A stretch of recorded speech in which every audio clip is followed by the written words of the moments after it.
The British Left and India. Metropolitan Anti-Imperialism, 1885 to 1947. Nicholas Owen. For My Parents.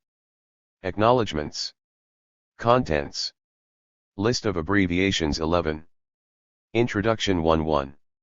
Liberal Anti-Imperialism, the Indian National Congress in Britain, 1885 to 1906 22:2. Dilemmas of the Metropolitan Anti-Imperialist, 1906 to 1049 3. Edwardian Progressive Visitors to India, 1905 to 1478 4. The Decline, Revival, and Fall of the British Committee of Congress, 1915 to 22 106 5. India and the Labour Party, 1922 to 8 136 6. India and the Labour Party, 1929 to 31 177.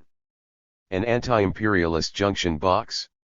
Metropolitan Anti-Imperialism in the early 1930s 197 8. An Anti-Fascist Alliance, 1934 to 42 235 9. Labour and India, 1942 to 7 271. Introduction. This book is the story of two interwoven quests, the search of the British left for a form of anti-colonial nationalism of which they could approve, and the search of Indian nationalists for a mode of agitation in Britain which did not offend their commitment to self-reliance struggle. I have generally followed Stephen Howe's useful working definition of anti-colonialism, based in turn on that of Thomas Hodgkin, which sees two paired commitments as necessary, RST, to the basic equality of European and non-European peoples and cultures and to the right of all nations to self-determination, and secondly to political action aimed at eradicating colonialism in one's own country as well as in others, and to international as well as national work. Superscript 1. Of course, deemed strictly in this sense, there was very little anti-colonialism in Britain before the Second World War. Few of even the most radical critics of empire envisaged the immediate liberation of Britain's colonies. Superscript 2. But then nor, at least before 1929 or perhaps even 1942 if the demand is an immediate one, did the Indian National Congress, its main demands until that point being a greater share in government, responsible government, or home rule within the empire. An exacting definition of anti-imperialism would tend to make it harder to see the differences, important for this study, between those who wished to meet Congress demands and those who did not. It would also restrict the chronological coverage of the study, neglecting the important continuities between the struggles for the more limited Congress goals before the First World War and the independence movement of the 1930s and 1940s.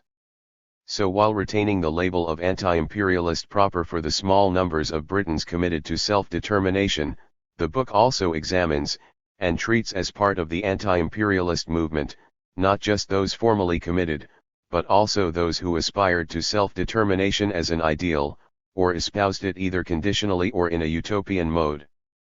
I take this to include those who worked for self-government when this was what Congress demanded, or even for widening access to administrative posts when this was the principal Congress request. Plotting, on an anti-imperialist scale, the shifting positions of the British left, on the one hand, and Congress, on the other, is a necessary preliminary. But the primary task of the book is to define and explain the persistent gap between them. It is almost as if we spoke a different language, Nehru told Labour MPs in 1936. Why is there such a gulf between our 2 points of view, a gulf bigger than any conflict on specific points? Superscript 3. It has been clear from the earliest scholarly studies that the relationship between the British left and the Indian anti-imperialist movement was a troubled one, exhibiting a distinctive pattern of strengths and weaknesses.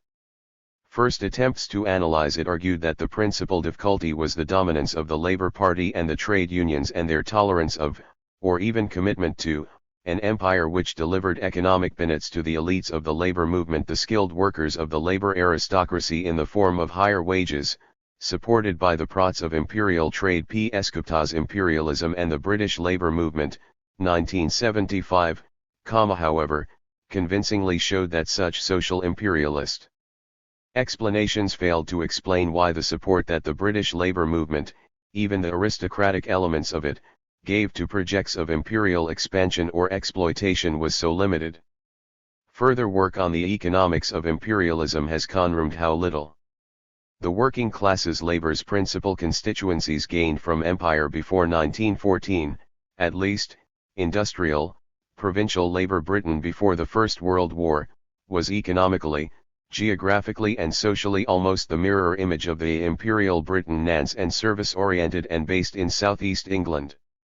The true priorities of the empire's governors were made painfully clear in the interwar years, when employment at home was sacrificed to ensure that the dominions and colonies remained solvent enough to pay their debts. Britain's recession-hit workforce favored the USA while it could, only taking advantage of the empire when this route was closed to them, and efforts to promote imperial migration met with hostility from the Labour Party and trade unions when they were proposed at the end of the First World War. Nor did imperial trade make much difference. As is well known, the volume of trade with the empire, as a proportion of overseas trade as a whole, was significant but not overwhelming. Before 1914, hardly any staple imports from the empire bore a price advantage for British consumers. The interwar creation of imperial preferences had little to offer British working-class consumers except higher food prices than they might have paid in a free market. It was not until after 1945 that colonial imports, paid for in sterling rather than hard currency, gave some cheer to the ration-weary. But this can scarcely be invoked to explain the social imperialism of earlier generations. During the 1930s, empire markets held up better than other foreign markets, buffering the industrial economy against recession. But it is not clear that they did so because they were empire markets. Even had other countries undertaken the expense of governing, developing, and protecting the colonies, Britain might have had as great an export trade as she did at lower cost. Indeed, had the internal biases that supported empire not existed, capital might have been released for the domestic economy, sufficient perhaps to overcome the rigidities that preventing new industries from emerging, and old ones from modernizing. Superscript 1. The British manual worker might, as J. A. Hobson suggested, have benefited from increased job opportunities, rising wages, and the of new consumer goods as home demand expanded, as well as from the greater resources that the state, liberated from the necessity to protect investments overseas, might have spent on health, education, and housing.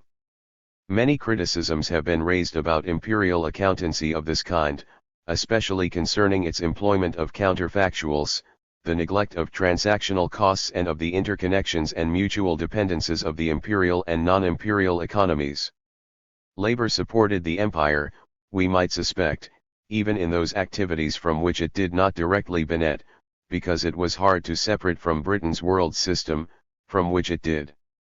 Nevertheless, the economic interests of the working classes can only be used to explain the weakness of the left's anti-imperialism on the basis of two further assumptions: First, that the nature of the economic interests, and their likely futures, were clearly understood, and secondly that the parties and movements of the left were simply a vehicle for them.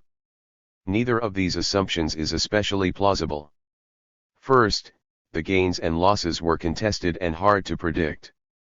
I know of people who can prove to me with pencil and paper that we should be just as well off, or perhaps better, if all our colonial possessions were lost to us, and I know others who can prove that if we had no colonies to exploit our standard of living would slump catastrophically, wrote George Orwell in 1946. And yet, this is obviously not an insoluble question. Figures that would settle it once and for all must exist if one knew where to look for them. Superscript 1. But the figures would not have solved it, because their implications depended on knowing whether this economic stake, once deemed, might be safer under imperial rule or only once power was transferred to nationalists.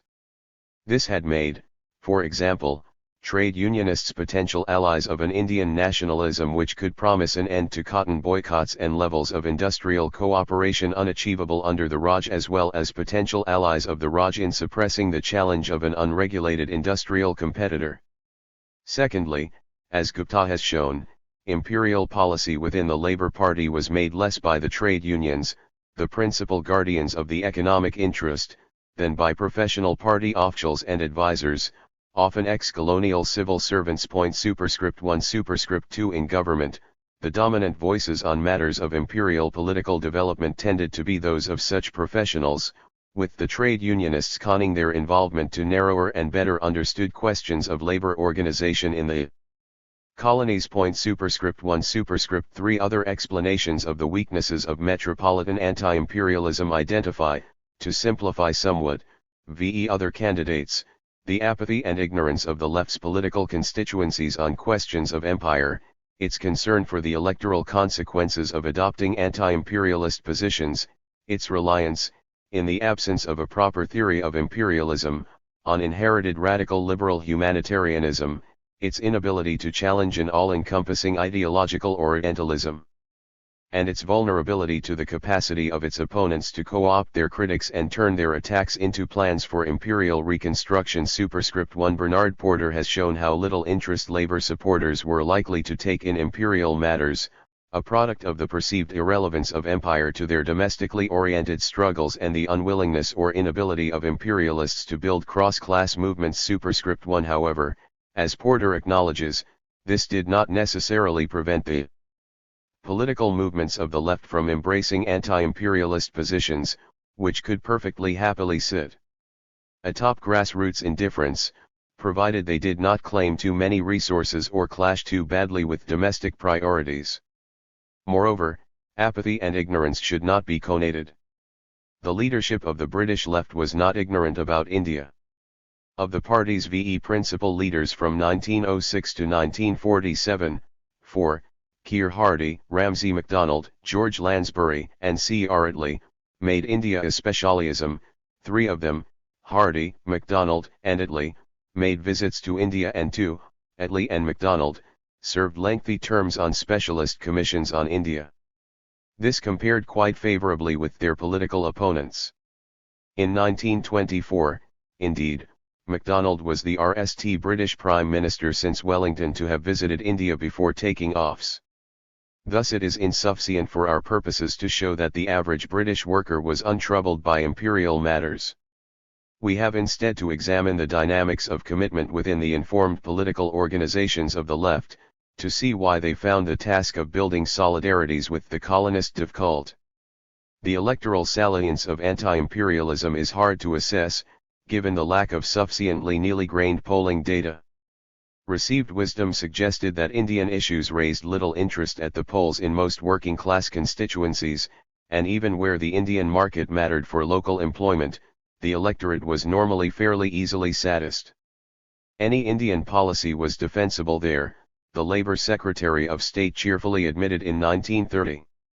They were a mixture of ignorance and idealism, always with racial prejudice ready to be excited, so that the ground is indeed clear for any argument. Superscript 1 However, in the 1920s, Labour wished to expand its support into the progressive middle ground previously held by liberals.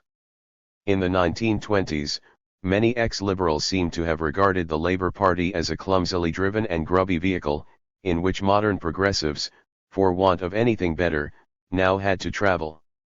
For these individuals, and more importantly for the voters to which they provided the link, India was a test of Labour's competence and capacity for liberal statesmanship. The most obvious way to do this was to employ some liberal statesmen, and Labour readily sought and obtained the advice and support of ex-liberals on Indian and colonial policy. Cabinet formation reeked the same strategy, with the foreign and imperial portfolios generally going to those with colonial governing experience or liberal credentials. But the policy implications of these electoral factors were not simple. Statesmanship implied attention to persistent imperial interests and to the expectations of traditional allies, and above all to the maintenance of order. At moments of crisis in Indian affairs, public disquiet could grow surprisingly quickly, throwing Labour unexpectedly on the defensive and distracting it from urgent tasks at home.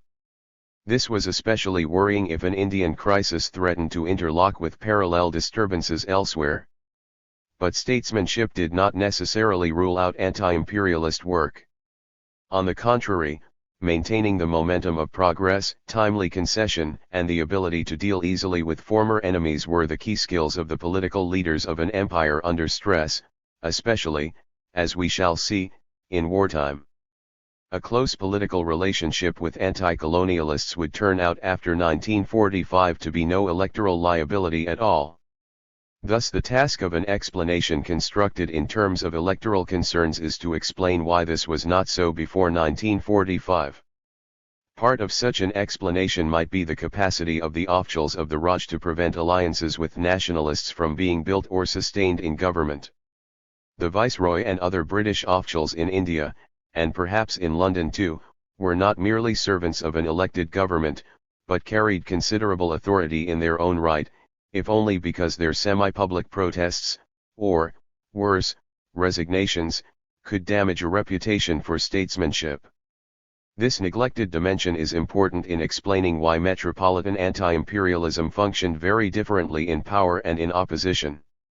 The authoritative accounts of the state and its disengagement from its Indian empire have generally had little to say about it, partly because it is usually assumed that government ministers left their party politics at the door. Superscript 1. This is probably not badly wrong as an assumption, but it raises the important question of how incoming labor governments were parted from their own distinctive principles and approaches. Among the possible reasons are the existence of political conventions which inhibited criticism of officials, the binding effect of previous policy commitments, the restricted of independent, non-official information from India to Britain, and the opportunities for bureaucratic resistance afforded by a devolved and undemocratic structure of governance. Labour ministers were not always the trapped victims of these procedures and institutions, which they did their best to challenge by the construction of rival networks of information and unions, but their constraining effect was real. I explore this in chapters 5, 6, and 9. The dominant intellectual unions on the left, it is argued, have also played a part in weakening metropolitan anti-imperialism. One view has been that the weakness of British Marxism and Leninism left the British left without a position from which to criticize imperialism for anything worse than inhumane practices. Another argues that such Leninism as there was suffered from crippling ambiguities, especially on the question of whether workers gained or lost from imperialism, and hence never produced in Britain the distinctive and unambiguous socialist position on imperialism that it did in Germany, Austria, and Russia. Superscript 1. Fabianism had obvious affinities with the progressive imperialism which might develop India before power was transferred, and many socialists had concerns about transferring power to indigenous capitalists and their political allies.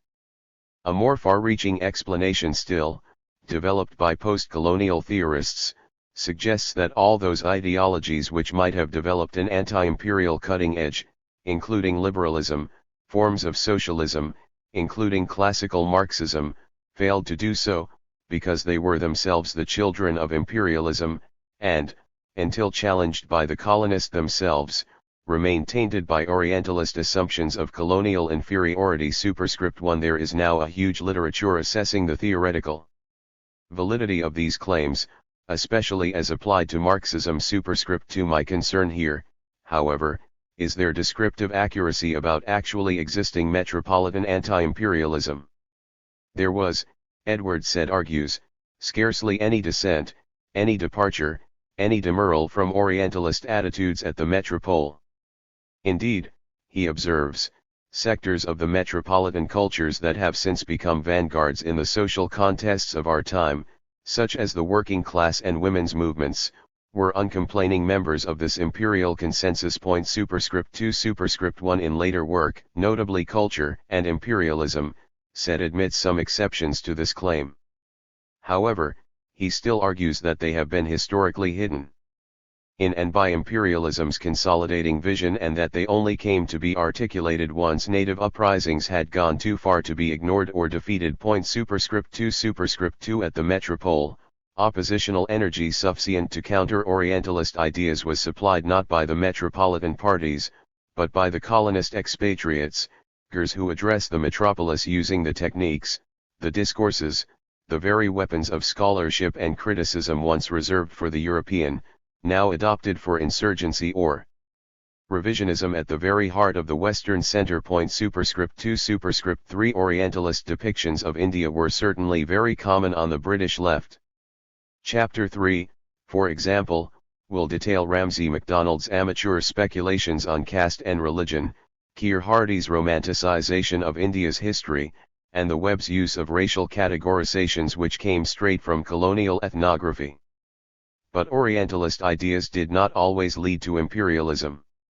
Some of those who held them, such as Annie Besant and even Gandhi, reworked them in an affirmative form, in which the history and traditions of India, for the Raja sufficient justification for foreign rule, grounded the claim that India enjoyed civilizational status equal to that of the West, and hence mobilized resistance to imperialism. Superscript 2 Moreover, racial stereotyping per se was increasingly regarded as crude and unscientific, though elements of it undoubtedly persisted throughout the period covered here, as racially grounded claims were reworked into claims about the relative development of different civilizations. Superscript 2 The Indians scored only a little better on this scale, but where the racially inferior could never gain equality, the civilizationally inferior could catch up through westernization.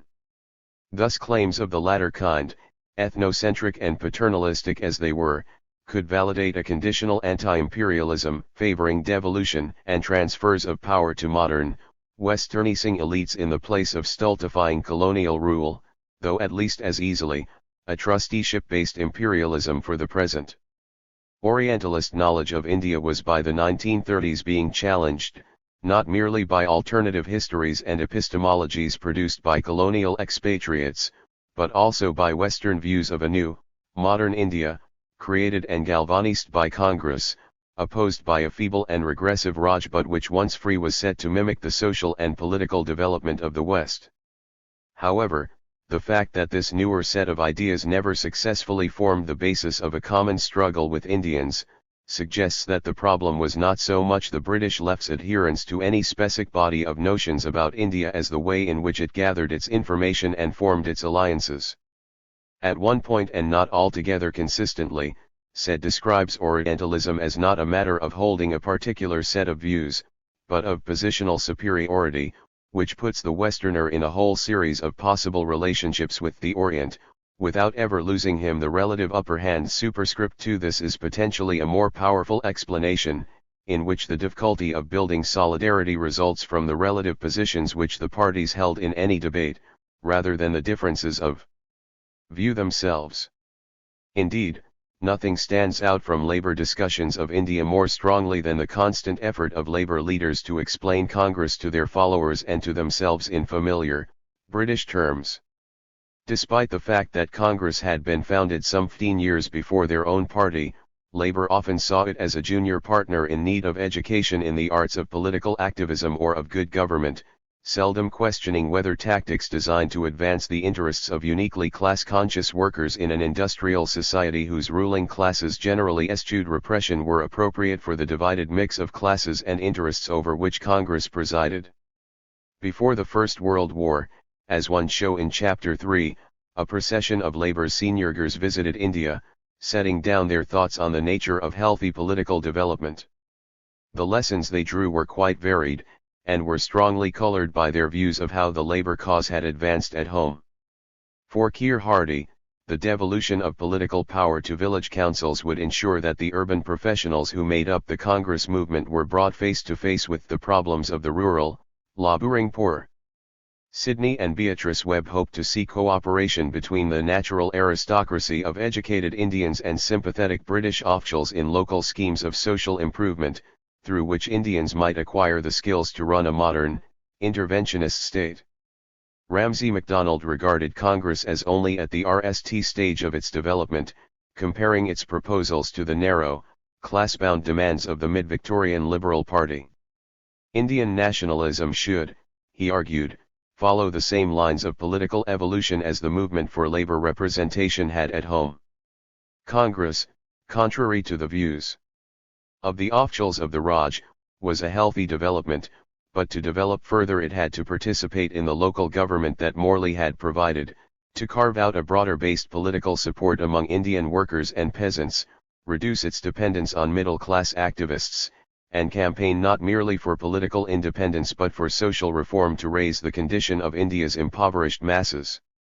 In the years after 1914, Labour scanned the subcontinent for signs of appropriate progress and the emergence of authentic nationalism, perhaps the emergence of a multi-party system divided along class lines, or the political recruitment of peasants and workers, or the development of schemes for practical socialism, or the evolution of party programs that went beyond attacks on the Raj. As Labour moved from oppositional movement to party of government after 1918, it became increasingly keen to push Congress down the same road to responsibility. But judged against these standards, Congress, in seemingly moving away from parliamentarism towards Gandhian non-cooperation, seemed to be going in reverse. Many British observers, especially in the trade unions, doubted whether it was truly interested in social reform. Its demands for independence seemed too closely entwined with the vested interests of the Indian middle classes and too bound up with impractical Gandhism to act as an instrument for genuine industrial and economic change. Indian unions seemed too prone to spontaneous and undisciplined outbreaks of labor unrest, their leadership provided by lawyers or even employers rather than workers, and their work characterized by political objectives that ranged too far beyond wage bargaining. This could all be satisfactorily changed, given time and patience, but to those who had won acceptance for labor through negotiation in the parliamentary arena and demonstrating their fitness to govern to local electorates, there could be no shortcuts to political maturity. As late as 1943, Labour ministers worked on plans to undermine the Congress leadership and remold Indian nationalism into a more acceptable form, Chapter 9. However, there were very good reasons why Congress and other Indian nationalists were unable to meet Labour's criteria. India lacked nearly all the structural underpinnings that would have made Labour's strategy appropriate. The emergence of British Labour had been greatly eased by the fact that it happened in a state with a liberal constitutional framework, in which trade unions and socialist societies could operate without serious restriction. Labour's leaders had come to see the state as a largely neutral force, committed to rule following and publicly declared fairness between classes, which could be captured by winning a parliamentary majority superscript 2 in India. By contrast, politics were very much more circumscribed. The Raj, despite its liberal pretensions, was very ready to lock up nationalist agitators without trial, ban newspapers, and proscribe hostile organizations. It was quite impossible for nationalists to see it as neutral, or to make capture of local legislative power the sole aim of its strategy. As the Indian communist M. N. Roy acerbically pointed out, here cannot be parliamentarism in a country without a parliament. Superscript 2 Labour had emerged almost entirely within pre-existing political structures, and only rarely needed to step outside them. Even when it did so within the wider margins of acceptable dissent. Congress, since it sought to displace the Raj from India, could not work wholly in the same fashion. It had to step, often and far, outside the plans of the Raj. Moreover, the Indian nationalist struggle after 1920, as Gandhi and others conceived it, was not intended to mimic British political traditions. It rejected the mendicancy of the early Congress. Independence was to be won through the purification of Indian efforts, not learned at the feet of British sympathizers, no matter how well intentioned. This kind of struggle was dictated by the specificity of Indian conditions, and in particular by the need to rally the support of much wider groups than had been attracted by the westernized strategies used hitherto. But it was also quite new, and it is hardly surprising that so many Labourers misunderstood it. The inner workings of the dominant parties that led anti-imperialist struggles were more complex than their own typologies allowed, and could only be poorly understood by those anxious to squash them into the molds of Western, and usually British, experience. The problem, therefore, was akin to those identified in contemporary post-colonial theory as false universalization and of the neglect of multiple routes to modernity. Superscript 2 The judgment and values of the British anti-imperialists were provincial, the product of a specific and localized historical experience, but falsely universalist as the paradigmatic or normative standard forms, against which Indian versions were found wanting. Labour's early 20th century leaders, like most of their contemporaries, were soaked in Victorian ideals of unilinear social progress. For them the rise of democracy and the emancipated working man were the highly desirable fruits of these ideals, and it was their duty to encourage them to emerge elsewhere. Labour's industrial struggle was thus, as bedded the world's industrial nation, the model from which others might learn, and India was judged for its ability to replicate this pattern of development. From this standpoint, there was but a single route to maturity. Few could see India's differences as other than deviations from proper, Western norms of historical and political development. Its industrial workers were judged against the superior rationality, energy, and technical expertise of their British counterparts. Its political leaders were judged by their capacity to foster Western conceptions of modernity, progress, and development. This helps to explain a feature of the interaction which is hard to understand in terms of persistent economic interests or enduring apathies, the repeated, almost cyclical pattern of engagement and failure. When labor leaders visited India, they hoped to identify signs of modernity that they recognized. They were not wholly disappointed, for Congress leaders showed them newspaper editorials modeled on the Times and printed appeals resembling Victorian petitions, and took them to public meetings where the procedure and platform oratory seemed slightly dated, but familiar. Yet like all such mimicry, it also seemed too imitative to be authentic. Other sightings, the unfamiliar modes of protest such as caste sanctions, the use of religious appeals, and traditional forms of leadership, for example, seemed to have more popular resonance and deeper roots, but they also seemed immature and pre-modern, rather than non-modern. This pattern of projection, crisis, and paralysis was to be repeated many times, as the movements of the Western left stepped forward to engage with Indian nationalism. A number of possible responses might follow from this lack of sometimes a sense of blockage, followed by withdrawal and disengagement, the apathy noted above, sometimes conditional support, provided only if things changed, sometimes efforts, more or less successful, to ignore one or other side of the picture. Post-colonial theorists, often persuaded that the psychological tensions of encountering such irresolvable contradictions led to a kind of anxious fracturing of identity, probably underestimate the degree to which distance damped them down. The most common response was simply retreat. It is here that labor's dilemma interlocked with that of Congress. Some of the early Congress leadership shared the view that there was only one route to modernity, and assisted in the work of making the case for home rule on the basis of it. But others did not, either because they believed that such a perspective undervalued Indian traditions, or because they did not think that a nationalist movement could be built on the basis of it. Others again varied their repertoire. To their British supporters and their fellow Indian professionals they appealed in the language of universal Victorian liberalism, to other, less westernized Indians in the language of Hindu tradition and other local idioms. The former appeal was not necessarily weak strategy, despite its imitative character. Opponents held that it could only lead at best to a perpetually deferred promise of equality and hence a permanent secondariness.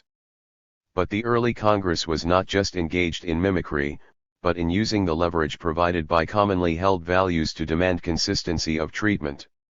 Its occupancy of British liberal positions was designed not purely for the purposes of imitation, but in order to stretch them and reveal their limitations. Superscript 3 Such appeals gained in effect at the Metropole from being framed in the language of their occupiers, and also from their proximity.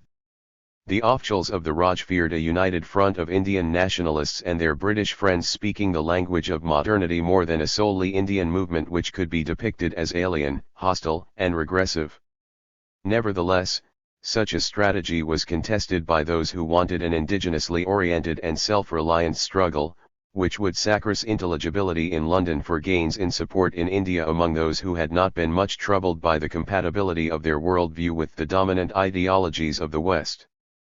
Gandhi, who became the spokesman for this position, exposed the false position in which the otherwise effective early Congress had placed itself. Rather than representing themselves as imperial subjects of sufficient maturity to be granted self-government, Indians should grant themselves the status of equals. This debate had implications for the relationship between Congress and its British sympathizers and supporters. This relationship could operate in a number of different modes. The early Congress used an agency arrangement, hiring a British journalist to act for them. However, this was short-lived, for reasons explored in Chapter 1, and was abandoned in favor of reliance upon voluntary, unpaid, British responsible public men, among them former civil servants of the Raj and Liberal MPs, running an autonomous British Committee of the Indian National Congress. This method was, however, disliked in India for its mendicancy, and was countered in Britain by the rejectionist mode favoured by Vinayak Savarkar and the India House, discussed in Chapter 2, which tried to dispense with British supporters altogether in a version of nativist struggle. However, such rejectionist campaigning was very hard to achieve, partly because it was so much easier to resist. It was generally either ignored, or easily crushed by the Raj, partly because it lacked British supporters to create space for its operations, but also, and more subtly, because it inverted, rather than displaced, the claims of the West. Vicarious struggle at the Metropole was thus unavoidable, so the problem, when Gandhi encountered it in 1909, became one of ending a mode of interaction with Britons which did not leave them in charge, or Indians deferring to them. Gandhi believed that it would not be right to reject the contribution of British supporters, but that if their priorities were not to distort the growth of Swaraj, i.e. self-government, but also autonomy, they had to be dislodged from positions of authority. More widely, as Ashish Nandi has argued, Gandhian strategy sought to decenter Europe and topple it from the position of natural hegemon in any discussion, in an effort to reassert the basic equality of cultures and their mutual imbrication. Superscript 3 Superscript 1 This explains the otherwise mysterious destruction of the British Committee in 1920. It was not, as is usually assumed, a failing organization, but one which had to be destroyed because of the redundancy of the mode of interaction it represented. Chapter 4. I do not want you to determine the pace, Gandhi told an audience of British allies in Oxford in 1931. Consciously or unconsciously, you adopt the role of divinity. I want you to step down from that pedestal. Superscript 3 Superscript 2 Was there not much that England had yet to teach India? A Labour Party member had asked Gandhi, certain things for which she has a special gift such as her political sense and her gift for evolving and managing democratic institutions.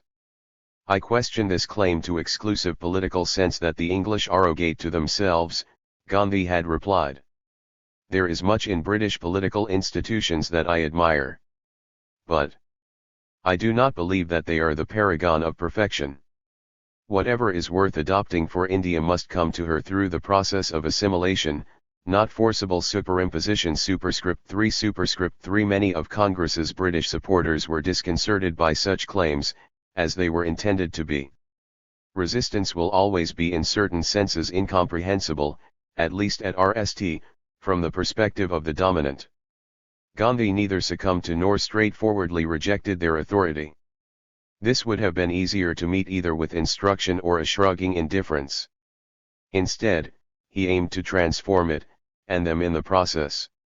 This was why they generally preferred Jawaharlal Nehru, with his demands for the consistent practice of international socialism, oddly reminiscent of the pleas of the early Congress for consistent liberalism. He asked less of them. Each of the modes of interaction therefore required a different type of response from the British left, whether the provision of guidance, as in the days of the British Committee, distant sympathy, the rejectionist preference of Savarkar, dependable, active support or mutual affiliation to wider, internationalist bodies, Nehru's preference, or a kind of critical solidarity in the search for truth, Gandhi. These are often elided into a general notion of support, but they are really quite different phenomena, varying according to the relative position of the parties in relation to each other and to the Raj, and the functions that each undertakes. There was an important difference, for example, between British supporters who saw their role as being not to side with either the Raj or its opponents, but to interpose, or negotiate, between them in the hope of achieving conciliation, and those who became more directly absorbed into the struggle on the side of the latter. Only rarely before 1920, and almost never thereafter, did British supporters seek positions of formal or even informal leadership. They saw the necessity for this to be in Indian hands, although paradoxically their exhortations to this effect often took the form of instruction. But they did not disdain to act as advisors, adjudicators, intermediaries, conciliators, or defense counsel. Indeed, one type of support, at times perhaps the dominant one offered by the British left, was a kind of professional mediation, involving sincere feelings of sympathy for the Indians as victims of imperialism, though not usually fellow victims, and the desire to intercede on their behalf, speaking for them and representing them to British audiences. It was guided more by an ethos of public service to those less fortunate than by one of common struggle. Superscript 3. Some effective anti-imperial work was undoubtedly done in this fashion, but it was structured unequally, seeking to alter the relationship between the Indians and the Raj without much altering the relationship between the emancipating sympathizer and the emancipated Indian. The professional campaigners on Labour's Imperial Advisory Committee were drawn to the lawyers, writers, and political organizers of Congress, whom they believed represented the same civilizing force in Indian society as they themselves did in Britain. But they were reluctant to give them places on the committee, instead preserving their own role as spokespersons for Indians and mediators of their interests to the British government. It was their books and journalism which represented India to Britain and their parliamentary speeches which stated India's demands. The informal title Member for India, bestowed at Westminster on MPs who made India their specialism, was, for Josiah Wedgwood and Fenner Brockway as it had been for John Bright, Henry Fawcett and Charles Bradlaugh, a highly prized one, even though it involved a kind of appropriation. Congress's strategic dilemma was, after 1920, translated into an organizational problem. Once authority was denied to them by Gandhi, British supporters lost a key incentive, for which no substitute was easily found. It is usually assumed that as Congress outgrew its early reliance on British leaders it shed them, as a multi-stage rocket jettisons its boosters. But self-reliant campaigning was not at all easy to achieve, mainly because Gandhi's hope for self-generated movements of solidarity was disappointed. Congress moved through a series of attempts to organize its British work, none of them satisfactorily reconciling the need for self-reliant, India-centered activity with the need to persuade British allies and audiences of India's case for self-government.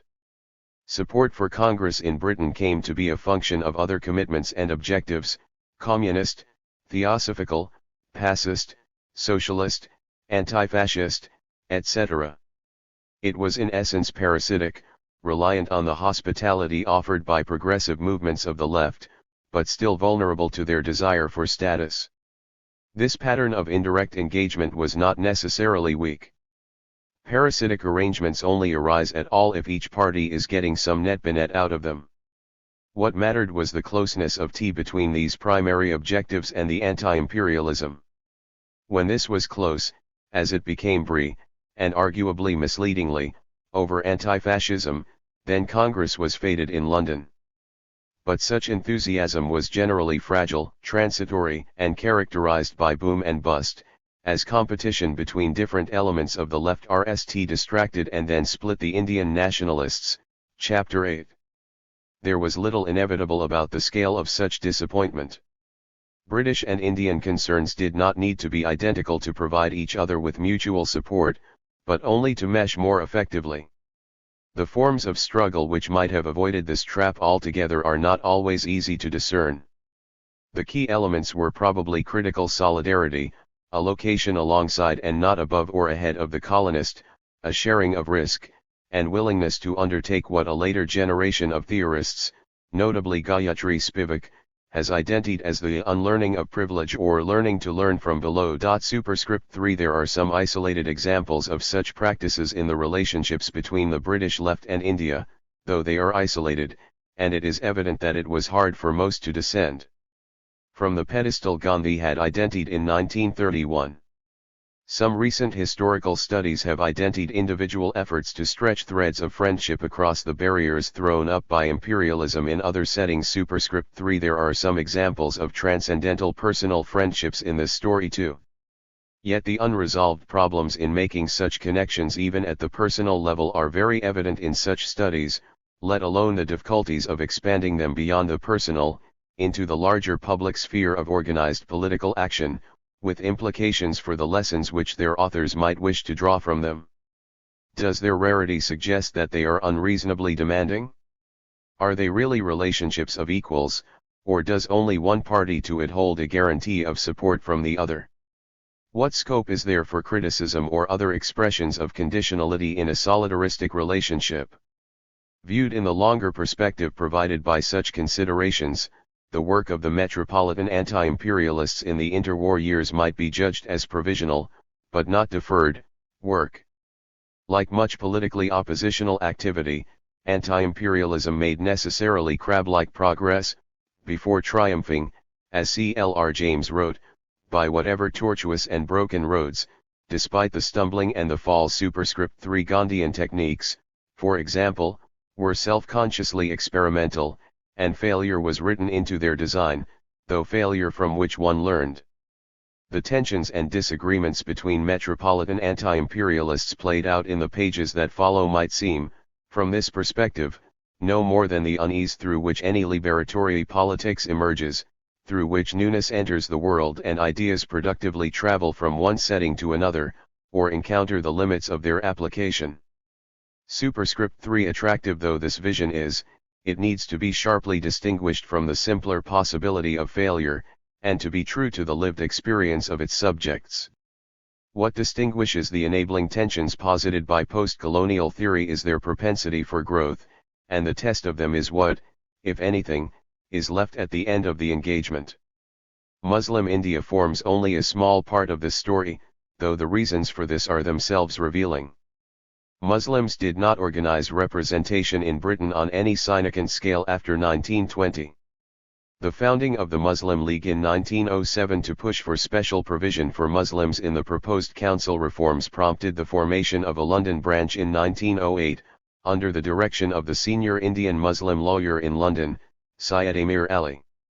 The Indian leaders found it hard to control the London branch, which was influenced by radically minded students rather than the landowners who dominated the League in India.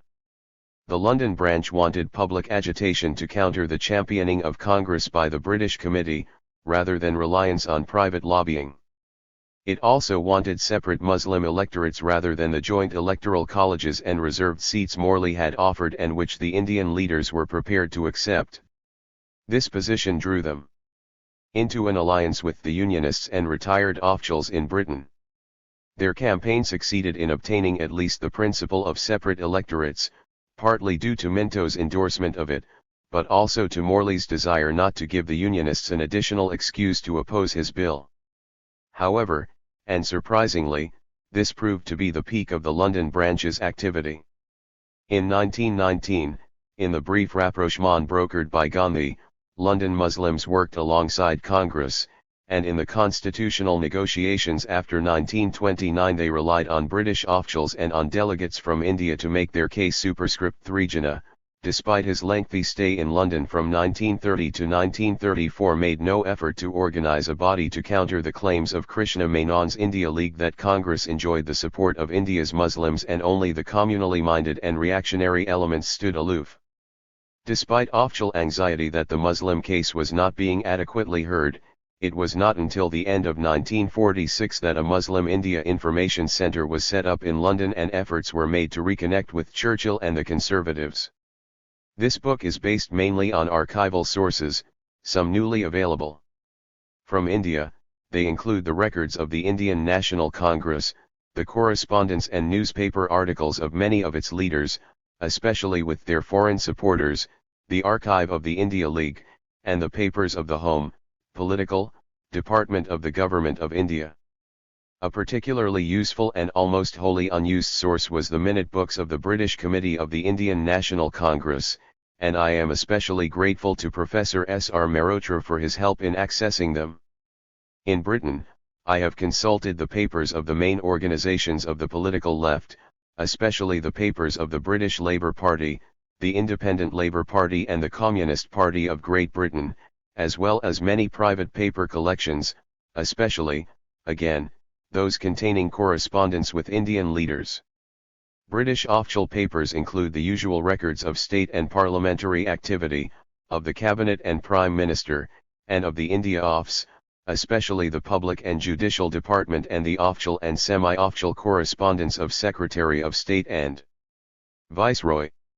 In the last few years, some of the records of Britain's security services have begun to be released, among them the records of Indian political intelligence, a secret part of the India Office, close to MI5, which monitored the activities of campaigners for Indian independence in Britain. Superscript 1. These records, often superior in extent and detail to the records kept by the organizations they were watching, need to be treated cautiously. They are, for example, often ignorant about alignments on the left and are unreliable guides to the motivations of Indian activists, which they usually treat in the most cynical fashion. Nevertheless, reports of what was said at meetings, and which groups allied with which, seem generally accurate where it has been possible to cross-check, so I have used them for this purpose. I have made limited use of the extensive but largely unexplored papers of the CPGB and the Communist Party of India in the archives of the Communist International in Moscow, though it is clear that these papers hold a great deal more that is relevant to the subject. 1. Liberal Anti-Imperialism, the Indian National Congress in Britain, 1885 to 1906. The British regime in India around 1906 is perhaps best characterized as a defensive autocracy, operating as a subordinate component of a larger imperial system. It had to make its watches keep time in two longitudes at once, as Maine had put it in 1875. Superscript 1. First, it had to make its policies intelligible and generally tolerable to a colonist society which, though unable to make its demands effective, needed nonetheless to be convinced of the authority and unassailability of the regime. This in turn required it to solicit cooperation, or at least tolerance, from the dominant groups in Indian society, through a mixture of persuasion and coercion. At the same time, and with respect to the same policies, it had to defend them to the British state at home, which would judge them according to its own conceptions of justice, reasonableness, and effectiveness. This meant reconciling them with broader imperial governing strategies, with the economic and strategic interests of the British government and of its principal clients, and also to the demands of the parliamentary position. Whitehall's supremacy over Calcutta, and later Delhi, was RMLY established by the last decade of the 19th century and was, if anything, reinforced during the Curzon and Minto viceroyalties, 1899 to 1905, 1905 to 10. Superscript 2. While the Raj continued to enjoy autonomy. With regard to day-to-day decision-making, questions of constitutional reform and matters which touched upon wider imperial interests were increasingly managed from London. The Liberal Secretary of State John Morley repeatedly asserted the subordinate status of the Government of India, and in a series of battles with Minto, extended the dominance of the India Office into administration as well as policy. In the absence of responsible government in India itself, he argued, only accountability to London could prevent a position of autocracy. Superscript 3. In matters of immediate importance, however, the Secretary of State's powers were more theoretical than real. Parliament still reserved considerable powers under the 1858 Act, should it choose to use them, but there was much deference to the man on the spot.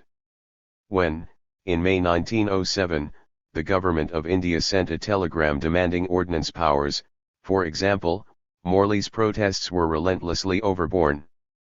His private secretary, Arthur Herzl, wrote in his diary, Morley was greatly perturbed. He read it twice carefully and then threw it down saying, "No, I can't stand that.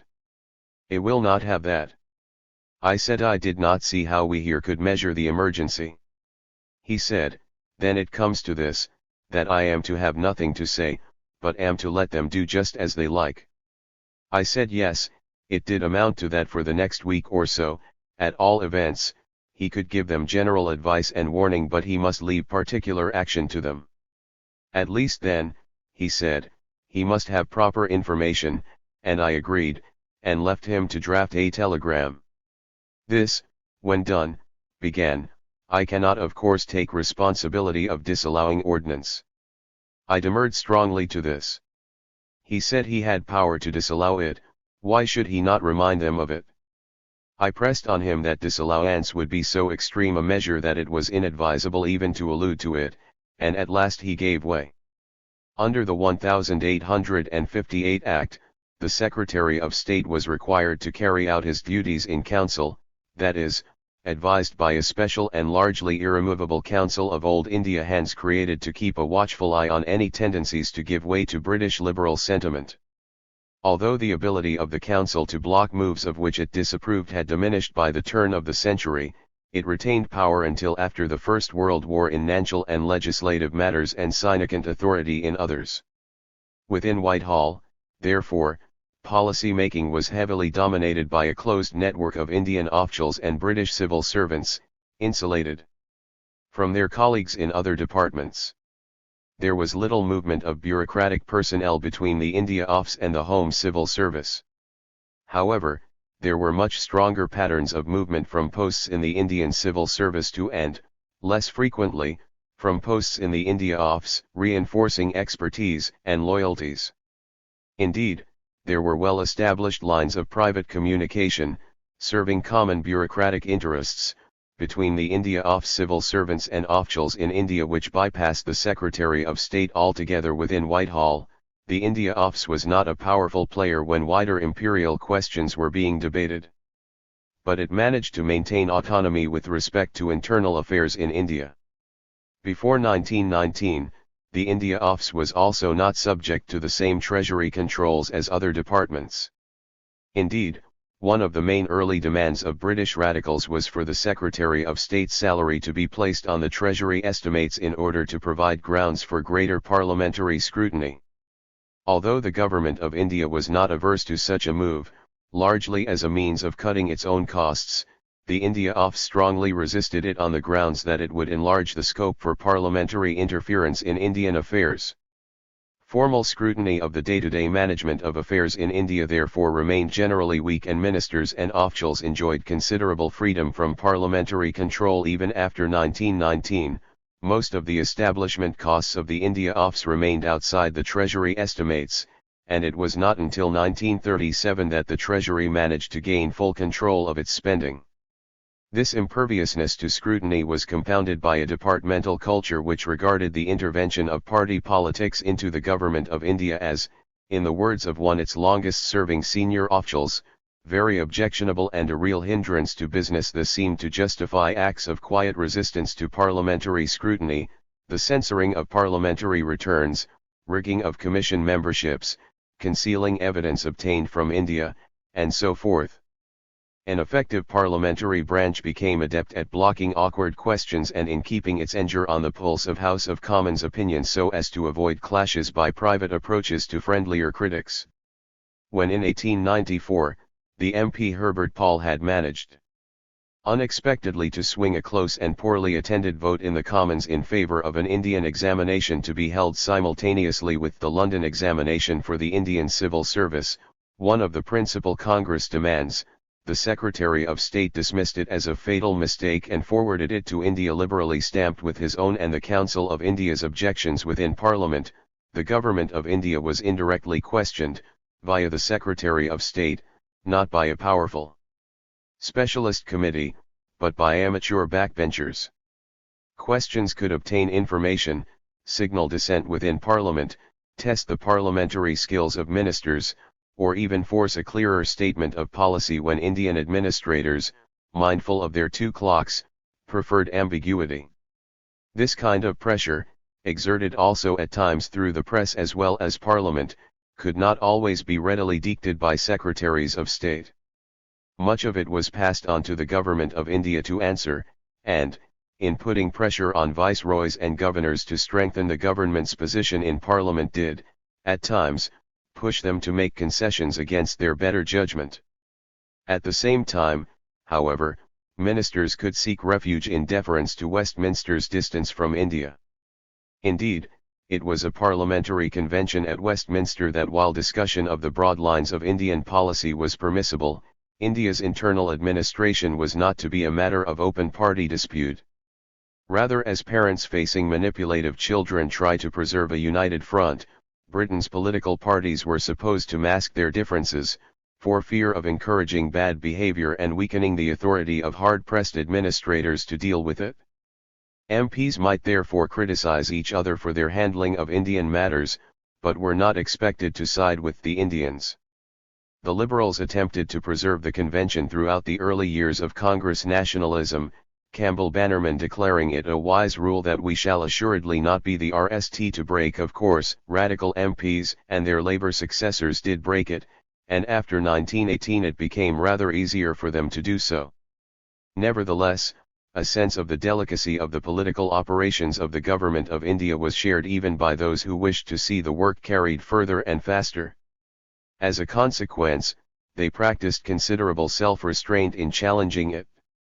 Unless there was clear evidence of official misbehavior, breaches of the party truce were accordingly infrequent. One of the many ironies of this self-restraint was that it actually functioned more effectively when the Liberals, later Labour, were in power than it did when the Unionists governed.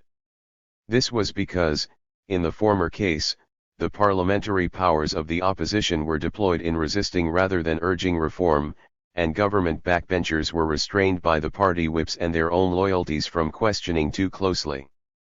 Parliamentary maneuvers were thus better at handling individual abuses, such as infringements of civil liberties, than at forcing the pace of constitutional and political reform, let alone at undermining the Raj itself. Nevertheless, parliamentary calculations still loomed large in the minds of the senior India officials and of the Government of India too. In their view, Parliament was an unpredictable and volatile arena, subject at times of stress to the irresponsible insolence of eloquent mavericks, and liable to capture by metropolitan fads and interested lobbies. Although Parliament was not well informed about India, for MPs rarely travelled there, that was exactly the danger. Lack of familiarity with Indian specificities, the officials believed, meant lack of familiarity with the relevant differences. MPs whose whole political experience had been obtained in Britain might well miss the dangers of allowing modern, Western forms of political activity in a traditional and complex society under alien rule. The India ofs thus feared an ignorant and ill-attended debate more than an informed and well-attended one. Hardly anyone on the Liberal benches in 1906 argued in favour of self-government for India, and none of the handful who did thought it immediately achievable. But this did not make them complacent supporters of the status quo, and neither the India ofs nor the Government of India made the mistake of regarding them as such. For many Liberals the glory of the Empire lay in its potential to spread British political and constitutional values across the globe. This had important implications for the nature and effectiveness of their criticism. It meant that there were real restrictions on the license to be given to authoritarian rule in India. Calcutta time must not deviate too much from London time, and in the long run must be brought closer. Justifications of empire had now to be made, at least in part, in terms of its capacity to foster liberal values. This point of view was far from universal, even among liberals. At least before 1918, there was another, hardly less powerful strand of opinion, which stressed the distinctions between the actually or potentially self-governing components of the empire created by white imperial settlement and sustained by common racial identities, culture, and values, and the dependent empire, formed by conquest, in which none of these things was felt. Such sentiments help to explain why India was largely left out of the plans for imperial federation being considered at the turn of the century. Superscript 1 But some of those who took this view did not think India should be forever so excluded. Its development in this direction required a lengthy and controlled education in liberalism, which in turn implied opportunities for independent political organization, campaigning, legal challenges and governing experience. Thus, while the British Raj was an autocracy determined to retain its hold on India, it was never quite able to disown liberal values. Increasingly after 1906, this dual orientation placed it in an almost permanent state of ambiguity. Superscript 1 Its liberalism was selective, intermittent, and invariably hedged around more or less explicitly by the threat of repression or entrapment. But it nonetheless provided a crucial opportunity to exert influence. It was by seizing on these liberal pretensions, or departures from them, that the tables could, albeit be turned. This was easiest when the Raj overreached itself and employed clearly illiberal methods.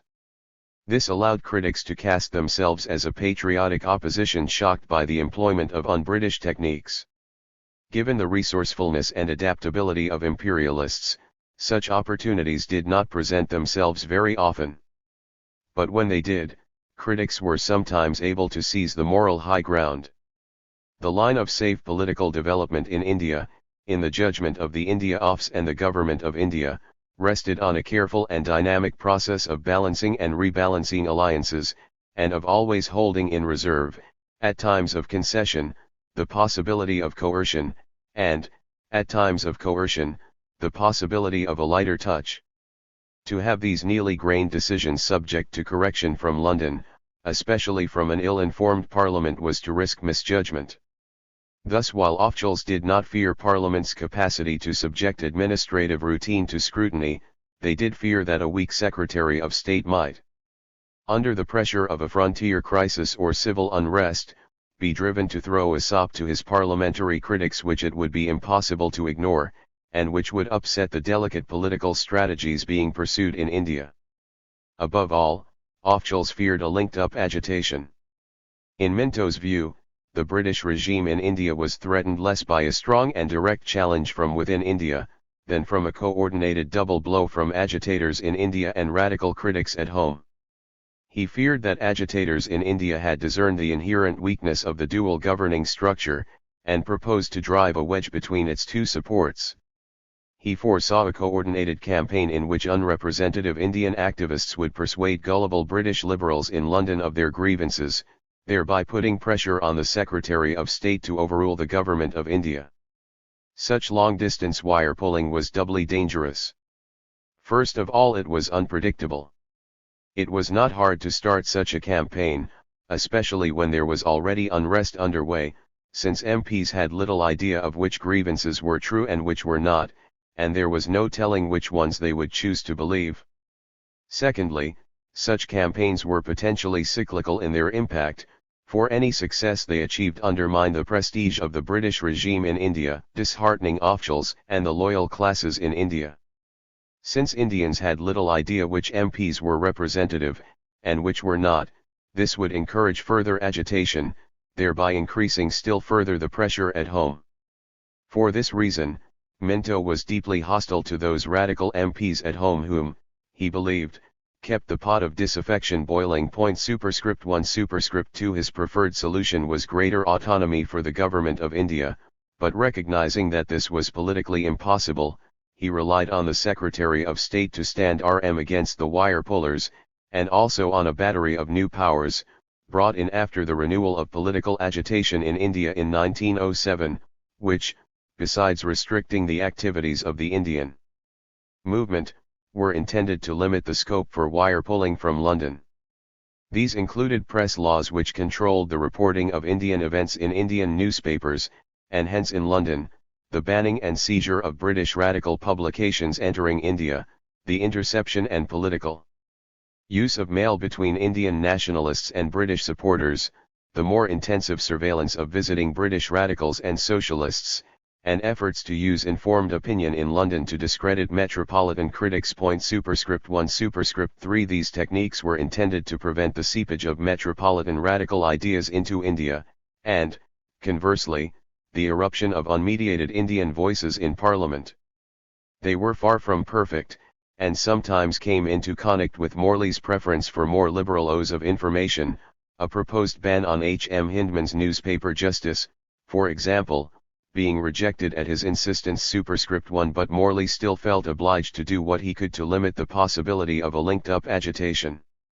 I have succeeded, he told Minto, in keeping back the information of any serious group at Westminster whose utterances and tactics in our public life would have provided powder and shot for revolutionaries in India. Superscript 1 For critics of the British regime in India to deliver the kind of double blow feared by Minto was thus no easy matter.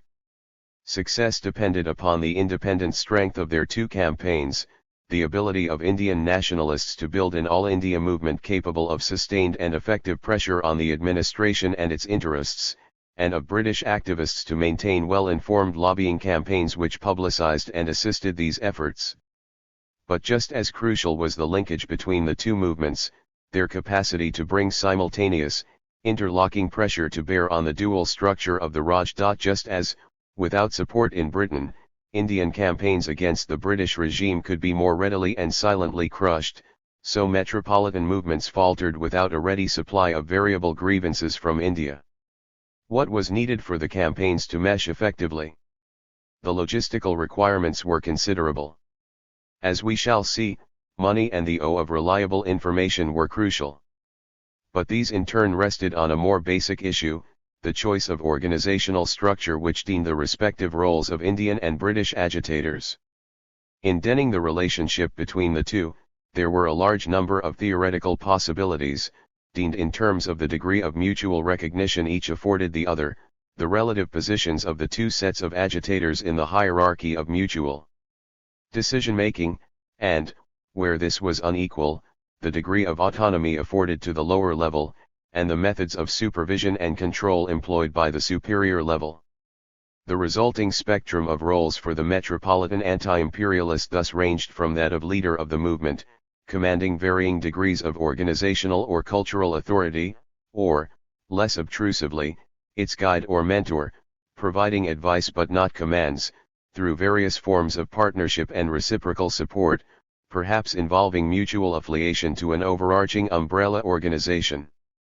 At the opposite end of the spectrum lay the subordinate roles of ambassador, with a recognized representative role, but no independent authority to make policy, beyond, perhaps, a limited license to negotiate, appointed or contracted agent, bound by more or less strict regulation into the organization of the nationalist movement at the periphery, but lacking independent latitude, or simple supporter, with neither a formal role in the movement, nor warrant to speak on its behalf, but only the duty to report, preferably in positive terms, its views and activities to local audiences.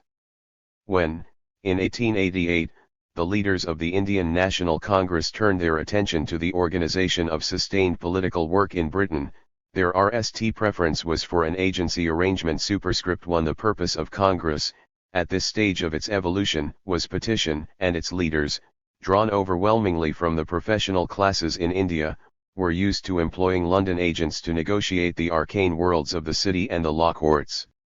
Their choice fell upon William Digby, ex-editor of the Madras Times, an outspoken critic of administrative failures in India, and, after his return to Britain in 1879, an advocate of constitutional reform and guide to visiting Indian politicians. Superscript 1 Digby enjoyed a useful set of political contacts as secretary of the National Liberal Club and through acquaintances at the India Office. Superscript 1 He had already indicated his willingness to raise Indian grievances on a paid basis if elected to Parliament, which he had tried unsuccessfully to do in 1885. Superscript 1 In May 1888, he had set up an Indian political and general agency in London, with the intention of raising in the press and in Parliament private and public grievances from India. Superscript 2 Once appointed the Congress agent, Digby threw himself energetically into the work, publicizing Congress petitions, and securing prominent supporters, among them the supreme catch of Charles Bradlaugh, who attended the 1889 Congress and agreed to introduce a parliamentary bill to provide elected legislative councils in India. Superscript 2 Superscript 1 Digby's agency was thus an effective machine for linked-up agitation, but it was not cheap. Nothing for nothing, something for something, is the rule the whole world over, Digby had cheerfully announced at the start of his work. Superscript 2 Superscript 2 The agency cost £1,700 in 1888 and planned on spending £2,500 in 1889. Digby himself received £500 a year as secretary, £100 as editor of the Congress journal India, and £400 a year for the use of his rooms and secretaries. Superscript 2 Superscript 3 Brad Laff too had to be paid. The MPWS Kane, in India at the end of 1888, had advised the Congress leaders that Brad Laff will not work till he is well briefed. That is to say, the Congress Secretary D.E. Wacha explained, that he can advocate our cause if he is liberally remunerated. Superscript 2 However, it proved very difficult to extract the funds promised. Superscript 2 This was not because of the poverty of the Indian educated classes. On the contrary, there was plenty of money available for political campaigning, which in turn wreaked the relatively efficient nature of the groups involved. In 1888, Congress had spent £20,000 Superscript 2 as a proportion of this sum. The money needed for the agency was thus not particularly great, yet it was clearly resented. To pay even 6 rupees 8 shillings a year is to them a heavy tax, as if they do not spend perhaps 60 times as much a month on less useful objects or objects of no use, complained Wacha, who was charged with trying to collect it. Superscript 2 Congress in its early years was not a centralist organization but, as Anil Seal suggests, a ramshackle set of local linkages. Superscript 2 Its structures and procedures reacting divergent provincial interests and a desire to avoid issues which might arouse religious or social controversy. The of money in such a system wreaked at these localized priorities.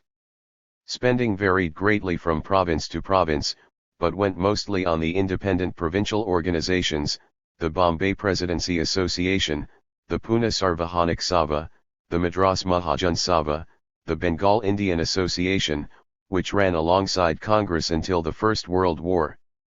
Money could be raised for specific local purposes, for single-issue campaigns and to help secure election to district boards and corporations, but there was little inclination to fund all India work of any kind, even that of the Central Congress organization. Still less was there inclination to fund distant and uncontrolled activity in London, unless it was dedicated to specific private goals. Dadabhai Naoroji, for example, had himself found few Indians willing to support his bid to enter Parliament in 1887, probably because they believed he would not be controllable once elected. Superscript 2 Paying for overseas work was also affected by the facts that costs, printing, hiring halls, etc., were higher in Britain than in India, and that the rupee, sterling exchange rate was in decline, such that rupees raised in India were in London worth only about half in 1894 what they had been worth in 1860. Superscript 3. Hence, although large sums were initially voted for the work of Digby, the Congress founder Allen O. Hume had continually to deploy his moral authority to extract them. If you cannot combine as to effect the raising, yearly, promptly and without my having to dun you for every rupee, of the paltry sum of 30 or 40,000 rupees required for that primary essential, the English agency, wrote Hume in disgust, then it simply means that you and I have been wrong, and our opponents, who declare us for self-government, write. Superscript 3 Superscript 1 Short of money to promote Congress in the manner that he had been employed to do, Digby relied on the sums he raised more easily from private work for Indian clients.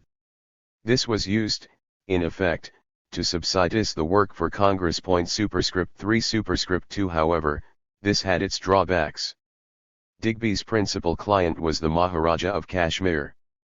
The Maharaja had been persuaded to hand his powers to a council headed by his brother and other British appointees after the discovery of letters apparently written by him inciting the murder of the British resident. Regretting this decision, he paid large sums to Digby and Motilal Ghose, editor of the Amrita Bazar Patrika, to raise his case in the press.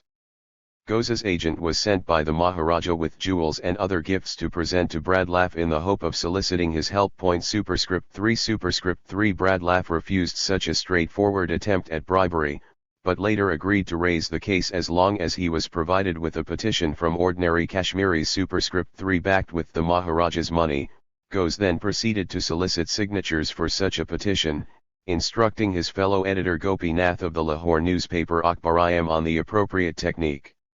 For creating Indian public opinion, you must use Kashmiri papers in writing the petitions. Let there be 20 or 20 VE copies of the petition and we shall send them to 20 or 25 members. You know the rule is that every MP is bound to present to the House every petition sent to him. It will then produce a considerable effect if 20 members were to present 20 petitions together. Every signatory will then have to sign his name 20 times on 20 pieces of paper. Induce as many signatories as possible. It were better if you could get the petitions written by others rather than by yourself. Let not the government connect the petitions with you. Superscript 3. Bradlaugh, possibly suspicious of such tactics, had insisted that his briefs had to be prepared not by Indians but by Digby. Superscript 3. There was, it turned out, quite a record of government failure with which to contend, and, since the Maharaja had repudiated the letters, the India Office made sure concrete and telling examples of mismanagement became the focus of debate. Superscript 3. Worse still, the Maharaja soon got cold feet about the whole idea of a campaign in Parliament, telling the Resident that he resented Bradlaugh's interference in Kashmir affairs without any authority or suggestion from himself. When the Resident protested that exactly this had been done through intermediaries like Ghose, the Maharaja denied it, but not, the Resident reported, in any hearty or honest way. Superscript 3. Bradlaugh made the best of the situation, succeeding, to the government's evident irritation, in getting the India Office to disclose its correspondence over the affair. Superscript 3. But he was shown the secret papers in advance and they made a generally convincing and sorry tale, denting his case badly. When Parliament debated the question, he hardly disputed the scale of the misgovernment involved, but insisted that the Maharaja had not had the opportunity to clear his name over the charges of incitement to murder. This was a weak performance by Bradlaugh's standards. It was curious, as the Secretary of State observed in the debate, that the radical member for Northampton should be pleading in the House for the divine right of an Oriental despot to deal with his pleases from the Congress point of view. Bradlaugh's support for the Maharaja was embarrassing. Digby wrote defensively about Bradlaugh's right to take up any cases, even those of Maharajas, if there was a point of justice involved. Superscript 1. But whatever the high-handedness of the imperial governors, the Maharaja and his government were a standing reproach to claims that Indians were capable of effective self-government. The dual role that Bradlaugh and Digby played threatened to drag the Congress name into the mire of such private litigation. Similar problems were emerging in their handling of petitions from India, which Bradlaugh had made a point of soliciting when in India in 1889. In 1890, 777 petitions were presented to Parliament, bearing nearly 400,000 signatures, and Bradlaugh asked 120 parliamentary questions. Superscript 2. The paperwork was handled by Digby on Bradlaugh's behalf. He drew up briefs, supplied parliamentary questions, checked the petitions that came in, and offered advice on which causes to take up. Bradlaugh and Digby denied the allegations that this was first and foremost a financial arrangement.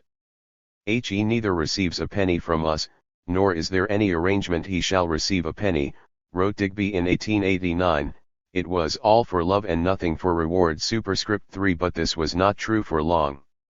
Bradlaugh demanded payment of 3 guineas a petition, and by June 1890, there were 80 in a single week. He also received secret help from Digby with his election expenses. Concerned about this clash of public and private interests, Hume insisted on a bossing and guiding committee in London to supervise Digby's work for Congress. This was the British Committee of Congress, an association of public men, mostly ex-officials of the Indian Civil Service, allied with some of the more West Earnest long-term Indian expatriates in London, including Dadabhai Naoroji and W.C. Banerjee. When it came to review its RST set of accounts, the British Committee, through whose books Digby had been making the payments to Bradlaugh, resisted the suggestion that it should become a clearing house for Digby's private work for rich Indians. It demanded a clearer distinction between Digby's agency work and the work done for Congress, and tightened its procedures for raising Indian grievances. In Britain, Congress, too, publicly distanced itself from Digby's agency in December 1890. The null straw came in September 1892 when Digby's behavior in a number of prominent private cases seemed to go too far. Bradlaugh was now dead, but Digby was still offering his services as a lobbyist on Indian questions, with his new principal parliamentary ally, W.S. Kane. In September 1891, he wrote to the Diwan of Mysore, on behalf of a merchant with a private claim against the former Maharaja. Digby suggested that he was desired both at the India Office and in the House of Commons to urge the merchant's claim. "I am reluctant to bring this matter before Parliament or to have it written about in the British newspapers," Digby wrote somewhat disingenuously. "Many very unkind and untrue things would be said reacting upon His Highness." This thinly veiled attempt to represent himself as the agent of the India Office and Parliament, however, gave the Government of India the excuse to discredit Digby publicly. Superscript 1 Congress, anxious not to be caught up in the scandal, dispensed with Digby's services, and Kane departed at around the same time. Superscript 2. Digby's departure ended the agency arrangement. Hereafter, work for Congress in Britain was carried out by the British Committee itself, under its chairman, former ICS official, Sir William Wedderburn. Superscript 3.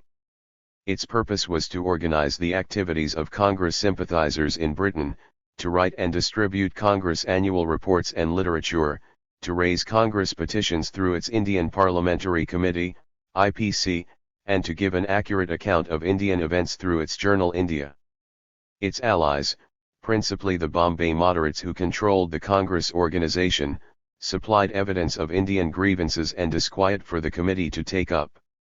There were several important differences about this way of working. The British Committee was effectively self-appointed and self-renewing, its new members chosen by existing ones, without input from India. To an important degree it was self-financing, amateur, and dominated by ex-officials, and its guiding ethos was unpaid, disinterested public service, rather than the pecuniary considerations of the agency arrangement. Where Bradlaugh had asked parliamentary questions for cash, the IPC was, as Wedderburn stressed, neither the Congress's agent, nor even committed to the Congress program, but only promised to give a fair hearing to Indian grievances. The main need of the committee, like other anti-imperialist groups, was to attract the time, money, and support of participants. Like other pressure groups, it encountered the dilemma of ending the right balance of incentives to do so when compared to other forms of progressive activism. Public campaigns for India suffered from peculiar difficulties. First, the costs of serious activism were often high.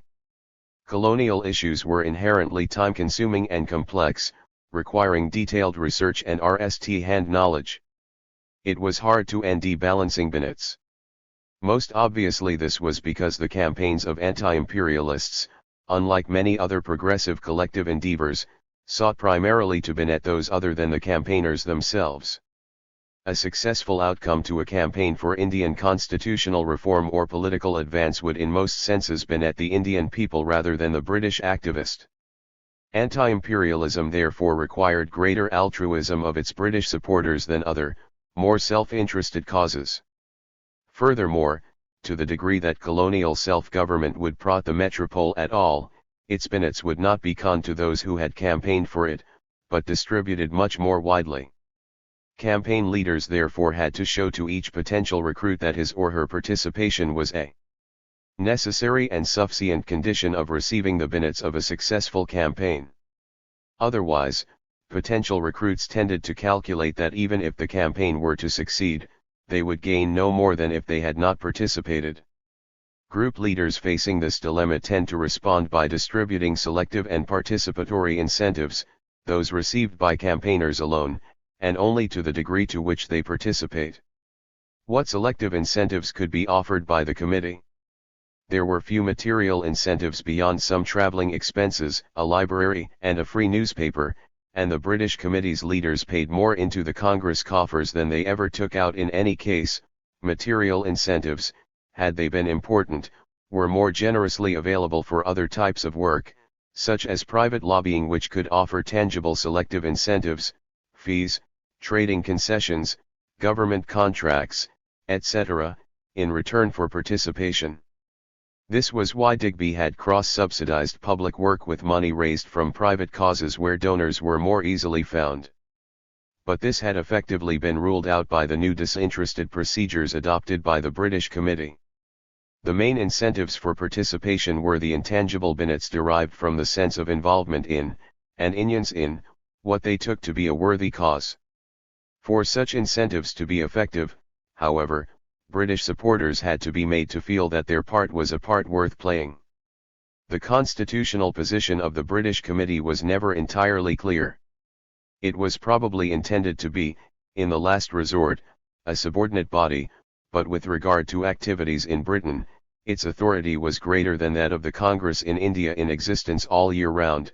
Unlike the Congress itself, the committee enjoyed a high degree of effective independence, issuing its own statements and seeking to deal with government ministers and officials on behalf of Congress.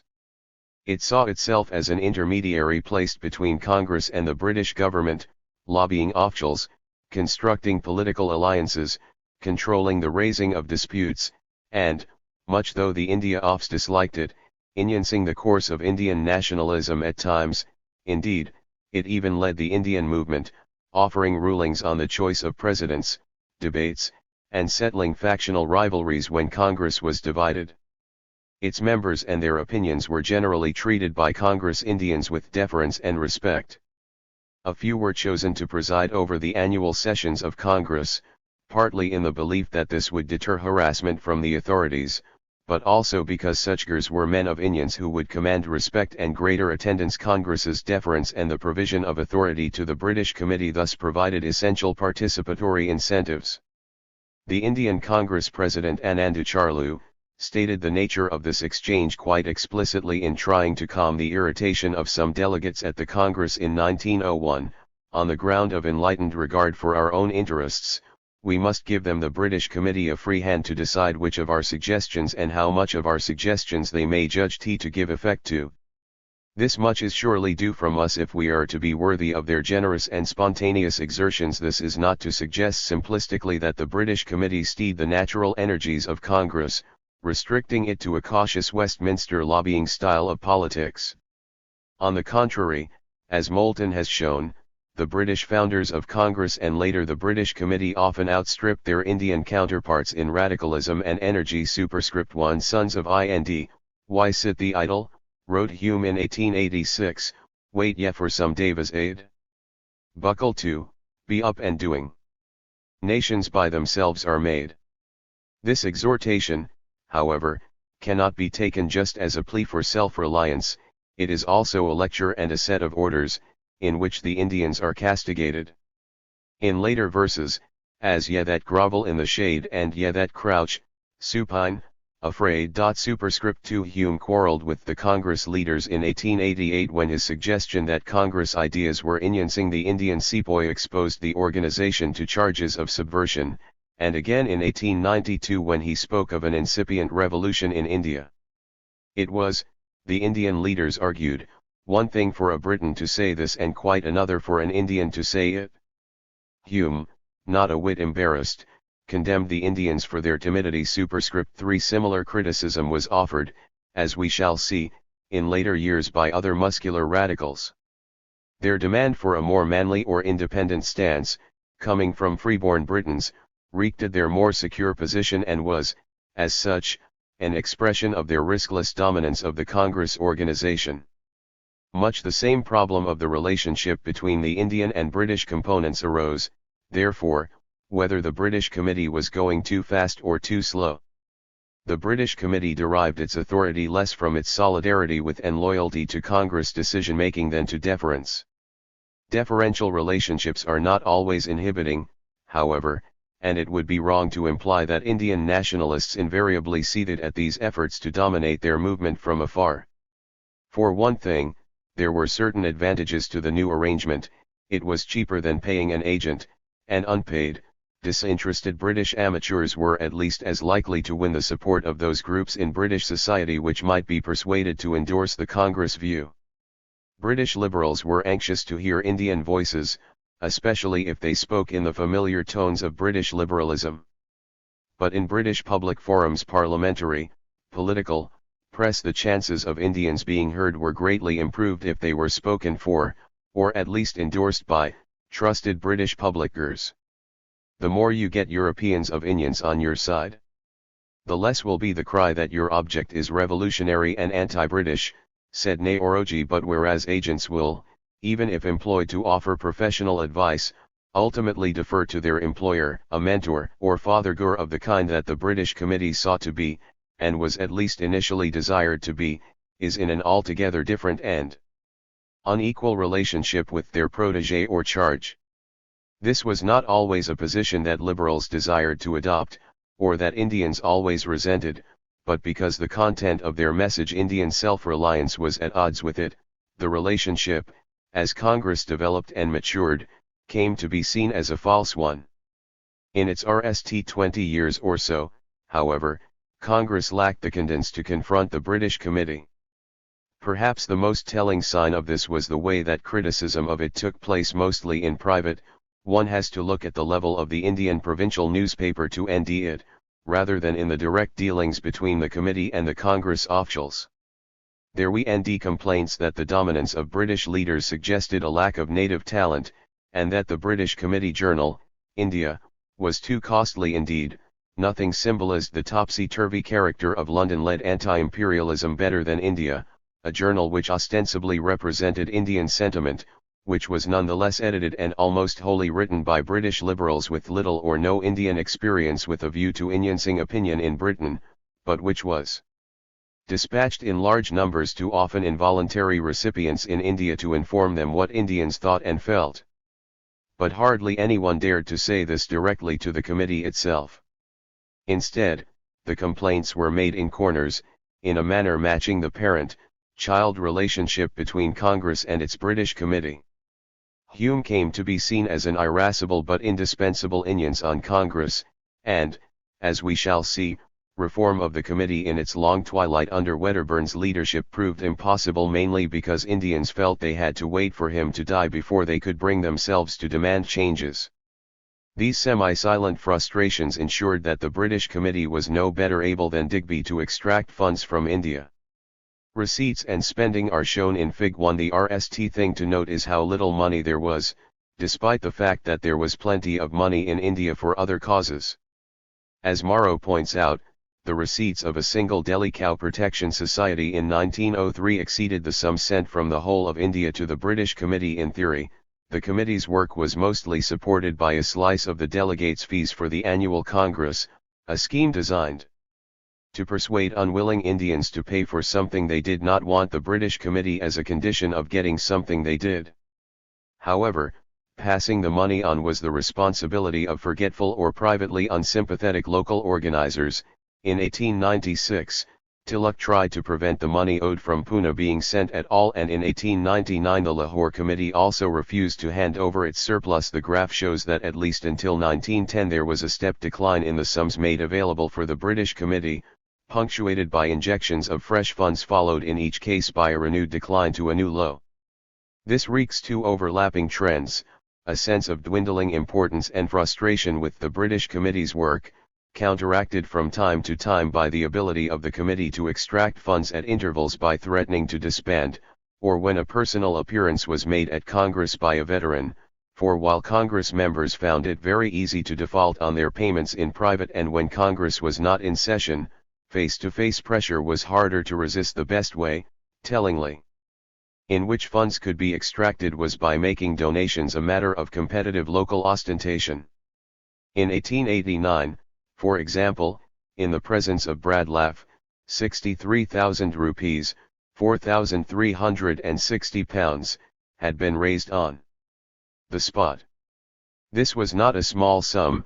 It was over twice what had been spent on the previous year's Congress. Wacha described how the ball was set rolling by a distinguished Madras delegate coming forward and offering in hard cash 2,000 rupees, £138.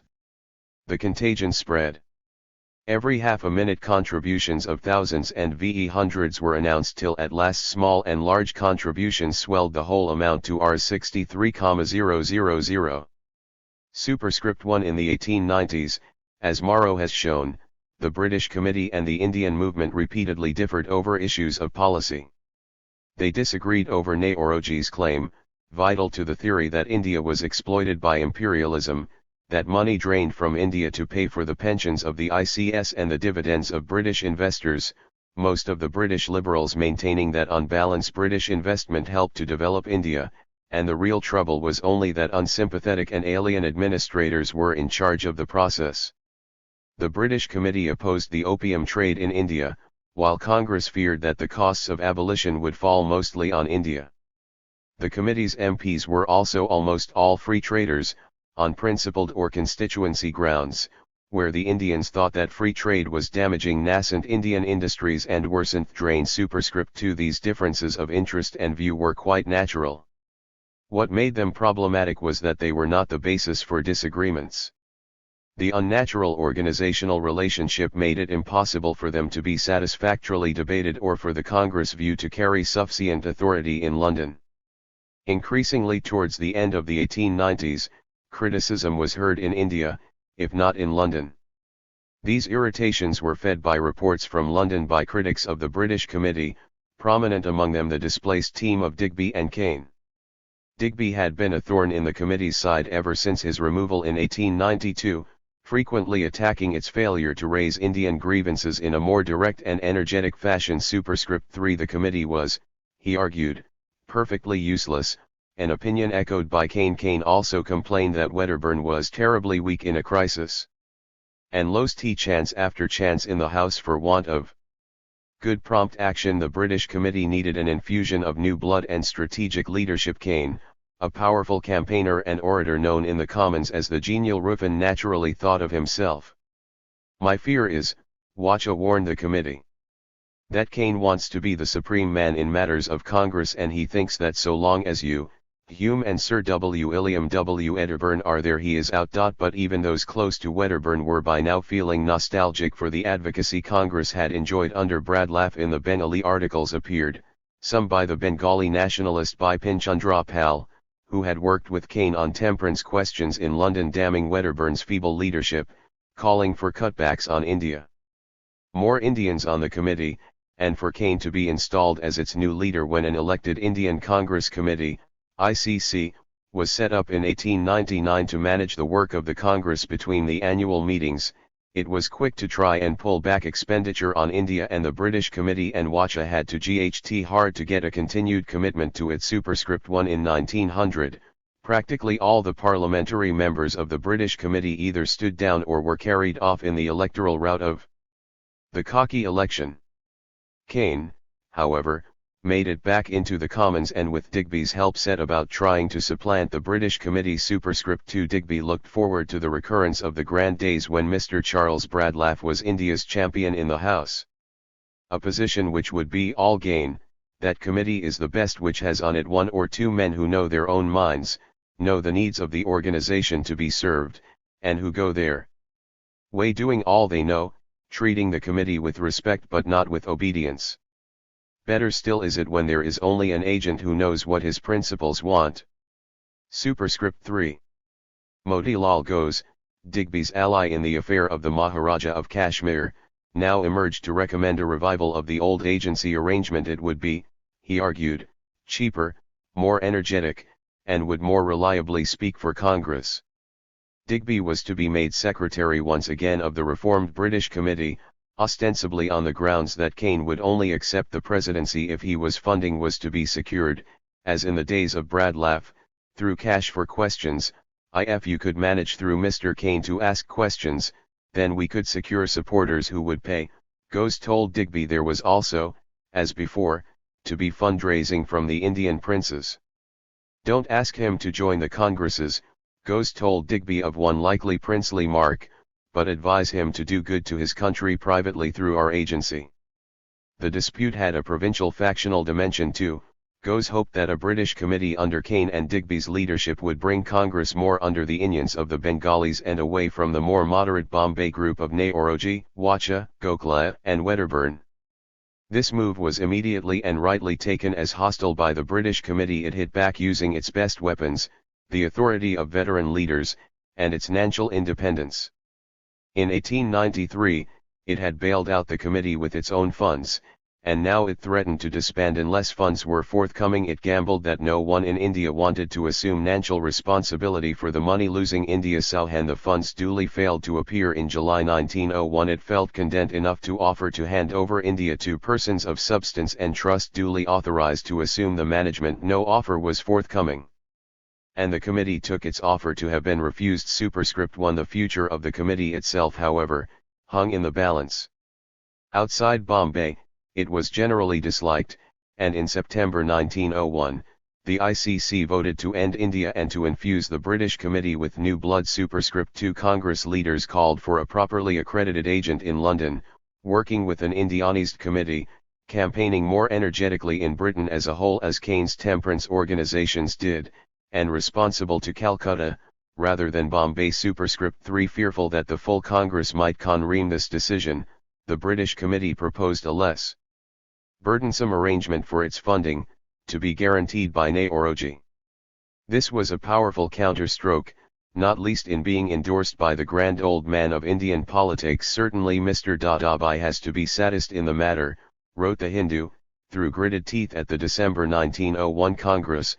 Goes offered to publish India in India for 1/6 of the cost, but a short-term deal was done to balance the committee's books and to save India on a reduced budget. The Bombay moderates thereupon found procedural reasons to axe the ICC, on the grounds of its evidently hostile attitude to the work in London. The British Committee and its Indian allies were satisfied with this outcome.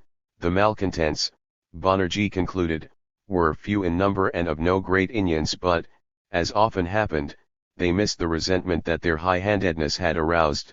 You have no idea how many ugly things were blurted out. Wacha had warned Nehruji goes now called for the outright abolition of the British Committee. Superscript 1. Elsewhere, the Congress secretaries resorted to silent boycott, withholding the funds to which the British Committee was formally entitled. After the RST year of the new arrangements, despite repeated requests to the provinces for payment, only one reply had been received, and that had been negative. Superscript 1. Superscript 1. Every scheme has been tried and seems to have given no satisfaction, Wacha noted in anguish. Superscript 1. Superscript 2. Nehruji renewed his support and guarantees and the committee separated India, the main drain on its funds, from the rest of the work and issued shares in it, which were almost all bought by the committee's members in Britain and its moderate friends in India. Superscript 1. Superscript 3. This reduced the financial burden on Congress, limited gripes about the poor quality of India and ensured that the main organ of Congress in Britain spoke clearly along Bombay moderate lines. But this came at a price. The British Committee had, as it would continue to do, bought its way out of trouble without addressing the fundamental anomaly of its own position. The circulation of India fell and non-payment of Congress dues became rife. Superscript 1. In 1904, Madras refused to pay up until Gokhale made a special visit to insist on it. Benares in 1905 had to be threatened with a public legal action. Calcutta in 1906 only sent about half what was expected. Superscript 1. Kane and Digby, irritated by the defeat of their coup, continued to snipe at the committee in the Indian press. Superscript 1. The result was weak organization. The committee employed no permanent lecturers or agents, published nothing except India and remained virtually unknown outside London. Grand plans for the 1905 election had to be abandoned for lack of funds. Superscript 1. Against it, the emerging extremist wing of Congress, under Tilak, argued for their own conception of linked-up agitation, a properly funded permanent Congress office in England, run by Indians, with less lobbying of Anglo-Indian officials and civil servants and more public campaigning. It was telling that Tilak, in making such a case to Nehruji in 1904, invoked the idea of a mission, but in reverse, if we wish to get any rights or privileges we must agitate in England in a missionary spirit. The Anglo-Indians here won't listen to what we say. The pressure must come from England, and this is possible only if we establish a permanent political mission and work there persistently after the fashion of Christian missionaries in India or elsewhere. The only way to get privilege is to make it impossible for the English people to ignore our efforts. Superscript 1. In 1906, a newly elected liberal government began to consider the case for political advance in India. Superscript 1. This chapter examines the two principal attempts by Indian nationalists in London to enhance it. The RST is the work of the British Committee, whose liberal and British-dominated approach was examined in the previous chapter.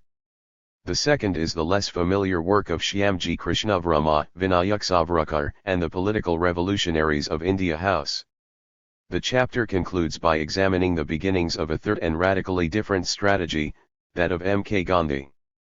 The British Committee naturally welcomed the return of a liberal government. The minimal demands it made on its parliamentary members permitted a large number of new recruits to the IPC. Superscript 2. However, probably only a dozen at most were active, and, as before, Liberal MPs could be recruited for the committee only when their own causes, temperance, social purity, anti-opium and so forth, had an Indian dimension. As before, rather fewer than half the members of the IPC actually voted for the Congress position on such questions. Superscript 3. Moreover, the committee found it hard to persuade its fellow liberals that India was for self-government within the empire, as Gokhale and Congress now demanded. Wedderburn's strategy was to try and counter the conservative Indians of the India Office by presenting Morley privately with the moderate Congress case, especially through Gokhale. Public attacks on Morley, he insisted, would merely alienate anyone outside the committee's immediate group of supporters. In the debatant King's speech in February 1906, an amendment was moved urging greater attention to the demands of the Indian people, but it was not pushed to a division. Morley's early pronouncements, which seemed to indicate some possibilities of political advance, were welcomed. In July 1906, following repression of Congress meetings in East Bengal and Assam, Keir Hardie moved an amendment on behalf of the IPC to put the Secretary of State's salary on the estimates, and 89 MPs voted for it. This was, however, not designed to undermine Morley, but to strengthen the hands of his parliamentary supporters. By the end of the parliamentary session, Indians were becoming restive with this cautious and uncritical approach.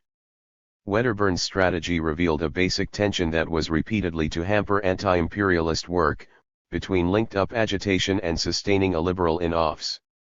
It depended for its success on Morley's liberal intentions and on the willingness of Indians to accept the very limited role it allowed them. Neither of these conditions fully applied.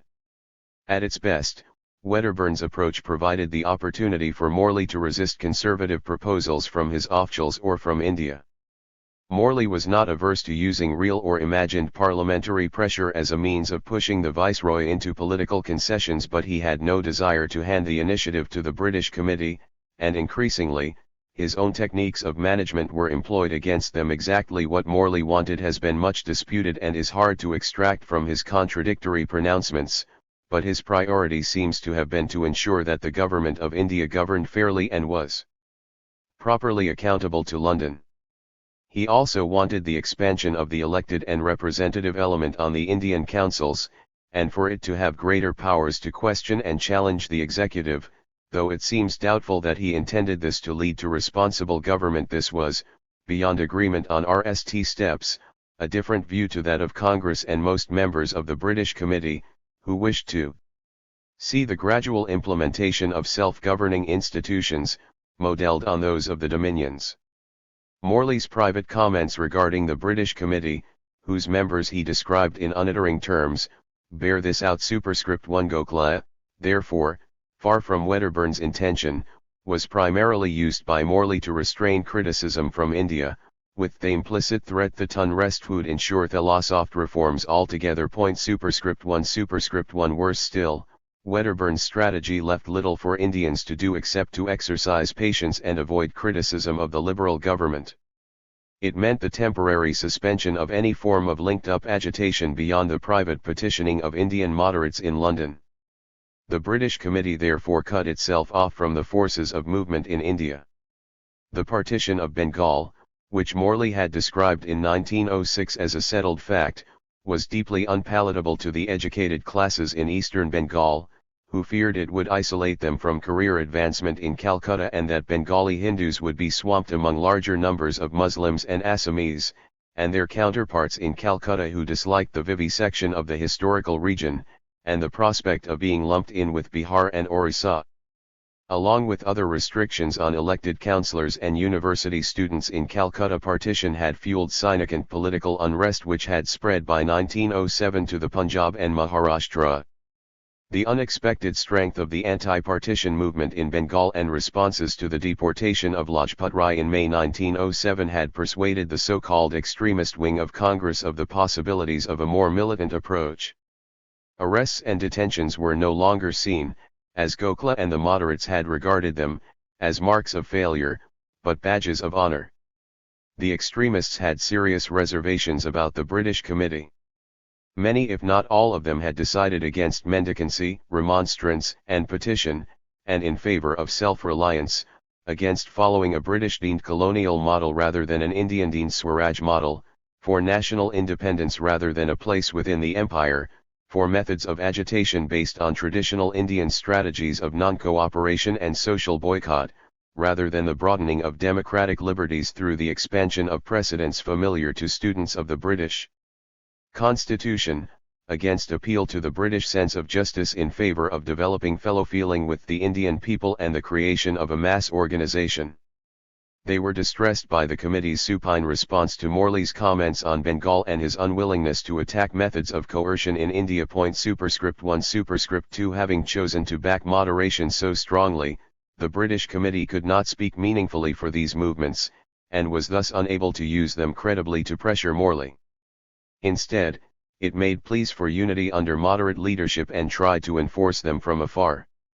Wedderburn wrote to Tilak and Lajpat Rai to urge moderation while Morley was ending his feed. .1 3 When, at the end of 1906, Congress leaders in Calcutta, allied to the Tilakites, wished to elect Lajpat Rai as president of the coming session, Wedderburn refused to take sides. 1 And even suggested to the moderates that they give the Tilakites a trial in the management and honors of the congresses, but attend in sufficient numbers to block them on questions of policy. 1 Wedderburn hoped that the Tilakites might supply the energy to revitalize Congress without wanting to take the leadership. But the implications of the strategy favoured by the extremists for the work of the British Committee were clear enough. Such a campaign would have its centre in India, it would be impossible to discuss with Morley, and it would have its own emissaries to send to London, rather than relying on the London Indians and their British allies. 1 The Congress moderates therefore refused to take such a risk, and instead engineered the election of Nehoroji as a holding manoeuvre. But Wedderburn's conviction that Morley must be supported became increasingly unsustainable. 1 At Surat at the end of 1907, the extremists planned to end subsidies to the British Committee altogether, and only the collapse of the Congress in scenes of disorder on its second day prevented debate on it. However, the possibilities of linked-up agitation did appeal to some supporters of the committee. Chief among them was Sir Henry Cotton, former Chief Commissioner of Assam, who had joined the committee on his retirement to England in 1902. Cotton had long favoured constitutional reform in India which would lead eventually to self-government. 1 At the end of 1904, he and Wedderburn had attended the Congress in India in the hope of a revival of the old spirit and a fresh start in usefulness. 1 Cotton had been pleased by his reception there, and on his way back began to contemplate a reconstruction of the British Committee to enable it to provide proper support for the Bengal agitation. "I despair of the British Committee," he told Gokhale. Under Wedderburn's leadership it had decayed into a collection of extinct volcanoes while India was becoming feebler and feebler. 2 Cotton therefore proposed that India be taken over by his son, Evan, a barrister recently returned from Calcutta. 2 1 This was resisted by Gokhale and Wedderburn, who feared Evan would sensationalize the paper and abandon the sober moderation which had, they believed, served Congress so well. 2 However, no rival candidate could be found, and Evan Cotton duly assumed the editorship in 1906. The editorials in India hardly became sensational, but they were noticeably more critical about Morley than Wedderburn liked, and reported in positive terms the development of Swadeshi agitation in India. Simultaneously, Cotton Pare was returned to Parliament, which gave him a platform from which to assert leadership of the British Committee. When Morley declared partition settled, Cotton, assisted by a fellow MP C.J. O'Donnell, another ex-ICS official, wrote to Congress leaders in Bengal to urge them to press on with their agitation, mass meetings by the dozen in every district. Morley will yet yield. A Whig, they commented, does nothing unless pressed. Superscript 2 Superscript 3 Morley was furious to hear from the Viceroy about this communication, which probably prompted him to dig his heels in yet further, but the incident suggested the potential for linked-up agitation. Superscript 2 In the autumn of 1907, tours of India by another radical MP V. H. Rutherford, the journalist H. W. Nevinson and Independent Labour Party MP Keir Hardie threatened further strengthening of agitational links, bringing Congress parliamentary encouragement and the chance for publicity at home. Superscript 2 The visitors' impressions of India will be discussed in the next chapter, but for present purposes it is worth noting the way in which such visits revived official fears of long-distance wire pulling. Dissenters within the ranks of the Europeans resident in India were always subject to criticism out of all proportion to their tiny numbers, partly because of the anxiety their crossing of the borders between Britain and India provoked in challenging or destabilizing hierarchies of racial prestige. Superscript 2 Hardie and Rutherford similarly threatened to create alternative solidarities in India, all the more dangerous because of the immunities and status they possessed as MPs. Hardie was quite cautious about encouraging a movement he did not fully understand, but his expenses and guidance were taken care of wholly by Congress, convincing officials that he was led by the nose by the Hindu agitators. Superscript 2 They found instructions from Congress leaders that Hardie should be told that partition and the partiality of the Raj towards the Muslims were the cause of the agitation there. In his RST speeches in India, Hardie attacked the Russian methods of the Raj, promised the support of the Labour Party for parliamentary action to end them, and for extensions of self-government on Canadian lines. Superscript 2 This was exactly the kind of linking up, based on ignorance of Indian conditions, that officials feared. District officers blamed Hardie for the revival of agitation in eastern Bengal, since the protesters there were now claiming parliamentary support, or even that Hardie had been delegated by Parliament to investigate their conditions. Superscript 2 When news of this reached London, creating a political storm, Morley cabled Minto he was ready to sanction whatever measures, no matter how strong, may seem advisable. Superscript 3 As Hardie moved from Bengal towards the military cantonments of the Punjab, Minto issued instructions that he be prevented from speaking to inimitable populations or to the troops. Superscript 3 Superscript 1 I should like to pack him off and send him straight home, Minto told Morley, but can we any legal ground for doing so? Superscript 3 Superscript 2 It turned out that Hardie could not be deported, but only arrested. Superscript 3 Superscript 3 District officers were therefore warned that no action should be taken against him without the Government of India's approval. Superscript 3 An official who had not recognized Hardie's political importance and treated him offensively was censured and moved to another district. Superscript 3 Hardie met senior officials in Calcutta and proposed that he act as a confidential emissary between them and the moderate leaders, trading renouncement of violence for promises of political concessions. But the Viceroy and his staff had no intention at all of permitting Hardie to adopt such a powerful role, and dismissed the proposal. Superscript 3 On his return, however, Hardie was persuaded by Motilal Ghose to support a linked campaign by which the Indian movement would keep up its campaign of non-violent resistance against the Raj, leaving political agitation in Britain to Britons who could better persuade the press, public, and Parliament of the Indian case. By such means, Ghose wrote, the late Mr. Bradlaugh was able to keep Indian wrongs constantly before the English public and make the whole Indian civil service tremble like an aspen leaf. Superscript 3 The ILP accordingly gave an unequivocal welcome to Congress, and Hardie became one of the keegers in a reinvigorated parliamentary grouping dedicated to a more confrontational approach in Parliament. Superscript 3 V. H. Rutherford also, on his return from India at the start of 1908, told Wedderburn that he too now intended to speak out without reserve. Superscript 3 Cotton too now opposed Wedderburn's efforts to persuade Congress to give Morley any more time to prove himself. The group refused to follow Wedderburn in welcoming Morley's statements, and abandoned private deputation for Erse Commons assaults. Superscript 1 No advocate would open the case by denouncing and insulting the judge, Wedderburn wrote sadly superscript 2 there I little signed hat these tactics made a much impact on Morley, Minto reforms which, after a weary parliamentary passage, were approved in May 1909. Where the committee got what it wanted on the appointment of unelected Indians to the Council of India and the Viceroy's executive, and more elected Indians to the legislative councils, it was because Morley believed it necessary to rally the moderates.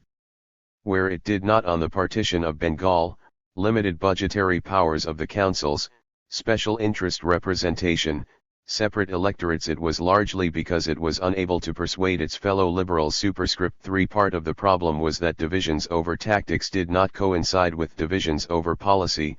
The ICS men who attacked Morley so vigorously still bore some of the traces of paternalism from their years in India.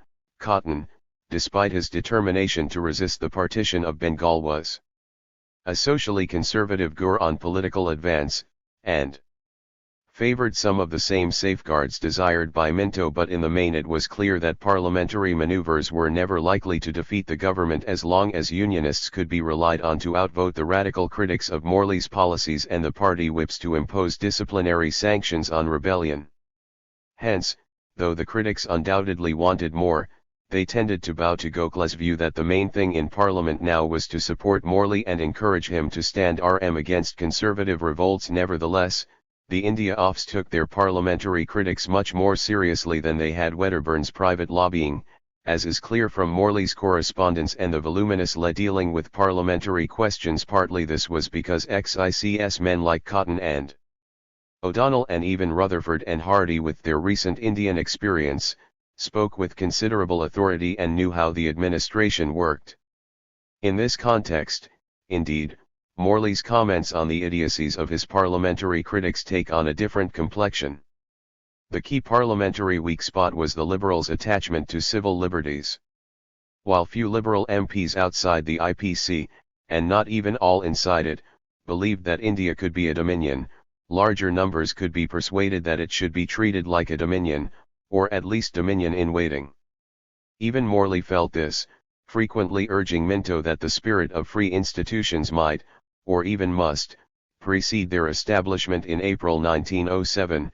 Despite nervousness on the part of Wedderburn, Cotton and others had attacked the deportation without trial of Lajpat Rai and Ajit Singh from the Punjab, putting Morley under pressure that he was forced to communicate to Minto, resulting in releases later in the year. Cause suggests that this incident, about which Morley was misled by Minto, marked a turning point for him, and thereafter he adopted a much more critical stance towards the man-on-the-spot measures introduced in 1908 to restrict the freedoms of the press and civil association, and rights to jury trial and bail were similarly attacked by the British Committee, even though Gokhale and Wedderburn wanted only muted criticism. When in December 1908 a group of 9 Bengalis were summarily deported without trial, there was a revolt.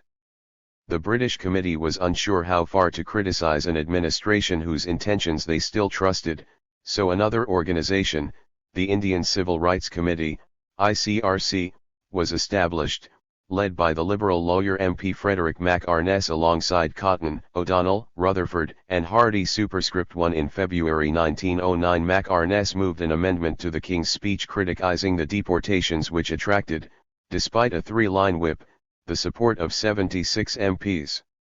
In May he secured the signatures of 146 MPs on a memorandum to Asquith on the same topic. Superscript 2 Many Liberal MPs had been angered by Morley's unconvincing response to a deputation they had sent the previous month. Superscript 3 You will not be able to deport any more of your suspects, that is quite clear, Morley warned Minto. Thus emboldened, Mac Arness introduced a private member's bill in June which provided that deportation had to be subject to proper warrant, with parliamentary approval.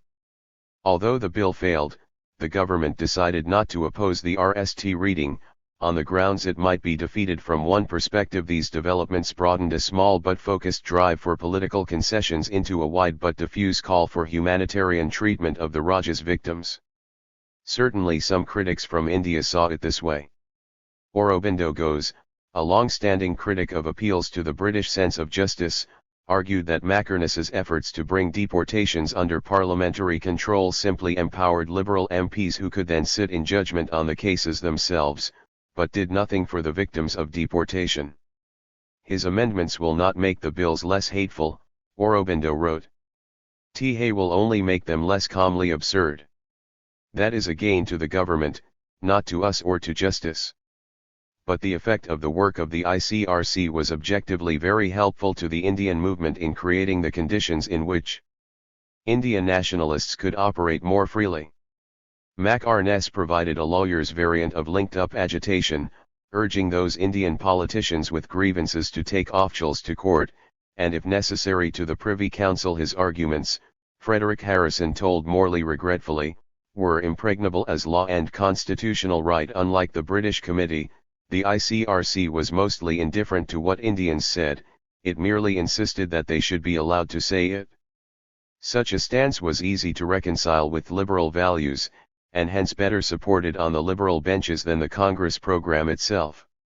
It was immune to pleas about the special needs of India, and hence more threatening to the Raj. It was also, Aurobindo accepted, appealing to Indians, because it did no more than clear the space within which they might speak. Indeed, even Aurobindo might have been more grateful for it than he was, since he was one of its principal beneficiaries. Morley, mindful of ICRC pressure, refused to permit the governor of Bengal to deport him, but insisted that he be properly tried, a procedure which, as the governor predicted, duly collapsed for lack of sufficient evidence. Its effectiveness was clear when in January 1910 Morley told Minto that the clock has struck and the Bengali detainees must be released by this time. However, an election had intervened, and had carried off the mainstays of the ICRC, Rutherford, O'Donnell, and Cotton, as well as other liberal supporters. Mac-Arness too felt obliged to withdraw from the campaign on his appointment to a judicial post the same year. When in July 1910 the ICRC survivors Hardy and Josiah Wedgwood moved a division on deportation, they got only 48 votes superscript 1. The history of the British Committee shows the strengths and weaknesses of an anti-imperialism based on shared liberal ideals. It has been suggested with considerable force in recent years that such ideals were, and are, compromised by their exclusions. Uday Singh Mehta, for example, has argued that the originary documents of British liberalism made a distinction between those civilized peoples who might be admitted to a liberal society and those barbarians who could not. Superscript 2. Barbarians, J.S. Mill famously wrote, had no rights as a nation, except a right to such treatment as may, at the earliest possible period, tee them for becoming one. Superscript 3. Such liberalism, it is suggested, tended to serve imperial ends in the intellectual support its narrow conceptions of human flourishing and social progress provided for the project of a civilizing mission, displacing older liberal theories, such as those associated with Smith, Burke and Bentham, in which the colonists were regarded as no less rational beings existing within a culturally different social order rather than failed or at best infant Europeans. However, this did not always prove as much of a bar to liberal anti-imperialism as might be thought. First, liberal theories were not wholly, but selectively supportive of imperialism, and not wholly, but selectively critical of indigenous political developments. The liberals of the British Committee did believe that India had become backward and that the lead in the task of its regeneration must be taken for the present by Europeans. But they believed that it had necessarily to be a shared project, that core liberal values could not be imposed by an alien power, but only inculcated through liberal modes of education and the provision of opportunities for free, rational inquiry, and for the expression and discussion of diverse points of view. They were also, as indeed Mill himself was, especially in his later years, skeptical about the motives of imperialists, and their willingness to develop the necessary institutions constitutionally limited and accountable government, a free press, the rule of law, widening educational opportunities to enable this development to occur. This was why they insisted on the protection of civil liberties, and this form of space clearing was genuinely valuable. Moreover, it was important that the values of liberalism were shared by British and Indian activists. Indians influenced by liberalism such as Gokhale and Nehoroji shared the British Committee's belief in India's degeneracy, especially its weak sense of public virtue and citizenship above the level of commitments to family and caste. This did not make them crude imitators of the West, for they believed that the values and projects of liberalism were not importantly Western, but rather universal ones, which had developed RST in Europe, but in which India must naturally share.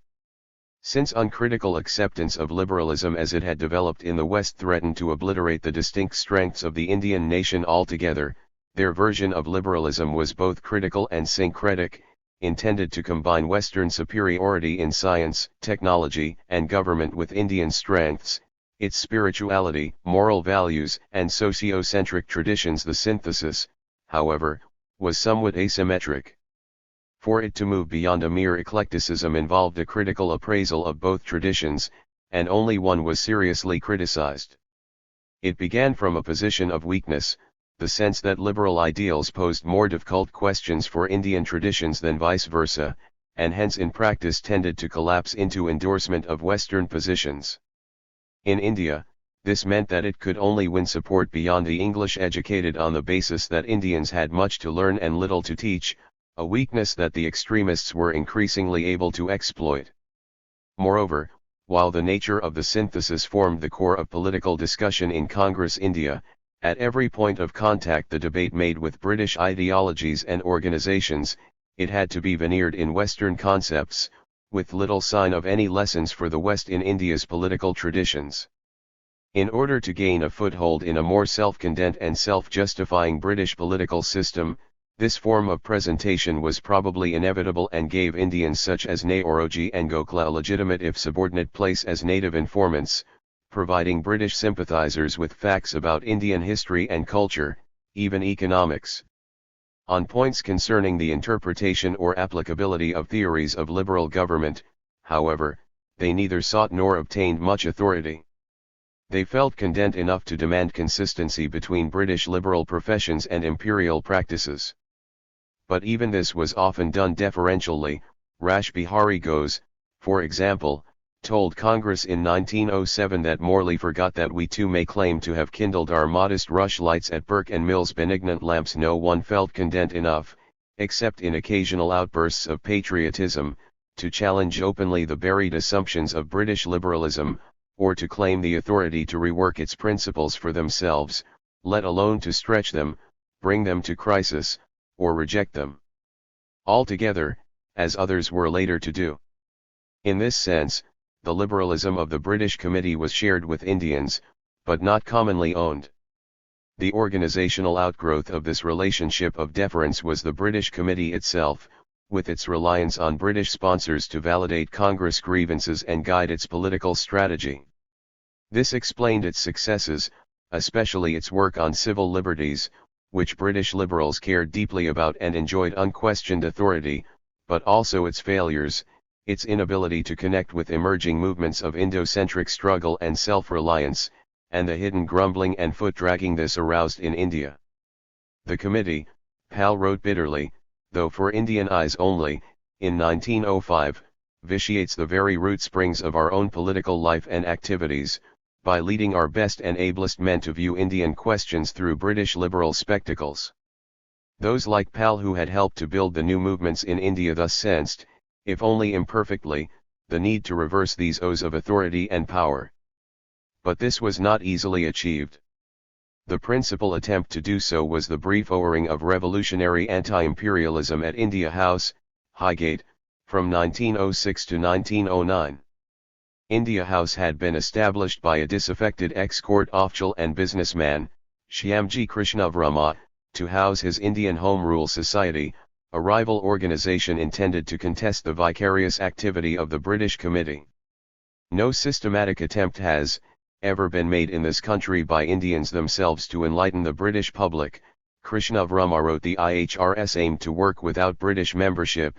Unlike the British Committee, it was open to Indian gentlemen only. Students, the principal beneficiaries of Krishnavarma's largest and also the most vocal opponents of the cautious approach of the British Committee, were quite prominent. Superscript 1. Krishnavarma also founded a weekly newspaper, The Indian Sociologist, to provide a counterweight to the moderate coverage provided by India.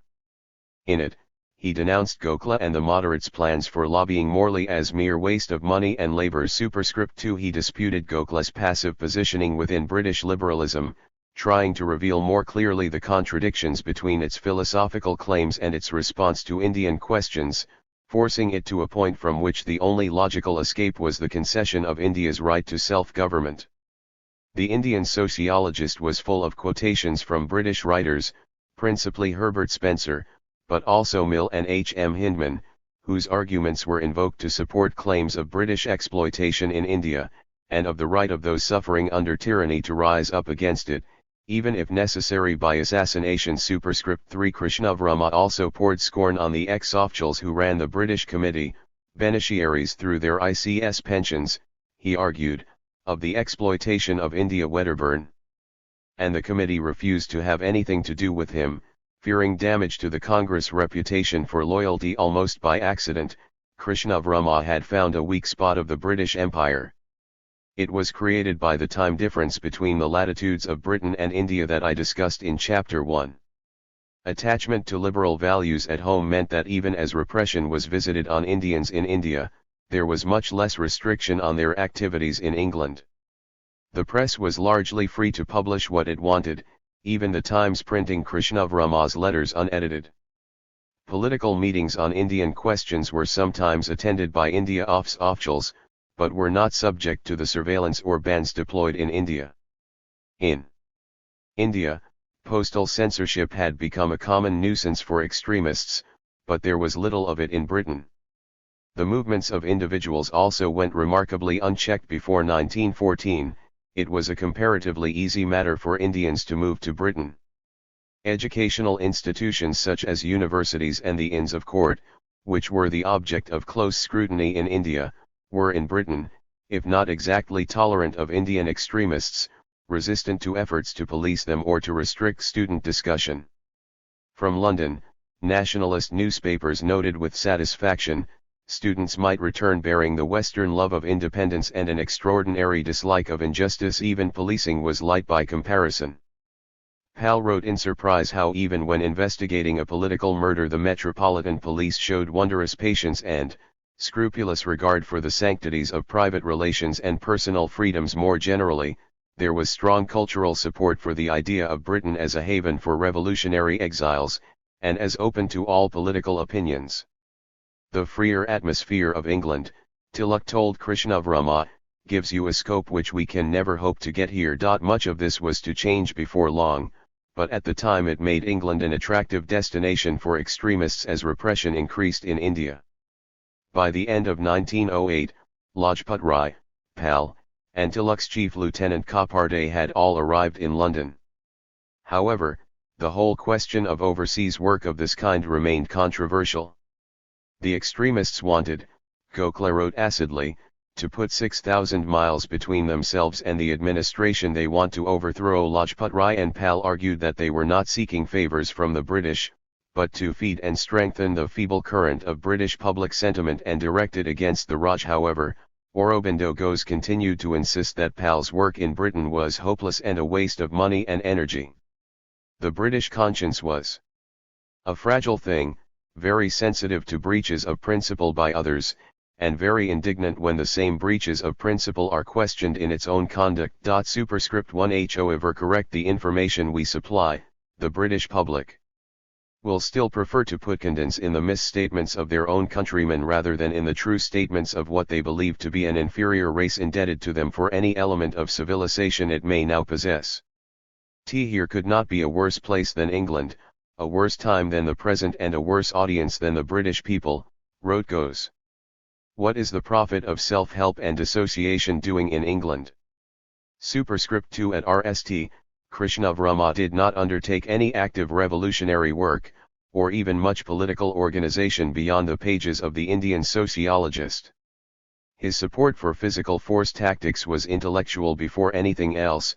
Political violence was justified in the abstract and negatively, as a principle of liberal political theory, which British thinkers had permitted if tyrannies could not be toppled in other ways, and which they could not consistently or fairly deny to Indians similarly placed. Superscript 3. However, retired ICS men coming across copies of the Indian sociologist or prompted from India, attacked Krishnavarma in the press and in Parliament. Their chief spokesman, Valentine Kyrole of the Times, credited him quite wrongly with a determined and effective campaign of sedition. Morley refused to take any action, but Officials felt obliged to make inquiries, sending a detective to India House and questioning the printers of the Indian Sociologist. Krishnavarma panicked and, unwarrantedly fearful that these activities were a prelude to attempts to close the paper and arrest him, decamped to Paris, never to return again to Britain or India. Much as Officials and Kyrole disliked hearing liberal arguments being made by an Indian, unendorsed by British sponsors, they had a powerful reply to make. Krishnavarma's methods and citation of British authorities were signs of inauthentic dependence on British thought, and a disconnection with Indian feeling. The principal weakness of Indian nationalism, G.K. Chesterton wrote, seems to the Titus not very Indian and not very national. If an Indian appealed in the name of Indian values and traditions, however, Chesterton continued, I should call him an Indian nationalist, or at least, an authentic Indian, and I think it would be very hard to answer him. This was misleading, for although Krishnavarma did admire Spencer and thought India could learn from him, his central point was not that India should adopt Spencer's ideas, but that those who claimed to support these ideas in Britain could not easily deny their applicability in India. But after Krishnavarma's departure, India House fell under the control of just the kind of nationalist Chesterton had thought it hard to answer. This was Vinayak Savarkar, a law student and protege of Tilak. Savarkar had considerable revolutionary form.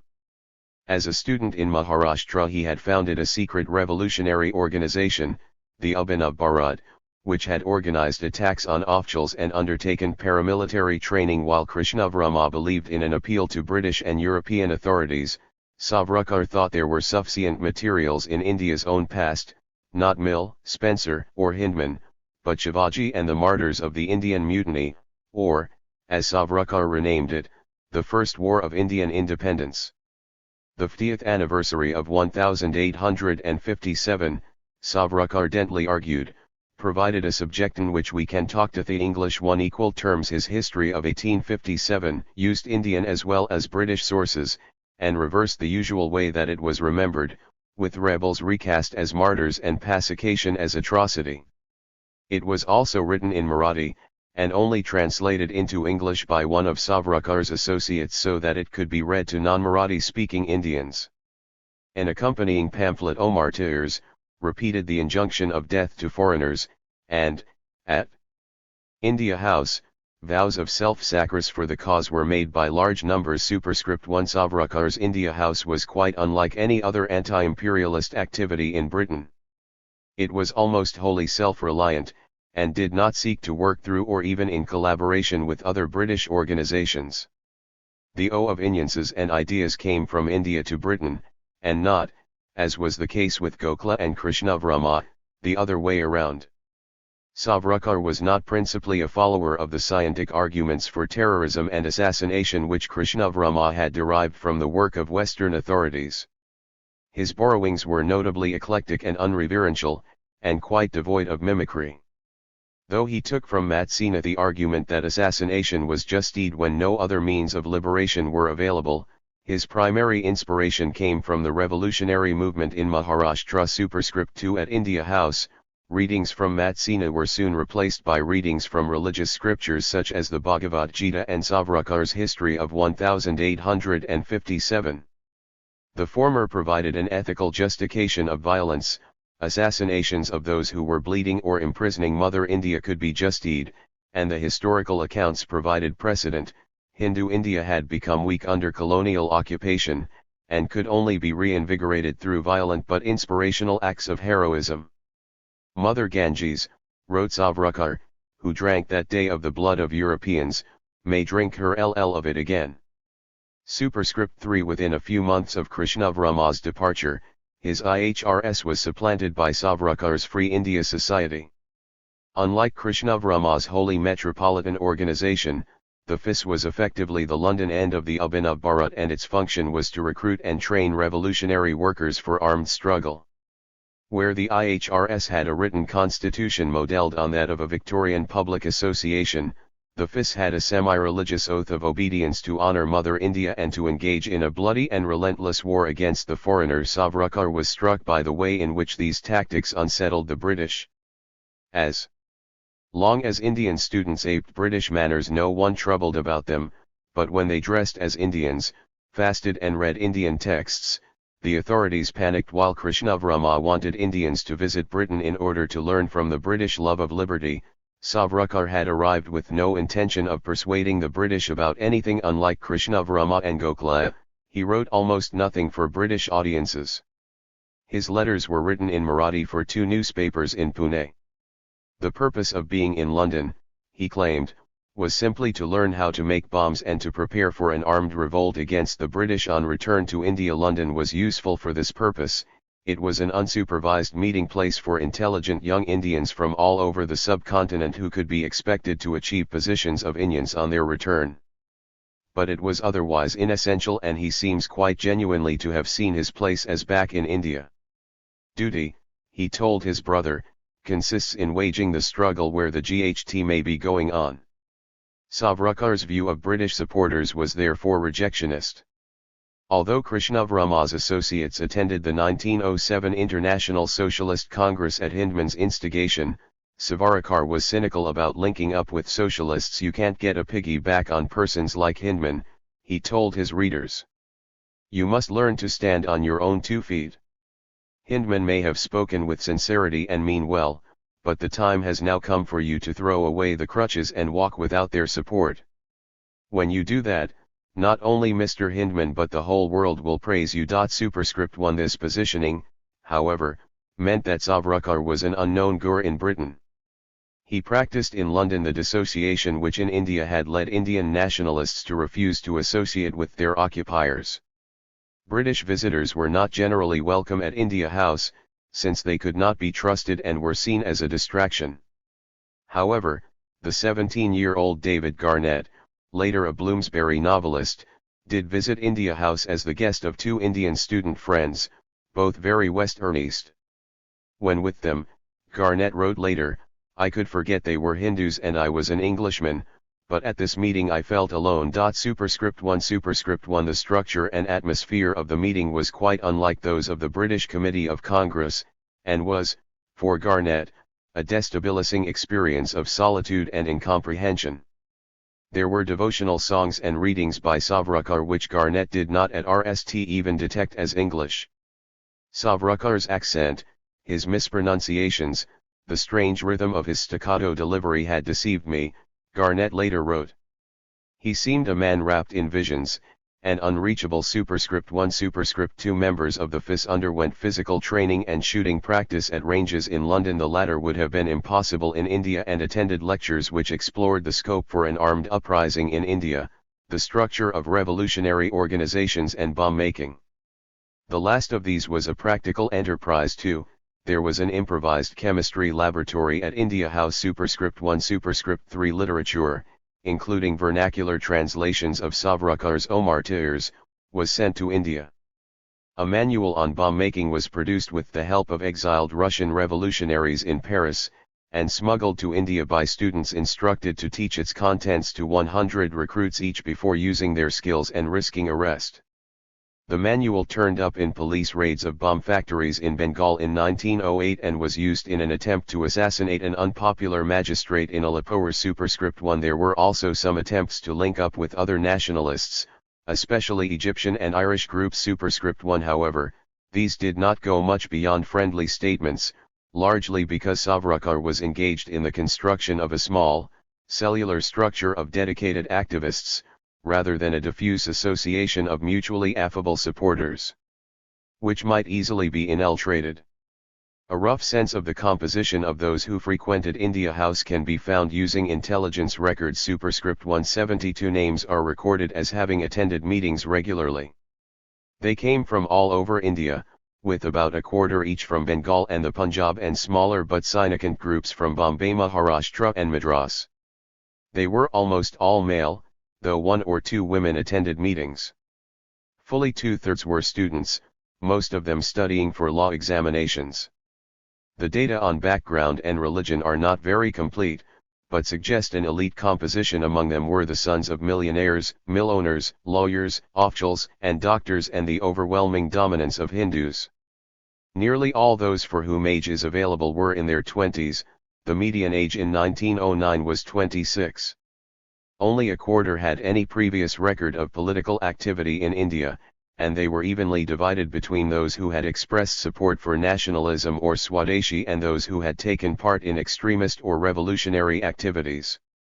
It seems, therefore, as autobiographical evidence also suggests, that most of those who attended India House had not arrived with any intention of revolutionary agitation, but were converted while in Britain. This pattern of work and composition suggests some of the strengths and weaknesses of Savarkar's India House. There was emphasis on India-directed actions by the social elites, involving self-sacrifice which would inspire the masses to follow behind, but which did not require the building of a mass movement in advance. Superscript 1. The difficulty with this was the unwillingness of elites to make the self-sacrifice that was required. The students sent back to India with the bomb manual had met an unenviable fate. Implicated by an approver, prosecution witness, who was later assassinated in jail, one was on the run, and the other sentenced to transportation to India's notoriously harsh prison on the Andaman Islands. Superscript 1. Volunteers for subsequent missions were understandably fewer. In February 1909, Savarkar persuaded Chaturbhuj Amin, the cook at India House, to carry 20 Browning pistols and ammunition back to India in return for money. Superscript 1. Later the same year, Chanjari Rao, a sanitary inspector in his 30s who had come to Britain in search of professional qualifications, undertook a similar mission, also for money. Superscript 1. Superscript 1. Savarkar also tried to persuade Mpt Acharya, an impoverished Madrasi, that he should sacrifice himself for the cause, but Acharya was canny enough to duck the call. Superscript 1. Superscript 1. Superscript 1. The fact that these individuals were all more or less financially dependent on Savarkar suggests the difficulties of ending recruits among the student body for revolutionary work. The reliance on students was an imaginative and lasting solution to the problems of finance that had hitherto restricted anti-imperialist work for India in Britain. Their families and government agencies which paid their scholarships unwittingly subsidized their anti-imperial work. But such elite groups were also naturally mindful of their own career prospects. Savarkar thought about 90% of them secretly or again openly believed in the inferiority of India and were not serious about political work. Superscript 1. Superscript 1. Superscript 2. One of Savarkar's associates, T.S.S. Rajan, commented bitterly that the intellectual or educated Indians pushed their poorer brethren forward to do the dangerous work while they remained in security themselves. Superscript 1. Superscript 1. Superscript 3. Yet Rajan himself, with a family in India to support on qualification, felt torn. Can we relinquish everything else just out of patriotism? He later recalled.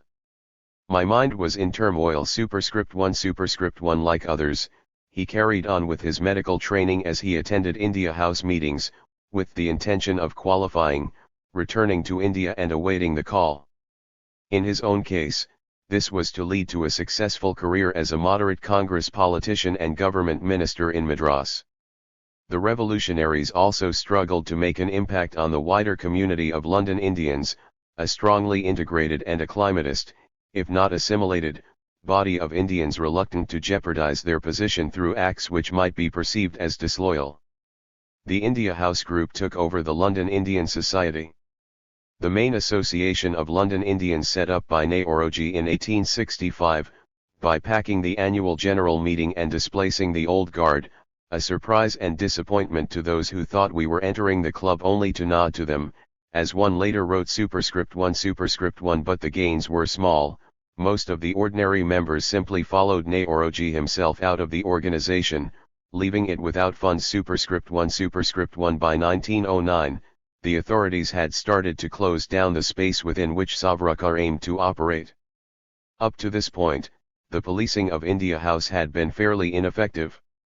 He ordinary square-toed English constable, even in the detective branch, is rather clumsy in tracing your wily Asiatics, Morley had admitted to Minto. Superscript 1. Superscript 1. But Minto and his council, anxious to seal this bolt hole for the extremists, asked in March 1909 for special measures to be taken in London to restrict the of seditious material and the suborning of students. Superscript 1. Although Morley remained reluctant to sanction this, policing was stepped up. Superscript 1. More threatening still was the threat of professional disbarment. Prompted by the India Office, the Inns of Court began proceedings to prevent Savarkar and a fellow Indian student from being called to the bar. Superscript 1. Superscript 2. This made it clear that denied professional sacrifice was required. By May, only 2 paying residents were left at India House, which Acharya described as a leper's home unvisited by students for fear of the consequences. Superscript 1. Superscript 2. Superscript 1. Its days as a clandestine revolutionary base were numbered. Police reports spoke of distrust and disappointment. April 17, marked abatement of activity. April 24, growing distrust and disunion. May 15, with meetings very poorly attended. May 29, and very quiet. June 26.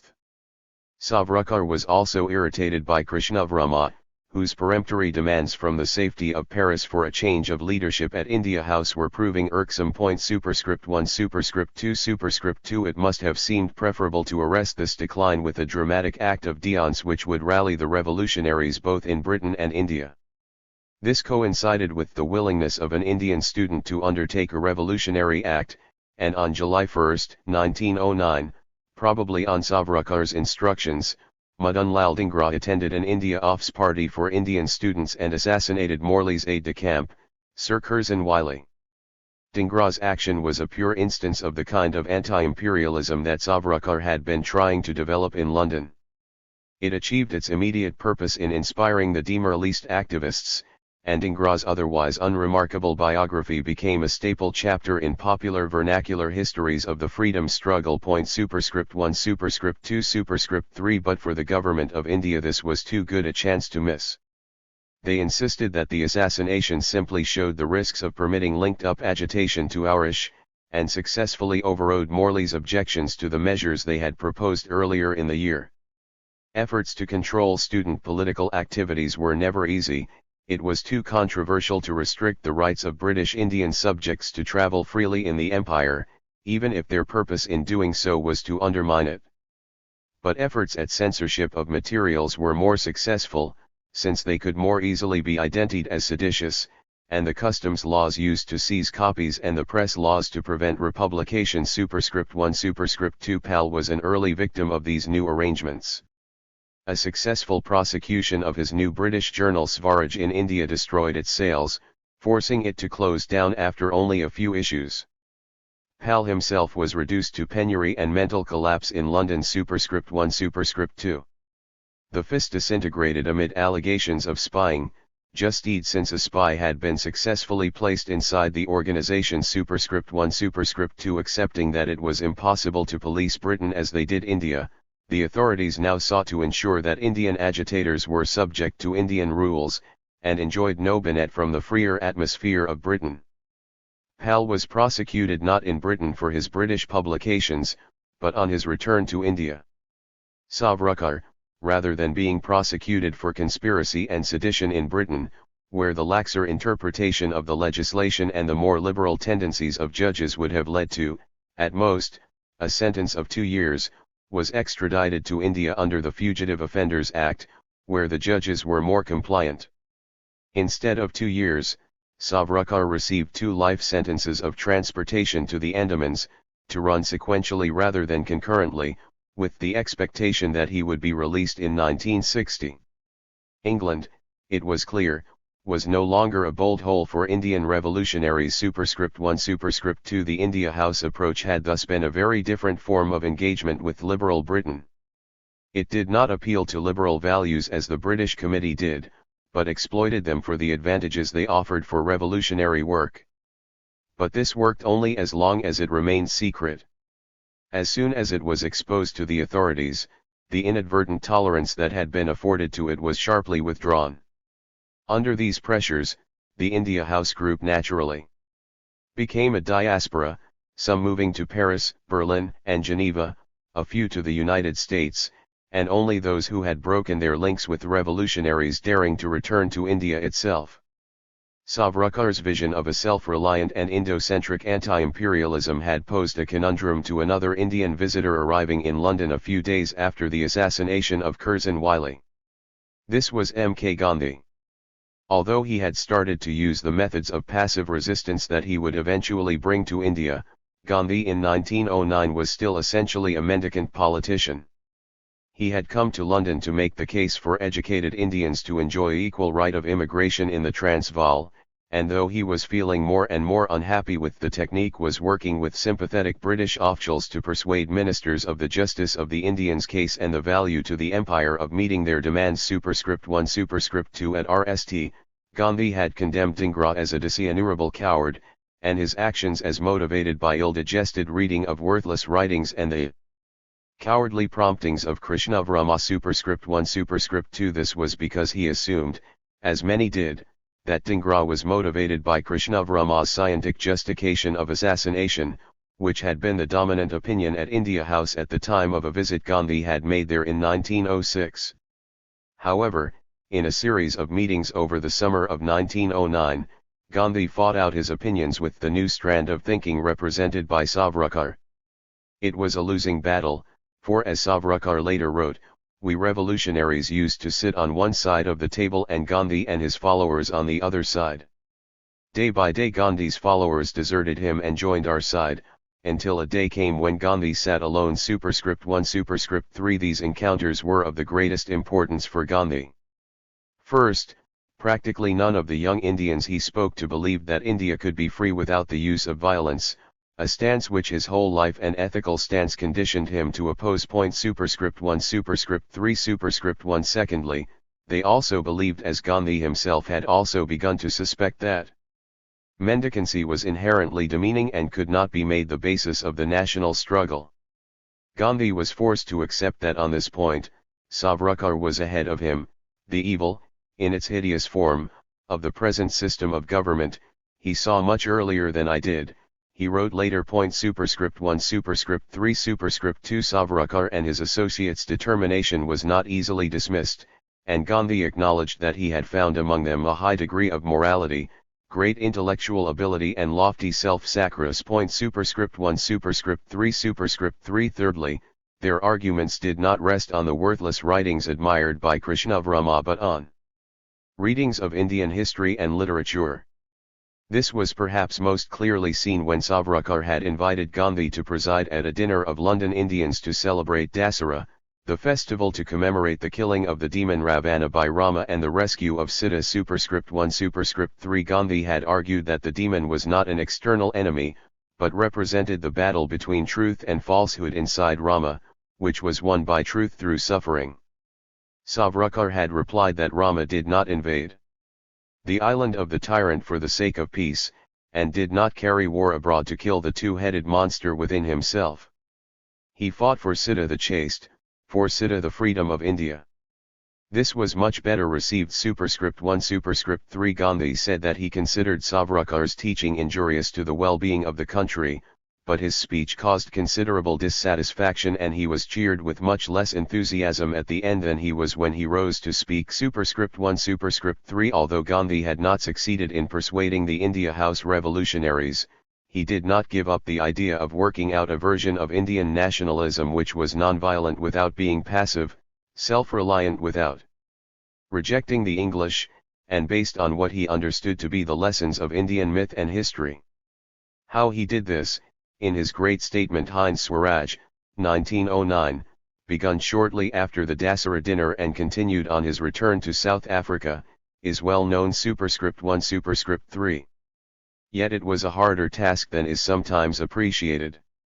Gandhi was not merely writing against mendicant and imitative nationalism but also the specific Indo-centric version of nationalism set out by Savarkar. He tried to show that Indian writings such as the Gita demanded self-abnegation and withdrawal rather than, as Savarkar suggested, political violence in a just cause. Superscript 1 Superscript 3 Indian traditions of passive resistance, reworked into satyagraha, were not ineffective, as Savarkar suggested, but demanded greater courage, and were no less forceful for being based on soul force rather than violence. Indeed, armed resistance of the kind favored by Savarkar, Far from rejecting Indian traditions, would, Gandhi argued, Europeanus India superscript 1 superscript 3. The implications of this conception of Indian nationalism for agitation in Britain were, in time, to be profound. Gandhi did not agree with Savarkar and Aurobindo that British sympathizers would generally prove unreliable allies. If we shun every Englishman as an enemy, he wrote, Home rule will be delayed superscript 1. But the points made about the English in Hind Swaraj suggest a new ambivalence towards the allies who had formed the mainstay of Gandhi's mendicant strategy up until this point. Gandhi criticized India House for insulting the British Committee, but his own endorsement of its work was hardly enthusiastic. Sir William Wedderburn does not wish ill to India. That should be enough for us superscript 1 superscript 1. There were hints of a new basis for collaboration with the British in which the Indians would assume the lead superscript 1 superscript 2. The British, Gandhi wrote, must realize that they were not essential and had to learn from the Indians, but if the English become Indianized, we can accommodate them. It lies with us to bring about such a state of things superscript 1 superscript 3. In time, Gandhi was to try and work out such a form of cooperation with British activists, in ways that Savarkar, who remained quite literally unintelligible to them, neither wished nor was able to do. These three approaches: the appeal to shared liberal values made by the British Committee, the rejectionist stance of Savarkar, and the developing Gandhian notion of self-reliant engagement were to deem the dilemma of metropolitan anti-imperialist agitation in the years to come. Winning the support of a political party promised to help solve one of the principal problems of organizing metropolitan agitation. Parties could draw on existing affiliations and loyalties, rather than having to create them from scratch, and could deliver metropolitan expertise, pre-committed activists, and publicity opportunities, as well as the support of those who might exert a direct influence on government. The small cog of metropolitan anti-imperialism might, interlocked in this way with larger cogs, turn bigger political structures around. However, though alluring, such relationships were also fraught with hazard. For British political parties, the key question was the compatibility of Indian demands with their ideological leanings, electoral concerns, and the economic interests of their supporters. For Indian nationalists, the chief danger of reliance on a party was that they might be required to defer to that party's views and interests on Indian questions, or engage in irrelevant factional battles with other parties, diverting their energies and alienating existing supporters. Despite the evident hostility of the Unionists to their aspirations, the early Congress leaders wished to win support in both major political parties, but were advised by the British Committee to give their money to support only Liberals. Superscript 1. The attempt to form an alliance with the Liberals had, however, proved disappointing. Only around a quarter of the Liberal associations had agreed to support Congress demands, and this was insufficient to persuade the ruling bodies of the National Liberal Federation to endorse Indian demands itself. Superscript 2. Hindman's Social Democratic Federation had given more sustained support for Congress but had proved an uncomfortable ally, likely to upset the careful strategy of seeking the support in governing circles on which the Congress leadership was set.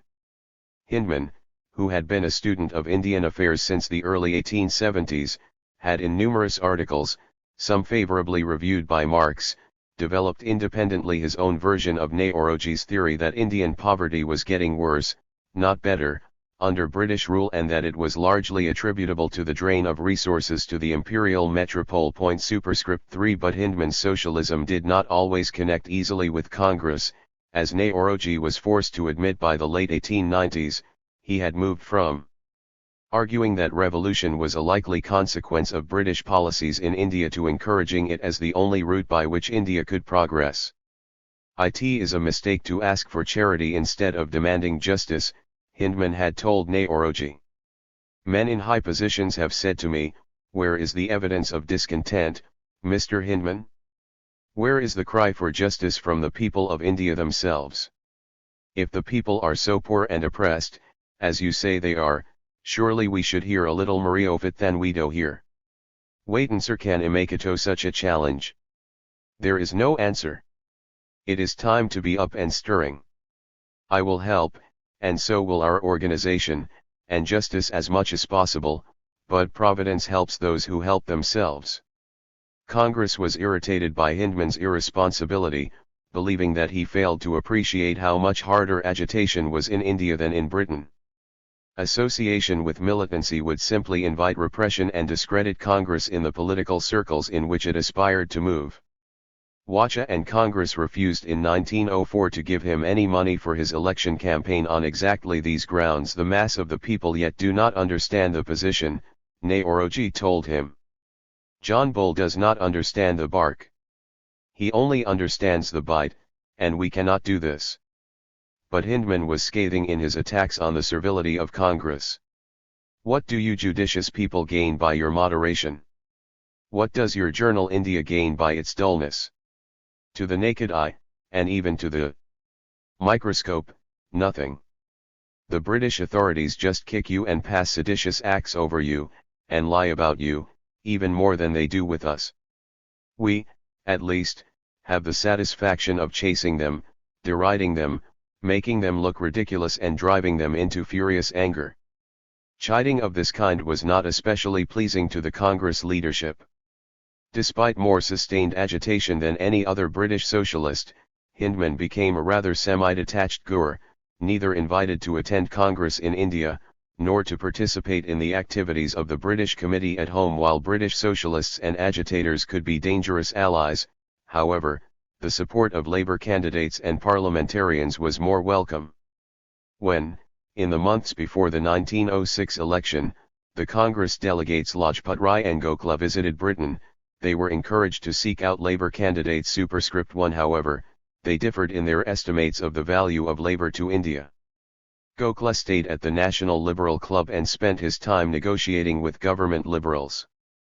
On his return he made cutting remarks about Social Democrats in the Subjects Committee. Superscript 1. Superscript 1. Lajpat Rai spent more time touring the urban areas of Scotland, Northern England, and the Midlands, addressing meetings of workers.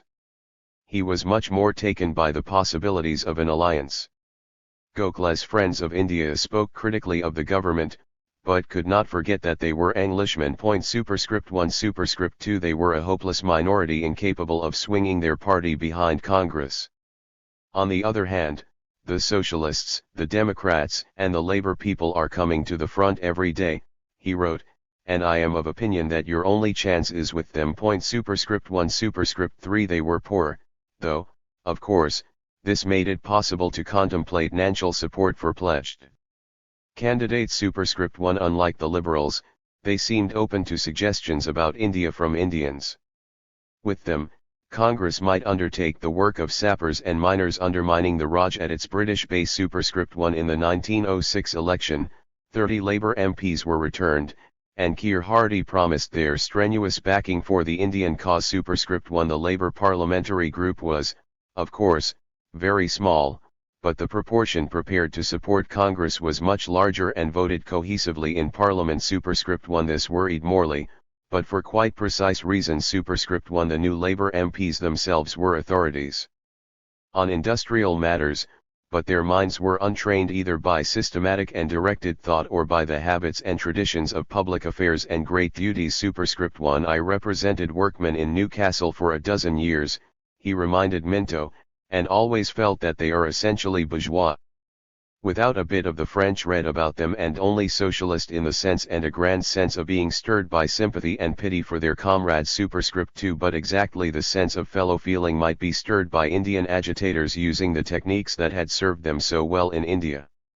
Hardie, indeed, feeling his ignorance of Indian matters, had sought advice from Gokhale for his speeches, a practice that was also followed by MacDonald and James O'Grady, the other principal Labour speakers on Indian questions. Superscript 2. Superscript 1. The British Committee captured the majority of the Labour force for the IPC, and praise was lavished in the columns of India on their early forays on Indian questions. Superscript 2. Superscript 2. However, the prospect of an alliance between Congress and British sympathisers had its own difficulties. The Labour MPs were hardly less enthusiastic about free trade than were the Liberals, which made them only weak supporters for Indian nationalist demands for protection. Matters were made worse by the impact of Congress boycotts and the Swadeshi campaign on working class interests, particularly in Lancashire. Neither Gokhale nor Lajpat Rai had shied away from this difficulty while speaking in Britain. Gokhale had told a Manchester audience that the intention of the boycott was not to hurt British producers but to put pressure on the government of India. Superscript 2 Superscript 3 At Stockport, Lajpat Rai had sought to assure cotton workers that Indian nationalists did not seek to replace imports of niched goods with local manufactures, but only to develop its production of cheap and coarse goods which did not compete directly with those of Lancashire. Superscript 2 Nevertheless, as moderate nationalists came under increasing pressure from Tilak and the extremists, the likelihood grew that Congress would be obliged to step up its boycott of all British goods and institutions, even at the expense of British workers. Labour's parliamentary attacks, like those of radicals, thus steered clear of these thorny questions. Rather they conned themselves to deploring Britain's economic exploitation of India, resisting frontier expansionism and militarism, condemning deportations and detentions, and calling for more rapid Indianization of the administration. Superscript 2 The Labour MPs also had to judge the compatibility of Congress's aspirations with their own ideals. A key question for the Labour Party was whether the kinds of social reforms it wished to see in India, such as the redress of poverty, widening educational opportunity and the growth of meaningful trade unionism, were more likely under Congress rule than they were under British rule. The unreformed Raj seemed to lack the capacity or authority to undertake such a program. Its Nances were permanently squeezed by imperial military demands and those of an expensive European-dominated administration and its pension funds. It pursued agricultural policies which merely created peasant indebtedness and famine, and industrial strategies which were haphazard and compromised. Lacking sufficient authority of its own, it was forced into compromise with the existing elites and the most socially regressive elements of Indian society, the landlords and the princes. On the other hand, Congress, despite its hostility to the Raj, seemed detached from the masses and their concerns. Though highly articulate, its core support came albeit unevenly from a predominantly Hindu urban high-caste Western-educated intelligentsia and had little autonomous support among workers and peasants. Superscript 2 Its primary aim was to secure its own place in the administrative and legislative work of the Raj, but social reforms, as well as religious matters, had been sedulously avoided as divisive. Land tenure and rents were rarely discussed, and the problems of Indian rural poverty were considered mainly as evidence of the drain of resources to Britain, and rarely as a problem of internal inequity. The new style of mobilization represented by anti-partition extremist politics after 1904 seemed more promising, especially to those such as Hindman who had deplored the gentlemanliness of Congress. But the methods by which this broadening was achieved itself raised questions for British sympathizers. With their own distinct traditions, the Indian peasantry and urban poor could not be mobilized by appeals couched in the language of Western progressives or, for that matter, by using the techniques favored by European working-class movements. Instead, the extremists sought to harness their pre-existing energies, expressed in an enormous variety of causes and campaigns, in opposition to rent rises, in defense of customary rights and religious observances, and so forth. In Bengal, the methods employed were a mix of Western-style petition, demonstration, and boycott, combined and reinforced by the use of what Guha terms dharmic protest, that is, the attempt to enforce collective action through the use of religious sanctions. Superscript 2 For example, failure to comply with the demands of the boycott was treated as a religious fault, and wearing foreign cloth as polluting. Caste sanctions, such as the refusal to perform rituals of purification for offenders, were employed to coerce non-participants to join campaigns. The charismatic skills of religious leaders were deployed to win support, and religious festivals and pilgrimage sites were the occasions for rallies. As well as using religious authority, Congress leaders also employed traditional techniques of social dominance, money, power and force to rally support. Sympathetic zemindars, large landowners, and their agents enforced the boycott on their tenants and on other economic dependents. This too raised the question of the relationship between the educated, urban classes and the wider India. This created a puzzle for Labour sympathizers with Congress nationalism. Accustomed to Western notions of political progress, they had great difficulty in identifying the markers of authenticity in the Indian setting. Judged by the criteria of home, the emergence of a rich urban associational life, characterized by moderate politicians speaking the familiar language of Western liberalism, seemed at RST sight an authentic, if infant, development. Yet on closer inspection, seen in its own setting, it appeared a somewhat artificial, imitative phenomenon, lacking deep roots in Indian society. The alternative forms of mobilization visible in anti-partition politics initially offered different signs of authenticity, popular support and clear indigenous roots, and most encouragingly, self-reliance. But they were quite unlike the forms with which British politicians were familiar, relying as they did on pre-modern methods of mobilization and on the authority of caste and class. Many of the politicians they met as heads of ostensibly Western organizations in London, such as Lajpat Rai, were, in India, leading narrower, communal organizations dominated by quite different methods of working. These were often reforming organizations of which British radicals approved, concerned with reforming religious practices such as widow remarriage, untouchability, or prohibitions on foreign travel, in the light of new thinking. But they had unfamiliar concerns and modes of operation. After 1907, four Labourgers Keir Hardie, Ramsay MacDonald, and Sidney and Beatrice Webb, as well as the radical journalist H. W. Nevinson visited India in quick succession, and their differing perceptions and recommendations provide a good cross-section of responses to the new Indian nationalism. The RST arrival was Keir Hardie. As we have seen, India proved a controversial destination for Hardie, when his tour was denounced in the Anglo-Indian press as seditious. He sent several letters home to the Labour press giving his impressions, and after his return, these were collected in a small book titled India, Impressions and Suggestions. At RST site, the horrid reactions of Anglo-India seem quite understandable, for Hardie did not stop at urging Morley to reconsider the partition of Bengal. He went further to endorsing extremist demands for a rapid extension of self-government. There could be no real pacification, no allaying of discontent, no breaking down of the barrier rising between European and Asiatic until the people of India have some effective form of self-government.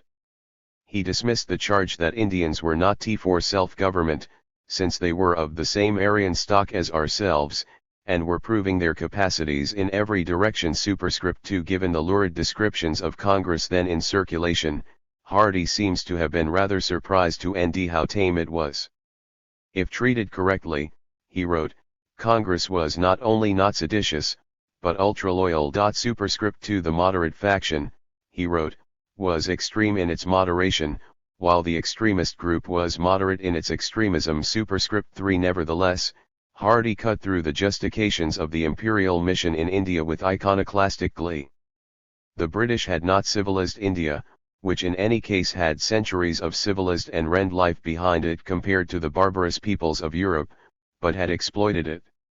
India's increasing poverty was a direct result of the British occupation. Superscript 3. Superscript 1. Far from dedicated to serving the Indian people, the British in India were, in Hardie's uncompromising opinion, merely interested in comfortable billets. Superscript 3. Superscript 2. Hardie proposed to make the village council the panchayat the basis of a system of indirect election by which popularly elected councils at district and municipal level would in turn elect provincial councils with enlarged powers. In this way, Hardie believed, the whole superstructure of Indian administration would rest on popular election, and the people would be given a real control over their own affairs. Superscript 3. Superscript 3. On his return, Hardie wrote to Morley to press this idea on him, assuring him that the process of sifting through the various boards would be sufficient to ensure that the men newly selected to act on the provincial councils would be such as would command the confidence of all sections of the community. Superscript 3. Hardie did not spell out what he thought the enlarged powers of the provincial councils might be, and his plans were merely the outline suggestions of a passing visitor rather than a fully evolved policy. Nevertheless, radical grassroots democracy of this type was much more than Congress had asked for, and one might suspect, much more than it wanted. In Hardie's vision, Congress would become merely one of many parties competing for the votes of peasants, a prospect far from the ambitions of many of the pre-Gandhian Congress for the opening up of the administration to more of their number. Of course, Congress leaders were in no position to quarrel with an enthusiastic British visitor, but differences of view of this kind might help explain why Hardy was surprised by how limited their aims were. The endings of the Royal Commission on Decentralization, which reported the year after Hardy's visit, suggested that panchayats as they then existed were an unreliable basis for village democracy. They did not exist in all of India, and were often factionalized along lines of caste, to the extent that in some cases, more than one existed in a given village. Where they commanded authority, it was usually the traditional authority of caste. Tellingly, Tilak, who gave evidence to the commission, had wanted to see panchayats elected, but not for them to form the basis of Indian democracy as Hardy did. Superscript 3 Hardy's view of the moderates was initially shared by another visitor, H. W. Nevinson. Superscript 3 Nevinson visited India only a few weeks after Hardy. His speeches followed the same themes, the insensitivities of the Raj and the desirability of political concessions. However, he also made some rather sharp criticisms of Hindu passivity and the lack of organizational skills. He was told by British officials that Indians made good critics and talkers, but never took advantage of the powers that were there to make practical social improvements, an impression he confirmed for himself on seeing LTHY water tanks waiting for the municipality to repair. Superscript 3 I see oldie hardly get them to see my point in insisting on the Swadeshi of self-help, he wrote in his diary, after his RST discussions with Indian politicians. Superscript 3 Indians had failed to build civil institutions above the level of the locality for themselves, were now confronted by a powerful, efficient but foreign state, and had, as a result, got into the habit of looking to government for every single thing and of expecting all from it. Superscript 3 Hindu submissiveness also hampered the organization of political resistance to the Raj. Hardy had instructed Indians that their problem was the lack of grit and backbone, and Nevinson was publicly critical of the weakness of Indians in overpoliteness and taking things lying down. They should stand up and meet a man face to face. There was, he told one audience, no glory in ruling over a yoke of sheep, and there was no glory in being one of a yoke of sheep. What was needed were greater efforts to develop self-reliance and manliness. Superscript 1 After Russia, Nevinson found the scale of oppression rather petty. Superscript 2 Like other muscular radicals before him, such as Hindman and Blunt, and still others later, such as H. N. Brailsford, Nevinson felt able, from a comfortable position of invulnerability to the Raj, to urge defiance upon those in a much weaker position. The moderates told Nevinson that self-assertion would come from the growing contingent of Indians under British tutelage.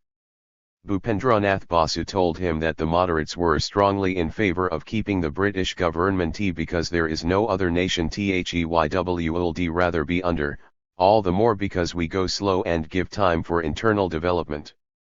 Superscript 3 To Nevinson's even greater surprise, Gokhale defended Curzon's notion that inscrutable providence had brought Britain to govern India, since England was supplying what most was lacking in the race love of freedom and self-assertion against authority. As to Hardy, this did not seem sufficiently robust to Nevinson, and it was not until he met Aurobindo Ghosh that he found a nationalist of whom he could wholeheartedly approve.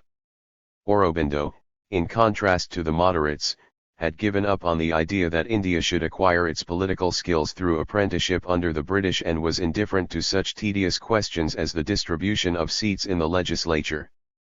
Instead, he concentrated on building national institutions based on Indian traditions, a renewal of national character and spirit, reduced since 1830 more and more in each generation to condition of sheep or fat calves within the extremist camp. Moreover, Aurobindo had set himself up against the ineffectiveness of peaceful ashrams and Swadeshism and self-help. In its place, he advocated boycott of British goods and institutions, and the creation of national schools and courts and so forth, in their place. He also favored ostracizing those who refused to join the boycott, and believed armed struggle against repression could be justiciable and necessary. Nevinson was more naturally drawn to Aurobindo because of the depth of his unions with Indians, rather than the reliance on connections in London employed by Gokhale. Better still, the Congress volunteers employed to enforce the boycott, and to fend off Muslim attacks, were at least showing some manly virtues. This is beyond doubt the true party, wrote Nevinson, the party with a future. Yet Nevinson had reservations.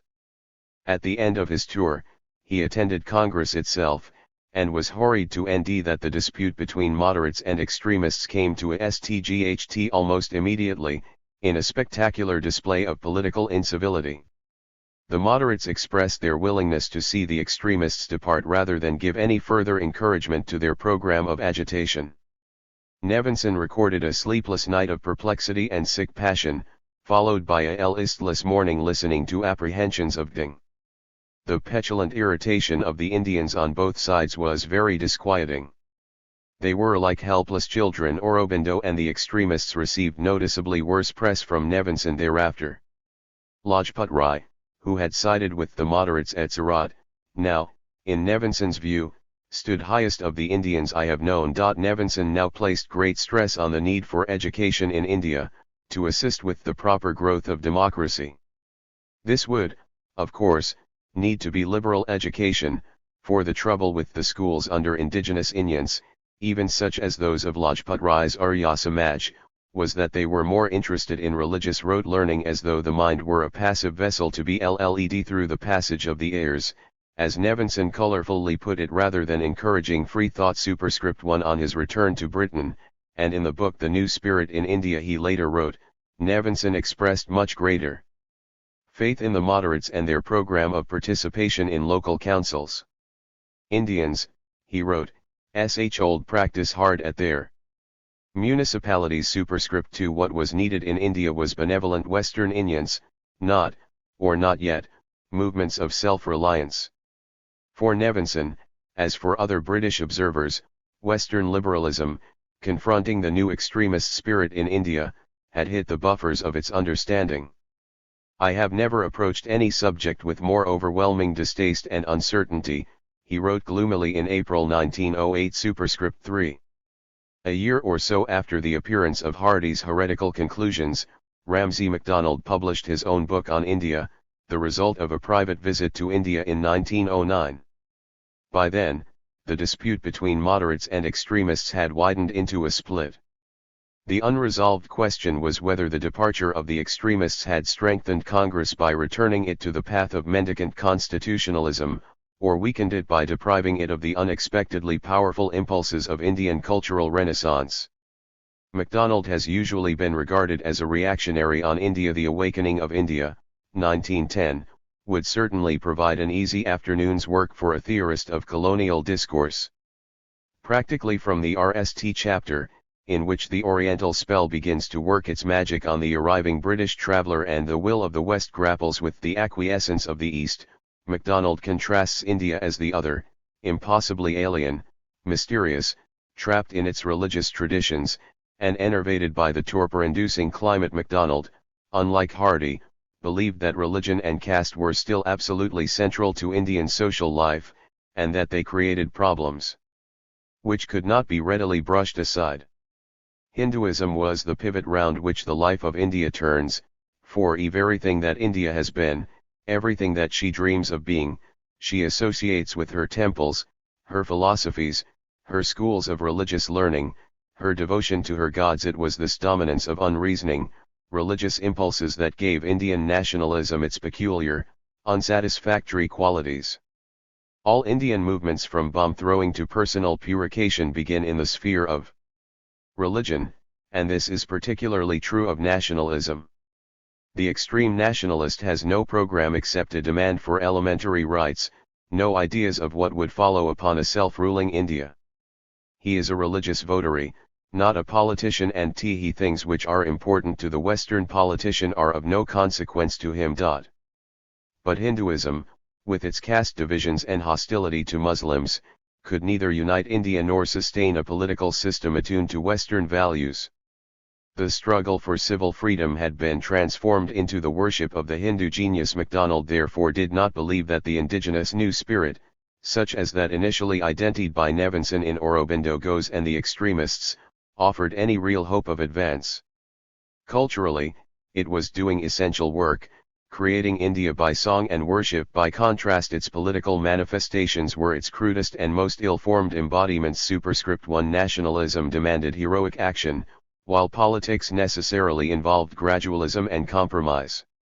Unlike Hardy, MacDonald had little time for the notion that India's past provided any basis for building democratic institutions. Where Hardy held that the empire had merely impoverished India, MacDonald took a much more positive view of the imperial contribution. Whatever nationalists might say, the historical fact remains that England saved India. Superscript 2f for many a long year, therefore, British sovereignty will be necessary for India. The warring elements in Indian life need a unifying and controlling power, he wrote. Britain is the nurse of India. Deserted by her guardian, India would be the prey of disruptive elements within herself as well as victim of her own too enthusiastic worshippers. Superscript 3 However, while the Raj had brought peace, and must stay, it could not without reform develop India further. Indians did lack the skills of government. They lacked discipline, steady perseverance, and courage.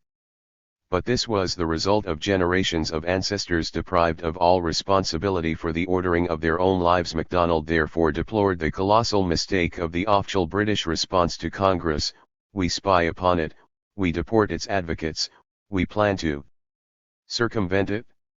He believed that this failure was partly the result of inadequate supervision of the Raj from Westminster. MacDonald held, therefore, that WE must govern India more on parliamentary lines, ensuring, through greater accountability to Westminster, that viceroys, governors, and officials maintained an appropriately imperial standard of conduct in their dealings with Indians. The solvent of communal and caste divisions would be council work, education, and the greater employment of Indians in the imperial administration. Of course, MacDonald was adamant that the process could not be rushed.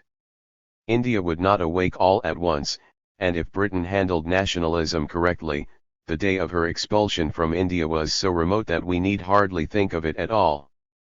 Progress to Indian freedom, however, could not be held back, for her destiny is above our will, and we had better recognize it and bow to the inevitable. The role of the British in India now, MacDonald averred, was not ruler, but advisor, counselor, and guide. Thus the early efforts of Congress to build an all-India movement seemed to MacDonald to offer the only prospect of advance.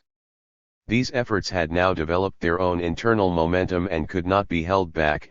Indeed, the future belonged to nationalism. The pace of reform needed to be kept up.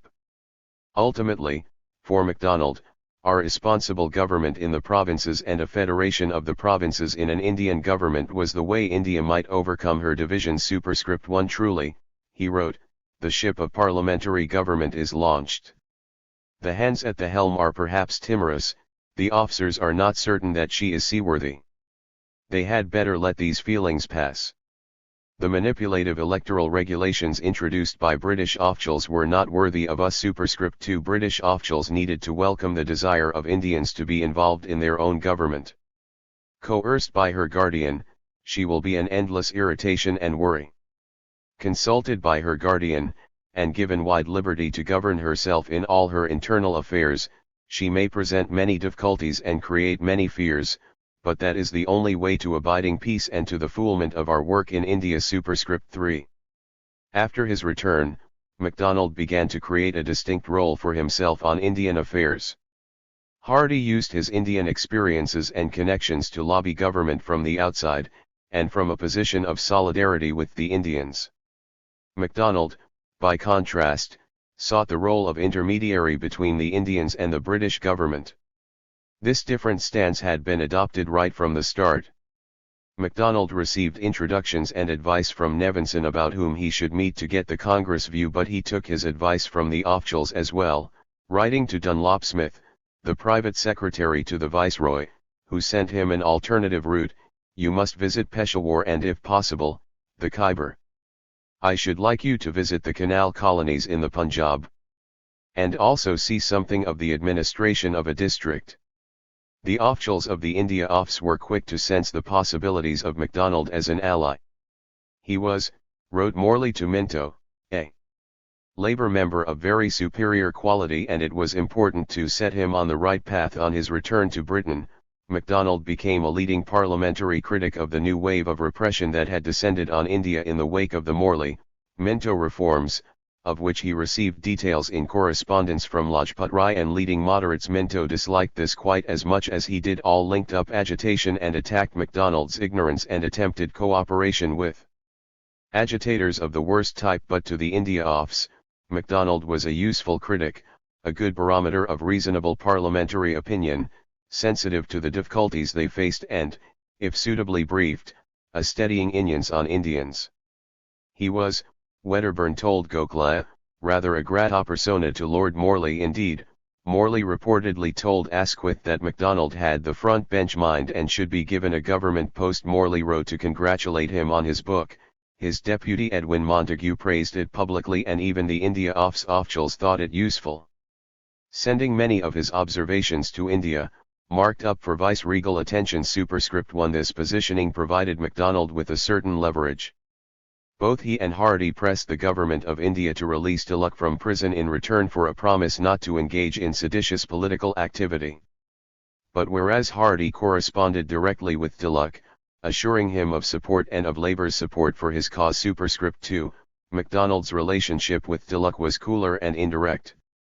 Congress leaders hoped that MacDonald's authority at the India Office might help Tilak, and persuaded him to approach Lord Crewe, the new Secretary of State, to make the case for them. Superscript 3. But when MacDonald visited Crewe in July 1911, he was more circumspect.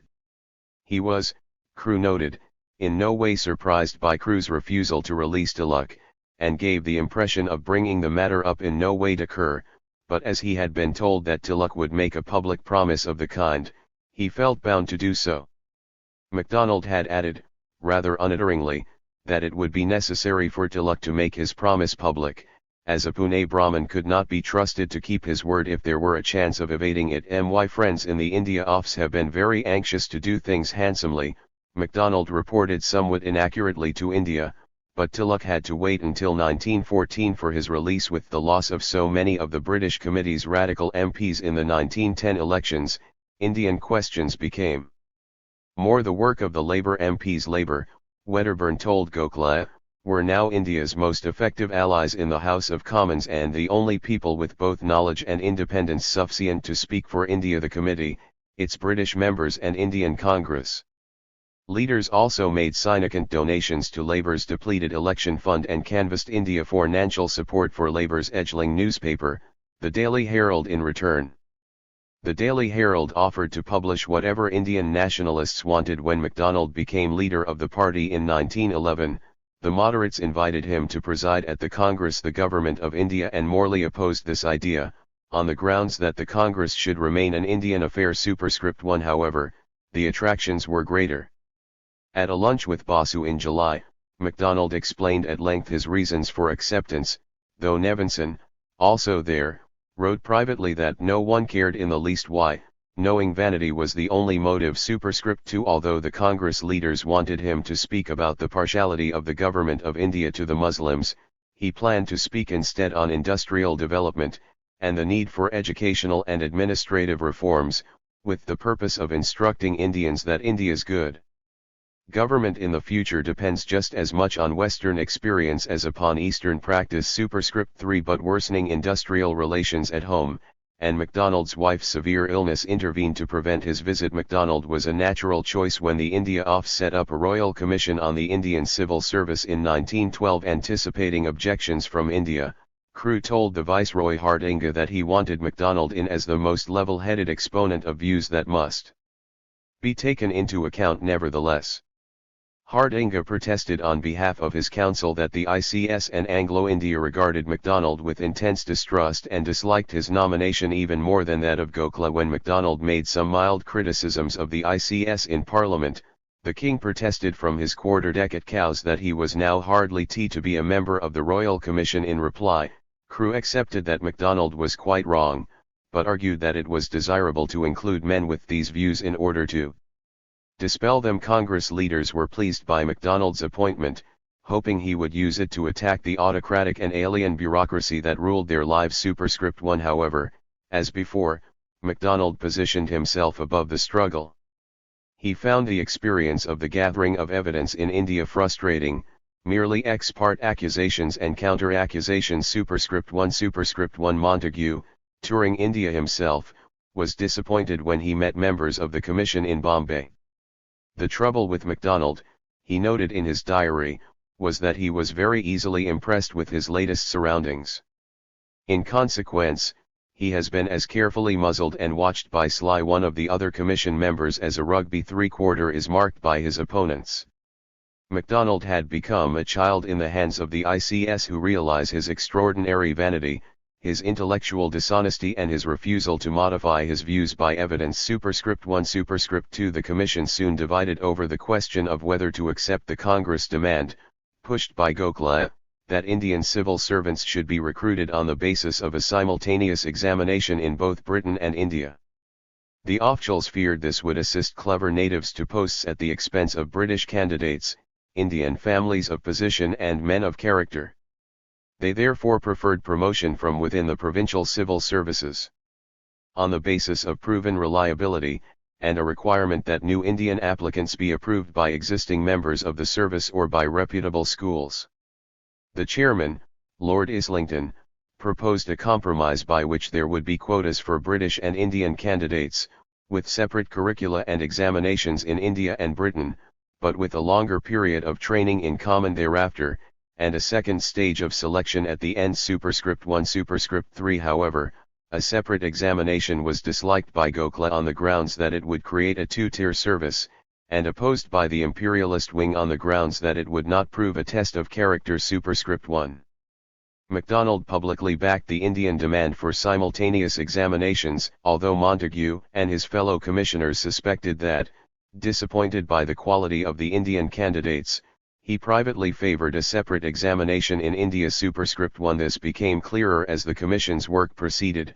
By the time of its second visit to India in 1913, MacDonald was, according to the Viceroy, extremely anti-Indian. Superscript 1 He had become, the Commission Secretary wrote, very ducal out here. Superscript 1 MacDonald disliked the simultaneous examination because it set no order to the number of successful British candidates, and he believed such a order was necessary until India became self-governing. Indianizing the executive must wait for Indianizing of the legislature, he wrote, since the faculty to administer well comes after that of forming opinion and expressing it. Superscript 1 MacDonald, therefore, to the dismay of Gokhale, supported the Islington Compromise. Superscript 1 It was, he wrote, far more important that Indian recruits should be good than that they should, for the moment, be numerous. Superscript 1 He also failed to back up the Congress leaders' demand for equal pay for Indian and British members of the ICS. He had, as Kyrole, another commission member, reported delightedly to the Viceroy, vindicated the privileged position to be assigned to the I.C.S. Superscript 1 These responses wreaked at MacDonald's dislike of Anglicized Indians, whom he regarded as neither Oriental nor Occidental, neither at home in India nor in England. Superscript 1 Superscript 2 A fourth and different perspective was offered by the indefatigable Webb partnership. The Webbs visited India for 4 months in 1911-12 as part of a wider Asian tour. Superscript 1 Superscript 3 Like MacDonald and Hardy, they were shocked at the incompetence of British officialdom. Most of the British officials were second-raters sent to India because they could not hold down decent jobs at home. Superscript 1 Even men of capacity but without professional zeal managed to go to seed in India, as they gave way to the worst sins in the Fabian commandment, slackness and lounging. Superscript 1 Indeed, the Webbs, in common with many other intelligent, liberal-minded visitors to India, felt greater affinity with the colonist than with the colonizers.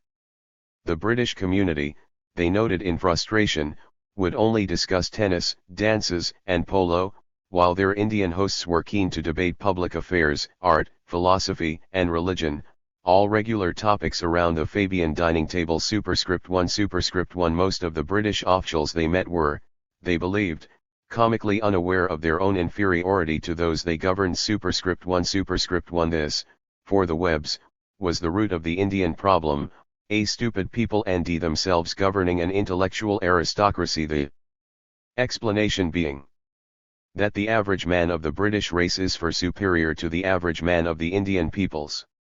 Until the average has been raised, the aristocracy of India will be subject to the mediocrity of Great Britain, with the melancholy result of aloofness and disaffection on the part of the honourable Indians, and clever servile duplicity on the part of the dishonourable Indians. Superscript 1. 3 months' acquaintance, Sidney wrote on the journey home, has greatly increased our estimate of the Indians, and greatly lessened our admiration for, and our trust in, this government of officials.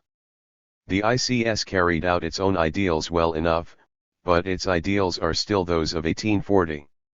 Its members were intellectually individualists, vaguely remembering the political economy textbooks that they crammed up 20 years before. Their conception of government is to put down internal war, brigandage and violent crime, decide civil suits and maintain order, and for the rest to leave people alone. Superscript 1. But the Webbs did not consider that leaving people alone was an adequate solution to India's vast social problems. Accordingly, they proposed a bold policy of government exploitation. Besides its outmoded ideals, the main problem for the government of India was the inelasticity of its revenue. The Hindu joint family stood in the way of death duties and income taxes. The consumption of luxuries was too low to make taxing them worthwhile, and home opinion precluded raising tariffs. This left the government dependent on good harvests, which, as Sidney Webb told Gokhale, was a real stumbling block when government would like to be progressive. Superscript 1. Superscript 2. However, there remained the resource of protable government enterprise. We cannot help thinking that it would be well for the government of India to turn over a new leaf, to go in for tobacco and spirit government monopolies, take over the railways and work them on a unit system for public ends, to put capital, perhaps attracting it out of native hordes by a patriotic national loan, into the more complete and more rapid development of its 240,000 square miles of forest, to start government factories for matches, for paper, for rope and string and what not. Superscript 1. Superscript 2. Superscript 1. Grand schemes of this kind raised the question of the capacity of the state to support them.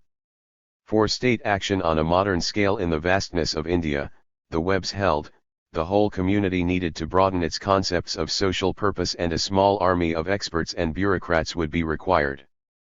The Webbs believed that, in principle, India might be more adapted for collectivist enterprise by the government, national, provincial, or municipal, than for private capitalist enterprise on individualistic lines. Superscript 1. Superscript 2. Superscript 2. The caste system, with all its faults, at least ensured that responsibilities were readily accepted by all the members of the community.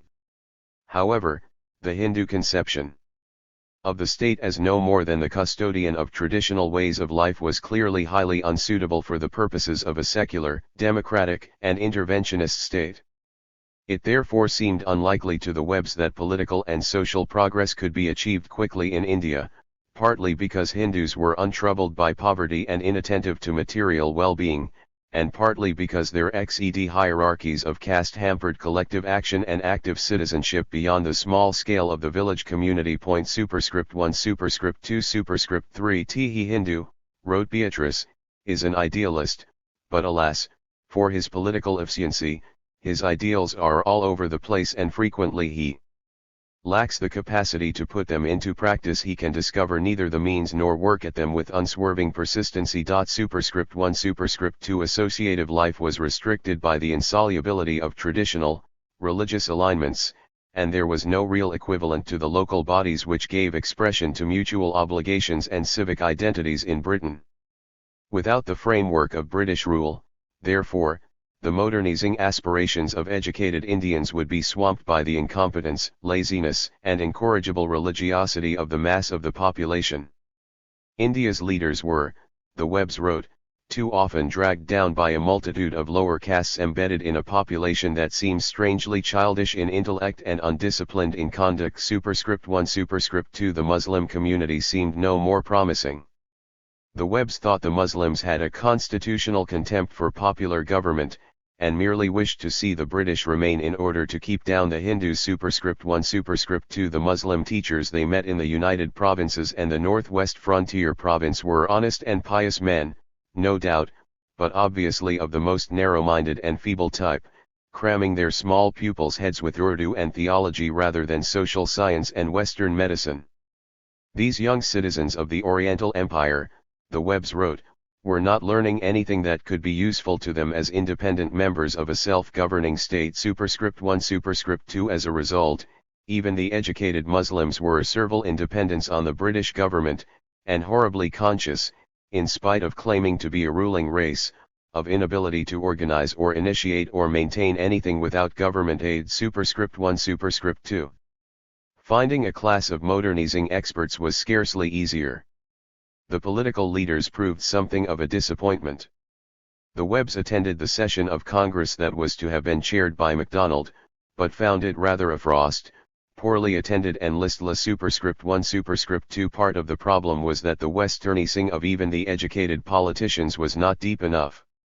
Their family, their caste, and their religion are still the threefold center of their life in spite of a perpetual striving to take their part in European political life. Superscript 1 Superscript 3 Unlike the Japanese the Webbs had met earlier in the tour, Congress leaders were building their movement upon traditional loyalties rather than trying to educate on Western lines. Determining to raise a popular movement as the means of ousting the British, they had fostered an extraordinary recrudescence of religious Hinduism. The only thing to counteract the disintegrating effect of caste exclusiveness, wrote Beatrice, is the sacredness of the cow and appeals to the amazing superstitious mysticism of simple-minded Hindu cultivators. Superscript 1 Superscript 3 Superscript 1 Worse still, Congress was unsympathetic to the social and economic needs of India. Government was to them a hostile force, they had almost a contempt for organization and a dislike for administration, no real interest in the problems of government apart from the sentiment of home rule. They were all individualists at heart, and think our craving after governmental efficiency wholly disproportionate to its value. Superscript 1 Superscript 3 Superscript 2 This cripples them in political programs because they are always urging retrenchment. Superscript 1 Superscript 3 Superscript 3 In the Webbs' eyes, the nationalists were just as behind in their reading as the officials they sought to replace, 2 generations behind contemporary English thinking. You will not get on far until you can induce the government of India to become more rich, Sidney advised Gokhale. Far from trying to reduce the home charges and cut salaried posts and taxation, you ought to be aiming at doubling the government expenditure. Superscript 1 Superscript 3 It seemed inevitable, therefore, that the British would have to take the lead in creating the conditions of civil society. The Webbs were especially taken by the administrator Hope Simpson, chosen by the Government of India, presumably after careful thought, to guide them. Hope Simpson seemed almost ideal as an administrator over an alien race. Tall and muscular, with a strong but kindly face, splendid nerve and health, a genuine love of guiding and serving other people, he is, wrote Beatrice, the exact opposite of the bureaucrat. Superscript 1 Superscript 3 To work with officials like Simpson, the Webbs therefore tried to identify groups sufficiently indigenous to appeal to a wide range of educated Indians, but sufficiently open to Western Indians to develop the public spirit they believed necessary for popular democracy to work in Indian conditions. They found themselves drawn to the Arya Samaj, the movement which was the dominant force in Congress politics in the Punjab. Superscript 1 Superscript 3 The Aryas had dedicated themselves to reforming the superstitious caste prejudices of Hinduism by insistence on the authority of a single text, the Vedas. As such it seemed to Sidney a kind of Vedic Protestantism, which would contest the ritual of Hinduism while preserving its spiritual content. Superscript 1 Superscript 3 This was very much a RST step, for India was still a long way off the higher criticism of rationalism.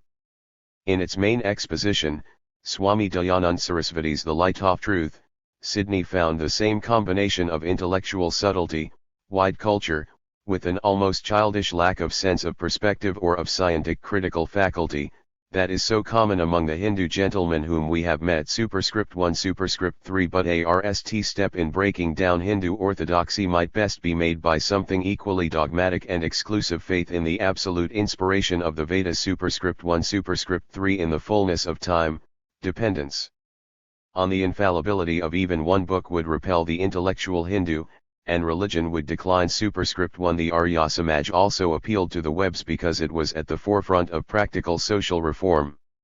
The whole argument of the book, Sidney wrote, is against political agitation until the Hindus have made themselves for it by a purification of their religion and an advance in personal character, in truthfulness, in public spirit, in energetic industry. Superscript 1 Superscript 1 The Webbs' search for the healthy, virile, and free service of religious orders, self-dedicated to the progress of the race, also drew them to the servants of India. Superscript 1 Superscript 2 Gokhale had established this to train men for public service, and the Webbs were much struck by his political sagacity and calm statesmanship. They became very sympathetic to his view that Indian nationalism had to be remade gradually through social and educational reform, self-education and self-discipline. Superscript 1 Superscript 3 However, Gokhale resisted the Webbs' suggestions for developing forestry, railways, canals, and government workshops on the ground that without increased popular control and a change of spirit, any such increase in government action would only be used against the Hindus. Superscript 1 The problem with simply Indianizing the administration was that the Indian officials were never given real power or authority, tended to become anglicized, and then opposed Indian aspirations more than the English. The Webbs were certainly contemptuous of the Indianized civil servants they met, none of whom measured up to Hope Simpson. The Hindu Junior was cowardly, too close to the Indian population, and wrote inaccurate whitewashing reports designed to impress public opinion. It was almost inconceivable, the Webbs wrote, that he should step into Hope Simpson's place without a gradual deterioration of all branches of administration. Superscript 1 The Muslim was not much better, very slack in his work, vain and unpatriotic, while the Indians on Hope Simpson's district board showed no initiative or independence and left the ideas to him. Superscript 1 These anglicized creations were clearly inadequate for the Webbs' purposes. Thus, while Hardy wished to anchor the Congress elite in the interests of peasant cultivators, the Webbs sought to find ways to detach the aristocracy of intellect from the uncivilized masses. It did not matter to the Webbs that these 100 highly educated, widely cultured and usually traveled gentlemen were not representative of the 250 million of peasant cultivators, petty retailers, jobbing craftsmen, artisans, and laborers of India, for they do not claim to represent them, any more than an elected legislature of rich men and bourgeoisie resembles the millions of wage-earning laborers in whose name it legislates. They were to gain their authority not, as some increasingly chose to do, by appeals to the religious communalism and caste prejudices of the Hindu villager, but through close alliance with sympathetic modernizing British officials. Social and economic reforms might thereby be made to appear essentially nationalist, and might even be made to seem to have been inspired and demanded by the nationalists themselves. Superscript 1 If the British would recognize this new governing class and would gradually take them into their confidence, with a view to making them party to the government of India, then the British race might pride themselves on having been the nest race of schoolmasters, as well as the most perfect builders of an empire. Superscript 1 Although, in discussions of this kind, the political development of India was usually claimed to be decades, or sometimes centuries, behind that of the West, it is very evident that a great deal of what these critics suggested projected onto an Indian canvas very contemporary and domestic concerns. The working men of England had come through their own experience to believe wholeheartedly in representation, MacDonald argued in 1909. This was the true secret of political progress, for today in India exactly the same condition existed as had been experienced by English working men before the advent of the Labour Party. Superscript 1 For MacDonald, participation in the councils would be for Congress what parliamentary work was for the British Labour Party, a necessary apprenticeship. He had, after all, visited and written his RST book on India between his resignation from the National Administrative Council of the ILP and the publication of the Green Manifesto denouncing the Labour Party's support of the Liberal government. It is unsurprising, therefore, to ND that he favored much the same long slog of institution building and compromise in India that he advocated at home. The elements each disliked in Indian politics, Hardy the pusillanimous moderates and MacDonald the amboyant Bengali impossibilists, were in one guise surrogates for their respective domestic opponents, Labs and syndicalists. This is perhaps clearest in their attitude to the provision that the Morley, Minto reforms made for the opening up of work on local councils.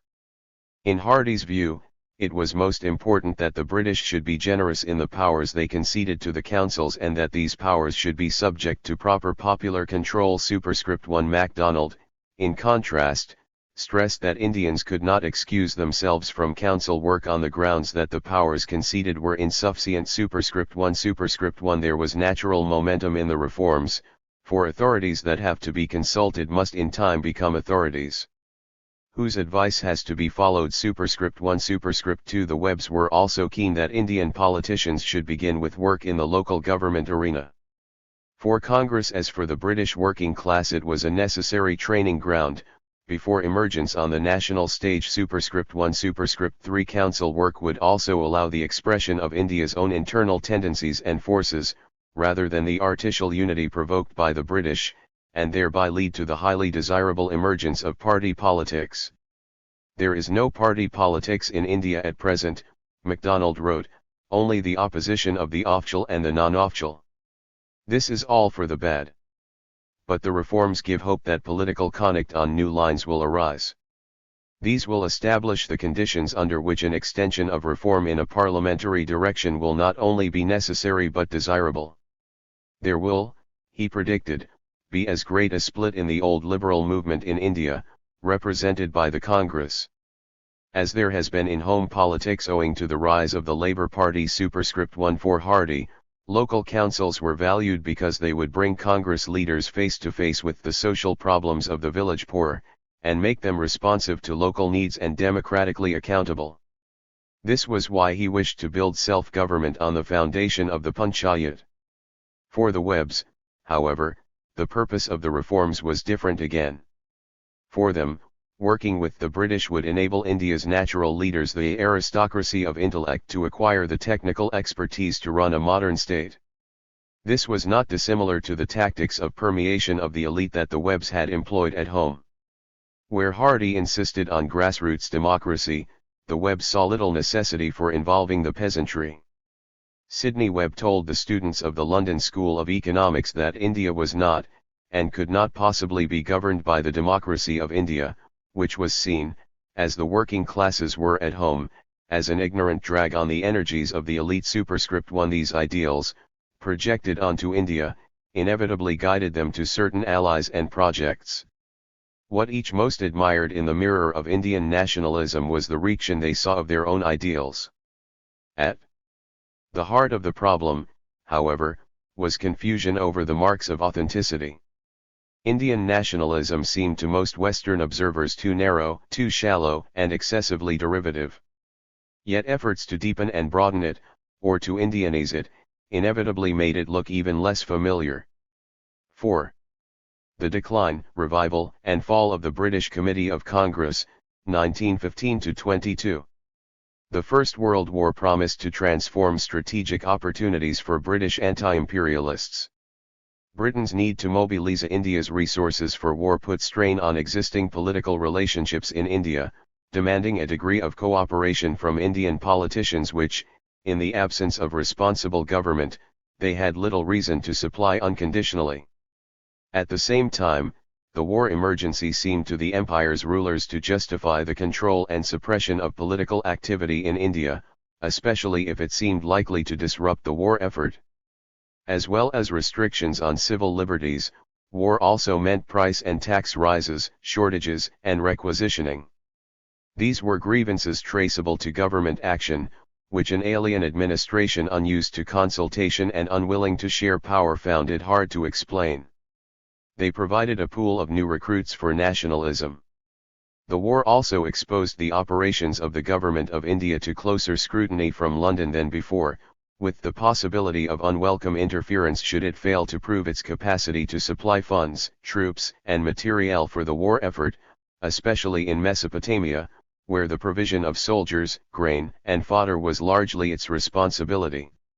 Indeed, the demands of war made imperialists more open than they usually were to the possibility of offering constitutional concessions as the price of such support, if not in wartime itself then promised at its end. This created strong incentives for renewed efforts to join up the Indian and British ends of the movement. In April 1916, after protracted negotiations sponsored by the leader of the Theosophist movement, Annie Besant, Tilak and his allies returned to Congress, ending the 8 years' rupture between moderates and extremists. In their provincial bases, Tilak and Besant set up Home Rule Leagues, with the aim of rallying support for self-government in areas hitherto untouched by Congress politics and among villagers whose livelihoods were being adversely affected by the war. The moderates, weakened by the deaths of Gokhale and Mehta, were unable to prevent this, and at Lucknow in December 1916, Tilak confirmed his capture of Congress with resolutions demanding self-government and more radical methods of winning it. The Home Rule agitation was eventually repressed by the Raj, which proceeded to use its wartime powers to ban political meetings and newspapers and to intern Annie Besant herself in June 1917. Superscript 1 Both Tilak and Besant planned agitation in Britain, exploiting opportunities such as Besant's arrest and the commission set up in 1917 to investigate military and supply failures in Mesopotamia. Superscript 2 Besant initially wanted Wedderburn to run the English section of her Home Rule League alongside the British Committee. Superscript 3 But Wedderburn was now ill, and the British Committee was hardly meeting and financially almost bankrupted, had, in any case, lost its contacts with the Liberal government on the formation of the coalition government in 1915, a paralyzing blow, according to Wedderburn, and, still moderate in its own views, reluctant to publicize the new turn in Indian politics. Wedderburn therefore advised Besant's disciple Emily Lutyens to form an organization of women, with the British Committee operating in a consultative capacity. However, when Lutyens attempted this, she concluded that women, having no political power, could not accomplish anything very definite. Besant therefore ordered that a separate organization, the British Auxiliary of the Indian Home Rule League, should be established under the direction of Theosophist and Labour activist John Sker and Besant's old associate from her days in London politics, George Lansbury, later joined by the Theosophist, and Besant's solicitor in her numerous legal actions, David Grampole. The British Auxiliary was a much more active body than the British Committee. It drew on the techniques that Besant had herself developed in agitation on questions such as secularism and birth control in the 1870s and 1880s, as well as in the Home Rule Leagues, all year-round organization, mass meetings, petitions and high-profile court cases. It also established useful horizontal alliances with other movements, Theosophy, which brought numerous moneyed and influential recruits with an interest in India, but also many of the organizations dedicated to socialism, democratic control, and the protection of civil liberties which the war had thrown up and which had responded vigorously to Besant's arrest. A police search of the headquarters of the London branch of the Besant League in November 1917 revealed to the authorities the extent and success of its meetings. Lansbury asked Pole, now in India, to tell Besant that she would end a good solid Home Rule movement to welcome her when next she comes home. Superscript 1 Tilak, lacking Besant's connections, did not directly recruit British supporters, but in July 1917 dispatched his lawyer, Joseph Baptista, to London, also with instructions to make contact with Lansbury and other Labour Party activists. The ILP network proved a useful means of spreading the news of the new radicalism in India. Baptista gave a series of speeches and lectures in ILP strongholds in Yorkshire, Wales, and the industrial towns of northern England. His speeches made connections between wartime illiberalism in Britain and in India, and sought to reassure Labour audiences that India's inferior cotton goods could not compete with Lancashire, but that Free India would, by ending the drain and enhancing its purchasing power, actually buy more Lancashire cotton than before. Baptista also did his best to deem the new nationalism in ways that would appeal. There was no class distinction in India, he insisted, because every man and every caste is perfectly equal and every village is a republic in a socialistic system which has lasted 2200 years. Superscript 1 Superscript 1 The ILP members pressed him on the development of socialism and trade unionism, to be told that although there was little formal trade unionism in India, workers enjoyed instinctive sympathy with one another, and quite absurdly that there was not a single prominent man in India who is not acquainted with the whole of the literature of the ILP. Within a short time, Baptista had managed to address labor organizations representing 200,000 workers, which, he enthusiastically told Tilak, meant 200,000 converts, all pledged to support us. Superscript 1 Superscript 2 At the end of 1917, Skur tried to arrange at short notice for Baptista and Henry Pollock, Gandhi's lieutenant in his South African campaigns, to address the forthcoming Labour Party conference. Presiding at the Congress session at Calcutta in December, Besant successfully moved that they be empowered to attend and convey the movement's gratitude to Labour. Superscript 1 Superscript 3 At the conference the following month, at the suggestion of Baptista, Hull Trades and Labour Council put forward a resolution calling for Home Rule for India in 20 years. Superscript 1 However, radical Indian students from Cambridge pressed successfully for a more far-reaching amendment simply asserting India's right to self-government and to status equal to the Toft dominions. Baptista himself failed to arrive in time to speak, so late on the null day of the conference, Pollock made a brief address as part of a long procession of fraternal delegates. The amended resolution was passed, but with no real discussion. Superscript 1 Nevertheless, Baptista reported to Congress that their reception had been spontaneous and enthusiastic. Labour was very certain to come to power in the not-too-distant future, perhaps even at the forthcoming election. Superscript 1 Skur told Besant that relations should now be cemented through a reciprocal invitation for a fraternal delegate from the Labour Party to attend the next Congress. Superscript 1 Skur's invitation was circulated to the All India Congress Committee. Of the 34 members who replied, all but one were in favour of strengthening the connection with Labour, in the belief that it was a growing force which had proved its sincerity through its conference vote. However, there were also fears of losing contacts with other, non-Labour supporters and in giving the anti-Labour authorities in India and Britain an additional excuse to hinder Congress work.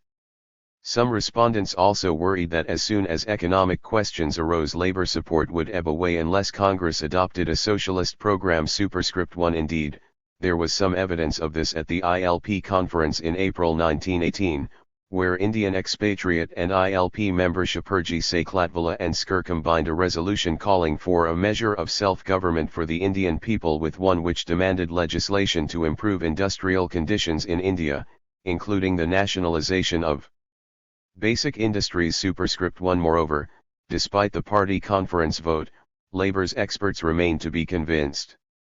This was made clear in the general election later the same year, when Labour's proposals, made in a pamphlet drafted for Sidney Webb's Advisory Committee on International Questions by the architect of diarchy Lionel Curtis, fell squarely behind the Montagu-Chelmsford proposals, which had been announced in July and which Congress regarded as inadequate.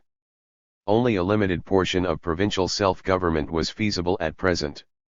The commitment to an eventual transfer of power remained, but the pace was slowed to that favoured by the liberal reformers. Where the 1918 Party Conference resolution had stated that the time had arrived for dominion status, the Curtis proposals were more modest. India was still too divided and undeveloped for self-government to work. The number of people who could understand the meaning of a vote is very small. To grant full responsible government outright, as in Canada and Australia, would place the government in the hands of a very few. Nation building must come first. All that was offered for the present was the diarchy of Montagu, Chelmsford and more vigorous scrutiny of the ICS at Westminster. Superscript 2. Indian politicians themselves were divided in their response to the Montagu, Chelmsford proposals along lines of ideology and provincial self-interest.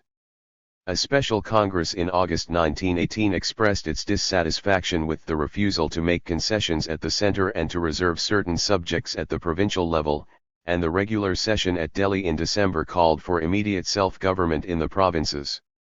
However, Congress leaders in provinces where the prospects for winning power under the reforms were good wanted to take what was offered. In November 1918, a number of the senior moderates left Congress altogether to form the National Liberal Federation. As before the war, control of London was a significant resource in these battles. The British Committee, which wanted Congress to accept the reforms, suggested a lobbying effort based on ripe experience of constitutional practices, combined with calm judgment to be provided by British experts, and a sober, moderate Indian ambassador to negotiate as Gokhale had done with Morley. Superscript 2 Superscript 1 Its annual report for 1917 had hardly made any mention of the important political developments in India, instead calling on Tilak and Besant to exercise restraint, a stance which led to much dissatisfaction on the All India Congress Committee. Superscript 2 Superscript 2 The British Committee's supporters tried to insist that for the AICC even to discuss the activities of the British Committee would be to act ultra vires. The committee was, Watcher wrote, an independent body, in no way elected by the Congress. A free body of sympathetic Englishmen trying to do their best for India. Superscript 2 Superscript 3 But when the Congress secretaries wrote to request payment of arrears from the Bombay Provincial Congress Committee, they were told by Tilak's supporter Karandikar that there was deep resentment of the failure of the British Committee to acknowledge the sacristies of Indians or the work of the Home Rule League. Superscript 2 Under these pressures, the committee moved slightly in the direction of the Tilak and Besant position. Trying to end a basis for cooperation with the British Auxiliary and the Home Rule League. Superscript 2 But it was not easy. In May and June 1918, Evan Cotton wrote frankly of his dislike of this new turn in British committee politics. The committee found it humiliating to persist in walking with a man who is hard at work kicking you all the time. Superscript 2 Pollock, who had replaced Cotton as editor of India, was hardly less troubled than Cotton by the silly antics of the H.R. leagues. I feel more and more, he wrote, that Mrs. Besant is making successive blunders. What is the use of all this abuse and hysteria? It is handicapping immensely our work here, for it is alienating from us the goodwill of friends of long-standing. Superscript 2 In June 1918, the committee wrote to Congress to ask for its verdict on the Montague-Chelmsford scheme, to indicate its own desire to campaign for it, and for funds to carry our propaganda in its support. Superscript 2 It pleaded that the committee did not think that the Montague-Chelmsford proposals represented the null solution of the Indian problem and promised reorganization and improvements in its propaganda work. Superscript 2 The Congress secretaries replied that there was widespread dissatisfaction with the reforms. Superscript 3 There were fresh demands that Congress funds should go instead to a press agency under its own control, or to the British Auxiliary. Superscript 3 Superscript 1 The committee secretary, W. D. Hall, predicted that the extreme faction, notoriously hostile to the committee's work, might withhold funds, but that if it did so, the committee would side with the moderates. I can hardly bring myself to believe, he wrote, that the majority of our members will assent to be dragged at the heels of the Tilakites and Besant-Ines. Superscript 3 Superscript 2 Pollock wrote to the moderates, with a divided Congress, in which the moderates had control of the machinery, we could do something, but with the extremists in control, we shall be out of touch altogether, and there is every chance of their cutting off supplies. It is all the more necessary, if the moderates think that their cause is a good one, that they should support an agency that is carrying on propaganda here. It would be different if the moderates represented a poor class of the community, but they don't. I'd up not but I've called for them to put their hands into their pockets to the tune of £2,000. You and those who are working with you must get to work in this affair at once. Superscript 3 Superscript 3 Pollock wanted to insist on the old way of working, in which responsible British public men controlled the committee. It is useless to expect that men of ability, position, and responsibility will be prepared to join a body that may be rejected or treated with contumely, because it would, with its knowledge of affairs here and experience of the requirements and possibilities of public life in this country, refuse to be dragged at the heels of extravagance and inexperience. The committee, even as at present constituted, has been ignored or humiliated on more than one occasion during the last year, by one of the parties on your side. The British Auxiliary of the Home Rule League is, in its way, doing very useful work, but it is largely ignorant of Indian conditions, and its appeal is almost entirely con to the Labour Party, whereas Indian affairs, during the next few years at least, will fall to be dealt with by others. Superscript 3. By this time, Tilak himself had followed Baptista to Britain to GHT a libel action against Kyrole and to lobby for extensions of the Montagu, Chelmsford proposals. Pollock insisted that Tilak, though authorized by the Home Rule League, had no right to speak for the Congress, which was sending its own delegation. Superscript 3. When the two met, Pollock told Tilak that the demands of the Special Congress at Bombay had been impractical, and also opposed to constitutional practice in this country. Superscript 3. Pollock, Tilak retorted, takes money from the Congress and yet uses the Congress organ, India, to put forward a point of view opposed to that of the Congress which pays him. Superscript 3. Tilak's hostility to the British Committee was long-standing, and cannot have been helped by its refusal to do anything to lobby for his release when he was imprisoned in Mandalay from 1909 to 1914 on the grounds that it might upset the India off. Superscript 3. He sent a hostile report to Congress. The British Committee was in a moribund state and either indifferent to, or averse to the present Congress ideas. Its de facto independence had been tolerable in the early days of Congress, but what was due to Wedderburn and Hume cannot be said to be due to Rutherford and Clark. Superscript 3. Congress, meeting at Delhi in December 1918, therefore empowered its delegation to bring the British Committee in line, and to put an Indian in charge of India. This was reinforced by the power of the purse.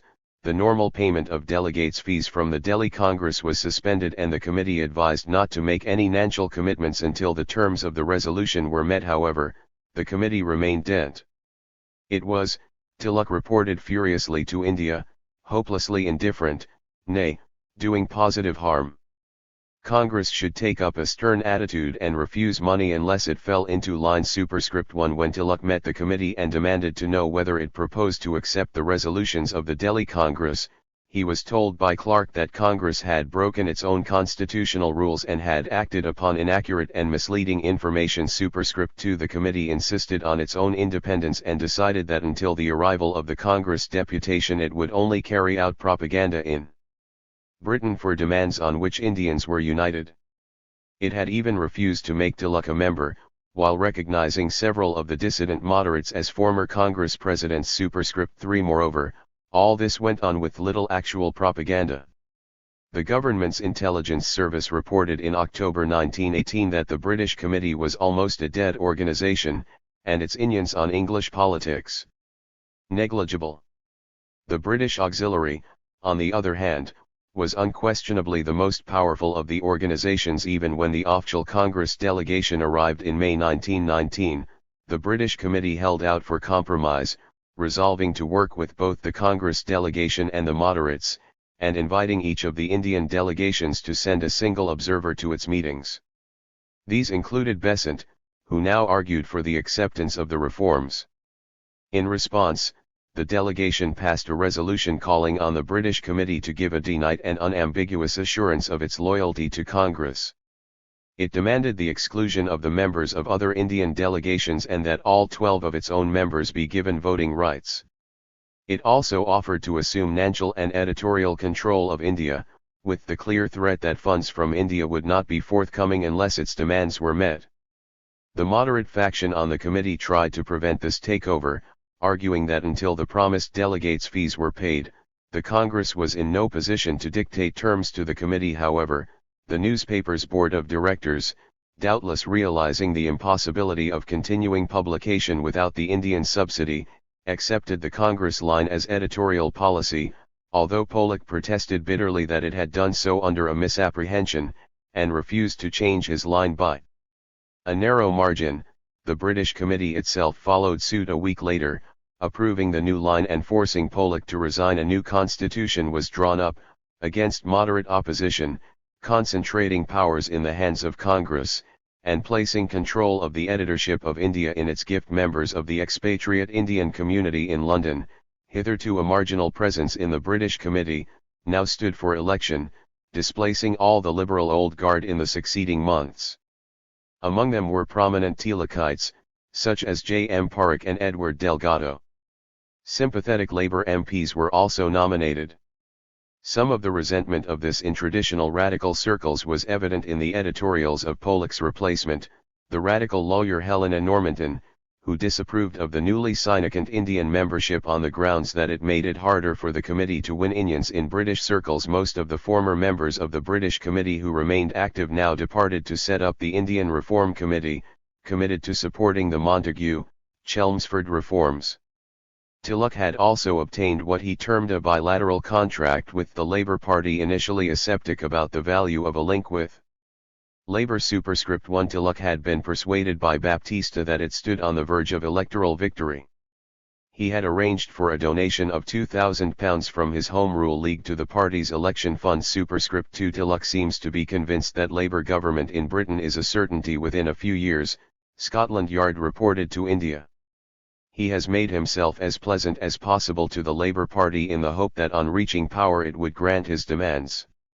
He invariably accuses the British government in India of being capitalistic and grinding down the workers. Superscript 3. Further financial support from Tilak, it was alleged, went to Lansbury's Daily Herald, complementing that already provided by Besant. However, the election result disappointed Tilak. Not merely had fewer Labour candidates been returned than he had hoped, but his principal allies, including Lansbury and Henderson, had failed to get elected. Nevertheless, Wedgwood and Spohr were in Parliament and set to work forming a parliamentary committee on India to support the Congress campaign against the Montagu, Chelmsford proposals. To Tilak's delight, Lansbury, with Robert Williams and Bob Smillie, signed a manifesto in April 1919 calling for immediate self-government on Dominion lines. The Congress delegation also received a substantial injection of support when reports of the repressive Rowlatt legislation and the Amritsar massacre reached London. These events, unlike the complicated details of Montagu, Chelmsford legislation, raised clear-cut civil liberties issues of a type to which Labour instinctively and loudly responded during the summer recess. Tilak and his colleagues spoke at innumerable ILP and trade union meetings. It is needless to say, the delegates reported home of one Welsh mining audience, that the audience entirely agreed with the speakers and the heckling and interrogations, though amusing, were due to the ignorance of the realities in India and were nowhere adverse. Tilak addressed the Labour Party's advisory committee twice the following month and a meeting of Labour MPs in June. However, Annie Besant was not prepared to surrender her Labour Party connections without a struggle. Having tried unsuccessfully to get herself adopted as a Labour Party candidate at the 1918 election, she had rejoined the party the following July, and urged her Home Rule League to link up with it. Tilak worried that her superior connections in Britain might enable her to capture the party. Therefore both groups carried out extensive lobbying through the summer of 1919. The result of this was that some Labour audiences, as Tilak acknowledged later, became confused about which of the many Indian delegations really represented Congress when they returned to India. There were recriminations on this score. Superscript 1. Besant, Tilak complained to the AICC, despite having been rejected by the Congress, had taken advantage of her position as ex-president of the Congress to mislead ignorant men and women in England. This included the Labour leaders, who were put in AX by the connecting claims of Besant and the official Congress delegation. Superscript 2. Yet Lansbury and others still wanted to keep lines open to Besant, despite her breach with Congress, in the hope of securing united demands. The divisions between the Indian delegations came to boiling point in October 1919, when under the auspices of Besant's League, Lansbury chaired a stormy meeting at the Albert Hall. Besant had wanted to pass a resolution which supported the Montagu reforms, while calling for further advances. It was only at Lansbury's insistence that the Congress delegation was invited at all, and when Tilak saw the resolution, he told Lansbury that it was against Congress policy. At the meeting itself, radical Indian students, backed by a dissident member of the Congress deputation, the editor B.G. Horniman, pushed for an amendment that rejected the reforms outright. Tilak attempted to keep the meeting focused on the official Congress demands rather than the details of the bill, but an acrimonious correspondence followed. Superscript 3. In Parliament, Labour's representatives, Spohr and Wedgwood, criticised the bill in debates and moved a sequence of unsuccessful amendments in committee. Their main criticisms were the limited range of subjects transferred in the provinces, the lack of advance at the center, the limitations of the franchise, and the provision of communal and special interest representation, which it was thought would foster divisions. These were all in line with demands made by Congress. As the Congress leaders prepared to leave London, one of them wrote in his diary, "Mr. Henderson promised to give us all we asked when the Labour Party came into power." That Labour's actions, though without practical effect, had pleased Congress was evident in a special resolution at the 1919 Amritsar Congress thanking them for their support. Motilal Nehru recommended to the Congress that it should follow Labour's advice in making the most of the reforms while pressing for more. The authorities noted with concern the possibility of linked-up agitation between Labour at home and Congress in India. Tilak believed the connection with Labour to be an enormously valuable one. Unlike Besant and the moderates, who moved easily in the circles of officials, lawyers, and politicians, Tilak had few British friends. It is very apparent from his reports home that for visiting Indian activists without such metropolitan connections, the work of propaganda was extremely hard. Labour's support had been simply essential. Given the internal divisions of the British Committee, it had been only owing to the publicity provided by Labour newspapers and the audiences provided by union gatherings, conferences, and election rallies that he had been able to get the Congress message across. On his return to India, he told audiences of his conviction, based on the numerous resolutions of support he had solicited, that Labour in government would support Congress proposals. Arthur Henderson, Tilak told Indian audiences proudly on his return, would be Prime Minister when Labour came to power, and had advised Indians to get what England is giving you today and continue your agitation for what you want. This, Tilak insisted, was advice which they should follow. The promise, he announced, was not one-sided, it is a bilateral contract as the lawyers call it. We have got the promise not only from the members of the Labour Party but also from their constituency. We have got a resolution from them that India must be granted as soon as possible full self-government on the principle of self-determination. Depend upon the promise of the Labour Party as well as upon your own work for this contract to work. However, Tilak realized that it was necessary for Congress to demonstrate through council entry and social reform its good intentions for Indian workers and peasants. The only significant difference between Congress resolutions in response to Montagu, Chelmsford and the amendments tabled by Labour had been in the emphasis the latter put upon the need to protect the Indian industrial workforce. This was an obvious source of concern to Labour, both out of self-interest and fraternal concern. As Tilak left England, Wedgwood had advised him that Congress should aim to win places on the provincial councils and use them to tackle such problems. Superscript 1 Tilak was ready to comply. Superscript 2 Back in India, he advised Congress of the need, as Labour wished, of using the councils for active social reform with special weighting towards the industrial workers. Superscript 3 At the Amritsar Congress in December 1919, Congress urged its organizations to promote trade unions, and made its RST pledges to improve the social, economic, and political conditions of the laboring classes. It also committed itself to working for these ends within the framework of the Montagu, Chelmsford reforms. Tilak set up a Congress Democratic Party, with the Fabian slogan, educate, agitate, organize. Other Congress leaders were hardly less enthusiastic about the Labour alliance. Lajpat Rai told Wedgwood that he too was anxious to start an Indian labour movement, to bring the masses behind the nationalist demand and reduce religious strife. India's tiny bark, he claimed, will rise or sink with that of the millions of Britain's workers. In The New Economic Menace to India, 1920, Pal argued that our only chance of safety in our present condition of political impotence and economic helplessness lies on an open, courageous, and uncompromising alliance with British Labour. But British Labour, he noted, will not touch us with even a pair of tongs unless we are prepared to GHT indigenous capitalism in India. It was exactly this, however, which troubled other Congress leaders. C.P. Ramaswamy Iyer complained that Labour was only narrowly interested in sectarian matters and had none of the breadth of imperialistic outlook which characterized the younger unionist and liberal statesmen. When Kelkar proposed that Congress should send a delegate to a second international meeting in Switzerland, Malviya told the Congress secretaries that he feared Congress association with Labour would lend colour to the idea that its aims and purposes are socialistic, and blocked Congress agreement. Orobindogos, invited to endorse Deluxe Democratic Party, said that he preferred to work along authentically Indian lines. Your party, you say, is going to be a social democratic party.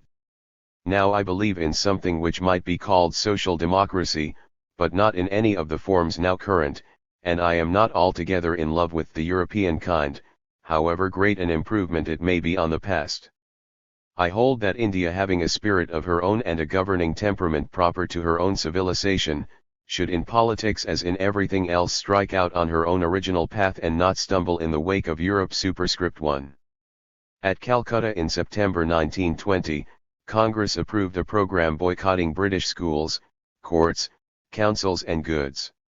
At Nagpur in December, it swung round further to supporting Gandhi's campaign of non-cooperation, designed to win Swaraj within a year.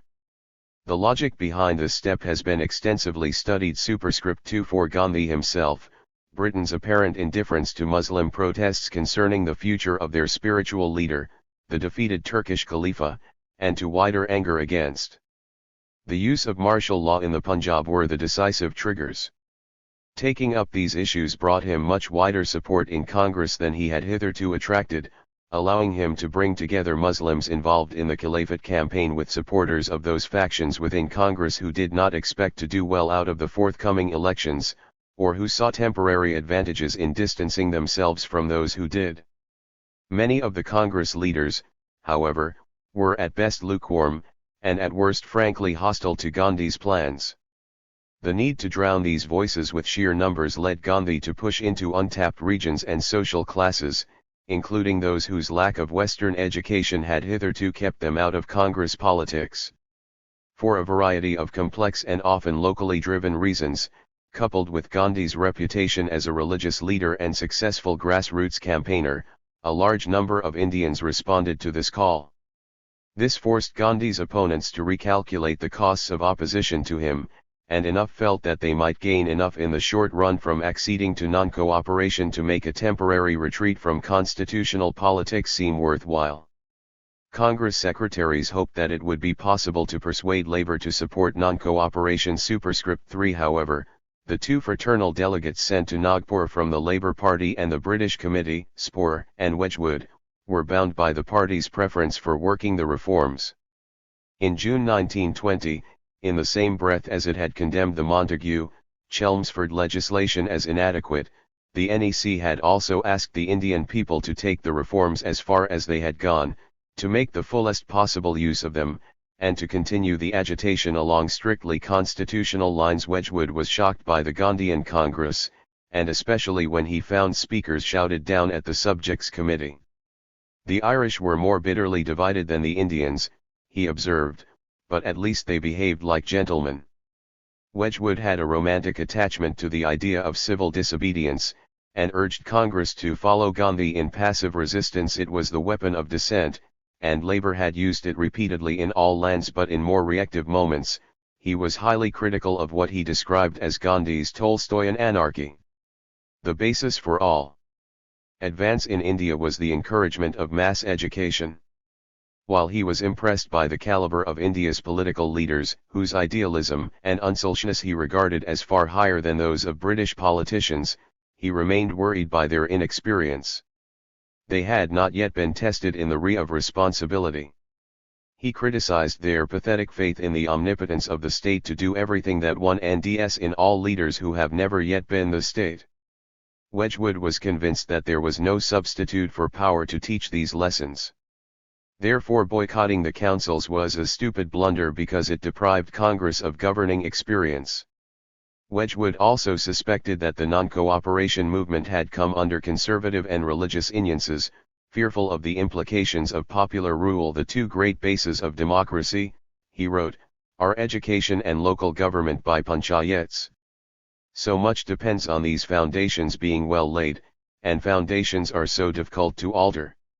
Wedgwood felt that there was, in Congress non-cooperation, hardly conscious it may be of itself, a fear of representative and responsible institutions. Gandhi's movement was more a movement against Western civilization than against Western rule. The newly dominant Nehrus were irritated by Wedgwood's outspokenness and regarded him as a poor advocate of the new Congress ideals. Wedgwood, Motilal wrote to his son, is all that we suspected him to be. He has come here with settled convictions and for a set purpose. I think we shall soon have to expose him. Superscript 1. Many other labourers besides Wedgwood were distressed by the apparent readiness of Congress to abandon the constitutional path. Even RM supporters of Indian freedom, such as Hindman, while accepting the Gandhian claim that non-cooperation was a powerful and justiciable tool against autocracies, did not agree with them that it assisted in the building of a nation. It solves no racial or economic problem whatever. He told Fenner Brockway superscript 2. The boycott of councils was scarcely likely to recommend itself to a party which had placed capture of the legislature at the heart of its program. Direct action was something that Labour accepted might be used for political ends, but only sparingly and on important single issues, such as to counter the threat of war. It was wrong for it to be made a regular weapon in the Congress armory when provision had been made for demands to be channeled through the new democratic machinery of Montague, Chelmsford. While Gandhi's early campaigns had been against single oppressive laws or policies such as the Caliphate, non-cooperation challenged the whole basis of the state. The councils offered a means of securing real advances, even if using them implied compromise with the British. They would supply Indians with a RM platform from which further demands could be made, with greater authority in Britain because they would come from elected, practicing politicians, not from irresponsible lawyer agitators. In February 1922, as non-cooperation was called off, the National Joint Council of the TUC and Labour Party issued a resolution which condemned the political arrests of Indian leaders, but also deplores no less the action of the non-cooperators in boycotting these parliamentary institutions recently conferred upon India, by which grievances should be ventilated and wrongs redressed. Superscript 3. The boycott of British goods seemed to Labour's experts to undercut the hopes of cooperation between progressives in Britain and India. Some suspected Swadeshi as little more than the demand for the protection of Indian bourgeois interests. However, appeals to the international solidarity of Labour from aggrieved British trade unionists made little headway in India. The Caliphate demand posed additional problems for the Labour Party. Labour leaders had met the Ali brothers when they visited Britain with the Caliphate delegation in 1920. Muhammad Ali had warned Labour that it would lose the credence of Asia and Africa if it only opposed imperialism when it threatened Russia like Tilak. He was conscious of the need to phrase his appeal to align it with Labour's concern for the underprivileged.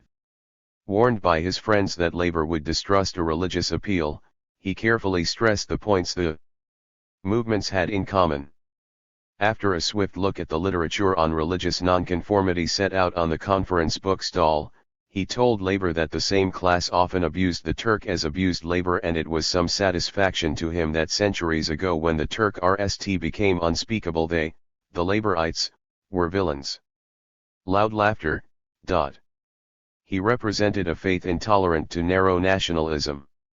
Cheers, his was a faith that was supranational. Cheers, it had no church, no clergy. Cheers, it refused to be a religion only for Sundays and Sabbaths, for churches, temples, and synagogues. Cheers, it was a workaday faith. Cheers, and as much meant for the marketplace as for the mosque. Cheers, that is why it still retained its grip on the masses. Cheers, it recognized wage earners as a friend of God. Cheers, and regarded poverty as a matter of pride. Cheers. That was the kind of faith that could keep its hold on Labour, and it was for respect and tolerance for such a faith that the delegation had come to plead. Cheers. However, despite giving Muhammad Ali this cheery reception, Labour was unable to support the Caliphate agitation on grounds that it was incompatible with demands for self-determination in Egypt and other parts of the non-Turkish Ottoman Empire. The most worrying aspect of non-cooperation, however, was not its use of boycott, but the means by which it garnered support. Congress clearly now had a mass base, and it was no longer possible to argue that it was an unrepresentative clique of West Earnest politicians. However, there were still worries about how the space had been acquired, and the relationship the Congress leaders had with it. Gandhi shared the belief of most British observers that institutions could not simply be transplanted from Britain to India.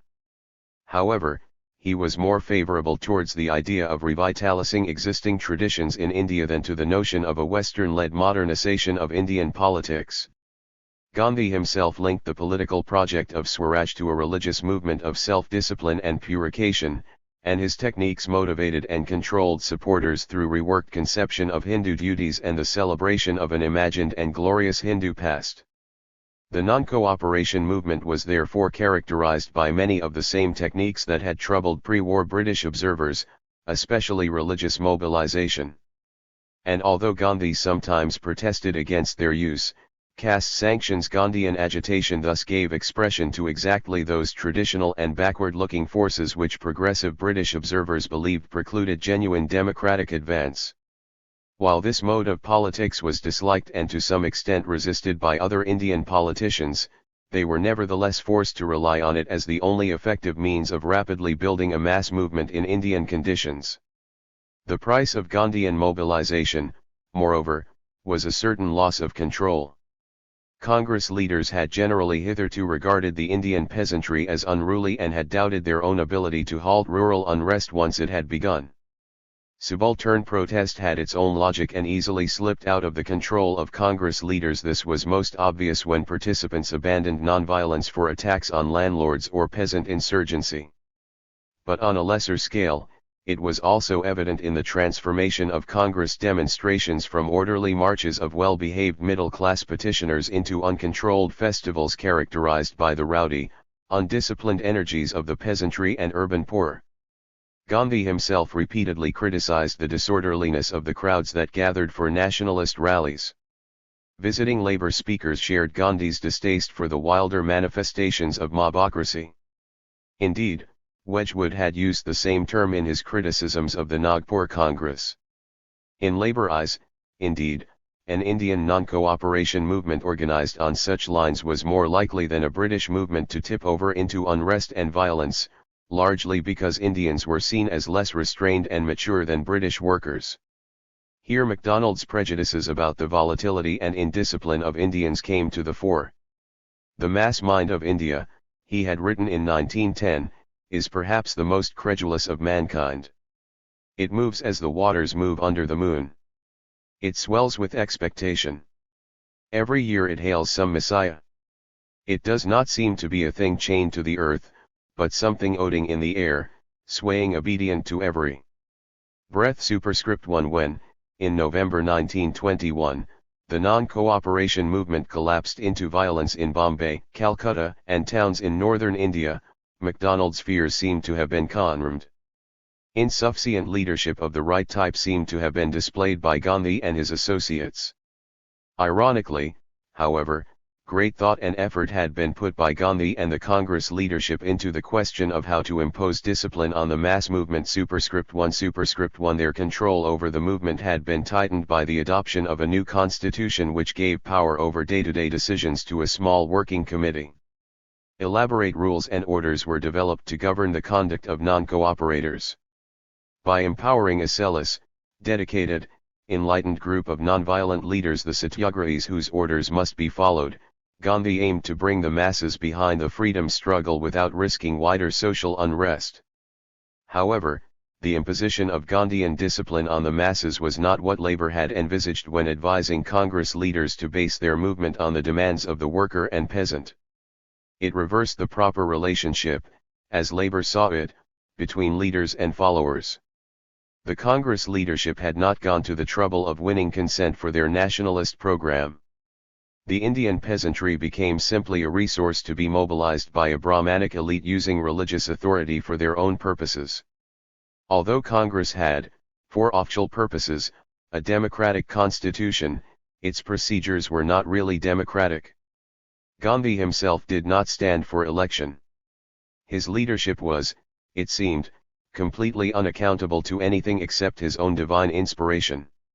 He was, Spore told Montagu on his return from India, Worshipped superscript 1 superscript 2 Gandhi's early campaigns had generally won respect on the British left because they were seen as those of a practical social reformer winning justice for South African Indians or indigo planters who had themselves suffered specific injuries. However, now that Gandhi had begun to recruit the Indian peasantry for the wider cause of nationalism, it raised the questions of whose interests were being served. Too much leadership of the wrong type seemed to have been displayed. Indeed, a further effect of the much deeper mobilization that Congress achieved under Gandhi was that it involved the capture or even the creation and capture of other nascent organizations, just those types of associations which Hardy and others had welcomed as signs of recognizably autonomous political activity. The emergent associations of the Indian peasantry, Kisan Sabhas, were created, or commandeered in their early stages of development, to be used as a resource for anti-British purposes. Superscript 1 Superscript 3 Among India's industrial workers too, much of the energy that created the trade union movement was also anti-imperial in origin, and strikes were used not merely, as British trade unions believed they should be, in labour disputes, but as a means of putting pressure on British RMS or those who failed to support Congress. Universities and schools were politicized by nationalist agitators and seemed incapable of developing the secular education desired by the Webbs. The Gandhian Congress leadership thus seemed, in both senses of the word, irresponsible. It was both foolhardy and unaccountable, unwilling to give ground in negotiations but unreliable once settlements had been reached, reluctant to shoulder the burden of administration but happy to wield unaccountable power from the sidelines, prepared to raise popular emotions through demagoguery and agitation, but capable only of wandering blindly in the wake of those they had inspired when public order collapsed as air salt. By no means the Labour Party regarded Gandhian non-cooperation in so hostile a fashion. The early 1920s also saw the emergence of a small grouping of British Gandhians who regarded non-violent non-cooperation as legitimate. Its most prominent supporters were to be found among those who had used similar methods themselves. Support was found especially among those who had been wartime pacifists, especially those who had themselves been imprisoned, such as Fenner Brockway, now Secretary of the British Committee. There was also some support from the significant number in the party who believed that methods of direct action were permissible adjuncts to parliamentary action.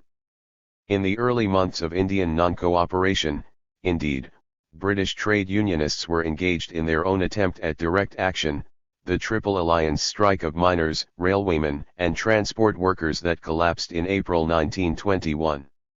Brockway welcomed efforts to link up trade unionists with campaigners for Congress in a hands-off India campaign, trying to repeat the Dockers' refusal to load weapons for use against Bolshevik Russia. Superscript 1 Later the same year, the Labour councillors of Poplar, with Lansbury at their head, were conducting their own campaign of Dion's. Superscript 1 Although there is no evidence of direct interaction between these movements, the two campaigns had much in common.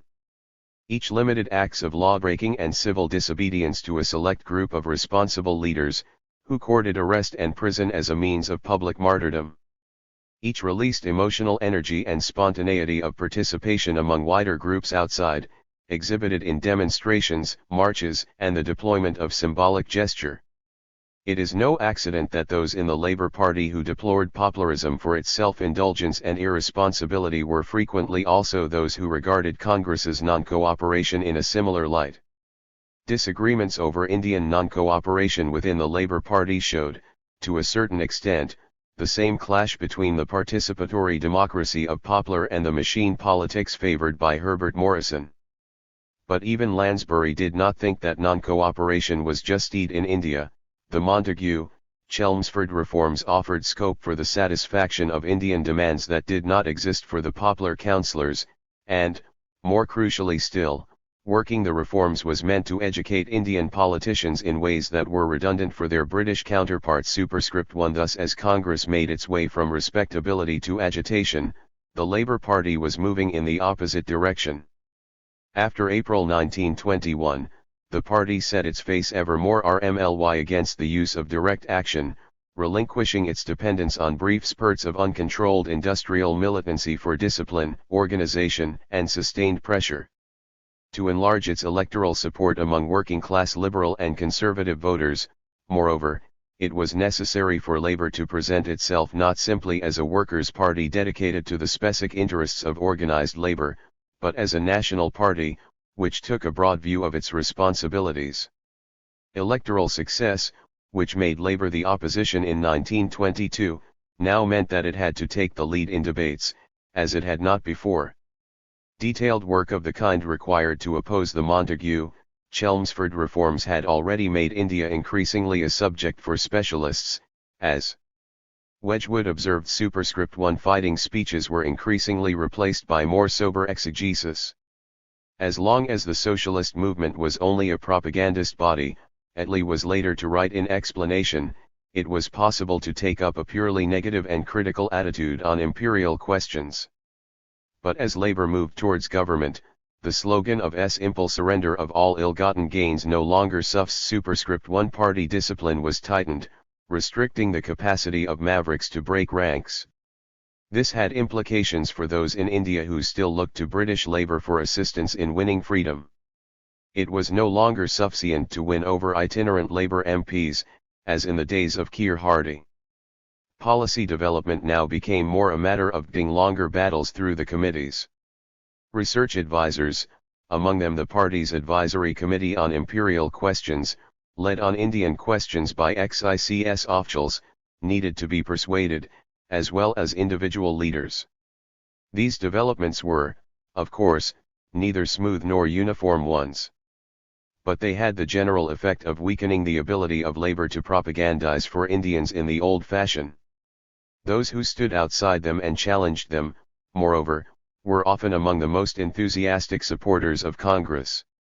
The most hurtful element of the new Gandhian strategy, however, was that it sharply downgraded the role of the British supporters of Congress.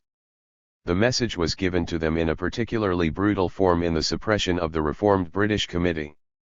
Tilak and Lajpat Rai favoured propaganda in Britain, along the lines they had worked out with the Labour Party.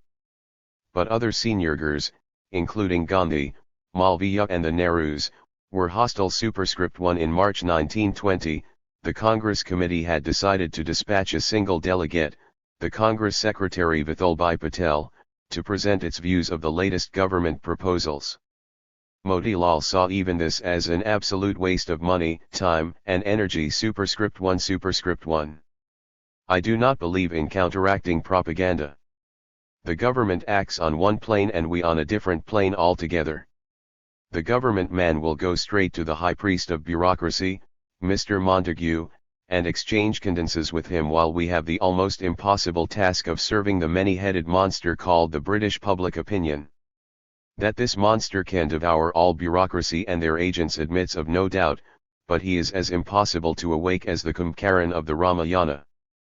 I therefore have no faith in deputations. Superscript 1. Motilal preferred the strategy of lobbying the London press, via a large grant to his own solicitor Reginald Neville. Superscript 1. Superscript 2. When the British Committee learned of this alternative route for funds, they acted quickly to stop it, appealing successfully via Patel for the money to be sent to them instead. Superscript 1. Superscript 3. But when Patel requested money to publicize the Congress report on the Amritsar massacre, which he saw, rightly, as a good lever to move British public opinion, Gandhi and Malviya were able to prevent it. Superscript 1. They are the men on the Punjab Committee who should have taken up the work in right earnest, wrote Tilak.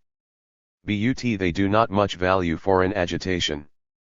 So the best opportunity to impress the British public with the abominable despotism of the bureaucracy is being, or, has been, lost. Superscript 1. Patel was left to manage on his own. Superscript 1. In response to these worrying signals, the British Committee had loyally talked up the Congress and its decision to opt for non-cooperation, professionalizing its activities to an unprecedented degree, and drawing closer to the Labour Party. The new secretary, George Blizzard, had been a Labour organiser and spore, who became chairman in July 1920, and other Labour MPs now provided the committee with audiences and attention which their Liberal predecessors had been unable to. Command superscript 1 superscript 1. The old style of campaigning through private conclave at the India Office or the House of Commons was jettisoned in favour of agitation and public meetings. The committee produced an extended range of publications and a programme of national meetings and demonstrations. Efforts were made to reach audiences of British workers and to link up Indian activism with other left-wing causes. India offered more vigorous support for non-cooperation and boycott than before superscript 1 superscript 1. However, precisely this desire to maximize its impact in British circles led to trouble. Some members of the committee believed more Indians should be involved in its work.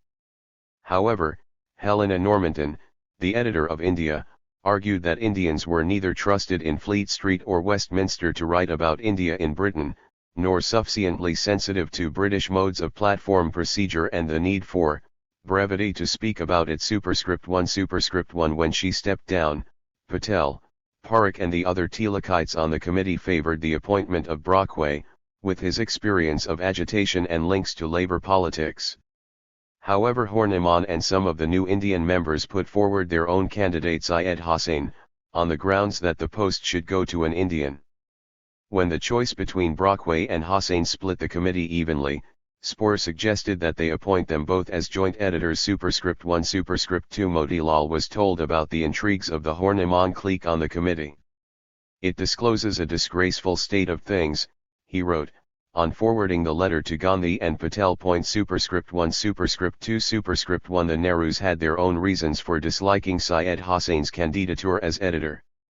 As Horniman's protege and the short-lived editor of Motilal Nehru's newly founded Allahabad newspaper The Independent, he had all but wrecked the paper through considerable legal bills. Superscript 1 superscript 2 superscript 2. Worse still, himself a Muslim, Hossain had fallen in love with Motilal's daughter Vijayalakshmi, a development which the Brahmin Nehrus, and even Gandhi, who was summoned to help break the relationship up, viewed with deep unhappiness. Superscript 1 superscript 2 superscript 3. Thus at Motilal's instigation, Congress immediately cabled its disapproval of the appointment of Hossain without its approval, and cut off funds. Superscript 1 superscript 2. This seemed, even to those who wanted Brockway, an intolerable intrusion, and the committee confirmed its unanimous support for the shared arrangement. Superscript 1 superscript 2. Halford Knight, one of the new members of the British committee, wrote bitterly to Lajpat Rai, "We have reconstructed the office, obtained the best editorial assistants in Fenner Brockway and Syed Hossain, got rid of incompetent blunderers, and are about to begin splendid work on a large scale.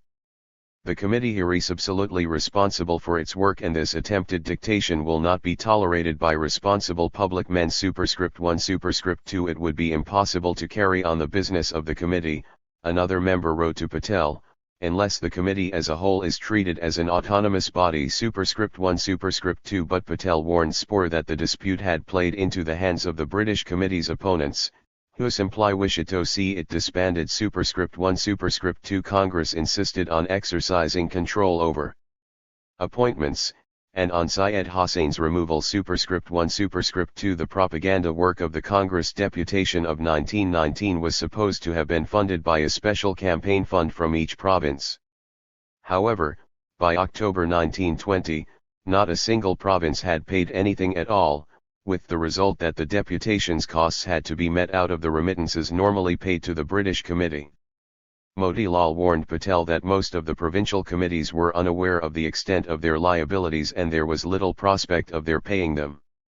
"People here," his son Jawaharlal wrote from the United Provinces, "are not over-desirous of contributing for the upkeep of the British Congress Committee, and most of the donors will earmark their donations for non-cooperation work." Superscript 1 superscript 3. By the end of 1920, therefore, the British Committee was desperately short of funds and was dispatching frantic cables to Congress warning of closure. But the death of Tilak in August had deprived them of their main sponsor. The Congress secretaries sent a small sum, but reported that the performance of the British Committee had been unsatisfactory.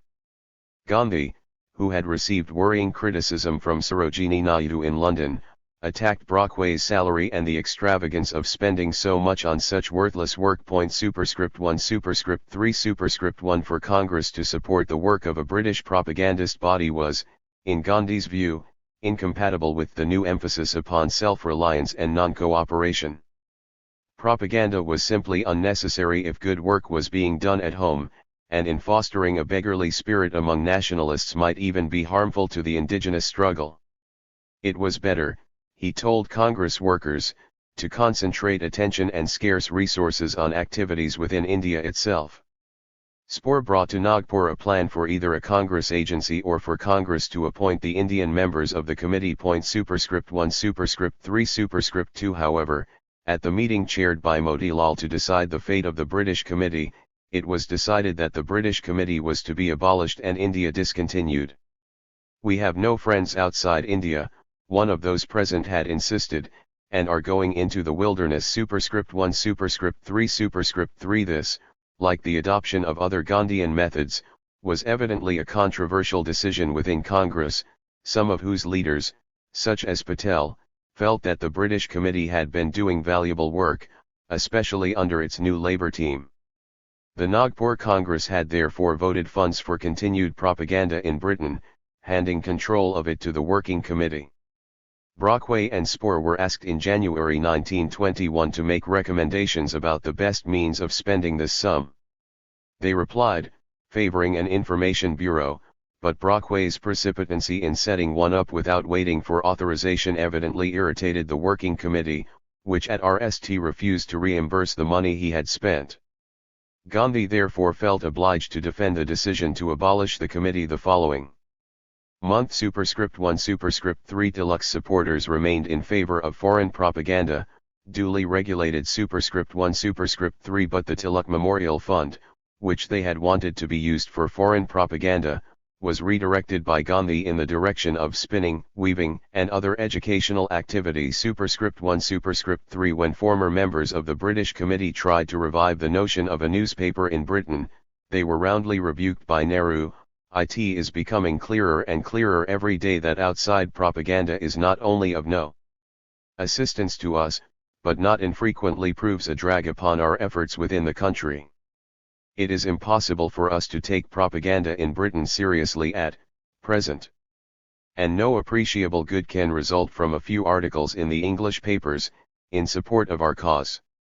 We want every penny that we can spare for the Swarajya Fund. Superscript 1 Superscript 3 All the factions on the British Committee, however, even the most radical, were opposed to its abolition by Gandhi. Superscript 1 Superscript 3 In vain, they tried to speak the new Gandhian language, claiming that while they shared the Congress' lack of faith in appeals to Britain, we do need political sannyas, i.e. ascetic pilgrims, political Vivekanandas, i.e. monks, who will spread broadcast truths and facts and strive to convince. Appealing to others may be inconsistent with one's self-respect. Not so, converting others by the inner strength of a superior political evangel. Superscript 1 Superscript 3 However, Motilal replied that we attach no importance to foreign propaganda. Superscript 1 The British Committee, therefore, was broken up, and its papers, reports, and library repatriated to India. Superscript 1 Superscript 1 The destruction of the British Committee, therefore, did not come about through a slow process of decline at the metropole, but as the result of independent decisions at the periphery, arguably the RST that had been made since the committee's inception. Formal control had been achieved by Tilak in 1919, and the committee's activity, measured by expenditure, had, in the months before its abolition, been increasing. The committee was, judged by historic standards of activity, a healthy institution. Superscript 1 Superscript 2 Yet Gandhi sensed that these were no longer the relevant standards. The committee still remained reliant on British public men, who expected deference for their expertise, whose priorities were set by British left-wing politics, and whose advice might prove dangerously tempting in a crisis. The Congress has deliberately burnt its boats, he wrote. It has decided to become self-reliant. The question of the efficiency of the committee becomes irrelevant. Superscript 1 Superscript 3 This chapter and the next examine Labour's evolving Indian policy in the 1920s and early 1930s. There were two principal, interrelated developments. The RST was Labour's closer engagement with the machinery of imperial governance, especially during its 2 periods of minority government.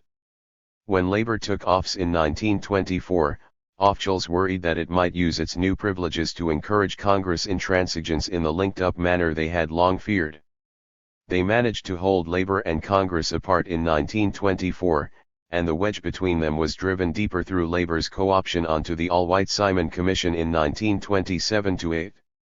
However, in 1929, a different set of circumstances provided greater scope for Labour ministers to work around official obstructions, and even build some tentative, independent connections with Indian nationalists, culminating in the RST and Second Round Table conferences. Thus, with certain important qualifications, the period saw a closer and more successful engagement between metropolitan anti-imperialism and the state. The second development, however, which tended to work against the RST, was Labour's troubled relationship with the increasingly alien Gandhian Congress. Through the 1920s, it became slowly clearer that Gandhi was not simply an agitator whose short ascendancy had ended in 1922, but the Denning-Gur of Indian nationalism. This revived the question smothered by Tilak: was Congress really a modernizing, progressive, even socialist, force, or not? As Congress demands were enlarged from Swaraj, self-government, to Purna Swaraj, self-determination, moreover, this question became more urgent, for if India were to write its own constitution, the Indian poor would have to look to indigenous nationalists like Gandhi, and not British constitution makers, for protection.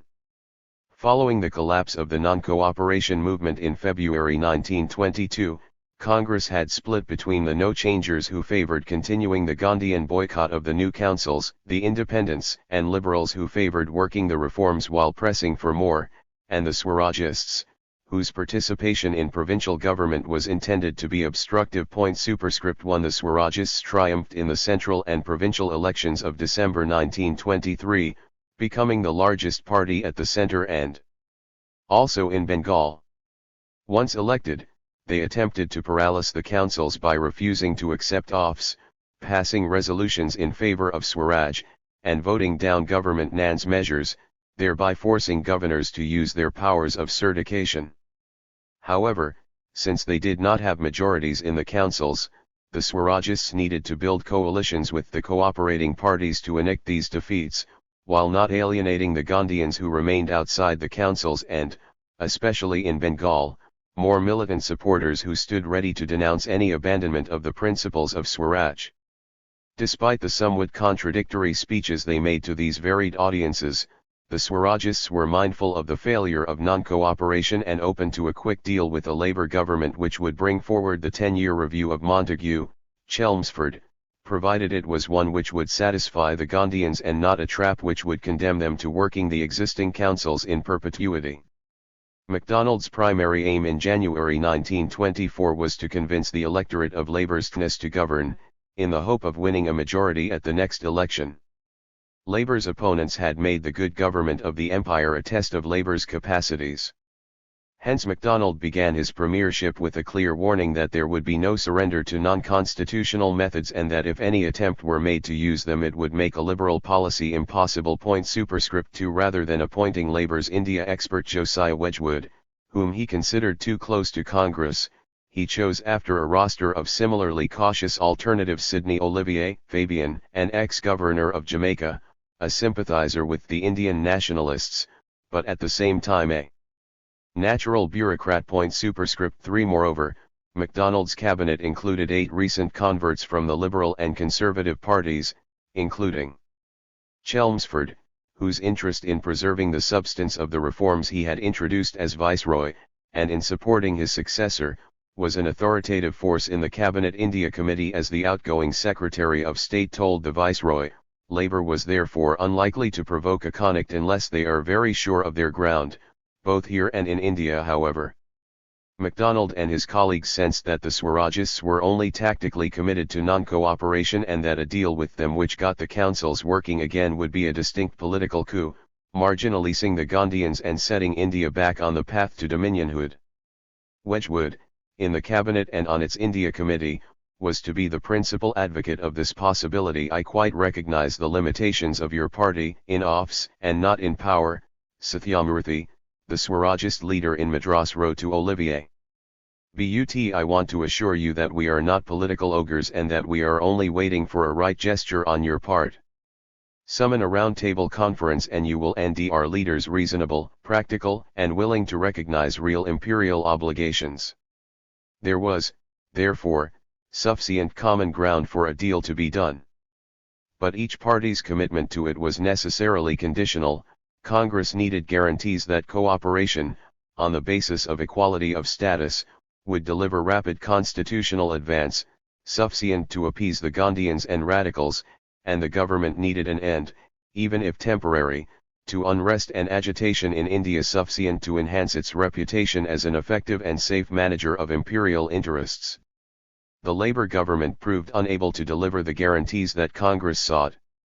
But this was less because of its own reservations than because it was forced to work through inherited state structures and procedures which inhibited its capacity to make significant departures in policy. There were several problems. The RST was that the pathway towards reform and the timing of steps that might be taken along it were already deemed by the 1919 Government of India Act, Section 41. Of which established a review to be held not before 1929.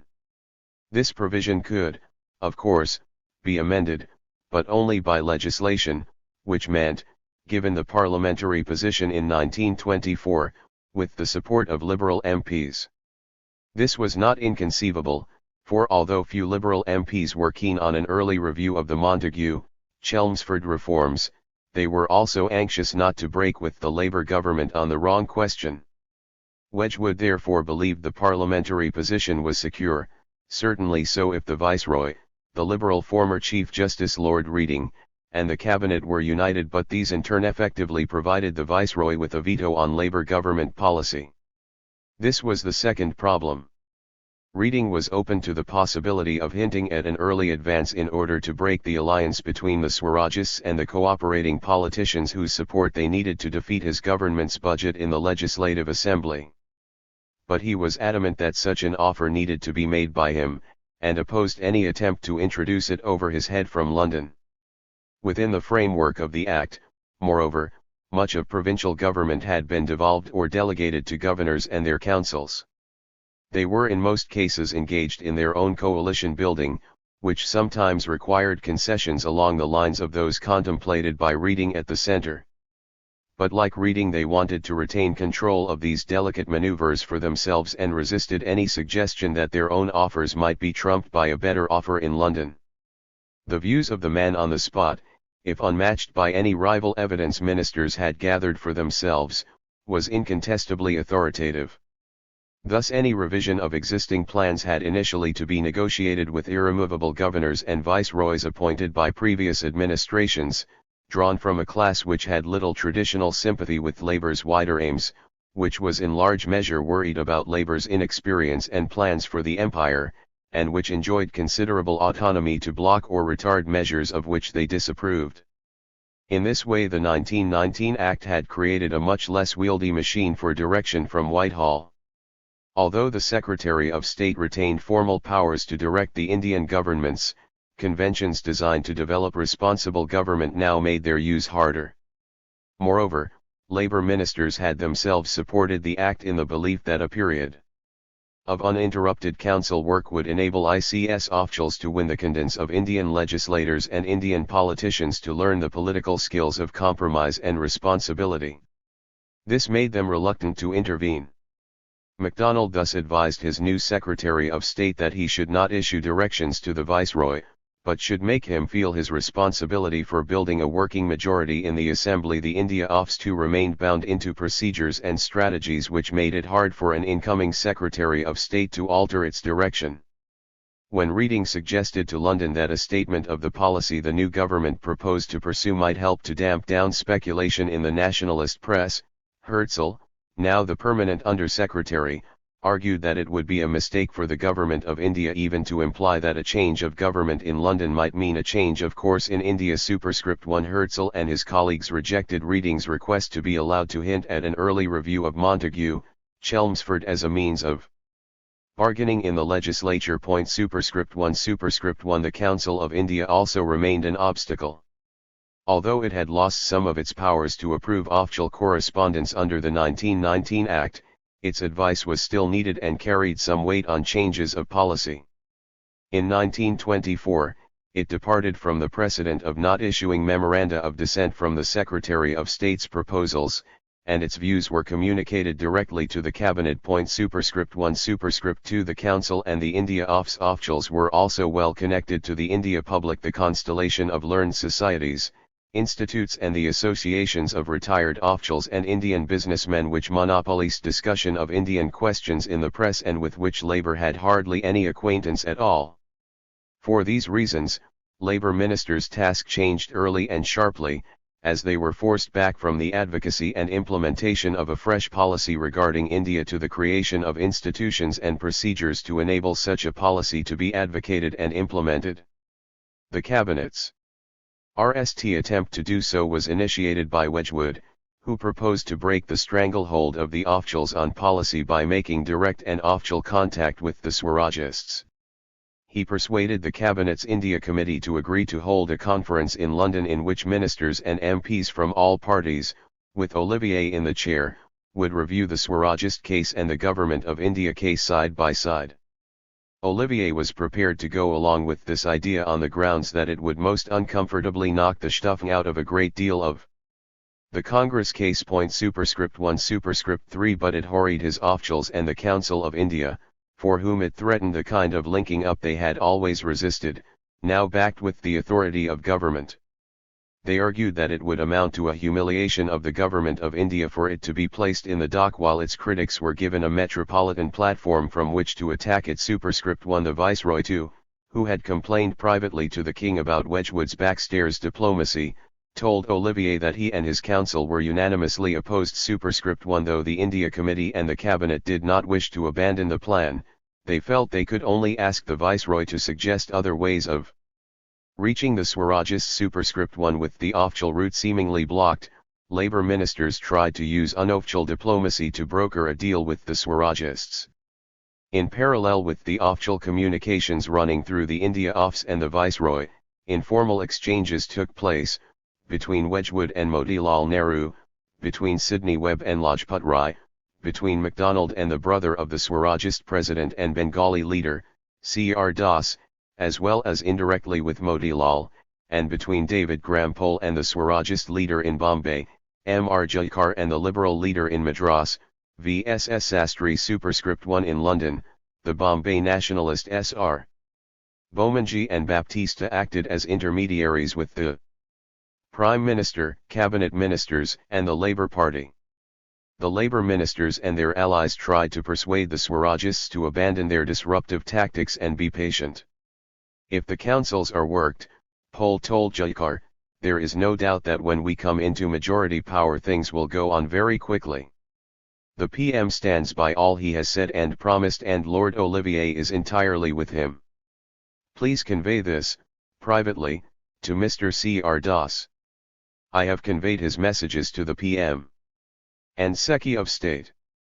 Since the London conference had been rejected by the Viceroy, Pol tried to persuade Das to visit unofficially. I am very closely in touch with cabinet ministers here and often see 3 or 4 cabinet ministers in a day, he told Jayakar. I know things are progressing much more quickly than appears outwardly, but I am precluded from writing freely. Do try to persuade Mr. Das to come over here. I can get him in touch directly with the right people, and a round-table conference here will help on things in India more than I can say. *1 Similar messages went via Beaumanji to Motilal Nehru. Lansbury, Sker, Wedgwood, and other Labourites were RM and the Prime Minister himself is RM and eager to help us, Beaumanji assured Motilal. He should not judge their intentions by their speeches which had to be made to disarm Labour's critics. Things are moving on more quickly here than appears on the surface, Pol insisted. *1 Party channels were also employed. The Labour Party Advisory Committee on Imperial Questions, in contact through Baptista with nationalist opinion, argued that the Swarajists might settle privately on moderate terms with a Labour government if given some concessions on the workings of diarchy for the present and an accelerated royal commission. The concessions included the transfer of some central subjects to provinces, and, in the provinces, some reserved matters to the elected councils, conventions that bills which could not attract 30% support would be withdrawn, and the appointment of Indians to posts in the India Office and the ICS Superscript 2. However, the India Office officials to whom these proposals were shown dismissed them as unworkable without legislation and the agreement of the governors and viceroy. Superscript 2 Superscript 1. Such unofficial intermediaries were only able to offer hints rather than guarantees, and these were insufficient to tempt the Swarajists to the conference table in London. The Viceroy and the India Office continued to resist attempts to harden the invitations that ministers wanted to make into official ones, or to raise the status of the proposed conference. India has patiently waited for the Labour Party to extend a hand of friendship and goodwill, Jayakar told Pole, but it seems you have your difficulties in England, to which you have surrendered your higher ideal in your desire to retain power. Superscript 2 Superscript 2 Motilal managed to suspend the Swarajists' actions in the assembly temporarily, but in the absence of guarantees, he could not stop the rejection of the finance bill on 17 March. Superscript 2 Superscript 3 This action seemed to MacDonald to make it much harder to make progress behind the scenes. He told Annie Besant later in the year, "You know, it did give us an awfully difficult job when you turned down the budget. We were just in, we had not got off our feet, we were oundering infants in water. When I came here on the January 3rd I had a cabinet of men who had never pulled their full responsibility. Before we had minutes to turn around and consider our Indian policy, you threw out our budget and led the newspapers with the riot spirit of modern India. The effect was to paralyze us. You did us a great difficulty by rousing all that gang." Superscript 2 Olivier too was angered by the impatience of the Swarajists, who seemed unprepared to give the Montague, Chelmsford reforms a fair trial. Superscript 2 Their tactics suggested that they did not have enough civic intelligence to be capable of running a parish council. Superscript 2 Olivier believed that the Swarajist movement could only count on the support of a comparatively small educated class and had no real backing. He distrusted its pretensions of democracy, since priests and lawyers could only be expected to govern as adjutants of military or plutocratic powers. Superscript 2. It would take many more years of cooperation in local government before India developed real schools of political thought as distinct from communal, religious or caste interests. Until then, complete self-government was not within the range of practical politics. Superscript 2 Indians needed the experience of getting to work together for political purposes which only parliamentary experience can give. Outlining a speech to this effect, he had promised MacDonald that he would lay emphasis upon the history of the progress of our own party, now arrived at parliamentary powers. Superscript 2 But the Swarajists were prisoners of the Gandhians. In April they faced a trial of strength with the Gandhians at the AICC which, as Jayakar warned Pole, required them to step back from appeals to Britain. Superscript 3 Gandhi continued to advocate the no-change position and scorned efforts to link up with Labour. Superscript 3 Superscript 1 People do not leave off the hope of getting hope from outside. Who can give Swaraj? We have to take it, he insisted. Superscript 3 Superscript 2 Although Gandhi failed to win sufficient support at the AICC to pull the Swarajists off the councils, he remained an obstacle to a private deal with the government in London. The India Office and its allies disliked the use of such unofficial channels. When it was revealed that Olivier had exchanged letters unofficially with Satyamurthy, there was a motion of censure in the Lords, and substantial press criticism from India. Superscript 3 Superscript 3 Poor Olivier, Sastry wrote. Montague was never so slanged by the Tory press. The correspondents of the Post and the Telegraph are cabling undiluted poison from India. Superscript 3 The Government of India sent its Home Member, Sir Malcolm Haley, to London to represent its objections to Labour's proposals. Haley persuaded MacDonald that the Swarajists were unrepresentative of Indian opinion at large and that their pressure must be resisted. He also lobbied the Liberals to withdraw their parliamentary support from Labour, a strategy which succeeded when Sir Edward Grigg and his fellow Liberals withdrew from Pole's Indian Parliamentary Committee Superscript 3. The result was a progressive scaling down of Labour's plans, from a round-table conference to official talks, and then to private invitations. Superscript 3. It is a misfortune that your government cannot be persuaded to invite the Swarajist leaders in the regular way, as they certainly would have done, if they were dealing with a country with a white population, wrote Jayakar. Superscript 3. Since Indian leaders turned private invitations down, a move which some despairing Labour allies now recommended, the outcome announced in May was even more diluted: a restricted Government of India inquiry, the Muddiman Committee, with strict instructions to work within the bounds of the 1919 Act. It was, as Arthur Henderson admitted, a gesture. Superscript 3. This led to more or less complete disillusionment with Labour. Superscript 3. When Sastry visited London, he found the Labour ministers had given up their plans for a conference. Olivier, he reported to India, was a simple man but very weak, carrying little weight in cabinet, who would dance to the Viceroy's tune. Lansbury says he is a log of wood. Grampole agreed and is even more caustic. Both he and Richards Oliver's Under-Secretary are bad bargains for India. The Prime Minister is the only man that counts. He doesn't wish to do anything now. Lord Chelmsford counts. He is dead against any advance. Haldane is a 10-year walla. Who swears by 1929. Trevelyan and Wedgwood, however, were still favourably disposed. They told Sastry and Besant that they accepted the right of the Swarajists to continue their non-cooperation from within the council. Superscript 1. Richards hoped for progress once the Muddiman Committee reported, a further sign of how the authority of Indian officials was needed to validate Labour's policies. Superscript 2. By the autumn, even the commitment to civil rights had gone. In June, the Governor of Bengal, Lord Lytton, had demanded ordnance powers to detain suspected revolutionaries without trial. Superscript 3. The cabinet had feared that this might lead to an entire destruction of any hope of ordered constitutional progress in India, but as over constitutional reform, they found themselves unable to resist demands from their officials, especially when questions of imperial security and intelligence were concerned. Without guarantees from Congress that its methods would remain constitutional, Labour could not afford to risk the charge that it had given way to direct action and terrorism.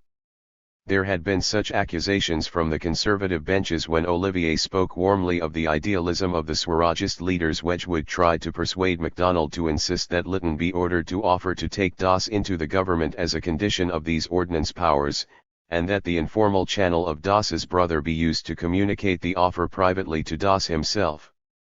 The latest telegrams leave the subcommittee no option unless you take a hand, he wrote privately. Wedgwood was sanguine about the dangers of the revolutionaries, writing to Trevelyan, "If a Labour government, the last hope, go the way of Morley and once start coercion, we shall never get over it. What does it matter if a few Englishmen are murdered? 1,000,000 were killed in the war, all as it were for the good name of England. If we could keep it off for 2 months, all might yet be well." At the India Committee, Wedgwood and Trevelyan favoured postponing the ordinance, and Chelmsford and Olivier granting it, Webb remaining neutral at Cabinet. However, Olivier argued that since the Viceroy and Lytton had advised him that Das had links with terrorist conspirators, he could not force them to invite Das to take off the Cabinet. Chelmsford told his successor as Viceroy, was anxious to add a rider that you should devise, without delay, some policy which would save India from the political movement drifting into the revolutionary movement. I pointed out that this must be in large measure academic, that you had this constantly in mind, and that if we wanted to help you we should indicate with greater precision the direction of our policy. Indeed, Chelmsford had insisted on the authority of the Viceroy throughout. It has not been an easy task combating the ignorant and feudal fanaticism of Wedgwood and Trevelyan and the Indians. I have sometimes assented to foolish requests to you because I was content what your reply would be. This was the case when they asked for a declaration of policy before your committee had reported. Superscript 1. The ordnance powers were duly granted, with the proviso that they were to be used only against the assassination and physical revolutionary movements, not political movements. Superscript 2. The experience of the RST Labour government suggests how wrong it is to regard the British imperial state simply as a neutral machine under the direction of elected governments. Labour ministers had reservations about Congress and did not seriously regard self-government as an immediate objective. But even their narrower aims proved unachievable, despite being just sufficient to form the basis of a settlement with Congress. This was because they had to operate through institutions and procedures devised by others with different aims, and by securing the cooperation of political actors already committed to existing policies. This did not make progress within the inherited structures impossible, because such actors were themselves subject to the pressure for change, most clearly the need to win sufficient collaboration with the reformed councils. But it significantly raised the costs of deviating from existing policy. This was why Labour was drawn quickly into the effort to build alternative, parallel structures through direct contact with the Swarajists which, being private and unofficial, might form the basis of a deal which could then be fed back into the official policy process. Such alternative structures might also have provided them with intelligence to counter the lurid accusations made by their officials. This alternative structure failed, but it did so not merely because of official opposition to it, serious though this was, but because the currencies of its dealings were understandings and promises, based on trust, rather than public guarantees, in turn the result of the estrangement of Labour and Congress since the death of Tilak. Although Indian intermediaries struggled valiantly to bring about agreement, they could speak with no authority in London. The encounter proved, as Beaumanji told Motilal, how necessary it is for us to have some organization here. Superscript 3. Yet, as before, the organizational fracture and the political one weakened each other. Labour still thought of Britons as the appropriate judges of Indianness for self-government. Congress, however, required the Round Table Conference as the guarantor of an equality of status. After 1924, the unity of the Swarajist grouping was broken by provincial disagreements over the terms on which offs might or might not be accepted, calculations which varied according to local opportunity. As a result, a variety of liberals, independents, and non-Brahmins became semi-detached members of Congress, working within the legislatures. Gandhi had removed himself to the ashram, having failed in his attempts to turn Congress away from working the reforms and towards his pet schemes for non-cooperation and rural uplift. Many Muslims also moved further away from Congress, some to join the Muslim League which met apart from Congress in 1924 for the RST time in 6 years. The abolition of the Caliphate the same year had put paid to the issue that had brought them into alliance with Gandhi, and the same pressures of provincial legislative politics were forcing divisive strategic choices. Muslims in provinces where the franchise arrangements had favored them now saw little reason to abandon separate electorates as Congress wished, while those who faced Hindu majorities began to envy their exclusion from power more costly, which led in turn to an intensification of communal identities. Gandhi's efforts through fasting and conference to rebuild the earlier unity he had achieved at the time of Caliphate proved unsuccessful. The communal organizations on the fringes of Congress, such as the Hindu Mahasabha, took support both from those who felt that Congress was insufficiently attentive to Hindu interests, and those who feared that they would lose votes unless they campaigned under its act. By 1926, there was thus great regional variation in the texture of Indian politics. Attempts to coordinate the activities of the Swarajists by Das and Motilal Nehru failed, and the commandments of AICC and even provincial committees too were frequently ignored. British officials welcomed these opportunities to strengthen their provincial alliances, and did their best to ignore all India politicians except when they might be used to exert a moderating influence. At RST site, this might seem to be precisely the kind of fragmentation that Labour leaders like MacDonald had hoped would follow the creation of opportunities for Congress to enter government. However, although there was undoubtedly now a deeper and wider politics in India, stable, responsible party politics, in the sense that Labour wanted to see them, did not seem to have emerged. There were parties, but they were loose coalitions based around the ambitions of individuals or communal factions, and divisions along lines of class had not formed. When Lajpat Rai set up a Hindu party, Wedgwood hoped that the new party would exclude the priests and fanatics and superstition-mongers and make the abolition of communal electorates and reserved jobs part of its program. An Indian Labour Party failed within months of its foundation, since hardly anyone except the British Labour Party wanted it. The Swarajists believed that it would act independently of their own urban movements and, in dividing industry along class lines, detract from national unity. The Gandhians had their own distinctive view of the best means of securing harmony between labour and capital, in which there was little place for a union-dominated Labour Party of the British type, and the Communists did not want a further rival for the support of India's industrial workers. There were voters and supporters, but they had not been organised in a Western sense. They continued to be recruited and rewarded largely in the old fashion. There were politicians, but they had not entirely settled to constitutional politics and remained too open to the possibility of reunifying the movement with non-cooperation when the opportunity arose.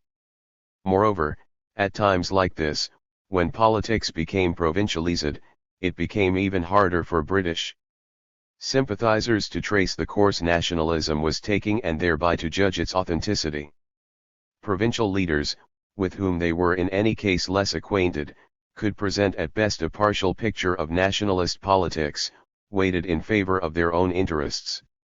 All Indiagars, whom they knew better, were peculiarly vulnerable when the resources and sanctions they could deploy competed so unfavorably with the incentives available at the provincial level. Their behavior, therefore, seemed no less wayward and capricious. These divisions were confirmed by another Labour tourist, Oswald Mosley, who circulated a report to leading politicians on his return arguing that bloodshed on a great scale would follow a British departure. Mosley witnessed an attempt by Gandhi to reunite Congress with the Ali brothers, but it collapsed in disagreement. Hindus and Muslims were hopelessly divided, he concluded. We could stay in India as long as we wished. And ever had divide et impera been so easy. Labour Party responses to these developments were correspondingly complex. The party leadership, especially Lansbury, were closest to Annie Besant, who had gathered together representatives of all the cooperating Indian groupings into a national convention to write an Indian constitution. This had produced in 1925 the Commonwealth of India Bill, which provided for responsible self-government for an Indian federation, with defence and foreign affairs reserved for Britain. At the 1925 Labour Party conference it was agreed to demand that the government call a convention of Indian politicians to discuss it. However, Congress had opposed the bill, and the ILP wanted the conference to be on an all-parties basis, that is, to include non-cooperating politicians too, and for it to discuss other proposals, such as the Congress demand for self-determination on the Dominion model. To Besant's irritation, the conference accepted the ILP's amendments, affirming India's right to full self-government and self-determination. The Commonwealth of India Bill itself was not endorsed by the party and only introduced in Parliament, unsuccessfully, as a private member's bill. The ILP was therefore moving slowly towards endorsing the Congress demand for self-determination. Brockway managed to pack the ILP's Indian Advisory Committee to outnumber Besant's supporters, Skur and Poll Superscript 1 in 1926. The committee produced a report which dismissed the Commonwealth of India Bill as containing undemocratic laws which British socialists must deplore, such as provision for second chambers and a franchise which would convey the vote largely to those with higher education. Instead, the government should, as the Swarajists demanded, summon a constitution-making convention, which would contain representatives of Indian workers and peasants. Superscript 2 Besant's allies wrote a dissenting minute dismissing the need for further discussion. Superscript 3 But the ILP conference endorsed the majority report, and its committees set to work drawing up new plans to bring round to the idea the Labour Party and the trade unions. Despite this commitment, the ILP's support for self-determination was qualied. Some members of the Indian Advisory Committee were troubled by what they saw as the incapacity of Indians at devising constitutions. One member, Norman Lees, wrote directly to Gandhi to put the dilemma to him. Nationalist movements had only succeeded historically, he wrote, when they had won majority support, but this was unimaginable in India for many years. India's constitution making would need outside help. The ILP had an unprecedented experience, not only of the operation of democratic institutions but of the framing of constitutions for other countries. It might therefore devise a constitution for India in the hope that its imprimatur would win wider support in India than Congress had managed to achieve itself. While Lee supported the ILP's commitment to self-determination, he still found it hard to trust Indians to make the right use of it. He told Gandhi of his worry that the inexperience of Indians will lead them to choose to represent them bad men, who will deceive the people with Atari or their own pockets. If I were a member of a committee with the task of giving India self-government, he wrote, I should feel in my bones that the whole scheme might break down. The right men clearly existed in sufficient numbers, but could Indian voters be trusted to choose them? Gandhi, by now used to explaining to British sympathizers that Congress was not asking for India to be given self-government, but asserting its right to it, told Lee his fears were not groundless, but that they should not deter a reformer. You cannot, he observed, wrap yourself in cotton wool and GHT freedom's battle. Gandhi had also been unhelpfully honest about Lee's worry, shared by other Labour leaders, that the splitting of Congress suggested that a free India would be racked by communal strife. While he opposed communalism himself, Gandhi replied, a GHT would probably happen anyway. British officials fostered divisions, of course, but the fault is ours. If we were not disposed to quarrel, no outside power on earth could make us. You practically admit that Muslims would resist Bhagding if a democratic government were set up in India, wrote a worried Lees. A clash of arms will not move me, Gandhi replied. Any real movement for freedom is like new birth and all its attendant travail. A second qualification concerned Congress's relationship with socialism. Indian Labour leaders and Swarajists Chaman Lal and N.M. Joshi had tried to use the Commonwealth Labour Conference in 1925 as a platform for demands for self-government, and while this was treated sympathetically, there was concern that the Swarajists were keener on winning power than troubled by the condition of Indian labour. The ILP's own programme for India therefore contained a lengthy prescription of improvements that would need to be made if the masses were not to suffer under Swarajist rule, including franchise extensions, universal and compulsory education, land redistribution, and labour legislation. How these were to be reconciled with the commitment to self-determination was not altogether clear. It was also soon clear that the trade unions would not easily be persuaded to support the ILP's commitment to the Swarajists. The British trade union movement had moved slowly to develop its own Indian policy, reacting its interest in protecting British workers from sweated competition as well as the desirability of spreading trade unionism within the empire. Superscript 1. It had in essence followed a dual strategy, directed both at Congress and the Raj. In a long series of debates over Indian tariffs, British trade unionists had joined their employers to lobby the British government, and through it the Raj, to take account of the interests of British exporters. The textile unions had, for example, opposed the raising of Indian cotton duties in 1917 and 1921. Superscript 2. Besides making self-interested arguments, they also suggested that while Indian workers and consumers lacked the vote, they needed protection from Indian capitalists which it was British workers' duty to provide. For this reason, they also resisted attempts to transfer powers over industrial matters to Indian hands before the franchise was widened and trade unions had grown up to defend Indian workers against their employers. Superscript 3. However, the unions did accept that India's tariff autonomy could not be curtailed. They also resisted India's efforts to co-opt them into the work of disciplining the Indian labour force. Instead they had sought, like the Labour Party more widely, the role of intermediary, advising and helping to organise a strong and independent Indian trade union movement, speaking for it in London, and leading it towards non-communist international organisations. At the 1922 Trades Union Congress, it was decided to appoint a joint commission with the Labour Party to investigate labour conditions east of Suez. However, very little was done to set this work going, and in March 1925, the TUC decided to act alone through a specially convened Far Eastern subcommittee of its own international committee.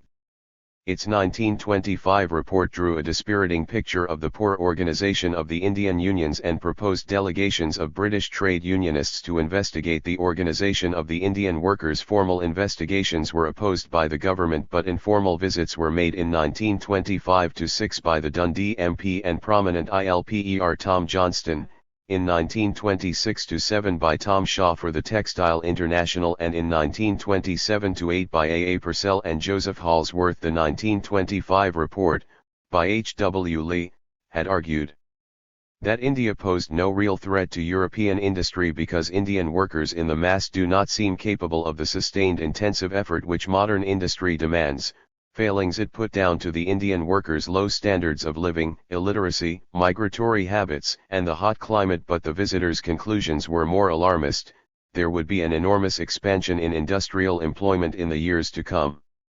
In the short term, certain sectors of British industry such as engineering, railways, and shipbuilding might expect to benefit from the export opportunities afforded by Indian industrialization. But it was only a matter of time before India developed her own industries in these areas too, with the prospect for the British working class of the severe shock of a very great change, as Indian workers in most industries were paid at rates from about 1/8 to 1/6 of their British counterparts. Indian trade unionism, moreover, faced very serious obstacles and was in danger of getting off on the wrong foot. For Shaw, Indian workers were trapped in a spider's web of criss-cross problems of religion, tradition, of method, and work. There was little sign that they even wanted improvements, let alone that they were prepared or able to insist upon having them. They seemed passive and indifferent to their poor conditions, even their faces seeming to express an innate patience and resignation, quite different from the expressions seen on the faces of a European audience. The only cooperative institutions that Indian workers had evolved for themselves, Shaw reported despairingly, were money-lending ones. Even the task of local organization was so complex as to appear at times perfectly hopeless. The hostility of employers and officials, poverty, illiteracy, and the rapid labor turnover associated with migration made the day-to-day work of trade unionism very hard. Worse still, unions were unable to ND officers from among rank and lee workers, but had to rely on leisured and professional people. There was also extensive doubling up. Lee reported that in one union the president and secretary were the same person, and that too industrious. Bombay solicitors occupied official positions in 8 and 9 trade unions respectively. Superscript 1. Given the illiteracy of nearly all the workforce, Shaw thought there was no alternative to the management of unions by benevolent outsiders. Superscript 2. It corresponded to the era in which British trade unionists had themselves been led by lawyers and humanitarians such as Robert Owen. With mass education of the workforce, this phase would pass as it had in Britain. However, Purcell and Halsworth argued, by the time this happened, the trade union movement might have been irretrievably damaged, largely because the lawyers were primarily Congress nationalists and were using unions simply as a means of boosting their urban demonstrations and pressuring employers to join Congress. Superscript 3. The economic desperation of the workers, Purcell and Halsworth wrote, was thus attracting them to certain unions only to be exploited for the purpose of helping on a strictly political and spurious nationalism. At the British Trades Union Congress in 1924, Purcell had therefore told delegates not to confuse the political and industrial movements in India. Every year numbers of educated Indians come to this country to complain about administrative and political conditions, and to demand reforms. In nearly every case these well-intentioned gentlemen are either employers, merchants, officials, or ex-officials, who are in the main very little concerned with the emancipation of the Indian worker. There is a danger that we will hand over India to mere politicians. This must be avoided. Change at the top which does not alter economic conditions and leaves the workers at the mercy of the same set of exploiters who oppress them today is no change at all. In my view, we should insist that political change should be conditional upon certain necessary and overdue industrial changes. The Swarajist demand for home rule was, Johnston commented, simply the pretense of the Zamindars and vociferous money lenders in India that the starvation and robbery of the poor riot in which they themselves so shamefully engage would cease instanter were only they and their friends permitted to rule India. The record of the Swarajists and others in government had done little to convince British trade unionists that nationalists had any real interest in improving labour conditions. Purcell told MacDonald on his return how they had forced the Bombay mill owners to lock out their own workers and, in Calcutta, had dealt harshly with strikers. "I am afraid," wrote Shaw, "that the workers are often led to think that all India needs is political freedom in order that the worker may benefit. As a matter of fact, bad as the conditions now are, they would probably be infinitely worse if the political power were in the hands of the Indian employers." Thus, although the TUC sent money to support Indian workers in their industrial disputes and lobbied the India Office with the demands of the ATUC, its support for the political aspirations of the trade unionists was more conditional. It accepted that, under colonialism, the national struggle necessarily preoccupied the Indian unions and that they were right to attack the legal and practical restrictions on labor organization imposed by the Raj. At the same time, they had to maintain their independence and build their internal strength for a larger struggle against the landlords and capitalists who, increasingly, were taking control of Congress. Union thinking was thus and inevitably guided by its own experiences. In Britain, trade union organization had preceded the winning of the franchise. Political objectives, important as they were, had followed on the building of an autonomous trade union movement. Indian trade unionism seemed to the TUC visitors to be emerging in a distorted form. The impulses from below that had led to the formation of the British Union movement, the only valid model for British observers, were absent or being stayed. Ever alert to the dangers of allowing a working-class movement to fall into the hands of middle-class politicians, the trade unionists were adamant that Indians should concentrate on building a healthy labor movement, and only then think of political action. To get matters back on the right track, Purcell and Halsworth proposed 4 organizers be appointed to work in specific industrial sectors, with the specific provision that they should be independent of any political party. However, both plans were rejected by the General Council on the grounds of cost and the priority of domestic needs. In the wake of the general strike, what potential for fruitful links was there? Until recently, it has been very hard to answer this question because we have very little idea what the attitudes of Indian industrial workers were. However, the pioneering work of subaltern studies writers in reinterpreting fragments of evidence and the gaps between them, has done a good deal to rescue the attitudes, self-images, and survival strategies of the Indian workforce from the condescension of posterity. The reconstructed world of Indian labor is not depicted using the models of Western political sociology or history. Western scholars, it is argued, and those they influenced in India, have tended to judge the Indian labor force against the trajectories set by the European working classes. This path to modernity traces the movement of workers from the countryside, their adjustment to the disciplines of factory production and urban life, as old rural values and ties are discarded, and ultimately their acquisition of a proletarian class consciousness, expressed through labor organization and political mobilization. But rather than seeing the life of the Indian industrial workforce as a deviant case of Western patterns, subaltern writers prefer to examine it in its own terms. Dipesh Chakrabarty's studies of the Calcutta jute workers, for example, demonstrate how religious, communal, and familial ties survived even amid modern factory conditions, and were deployed as means of cultural resistance. What Western observers such as Shaw and Johnston saw as the failings of the Indian industrial movement were thus, to a greater degree than they realized, strengths. Indian workers' unwillingness to join trade unions or socialist political parties was not simply a result of their ignorance or the machinations of middle-class nationalists, but a rational response to the GHT for day-to-day survival and the protection of their culture from encroachment. Ironically, as William Walker and Gordon Stewart have shown in their accounts of the Dundee jute workers, conditions and cultural life bore a remarkable similarity thereto. The jute workers comprised in the main a poorly paid, largely illiterate, exploited workforce of migrant female labourers from the Scottish Highlands and Ireland, which retained its rural ties, and which was engaged, like its Calcutta counterparts, in the struggle for dignified survival. Indeed, its trade union activity was correspondingly attenuated. From the mid-1880s to 1906, the main workers' organization was run by a middle-class religious leader, the Unitarian minister Henry Williamson. The Jute workers' protests, like those described by Chakravarti, were as much concerned with cultural expression as with labor or class politics. Yet despite this closeness, there was very little interaction or understanding between Indian and British workers. Even if conditions in the Calcutta busties and the Dundee slums bore some similarities, cultural misunderstandings formed too high a barrier to permit any real interaction. Superscript 1. After 1924, Labour's opponents moved to reinforce control of the structures and procedures by which political advances might be made.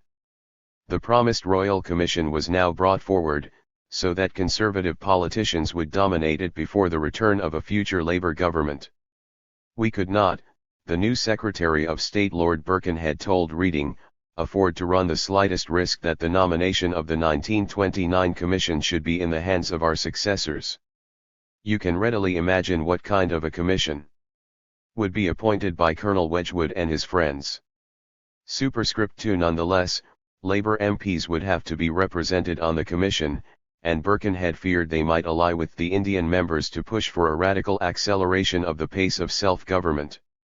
Birkenhead's reasoning appealed to Reading's successor, Lord Irwin, and, once it had been decided that the commission should be appointed early, he argued for the exclusion of Indian representatives, partly on the grounds that they might make common cause with the Labour members. Superscript 3. Birkenhead, who had at RST favoured the inclusion of Indians on the grounds that it would expose their divisions and thereby render the government's task easier, was persuaded Irwin had provided a liberal case for an all-white commission, that the commission report was really a preparatory exercise in reporting progress which could best be judged by British experts and the force of which could only be diminished by Indian quarrelling. It was this which Birkenhead proceeded to press on MacDonald, who agreed that Indian opinion was so sharply divided that if Indians were to be fairly represented on the commission it would have to be of an unwieldy size and would never reach a unanimous report. This would leave it vulnerable to die-hard attack. MacDonald also supplied moderate nominees to assist Birkenhead. The Conservative chief whip had expected Labour to nominate the party's India experts, Lansbury and Spohr, to the commission, but the Under-Secretary at the India Office, Lord Winterton, noted that Birkenhead would absolutely refuse to have them. Birkenhead himself wanted J. H. Thomas and Willie Graham, but MacDonald told him that the former was needed in the event of an election, and the latter was unable to abandon his union work for so long. In their place, he suggested the exceedingly capable C.R. Attlee and the Miners MP Stephen Walsh. Both had served reliably at the War Office in the 1924 administration. MacDonald reported at RST that the NEC was opposed to the exclusion of Indians, but later that he had persuaded it that an all-white commission might be appointed if it merely proposed to meet members of the Indian provincial and central legislatures and not to take evidence and examine other witnesses in India. Birkenhead argued that these questions should be left to the commission itself to resolve, and MacDonald did not press the point further. However, the party was divided. In May 1927, the Party Advisory Committee had debated whether the party should campaign for an early commission, even with the risk that it would be Conservative-dominated, which had been the position favoured by Brockway and the ILP, or wait until Labour returned to office, as Pole and his Indian Liberal allies wished. Superscript 1. Warned by Pole of the likely Indian reaction to an all-white commission, Lansbury, speaking for the NEC, had promised the 1927 party conference that the commission should be so constituted and its method of doing work so arranged that it will enjoy the confidence of the Indian people. Superscript 1. Superscript 1. Accordingly, when the Simon Commission's terms of reference were announced in November, there was an outcry from Labour MPs. For the ILP, the acceptance of an all-white commission was a betrayal of India's right to self-determination. At its National Council in November 1927, it accordingly called for Labour's appointees to be withdrawn unless Indian representatives were placed on a footing of full equality with the British ones. The PLP was not prepared to go as far as a boycott. It called on Indian nationalists to think hard before boycotting the commission, and to cooperate heartily in making the inquiry a great contribution to the welfare and democratic advance of the Indian people. Superscript 1 Superscript 2 But it would only agree to nominate members for the British Commission on condition that the parallel Indian Joint Select Committee appointed by the Indian Legislative Assembly should be regarded as its equal, with the right to examine witnesses, and submit its own report to Parliament alongside that of Simon. MacDonald, Snowdon, and Lansbury therefore met Birkenhead to discuss the PLP's conditions. Superscript 1 Superscript 3 Irwin, facing a similar storm of protest in India, was anxious for the Labour Party to support the Commission. Superscript 1 Birkenhead therefore agreed to enlarge the role of the Indian Committee to allow it to take part in the examination of witnesses. However, he told Irwin, he would give MacDonald nothing in writing. You will observe that the formula is very guarded. It reserves to the chairman absolute right of determining when the Indian Joint Select Committee shall take part in proceedings and what part it shall take. It also limits the power of the committee to asking supplementary questions, and does not prevent the Commission from examining some witnesses separately if it thinks it desirable. Superscript 1. The NEC, meeting without MacDonald present, was not persuaded and insisted on passing a resolution calling for a genuine equality of status between the Indian and British bodies and in threatening the withdrawal of the Labour representatives unless this were done. Superscript 1 This sent panic through the India Office and an emergency cabinet meeting was summoned to postpone the announcement of the Commission if Labour withdrew its cooperation. Superscript 1 The PLP also met in emergency session, and was told by MacDonald that Birkenhead had agreed to make the necessary concessions, and that if this agreement were breached, Labour's nominees should report to the NEC which would consider withdrawal. Given these assurances, the PLP withdrew its threatened boycott. A motion to withdraw the two Labour representatives therefore found only 9 supporters. Instead, the PLP passed a second resolution in which it accepted that Labour should serve on the Commission, but insisted that there should be at least some joint meetings, that the Commission should consult, from time to time, with the Indian Commission and that Parliament should consider both reports. Superscript 1 With less than an hour before the Lords' debate began, therefore, MacDonald provided Birkenhead with an assurance of Labour support. Government ministers were, however, careful to concede nothing beyond what had been wrung out of them by the PLP, and privately held that the Commission was entirely free to accept or reject Labour's pious aspirations and decide for itself the nature and terms of its cooperation with its Indian counterpart. Superscript 1 All in all, MacDonald had, as Birkenhead wrote after the debate, been most helpful. Superscript 1 Superscript 1 In giving his support to Birkenhead, it is hard not to conclude that MacDonald had missed an opportunity for Labour to enhance the work of the Commission. He thought that Labour could speak perfectly well for India once evidence was given. We know your views, he told Congress, and you can give evidence before the Commission. Superscript 1 Superscript 1 Superscript 1 This created immense and, to MacDonald, inexplicable hostility towards Labour on the part of even Indian moderates. Lajpat Rai had hitherto defended Labour to increasingly sceptical Indian audiences. In 1926, following Wedgwood's suggestion, he had withdrawn from the Swarajists and become a cooperating member of the Legislative Assembly. But the Simon Commission marked the point at which he broke with Labour. It had definitely adopted a fully imperialist attitude wholly in consonance with the Tory government's attitude towards India. None of its current leaders could match the pure gold of Keir Hardie. Even Lansbury, who backed the Commission, was so weak and slippery, Lajpat Rai had lost faith in him. While he continued to advocate assembly work, he called for a boycott of the Commission. Superscript 1 Superscript 1 Superscript 2 MacDonald and Lansbury had sent messages with Pole, in the hope of winning support for the Commission's work. MacDonald's message told Indian nationalists that whatever you may say, not only is the Labour Party in its present action sincerely wishing to help you, but it is upon the best road for doing that. Superscript 1 Superscript 1 Superscript 3 Jawaharlal Nehru, having read the message, wrote that he preferred a frank opponent like Lord Birkenhead to gentlemen who talk and do nothing like Messrs. MacDonald and Lansbury. Superscript 1 Superscript 1 Congress, meeting at Madras in December 1927, condemned the appointments as utter disregard of India's right. of self-determination, and resolved to boycott the Commission's proceedings.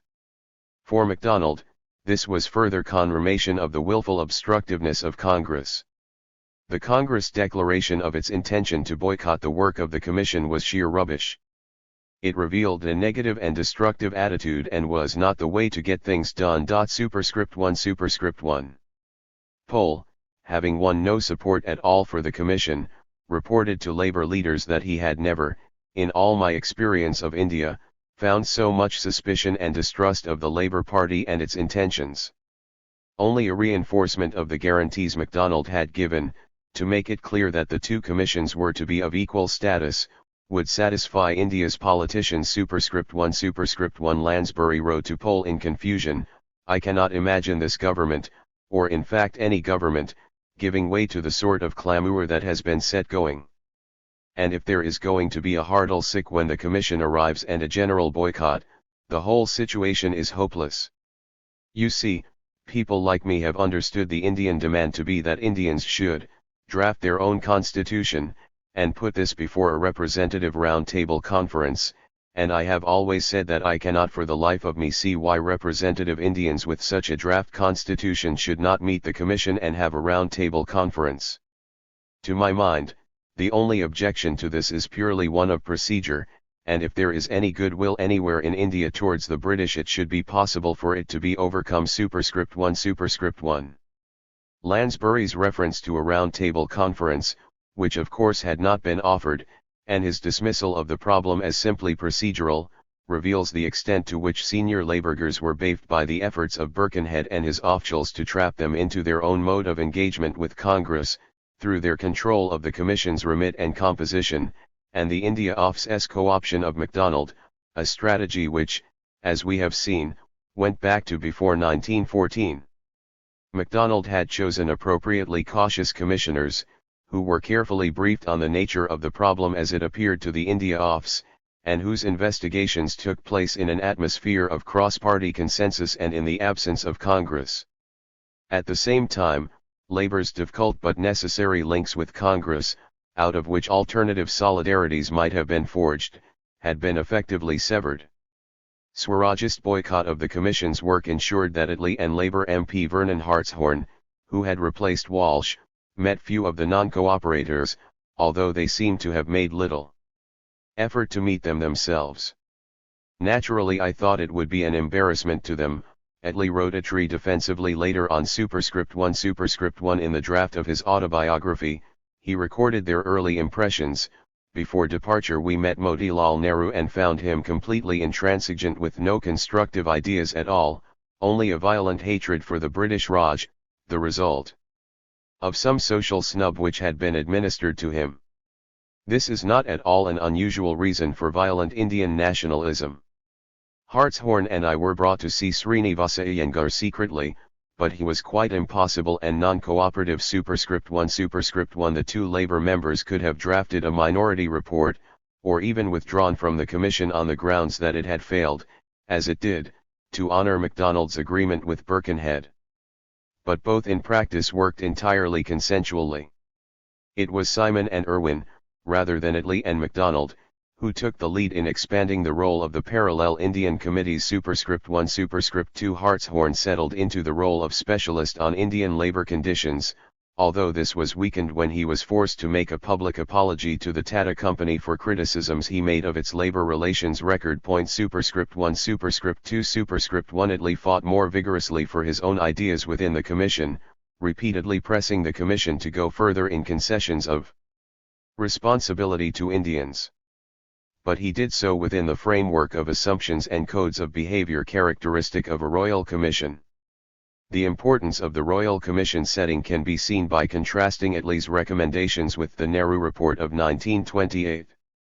Goaded by critics who argued that the Indians could not come up with a constitution of their own, the parties boycotting Simon met in February and March 1928 in an all-parties conference, and produced the following August the Nehru Report, a plan for an Indian Dominion, which provided for a government responsible to a central legislature, directly elected on a universal adult franchise, and no reserved portfolios, not even defense.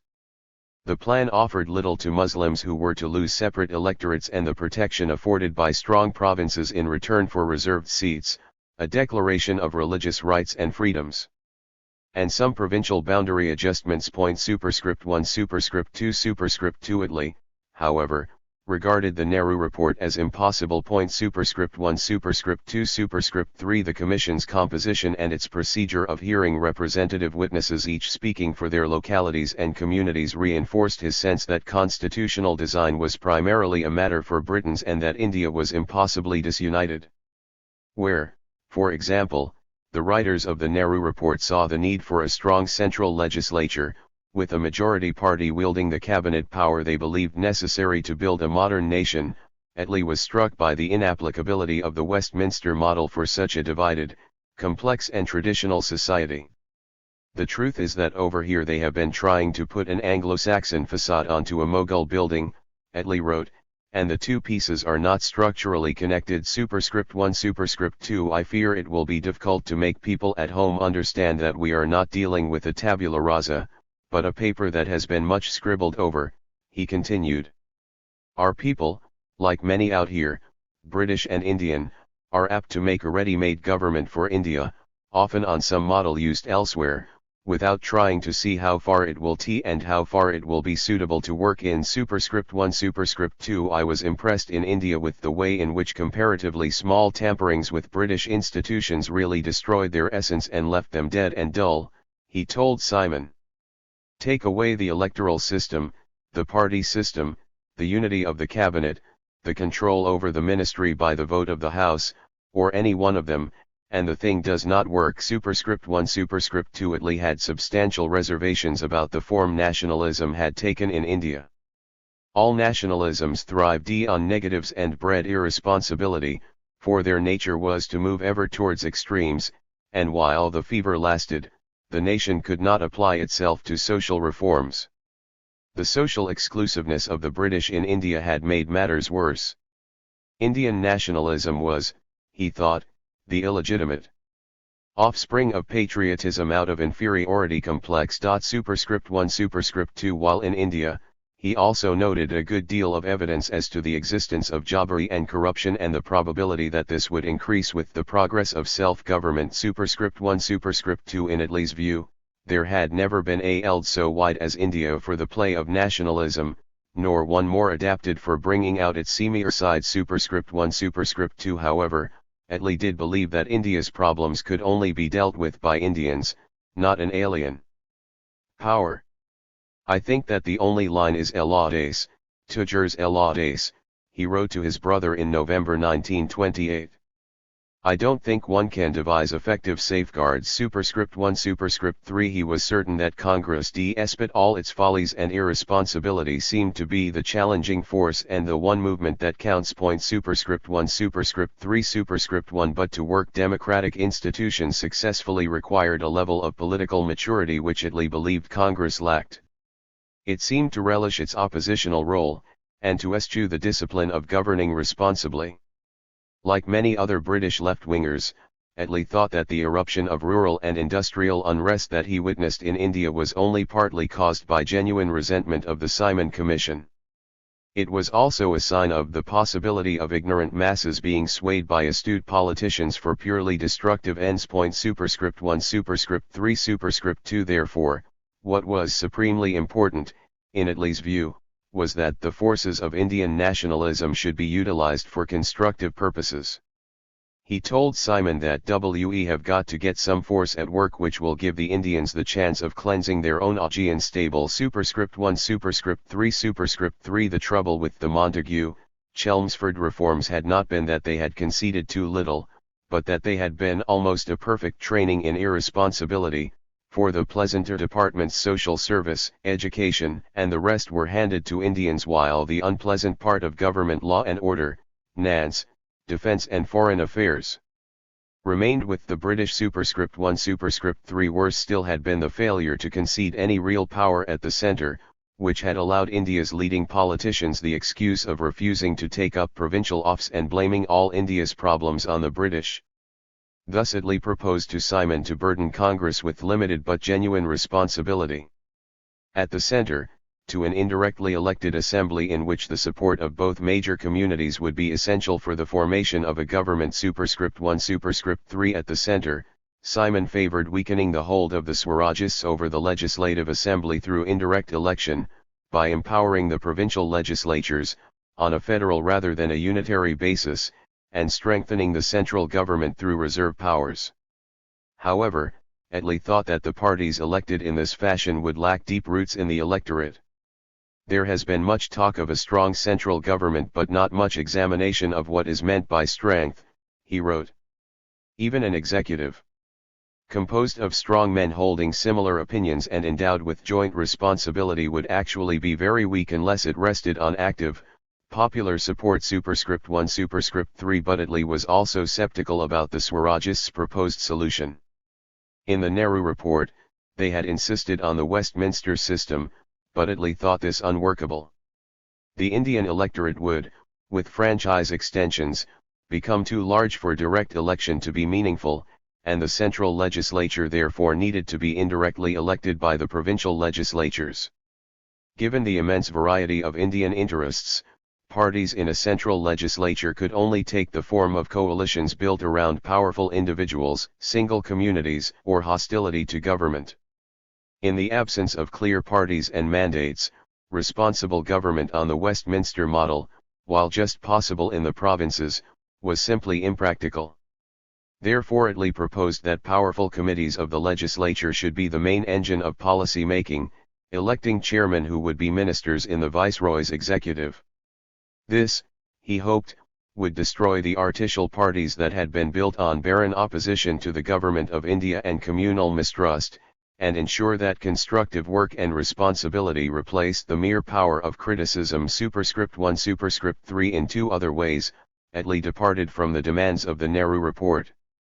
The Swarajists had argued that the powers of the Raj with respect to the princely states would simply pass to the government at the centre. But Attlee refused to allow that all India matters could be handed over to Indian ministers who were responsible to persons elected from British India alone, and not also from the princely states. He therefore favoured a federal solution, or at least one to which the Indian states could readily adhere, yet in which their failure to do so did not hold up responsible government. *1 Secondly, Attlee disputed the Nehru report's conviction that Muslim and other minority interests did not need special electoral protection. He believed that communally deemed electorates would have to remain at the provincial level, although he outed the idea of combining communal primaries with joint electorates in the hope that this would encourage the emergence of candidates who could win support outside their own communities. *3 Indirect election of the central legislature by the provincial councils, by single transferable vote, would ensure that Muslims and Hindus were represented at the center in their correct proportions. If the support of both communities was needed to make or break government, the government could be expected to conduct itself in provincial matters on non-communal lines.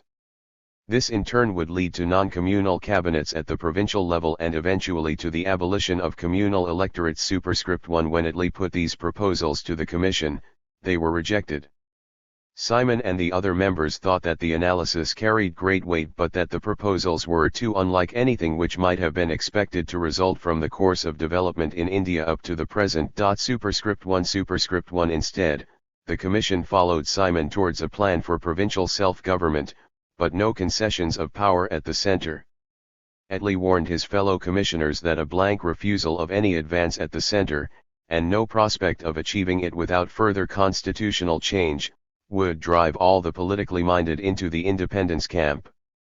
Moreover, an irresponsible executive at the center would still face an irresponsible legislature, even if, through indirect election, that legislature were comprised of provincial legislators rather than politicians elected directly to it.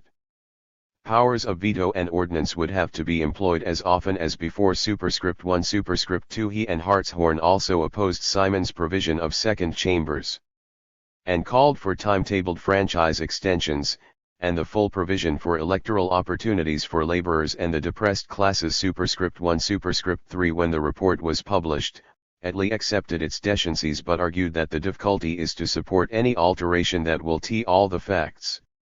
The real difficulty is that there is no feasible transitional stage between a government responsible to Great Britain and a government responsible to the Indian people. Superscript 1. That the problem had been so conjured as to ensure this does not seem to have occurred to him.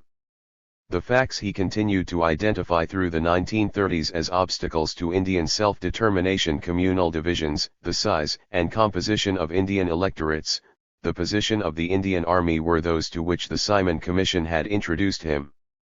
They increasingly put him at odds with his party.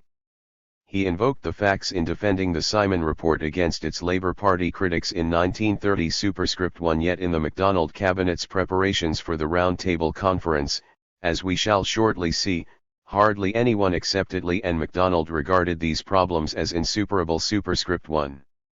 When Labour took office again in June 1929, there was little reason to believe that it was any better placed than it had been in 1924 to alter the direction of Indian policy.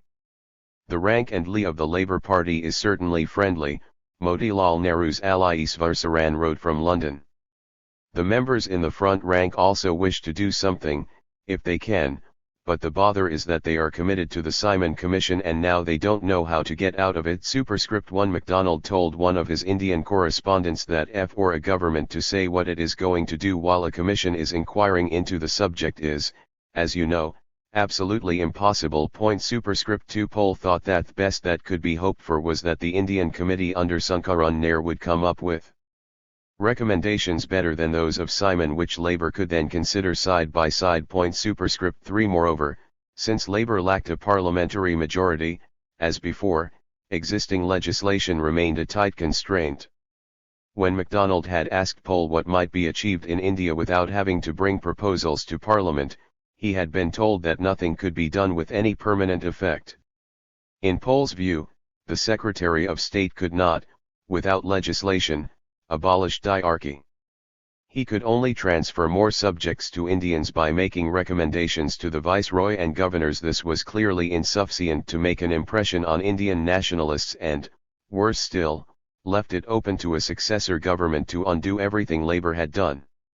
The India officials remained suspicious of contacts between the Indian nationalists and Labour ministers. When Jinnah wrote to MacDonald in June 1929 to ask him to commit the new government to Dominion status, the officials condemned communication by private channels and tried to ensure that a bland reply was sent. Herzl, as in 1924 and indeed 1907, continued to argue for the status quo.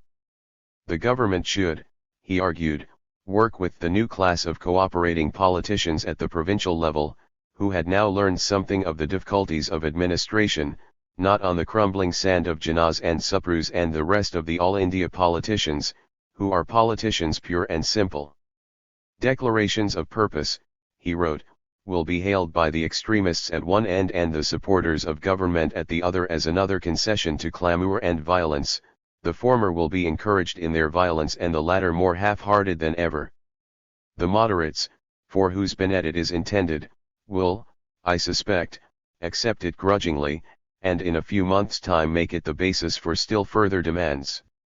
It will thus have narrowly made matters worse because the present situation will be reproduced, but we shall already have shot our only bolt.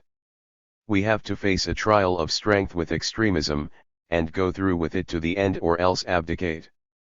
It is impossible to buy off opposition by paying blackmail to the Congress, and as for rallying the moderates, we have been trying to do it for the last 20 years, with complete insuccess, because you cannot rally rabbits, least of all rabbits every one of which has 1 foot rmly planted in the enemy's trap. I am afraid I am no great believer in political maneuvers in India. You can only successfully maneuver people with whose mentality you have real points of contact, and though the fact is disguised by a common language and by the use of common political clichés, we have no real points of contact with Indian mentality. Moreover, if it comes to a battle of wits, they will beat us every time. The only way to play the political game in India is to make up your mind what, on the merits, is the right thing to do, put all your cards on the table and not allow yourself to be rattled or diverted. The only maneuver I have ever known succeed in India is that of doing nothing. When government does nothing, but just carries on, the politicians fall to quarrelling among themselves, as they are doing at present. When government does anything, no matter what, they combine against it. For the moment there is no necessity to do anything. However, once crucial difference transformed the situation, the Viceroy was now in favor of moving ahead of the Simon Commission. By the end of 1928, Irwin was troubled by the unity of the opposition to Simon and hoped to break it up by means of a declaration that once the report was complete there should be a round-table conference to discuss it. After consulting moderates in India, he was persuaded that a declaration that Britain intended that India should achieve dominion status might be sufficient to head off the threat of Congress to resort once again to civil disobedience at the end of 1929. He had tried to persuade Simon that unless such a move were made there might be nux of Indian delegates at the coming British election trying to nobble individuals and commit Labour to a fresh move over the Viceroy's head. Simon, though he disliked the plan for a declaration, nonetheless thought this Irwin's most persuasive argument in favour of it, and that to avoid India becoming a party question at home might outweigh all other objections when Labour came into office. Plans were worked out for an exchange of letters between Simon and MacDonald, setting out the government's plans for a round-table conference, and commitment to dominion status. However, MacDonald was concerned that the plan might not be sufficiently radical to detach the moderates, and in response to his concerns, shared by some of the Indian governors, the letters were redrafted so as to make the conference less restricted in scope and the promise of dominion status seem less grudging.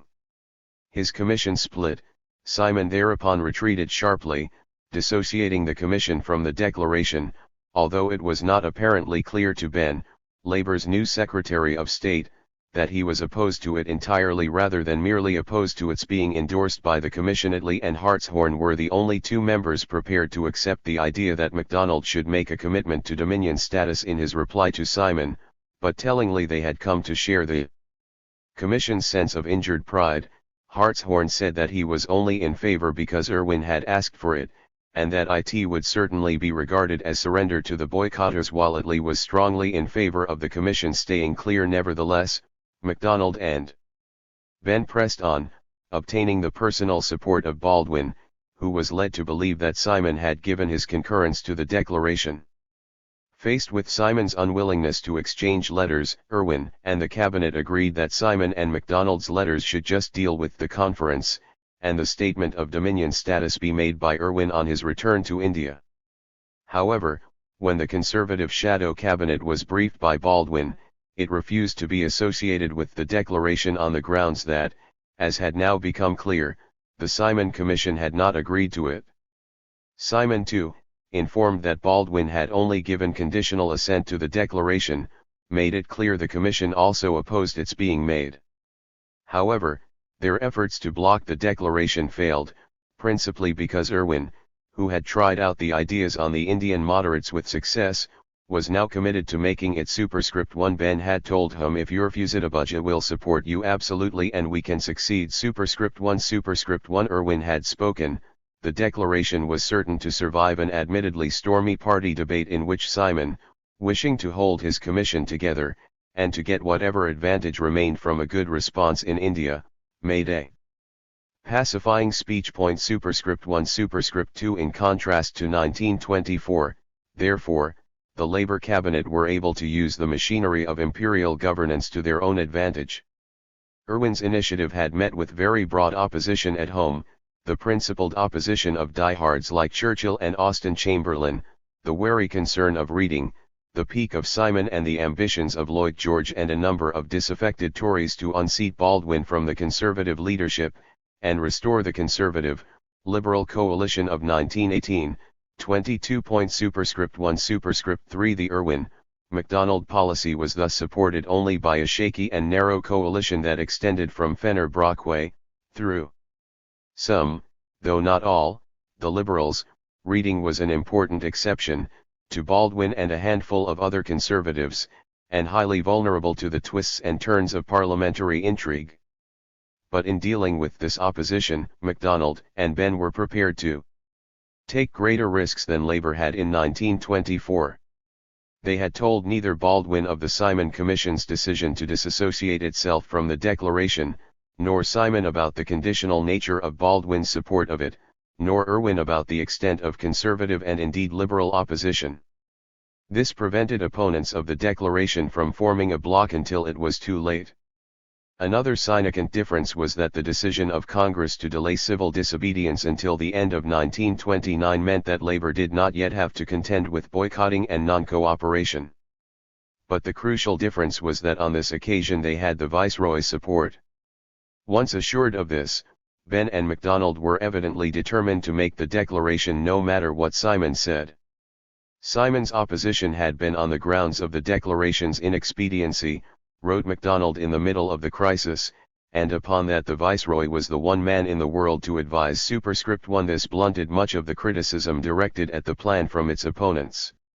The king even told the diehard Burnham that he would not be allowed to resign from the Simon Commission over Irwin's declaration. Superscript 1. Herzl had tried to tempt Benn himself to clarify the position regarding Dominion status in a speech. This, he argued, was less capable of being twisted into a pledge and, of course, though he did not say this, easier for conservatives to oppose and non-binding on future governments. Superscript 1. Rather than a round-table conference, Herzl had argued for a small delegation of Congress Indians to be asked to offer their views to a cabinet committee, leading later, once legislation was drawn up, to invitations to Congress and other Indian parties to give evidence to a joint parliamentary committee. Superscript 1. But he too could not, on this occasion, appeal to the need to defer to the Viceroy. The Irwin Declaration thus represented a secure platform from which further advance could then be made, and from which future governments could not easily resile. Where labor in 1924 had been trapped in the procedures created by the commitments of 1919 and the institutions they inherited from their predecessors, Labor and Irwin in 1929 broke free to deem their own policy pathway, deemed by the commitment to Dominion status, and novel institutional and procedural forms, principally the Round Table Conference. Equality of status at the conference gave the opportunity for the linking up of Indian agitators and their British supporters in ways that earlier, asymmetric institutional structures such as royal commissions and parliamentary select committees had hindered. Its location in London made it much easier for linking up to occur, and also harder for Indian officials to interfere. These and the government's powers to deem the conference's procedures all combined to allow labor to extricate itself from its false association with conservatives and estrangement from the Indian moderates. We have the right cause and, what is equally important, the right enemies, Benn told Beatrice Webb. Superscript 1. Indeed, the effects of this realignment of forces were rapidly obvious to their opponents as the rules governing the form and structure of the conference were drawn up.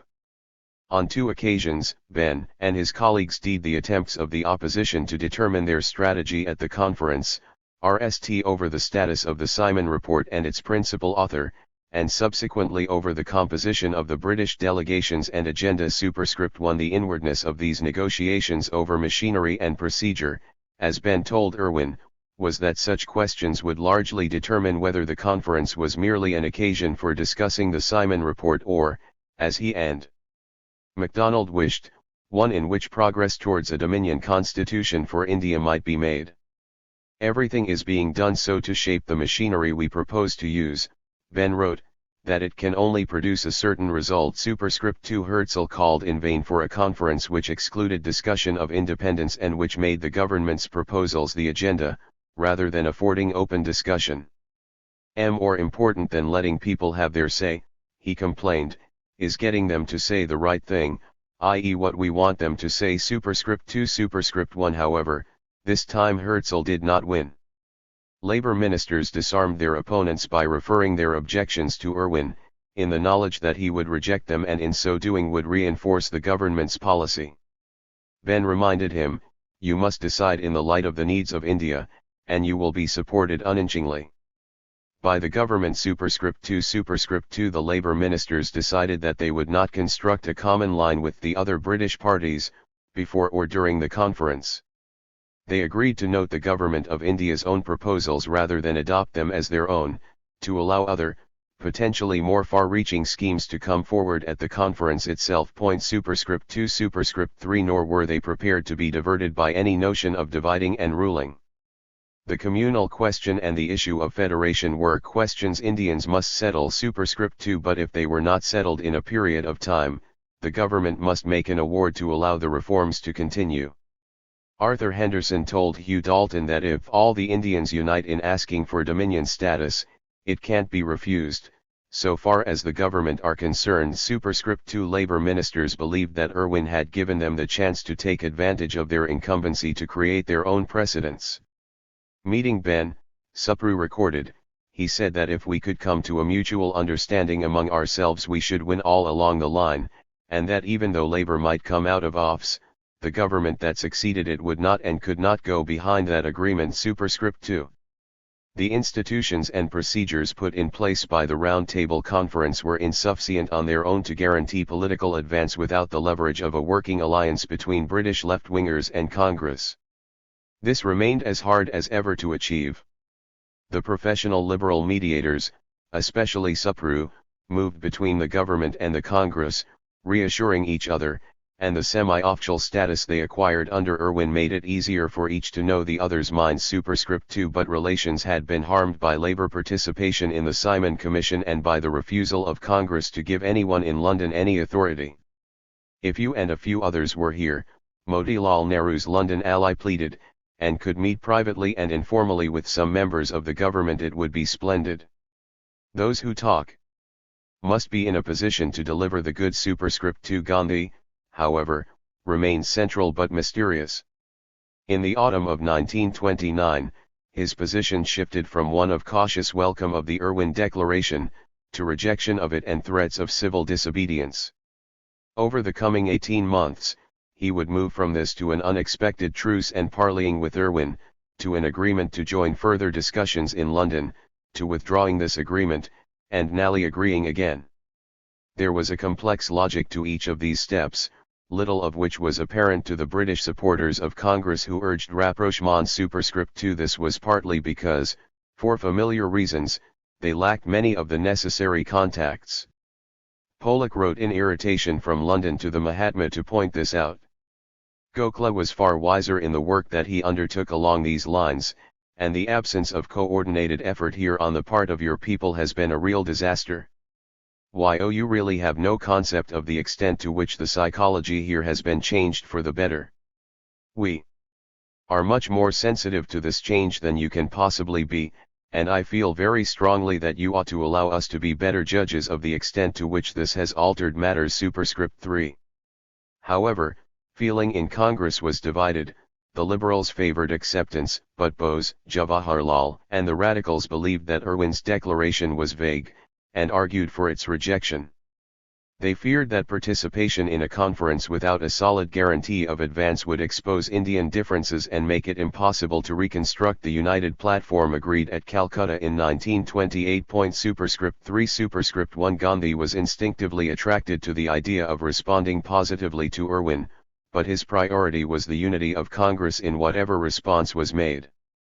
Hence he told Brockway and Pollock that he could not take things quite on trust. I would, he wrote, far rather wait and watch and pray than run into what may after all be a dangerous trap. Superscript 3. Superscript 2. Gandhi therefore demanded that the British government state that the purpose of the conference was not merely exploratory, but to draft a Dominion constitution, that Congress should have the largest delegation and that there should be an amnesty for political prisoners. Brockway did his best to persuade Ben of the need for the last of these conditions, but the RST2 were much trickier, and Irwin was unable to agree to them. Superscript 3. Superscript 3. Pollock told Gandhi he was indulging in suspicions and making impossible demands. I cannot understand why you should fear a trap, unless you believe that your colleagues are weak, divided, untrustworthy and unpatriotic. The government have even more to risk in extending the invitation, than you have in accepting. Superscript 3. But at Lahore in December 1929 Congress leaders formally declared for Purna Swaraj and began making preparations for civil disobedience. The Congress leaders had failed to react with the gratitude that the Labour leaders felt their bravery deserved. Critical comments from Britain therefore persisted, but Gandhi was adamant about his conditions, It is open to those English friends who are sincerely anxious for India's welfare to assist India in her GHT for freedom and on her terms. She knows best what she needs. Complete independence does not mean arrogant isolation or a superior disdain for all help. But it does mean complete severance of the British bondage, be it ever so slight or well-concealed. Superscript 3. Few of Congress's supporters in Britain really understood the decision to embrace Purna Swaraj when Dominion status was, in their eyes, indistinguishable except for its greater acceptability among the British electorate. They understood even less resort to civil disobedience when a conference beckoned. Their responses split and ran along familiar channels: disappointment, frustration, withdrawal, and anger. Superscript 3. The Labour government set its face RMLY against the campaign, and found little difficulty in persuading its backbenchers to fall into line. As in 1924, MacDonald thought Gandhi had made a liberal policy impossible. Superscript 3. A friend who had criticized his Indian policy in a letter to the press was told, "I imagine ourself not the producer of a paper but the leader of a progressive movement, which was not merely a propaganda one, but an affair of practical action." It is the easiest thing in the world for one with no responsibility to talk of the cruelties of the authorities in dealing with the followers of Gandhi. Is your idea of democratic government that whoever is responsible for it is to allow social fabrics of order and civic relationships to go to wreck and ruin, because somebody comes along claiming to be inspired by God? Why do you not face the facts and refrain from taking the easy-oozy way of facing life in a half-dreamy and rather cowardly way? I am just as anxious to help India to liberty as you are, but unfortunately for me, I am not free to withdraw myself and sit on a hillside. What you do not seem to understand is that public opinion has to be brought into line. Superscript 3. When in mid-1930, attempts were made by Supru and Jayakar to get Gandhi released from prison to attend the forthcoming roundtable conference, Pollock and other Labourgers pressed him to make the necessary concessions. But Gandhi was obdurate, though no more forthcoming with his reasons. Superscript 3. As a prisoner, I may not write to you as fully as I would like, he told them. If you knew the circumstances as much as I do, you would not press me to go to the RTC. I should be perfectly useless there. As both Congress and OWEN started to put out feelers to negotiate an end to civil disobedience, MacDonald warned Ben to beware of laying himself open to accusations of surrender or bargaining. Superscript 1. MacDonald's stance on India often looked more negative than it in fact was, because of the need to protect himself and his minority administration against opposition attacks. Superscript 2. Nevertheless, so low was the stock of Congress that his policy of resisting its pressure met little Labour opposition. At a PLP meeting in May 1930, Ben's defense of the Raj was received with loud cheers. Superscript 3. At the 1930 party conference, Brockway protested in vain. The only alternative to the conference method, announced one speaker, was to quit India immediately. Was that the kind of policy that men with a sense of the trueness of things would say ought to have been adopted? There was no united India. The Hindus and the Mohammedans had not sunk their differences of creed. Caste had not been wiped out. Did they want India to go through all the bitterness and civil war that had characterized China in the last 10 years? That was what was likely to happen if there was a hasty, ill-considered departure from India. At a meeting of the PLP in November, it was agreed that further discussion of Indian unrest would be inopportune. At the conference itself, the willingness of leading princes to consider All India Federation was seized upon by Supru and the Labour government delegation as a vehicle by which rapid dominion status with safeguards might be realised. For Labour, it offered the prospect of a speedy and consensual solution of the Indian problem. The counterweight of the princes would allay opposition fears of untrammeled Congress rule, and a federal centre would have built-in safeguards for the protection of minorities. There would be no need to add extra safeguards to the Constitution, and it would thus be possible to transfer powers much more freely and swiftly than had been expected. Moreover, there was, Ben considered, a better chance of experienced statesmen rather than lawyer demagogues emerging as the central players within a federal framework. For a moment, even the Muslims at the conference were prepared to accept the federal ideal, and establish specific communal safeguards later. Much to Labour's delight, Congress agreed to attend a further session, after the release of some political prisoners. When the Conservatives demanded that communal agreement should precede a new constitution, MacDonald again made it clear that Labour believed that adjustments of the Lucknow Pact would suffice Sankey. Meanwhile, had begun work on a draft constitution.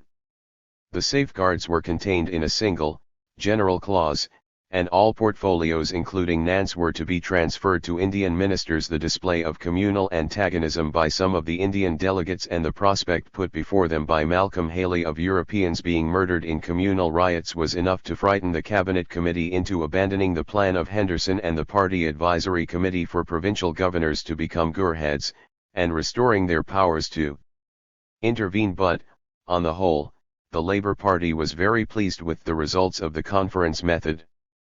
On January 19, 1931, MacDonald closed the conference with a pledge of central responsibility with safeguards. The Labour ministers planned a mission to India to analyse the communal and federal aspects of the plan, in the hope of pushing to anal settlement at a second conference in London in 1929. Labour had found India, in Ben's words, sullen, resentful and unwilling to cooperate. Superscript 1 Before the Round Table Conference, even Harold Laski privately believed that India was really not to govern itself. Superscript 2 Now the great change in Labour thinking, Ben recorded, was the growing belief that the Indian problem, if well handled, could be an asset to the party. Superscript 3 Every significant advance in Indian policy made by the Labour government since taking office had been either a result of the Viceroy's initiative or subject to his approval. This made the viceregal succession a question of great importance. MacDonald and Ben Rst asked Irwin to undertake an extended term of office, and, when this was refused, proposed Irwin's nominee. The Marquess of Zetland Baldwin also favoured Zetland, whom he had asked to assist with drafting the Conservative response to the Simon Report, and subsequently appointed a Conservative delegate to the Round Table Conference. The appointment of Zetland would therefore have had several advantages for the Labour government, most obviously so in tying the Conservative Party more closely to Irwin's policy, and in strengthening Baldwin's hand against his die-hard opponents. However, it came into conflict with a more radical strategy, that of appointing a Labour viceroy. This would signal to Indian nationalists that Irwin's policies would be continued, and also allow the Labour Party to show that it was capable of filling even the most prestigious offices of state from within its own ranks.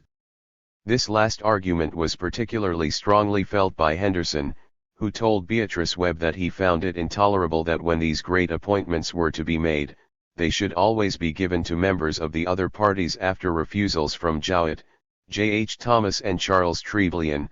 The Cabinet agreed on Lord Gurrell, author, publisher and Labour peer. However, the King's private secretary, Lord Stamfordham, was worried by the prospect of a candidate with no experience of governing Indians and set about trying to wreck the Cabinet's nomination.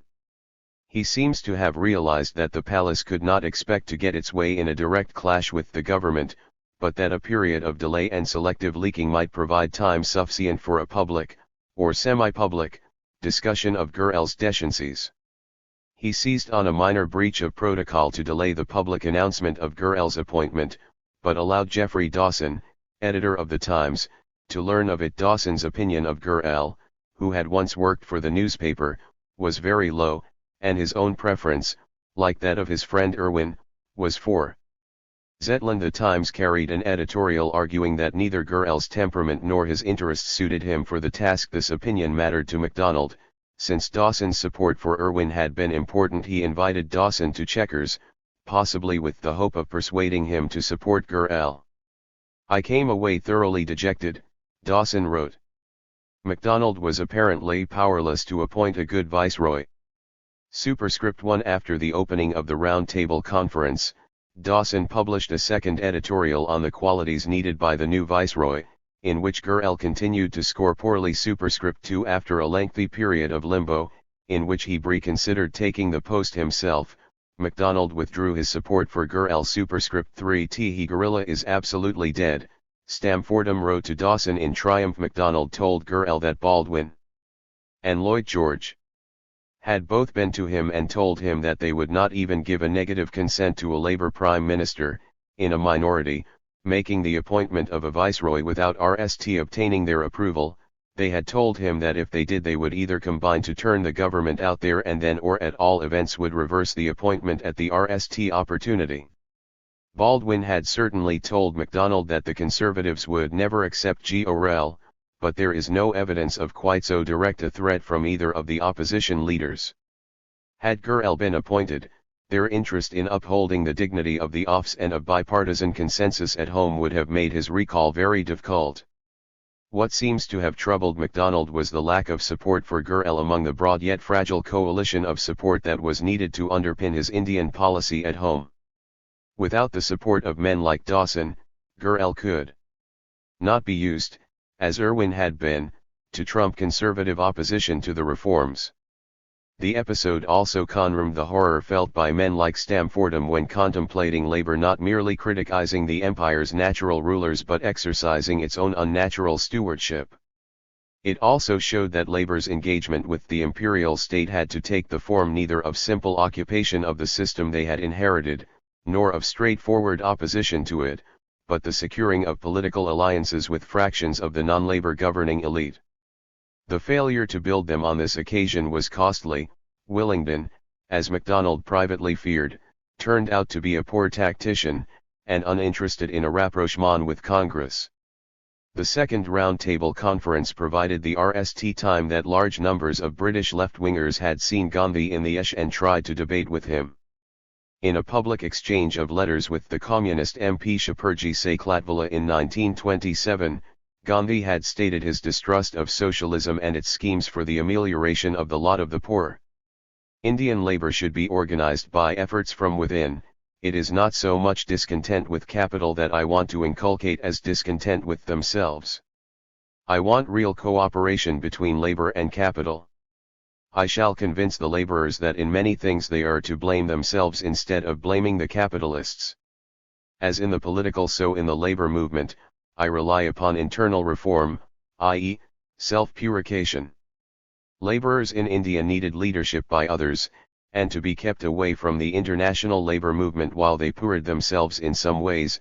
Of course, this reeked at what British trade unionists themselves had said about the Indian labour movement, and Gandhi's view that labour and capital could be brought into harmony through the mutual observance of responsibilities and duties was not in itself incompatible with the British trade union's own strategy of industrial cooperation.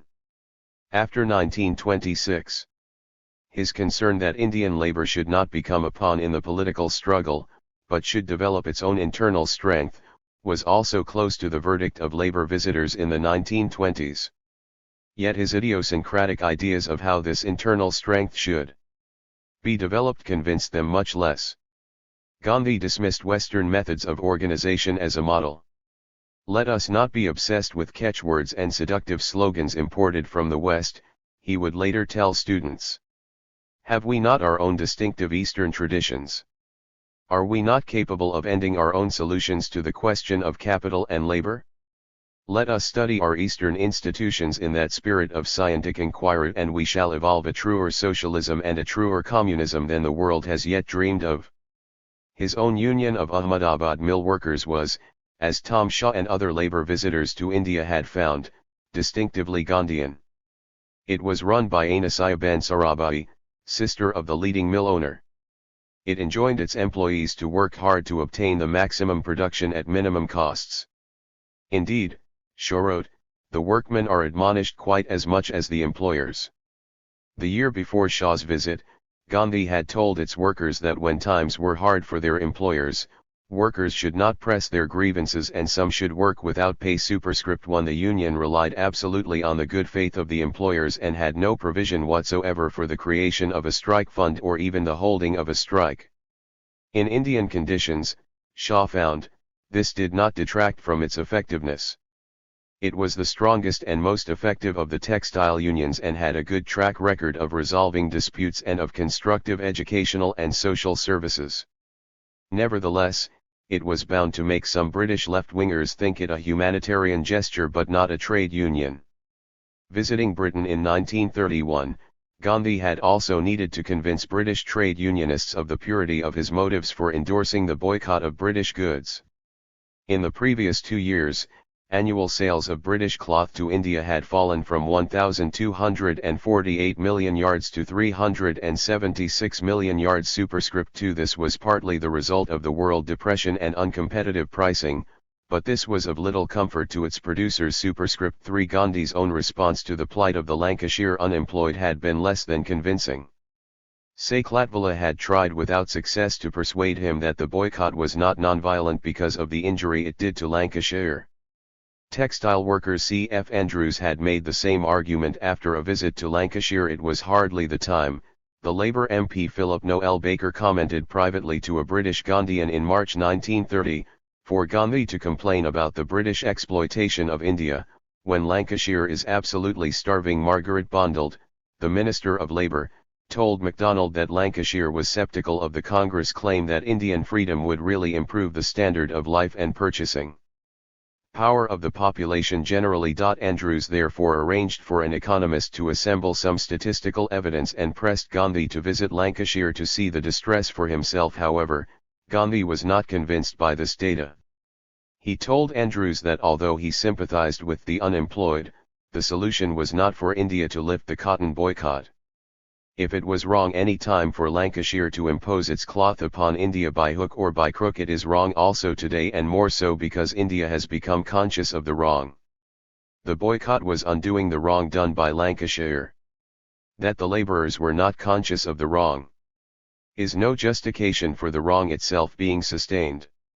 Gandhi's solution for the Lancashire unemployed, as expressed to Andrews, was to end some other employment. Better still, he continued, why should not the machinery be scrapped and the unemployed take to handicrafts?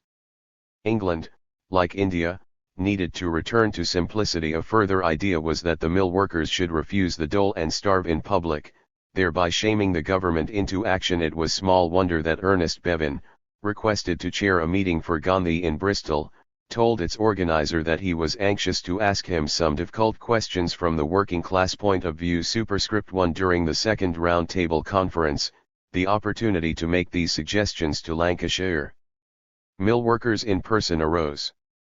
But Gandhi did not do so. Instead, he argued that the boycott was only a minor cause of the unemployment, which owed more to the world slump and Japanese competition. He also held out the possibility that after independence, Lancashire would be given a preference in, or even sole access to, the Indian market to provide those goods which the home spinner could not yet produce, but which would be demanded on a large scale by an awakened India on her road to prosperity. Superscript 2. These promises were much more satisfactory to the workers and their representatives than Gandhi's earlier reported comments. While there was some disappointment that Gandhi did not promise an end to the boycott, there was also a good deal of realism. Gandhi convinced most of those he met of the sincerity of his campaign and of the prospects for trade to increase after independence. Superscript 3. Thereafter, the deleterious results of the cotton boycott were rarely laid at the nationalists' door. At the 1932 party conference, a speaker from Lancashire blamed not Congress, but the wooden-headed generals and the soulless civil servants for its effects. Indeed, Gandhi's visit did much to endear him to Labour's natural supporters, especially his decision to stay in the East End with the workers, convinced, as he told Brailsford, that to win them would win the political class as a whole. However, the enthusiasm of the workers of Bow and Clitheroe was not matched among Labour's party managers in London. Gandhi was, in many ways, an anti-politician, who did not take naturally to the work of practical negotiation and compromise. Those who corresponded with him had often found his letters infuriatingly ambiguous. "I beg you to think of one thing only," Lees had written in 1926, after receiving a particularly Delphic utterance on religion and communalism, "how you would act if your name were not Gandhi but Lees, and God had given you some responsibility for coming to decisions which may conceivably become the decisions upon which some day a British government may act." Gandhi met Labour MPs on several occasions during breaks in the conference proceedings. He clearly impressed many of them with his honesty, but they felt the limitations of his approach. While they could admire Gandhi's Satyagraha as an example of personal spiritual growth, they found it much harder to see it as an adequate solution to the deep national, class, and communal problems of India. Moreover, Labour's sensitivity to questions of class interest was particularly raw as Gandhi came to address them. Only a few days before, Parliament had reassembled for the formalities of the end of the second Labour government. Its RST business thereafter had been for Snowdon and MacDonald to introduce an emergency budget and cuts in unemployment binet even more drastic than those that had been dividing the party for months. At his RST meeting with Labour MPs, therefore, Gandhi was subjected to some fairly rough questioning. There was incredulity about his attitude to machinery, the Middlesbrough MP Ellen Wilkinson demanding to know if it was not a reactionary policy to refuse to use the inventions of science and the human mind, the effect of which was simply to keep India poor. But most of the points the Labour MPs raised concerned the Lancashire boycott and Congress's attitude to questions of industrial relations. The County Durham MP Mani Shinwell told Gandhi that the Indian coal owners were much more reactionary and brutal to their employees than British coal owners, and that he wanted to know how Gandhi reconciled that with his claim that Britain exploited India. Gandhi replied that when he spoke about exploitation, he was not thinking about these few thousand labourers in the coal mines, or in the factories of Bombay or Calcutta, but of India's immensely larger rural population. The Indian coal miners were oppressed but not starving like the villagers. Gandhi also insisted that the cotton boycott was designed only to serve the interests of these villagers in year-round employment.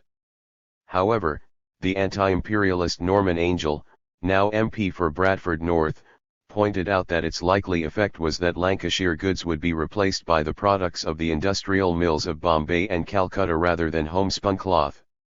The Sowerby MP and Weavers' leader, W. J. Tout, asked Gandhi to deny the rumour that the boycott was paid for by the Bombay mill owners for precisely this reason. Gandhi was unable to deny the financial involvement of the mill owners, but claimed that the hand spinners would be able to take them on, and when independence came, another Labour MP asked Gandhi what the Indian villagers would answer if asked why they were led by Gandhi. Gandhi replied that he led them because they could not express themselves and that he was expressing their aspirations for them. Bloody hopeless had been the verdict of Tout afterwards. Superscript 1. A second meeting, held at the National Labour Club, was little better. Here the questioning touched on the issue of communal tension in India. Gandhi had not been given to offering assurances to British socialists about this, as Lees had learned in 1926. In a letter to Leonard Woolf, Lees wrote of the obvious fact that scarcely any Asiatics and Africans do govern themselves, and also when alone, as in China, they relapse into anarchy. Democracy would not work in Africa, Lees wrote, because tribal ideas and habits are incongruous with democracy, nor in Asia because of the prevalence of ideas of authority in religion, politics, everything. These made it a wicked thing to think for oneself, and without personal liberty and independence, democracy withers. Superscript 2. Asked now whether he was not risking a communal war after a British withdrawal, Gandhi told the Labour MPs, "It is likely that we the Hindus and Muslims may GHT one another if the British army is withdrawn. Well, if such is to be our lot, I do not mind it. It is quite likely. Only if we don't go through the ordeal now, it will simply be postponement of the agony, and therefore, I personally do not mind it a bit, and the whole of the Congress has decided to run the risk of it." Did the British people themselves not run the maddest risks imaginable in order to retain their liberty? Did they not have the terrible Wars of the Roses? Superscript 3. There was little more reassurance for questioners eager to know Gandhi's plans for Indian defence. This was important because Congress had made control of defence a sticking point in their demands at the conference. Foreign rule, Gandhi announced at the National Labour Club, had fostered a rot of emasculation which was worse than gting. Invasion would therefore simply be met by non-cooperation with the invader. Gandhi, Dalton had already concluded after an earlier meeting, had a terrible physical inferiority complex on this question. Asked whether the constitutional safeguards in India's interest he had agreed to accept included trade, he was less reassuring than he had been when talking to the cotton operatives in Lancashire. He would not have adjustments that did moral harm to Britain, though some of them might mean material loss. Italy, although he is not recorded as having spoken at these meetings, also had substantial reservations. He had told the Fabian Society earlier in the summer that there were 3 difficulties that a socialist must encounter with the proposal to leave India. The RST was the likely effect on the Indian economy, for the British, far from impoverishing the country, had created an artificial prosperity which would collapse into confusion and famine on their departure. Conditions in native-owned industry were worse than those in British-owned factories, and Indian trade unionism was largely racketeering run by the lawyers. The second difficulty was the question of defence, which Italy continued to believe could not be transferred to Indian ministers without removing British officers, and thereby stripping it of all its senior ranks. Finally, there was the problem of religious minorities. The Muslims formed a kind of diffused Ulster. On the Hindu side, few inroads had been made into caste prejudice, and the Brahmins would certainly oppose democratic growth. Attlee thought that the only solution was what he had pressed on Simon, the concession of limited central responsibility to Indians, to attract the best nationalists who, in Attlee's view, were those who were currently occupied in provincial government. With franchise extensions, unscrupulous lawyers would give way as parties in the proletariat rose against them.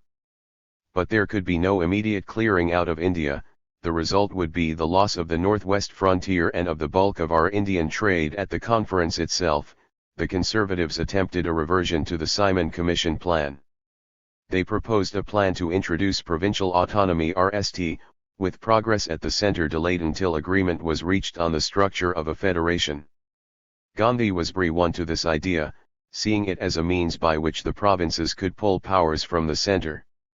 But Supru persuaded him and other Indian delegates that strengthening the provinces would make it harder to achieve federation and central responsibility, an opinion shared by MacDonald and Sankey, now in the national government.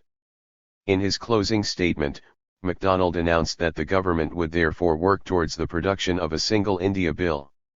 To this end it would make its own settlement of the communal impasse, and set up expert committees and an Indian consultative committee to deal with the outstanding difficulties and continue the work of the conference. This seemed to Labour's India experts a significant victory and a sign that even the party's loss of office did not mean the end of political progress.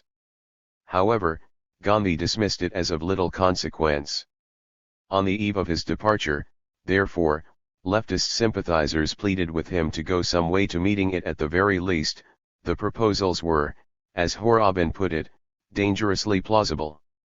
British sympathisers would have real difficulty in getting public opinion to grasp the objections to them. Gandhi was pressed by Lasky, Brailsford, and Kingsley Martin to recognise that MacDonald had outsmarted Hoare, giving Congress more than it had got from the minority Labour government. On that ground, Martin insisted, Gandhi should restrain himself and neither dismiss the conference so readily, nor resort to civil disobedience. "We may be too stupid to know when we are beaten," Brailsford commented, "but you may be too clever to see when you have won." Harold Lasky too urged Gandhi to look at the situation from a British point of view. From our angle, he pointed out, the Prime Minister made a brilliant strategic move which made it impossible for Gandhi or his British supporters to respond in an immediate or impetuous way. He advised Gandhi to declare his support for the future program of conference work MacDonald had announced. He might legitimately insist on conditions, an end to the Bengal Ordinance, proper places for Congress on the proposed committees, and more Indians on the Viceroy's executive. But beyond these demands, he should go slow in order to strengthen MacDonald's hand against the Conservatives and win British opinion, and thereby provide the left with a task upon which we can embark with a good heart. Superscript 1. Gandhi was no help at all. There was, he insisted, no real room for manoeuvre in what had been wrung from the Conservatives, and the Labour experts' suggestions that he should welcome the prospect of future conference work merely revealed the paralysis of the British mind. "You throw logic to the winds," Gandhi declared. "I should have certainly patience, but not the patience of a stone.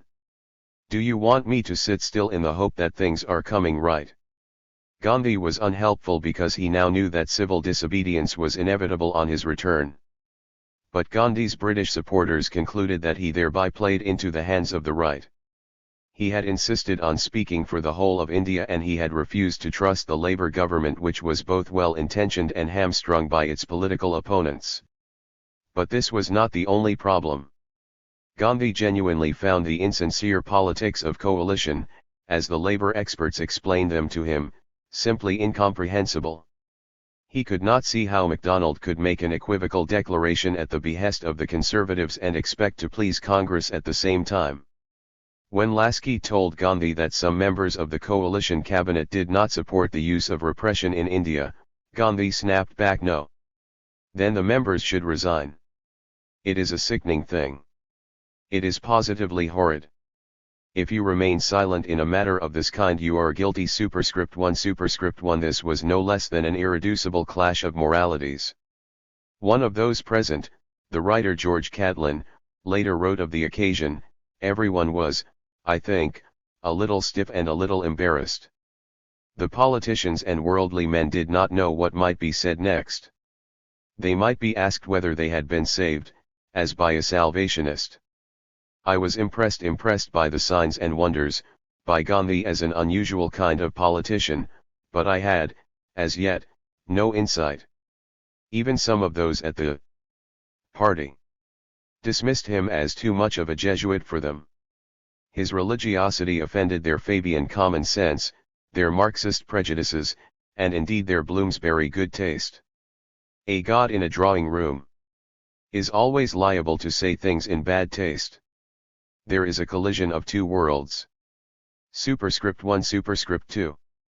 British interest in Gandhism in 1931, which was considerable, reeked at neither sympathy nor hostility, but a desire to endear a place for the seemingly anomalous Gandhi in the belief systems and political worldviews of the progressive left. Gandhi was not so alien that this task was impossible. Some aspects of his thinking were undoubtedly attractive, notably those which had been derived from familiar sources. Ruskin, for example, who had provided Gandhi with his belief in the dignity of labor and the necessity of service to the poor and marginalist, had also been one of the dominant influences on the thinking of the British left. Gandhi's disparagement of Western materialism, technology, and uncritical scientific progress aroused distant echoes of similarly inclined critiques by Edward Carpenter and other New Age critics, which had been influential in end-of-siècle socialist circles. Superscript 1. Superscript 3. The popularizing of Gandhi by Romain Rolland and others in the 1920s had also helped to assimilate Gandhi to dissident Christian traditions, especially the Franciscan one of poverty and service, which resonated among Christian socialists. And others influenced by Christianity. Superscript 1. The Gandhian ashram seemed to offer an ideal of equality, simplicity, and austerity, and Gandhi himself the incorruptibility of a man of the people, an exemplar which had a special place in Labour mythology. His concern for the Harijan was a useful counterweight to their suspicions of the entrenched caste system. However, in the Labour Party of the interwar years, alternative visions of modernity and radical approaches to realizing socialism and democracy, which had been quite prominent before 1914, had been marginalized, if not squeezed out altogether, in a drive for electoral growth and state power. Superscript 1. While Gandhi's personal integrity and commitment to social experiment could be admired, therefore, most thought his ideas too retrograde, anarchic, or utopian for nation building. For example, Keir Hardie, as we saw in Chapter 3, wanted the Indian nation-state to rest on a structure of provincial and local councils, and ultimately on the village panchayat. This would ensure that it was properly accountable, but also that it acquired authority sufficient to eradicate poverty and underdevelopment. Gandhi, by contrast, wanted a structure which was not pyramidal, but made up of ever-widening, never-ascending circles in which the village would resist control from the center. Superscript 1. Gandhi's hostility to machines which displaced manual labor, for example, suggested an admirable concern for rural employment, and appealed to the dwindling numbers of ruralist or handicraft socialists in the William Morris tradition. But to the majority of British socialists, Gandhi's absurd economic dreams, as Beatrice Webb termed them, offered no solution to the material impoverishment of the Indian peasant. Superscript 1. Industrial modernization, with its accompanying clash of class interests, was seen as quite inevitable if India was to be free. Rejection of the machine is always founded on acceptance of the machine, wrote Orwell, a fact symbolized by Gandhi as he plays with his spinning wheel in the mansion of some cotton millionaire. Superscript 1. Such examples could be proliferated, and are evident in the tough questioning Gandhi received from Labour MPs in 1931. Of course, many of Gandhi's Indian critics agreed with much of this critique, and certainly with its underlying assumptions. As we shall see in the next chapter, this made them, especially Jawaharlal Nehru and the Congress Socialists, closer allies of the British left than Gandhi ever managed to be. But in making such alliances, they were neither willing nor able to disown Gandhi. While they disagreed with many of his beliefs, they were dependent on him to reach supporters and voters to whom their own ideals remained unintelligible. They were also in awe of him as a strategist. Congress leaders who hardly agreed with a word of Gandhian thinking on the questions that mattered most to Gandhi, spinning, self-purification, Harijan uplift, and so on, nonetheless deferred to his leadership of political campaigns, even when he was not formally placed in charge of them. Thus Gandhian ideas, for all their novelty and complexity, remained the force held within which Congress policy was made even when Gandhi was not directing the campaign. This was problematic because Gandhian political strategy also seemed alien and unfamiliar. This was not exactly its use of non-cooperation, which had a legitimate, if limited, place in the British left's armory. Rather it was its use by Gandhi as a technique for building and cementing a movement, rather than as a tactic of last resort. This was one reason why George Lansbury, a popular rebel, opposed its use in India. In British debates over the efficacy of passive resistance or the defiance of unjust law, the Labour Party had generally been on the side of caution. This was one of the principal commitments which deemed it as a party. Its preference was for the capture and use of legislative power and, above all, the exploitation of the opportunities that office holding permitted for a party to strengthen its position. This was why, from the Montagu, Chelmsford reforms to Stafford Cripps' offer in 1942, Labour had invariably advised Congress to stand for election or take office as a stepping stone to further advance. From Congress's point of view, however, such offers looked more like traps than stepping stones. To step forward risked splitting the movement and diverting its energies, as occurred in the mid-1920s. Hence those who did enter the councils always kept one foot outside, and one eye on those who had not entered, above all on the irresponsible Congress Working Committee, and, of course, Gandhi. Gandhi thus remained the key. Labour had been able to create a useful working alliance with Tilak in 1919, despite differences of view about India, because they shared with him a sense of how politics worked. Tilak had been mildly misleading about his commitment to socialism, and doubtless this, had he lived, would have become evident sooner or later. But this would not have wholly surprised his Labour friends, because they understood the business Tilak was engaged in. In their hearts, they suspected that, whatever he said, Tilak was probably only entering the councils in order to use the leverage they provided to push for more. While Labour's leaders did not altogether like this, they did understand it. Gandhi's more principled refusals were harder to construe. Politics is a game of worldly people and not of sadhus, Tilak told Gandhi reproachfully in 1920 superscript 1. But Gandhi was engaged in building a largely new form of sadhu politics much better adapted to the position of weakness in which Congress found itself. The capacity of these techniques to put the Raj on its back foot are well known. Superscript 1 Labour, especially when in government, shared this sense of impotence they created. If I were to start a Banra in Whitehall, MacDonald raged, they would certainly arrest me. Superscript 1 Bantu preferred a straight GHT with the revolver people rather than this indirect moral struggle with Gandhi. Superscript 1 Superscript 2 But Gandhi's strategy was not simply designed to wrongfoot the officials of the Raj. Had it been so, it would have formed a more secure base for an alliance with British Labour, which had its own reasons to bait the blimp for his hostility to popular demands. Gandhi, as Nandi observes, wanted to liberate the British as much as he wanted to liberate the Indians, awakening dormant or undeveloped elements in their civilization and making them aware of the wrongs they had committed. Superscript 1 Superscript 1 Superscript 3 This was an unsettling and largely unwelcome reversal of the awakening of India by Western modernity that MacDonald had described. It was not blimp baiting either, because it ranged the British left-winger with the officials of the Raj, not as enemies, of course, but as penitents who needed to examine their consciences over their treatment of India and engage in dialogue with those they had wronged. To Indians who asked for their advice and leadership, therefore, Labour offered support and apprenticeship. Those who simply refused to address them at all, like Savarkar, they ignored. But the Gandhian proposal bewildered and at times infuriated them because it did neither.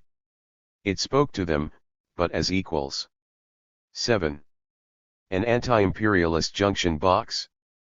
Metropolitan anti-imperialism in the early 1930s. This chapter returns to Congress's dilemma of metropolitan organization. It examines the constellation of anti-imperialist groups in Britain in the early 1930s, identifying their relationships with, and dependence on, British associations and parties. In doing so, it also tests the theory that London acted as an anti-imperialist junction box, providing connections between anti-colonial nationalists from India and metropolitan radicals, as well as those from other colonist countries. This theory, long present in historical accounts of nationally specific anti-imperialisms, has been much favored by post-colonial theorists, for two principal reasons: RST, because they tend to see diasporic encounters as distinctively productive, suffering few of the drawbacks associated with nationally grounded movements, and secondly, because the possibility that the imperial capital could be, against its own inclinations and without its knowledge, a site of resistance, its concentration of power and nodal centrality turned against it by actors from the periphery, is so pleasingly subversive.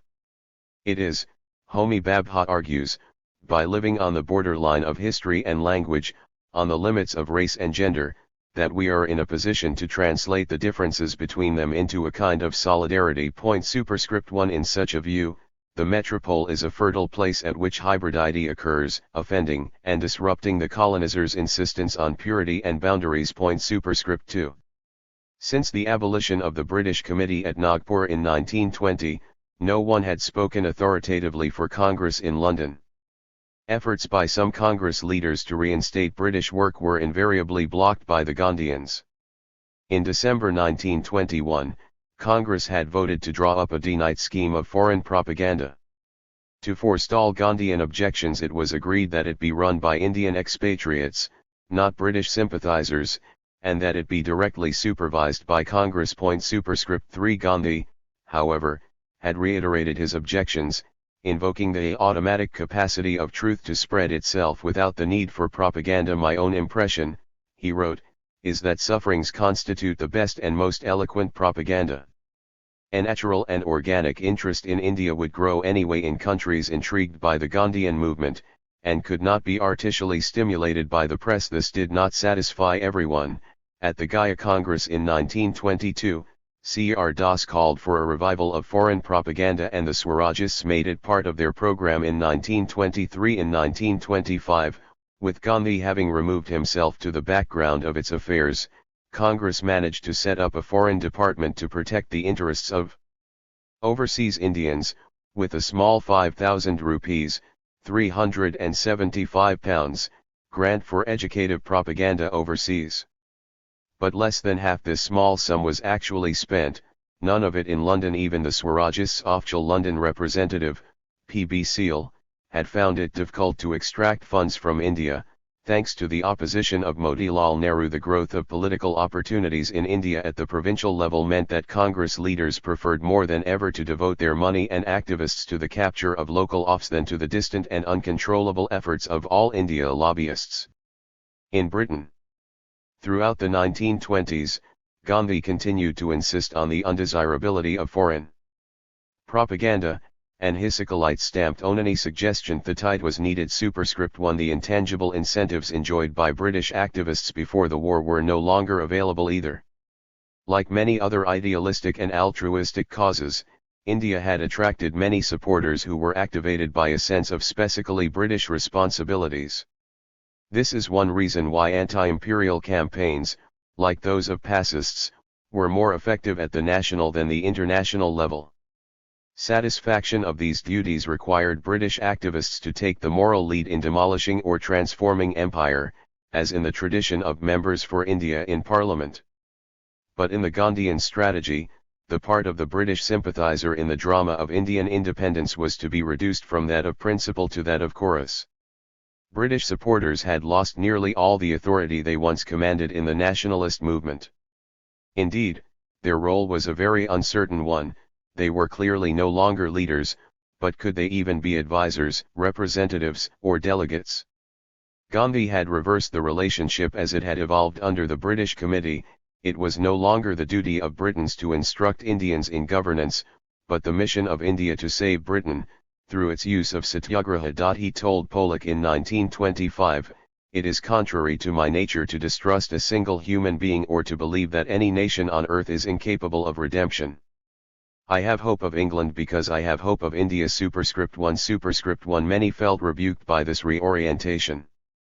In the absence of direction or encouragement from India, campaigners for Indian freedom in Britain were left to ND their own resources, and the quality of campaigning slumped accordingly. The authoritative, if often tedious and patronizing, columns of India were replaced by an unpredictable succession of cyclostyled news sheets with small print runs, and groups of activists became more dependent on the hospitality offered by other progressive causes. Indeed, in effect, the story of metropolitan anti-imperialism in the 1920s and 1930s is that of a search for such homes. Since campaigners for India lacked the authority and resources to win sufficient supporters on their own, they needed to tie themselves to campaigns or parties that could. Hitching the Indian issue in this fashion thus promised the instant adhesion of large numbers of new recruits and opportunities for publicity and influence, provided campaigners could identify a well-supported movement with aims which neither clashed with that of Indian freedom nor alienated too many existing supporters.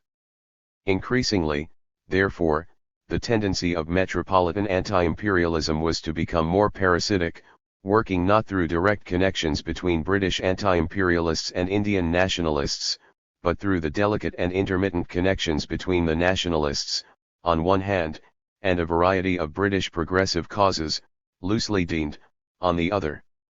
Of course, to describe such relationships as parasitic need not imply that they could not also be mutually advantageous. However, it was not always easy to identify causes which reliably delivered the kind of metropolitan support that anti-imperialists needed. Theosophists, socialists, communists, feminists, Christians, and pacists each served this purpose at times. Each cause had, for its own reasons, certain affinities with the Indian freedom struggle, but each had other priorities too, and often rivals anxious to contest its claim to speak for India. The RST such host was the Theosophical Society, which provided considerable support for Congress in the First World War and afterwards. The great utility of Theosophy for anti-imperialists lay in its affirmative Orientalism. Superscript 1. Superscript 2. Unlike Western liberalism and socialism, it did not need to squeeze India into an existing ideology, for in Theosophical belief, Hindu India was the starting point. It was in the ancient texts of the Vedas that Theosophists believed that they had found the potential for global spiritual rediscovery and growth. In traditional Indian social arrangements, a more satisfactory means of reconciling private interests and mutual responsibilities than that offered by mass democracy, and in Indian values an ethic with which to counter a godless and acquisitive West. Unlike some of the other neo-Hindu revivalist movements of the time, moreover, the Theosophists did not merely celebrate ancient India, but used it to stimulate modern questions about social development. These included questions troubling sections of the British Victorian professional middle classes, such as the reconciliation of scientific discovery with Anglican Christianity, or the place for spirituality in the modern age.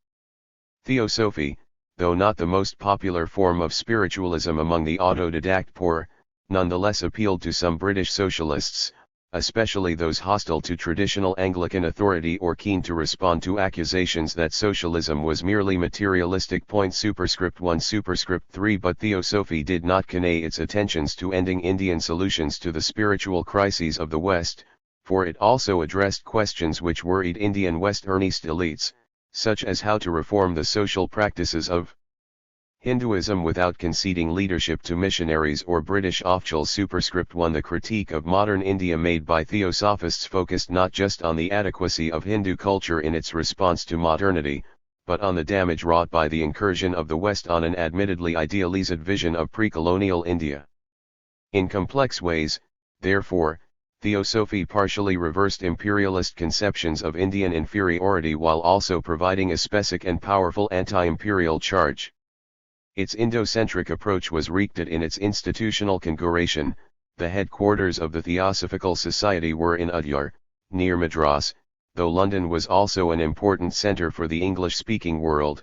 Its annual conventions brought British and Indian supporters together on Indian ground, and Indians rose to positions of seniority in the movement. Superscript 1 In India, the Theosophical Society supplied organisation which could not readily be repressed even when its activities embraced the political. This was one of the reasons why Annie Besant's internment in 1917 had been so controversial. In Britain, Theosophy was very well resourced. Membership in England and Wales grew strongly in the spiritual crisis of the First World War and after, peaking at about 5,000 in 1922. Superscript 1 Many of these members were also affluent and well connected, which, as funding from India dried up, put large sums of money into the organization's coffers for Indian work and gave it a certain legitimacy among officials and MPs. Superscript 1 In India, the Theosophical convert was an awkward and destabilizing Gur, as Gauri Viswanathan suggests, through his or her refusal to respect the efforts of the Raj to secularize and assimilate Indian elites. Superscript 1 In Britain too, Theosophists adopted transgressive positions, and redrew the lines of solidarity which usually divided Britons from Indians. Virginia Woolf paid an inverted compliment to this in a comment on a lecture by Annie Besant in 1919. Besant, she wrote, a massive and sulky-featured old lady, pitched into us for our maltreatment of India, she apparently being them and not us. Superscript 1 Theosophy might therefore have validated an effective anti-imperialist politics in Britain. That it did not do so very effectively after the mid-1920s was the result of a number of causes. Politically, as had been painfully apparent in the clashes between the Besant-Ines and the ILP in the mid-1920s, Theosophists were cautious and elitist. Few were sure that the solution to India's problems lay in political self-determination alone.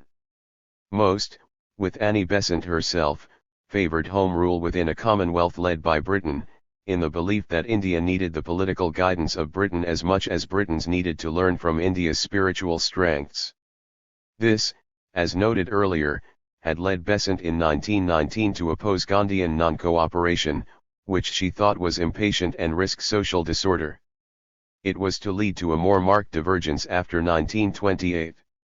Other Theosophists exhibited a less affirmative middle-brow Orientalism. Superscript 2 In their dealings with India, they imbued India with unworldly virtues which proved hard to reconcile with the immediate needs of the nationalist movement, which in turn they came to see as a grubby struggle for worldly political gains, incapable either of developing India spiritually, or enabling it to act as a beacon for the rest of the world.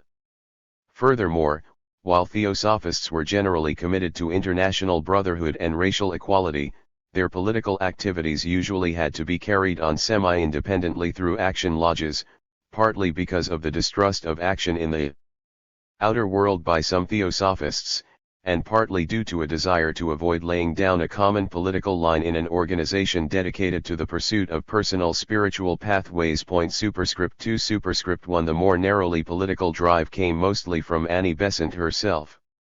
Since the society was a strongly hierarchical organization, with status conferred by degrees of spiritual insight, Annie Besant's political priorities enjoyed, at least while she lived, an authority they might not otherwise have had.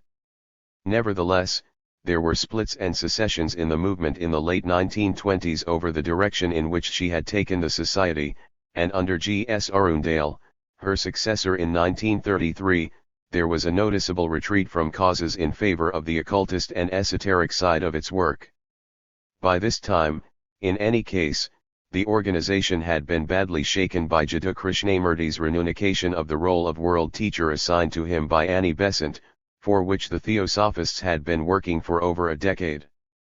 Its membership slumped accordingly. Superscript 2 in the late 1920s, the political expression of Theosophy on Indian questions in Britain was the Commonwealth of India League, CIL, the organization that Annie Besant had set up to publicize her demand for the Commonwealth of India Bill in 1925.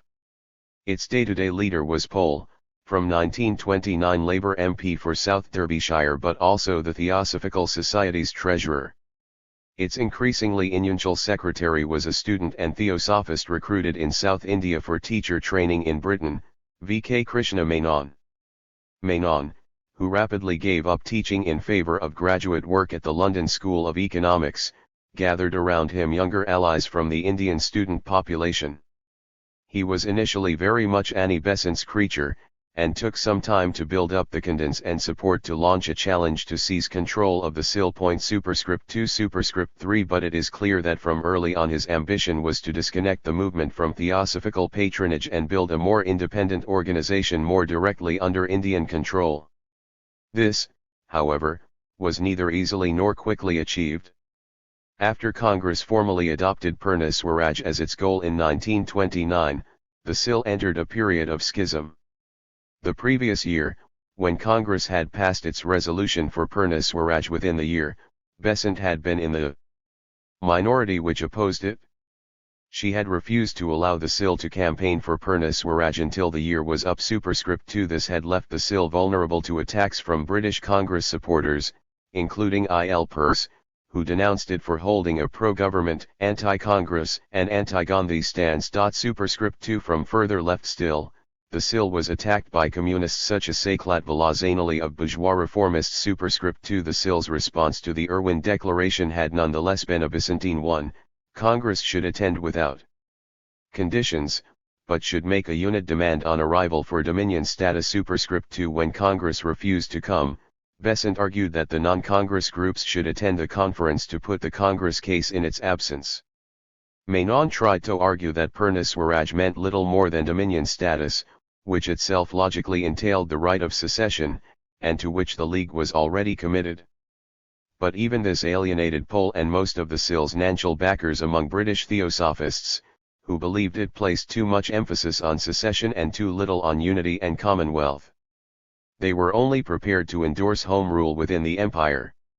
However, a radical element within the CIL insisted that the Congress demand should be supported in full. Superscript 2 Menon was well aware that to fail to support Congress was to risk marginalization. Other groups were springing up to endorse and explain Gandhi's position in toto. In August 1930, Quakers and ILPERS committed to self-determination and support for nonviolent civil disobedience, including Gandhi's associate Reginald Reynolds, formed the Friends of India. Superscript 2 Horace Alexander and Wilfred Wellock's Council for Indian Freedom brought together Quakers, pacists and ILPERS in support of Gandhi. Superscript 3 G.S. Dara's Indian National Congress League, including, was founded at around the same time, and received the support of Brockway's ILP. Superscript 3 Superscript 1 These groups were also starting to win over the Indian student body, many of whom regarded Menon's CIL as another snare point. Superscript 3 Superscript 2 Yet to ditch the Theosophists would risk losing the bulk of funding and support hitherto accumulated. After Congress confirmed its choice of independence, Pole stepped down as chairman of the CIL and Besant put her efforts into the Liberal Federation. However, despite these departures, the CIL itself remained an unconvincing advocate of Congress policy. It was still formally committed to dominion status and its platforms therefore contained both supporters and opponents of the Congress stance. The most promising alternative to Theosophy as a metropolitan host was the ILP, which offered the kind of access to left-wing audiences that had proved so useful during the First World War, and which had generally backed the Congress line since 1925.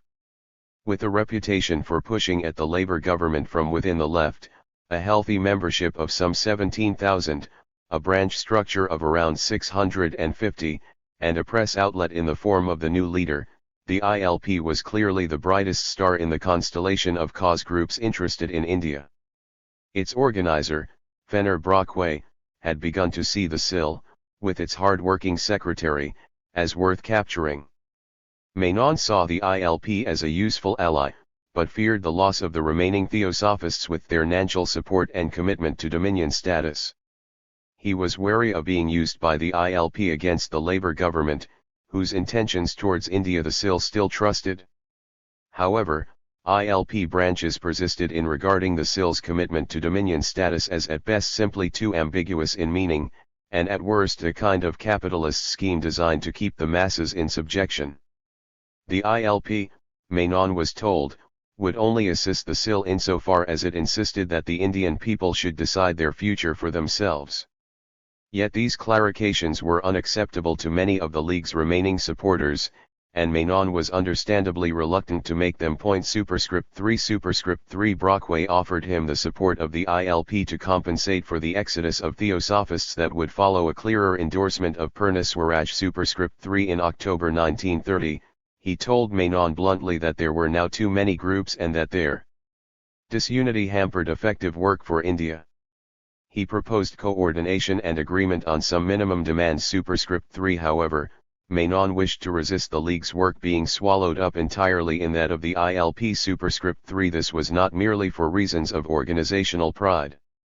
Menon told C.F. Andrews that he feared the ILP socialism did not make enough room for the legitimate demands of nationalism. Superscript 3 In his reply to Brockway, he therefore dismissed many of the rival organizations as mere paper bodies and refused to attend Brockway's meeting or to cooperate with his plan to establish a united council. Superscript 3 Brockway managed to bring together representatives of a number of the smaller Indian groups, but clearly concluded that they were insufficient without the SIL too.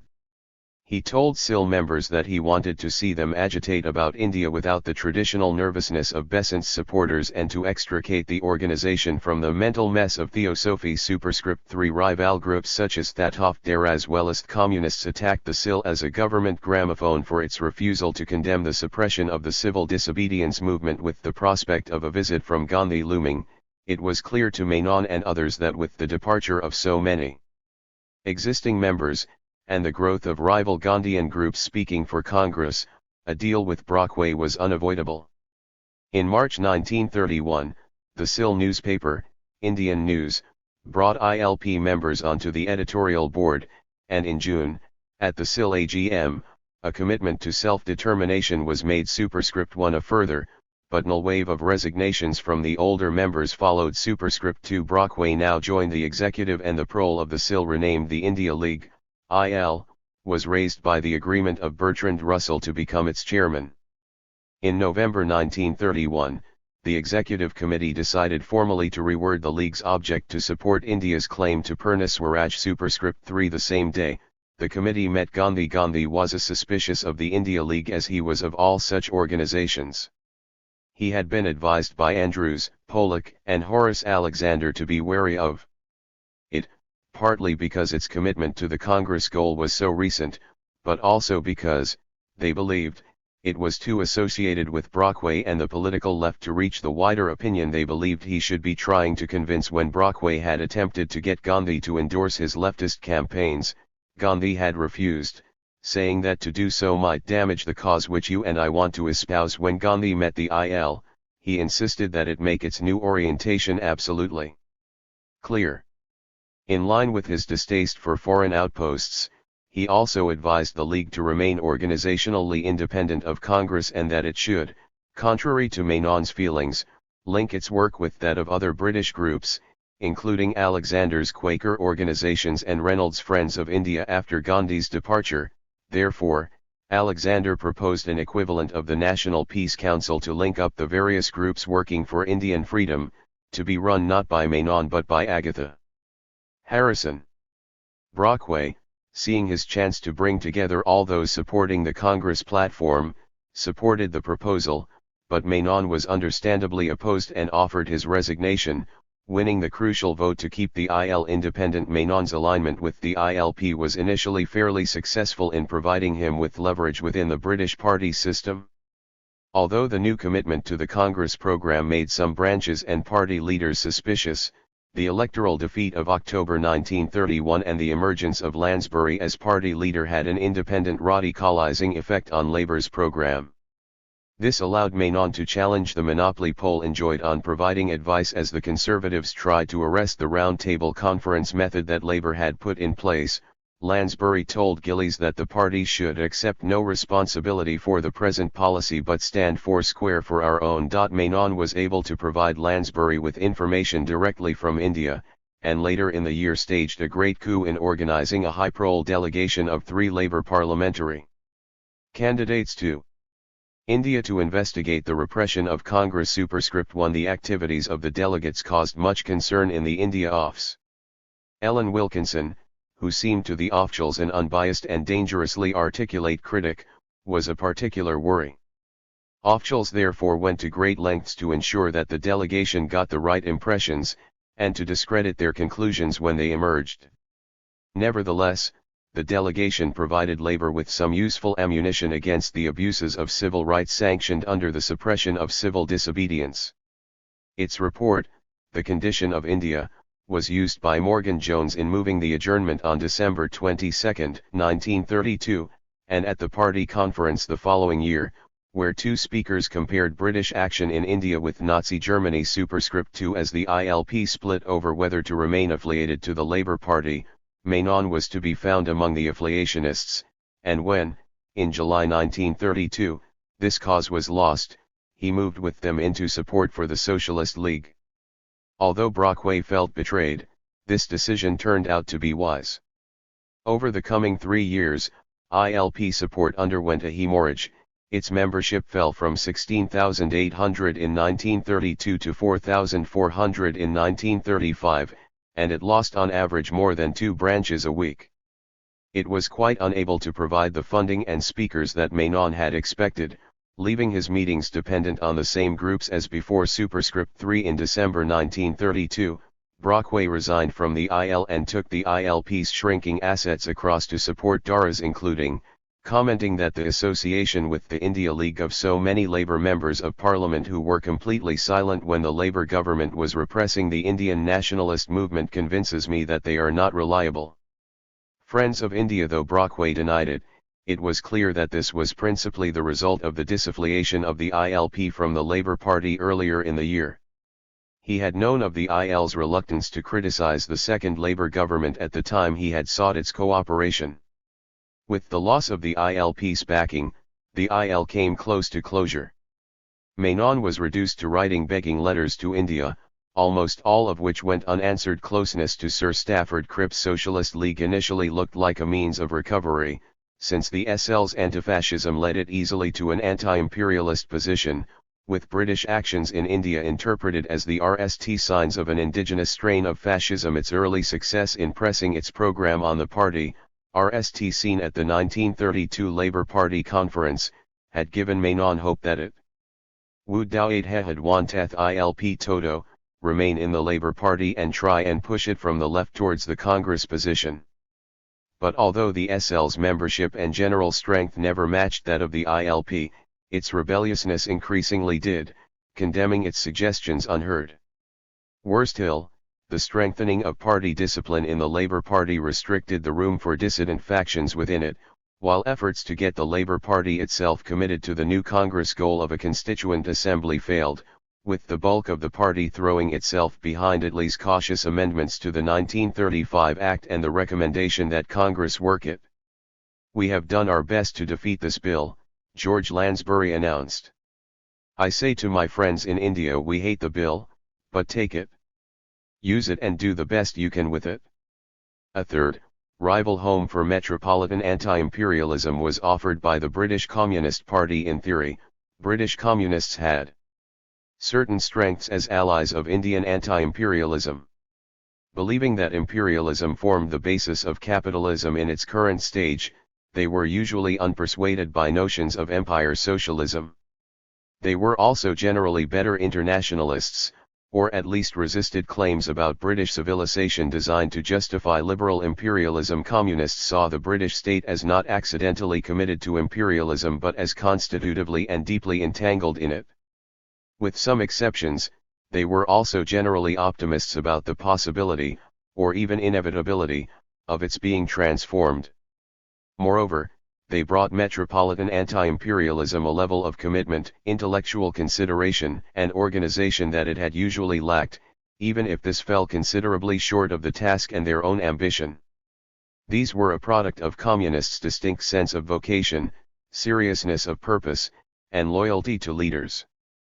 The CPGB was in design not a loose, horizontal affiliation of mutually affable individuals, like other anti-imperialist groups, but a vertically integrated and hierarchical structure. This deterred, if not altogether removing, the individual defaulting which generally characterized other metropolitan anti-imperialist campaigns.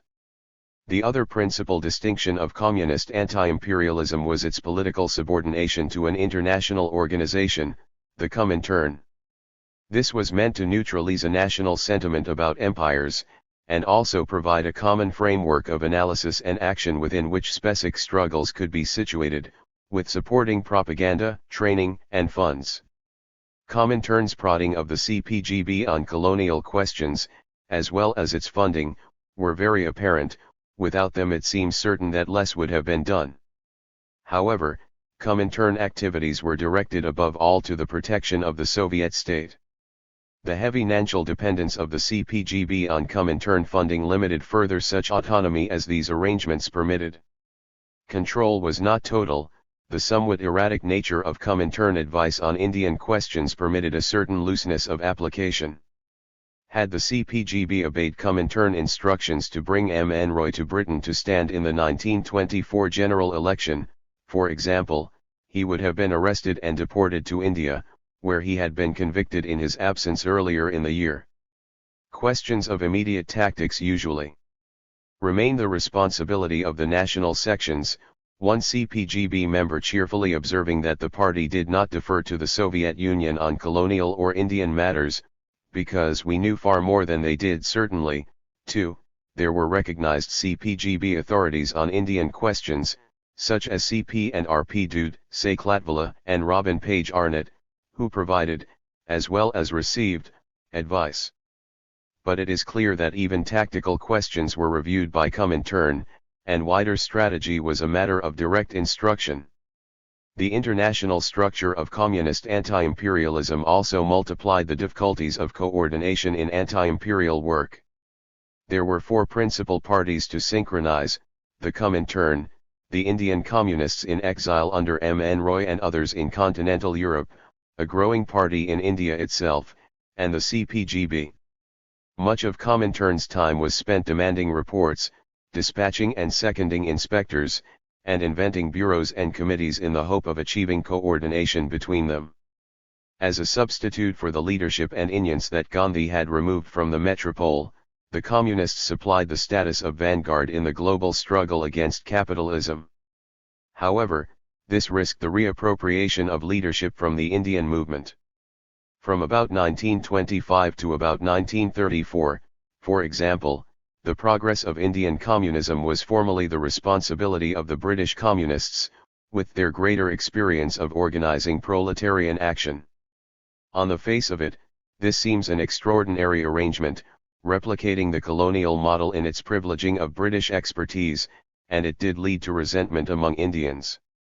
In theory, the communists' notion of vanguard leadership, by which the party acted not directly for the working class, but so as to raise its consciousness and action to the level demanded by its world historical role, provided a model of leadership without detachment which, suitably adapted, could also be used to govern the relationship between the CPGB and the colonist Indians.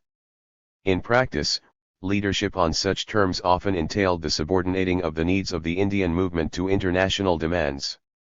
But, unlike most other metropolitan anti-imperialists, vanguard leaders led from within, in solidarity with those they led, sharing the risk of persecution, arrest, and imprisonment.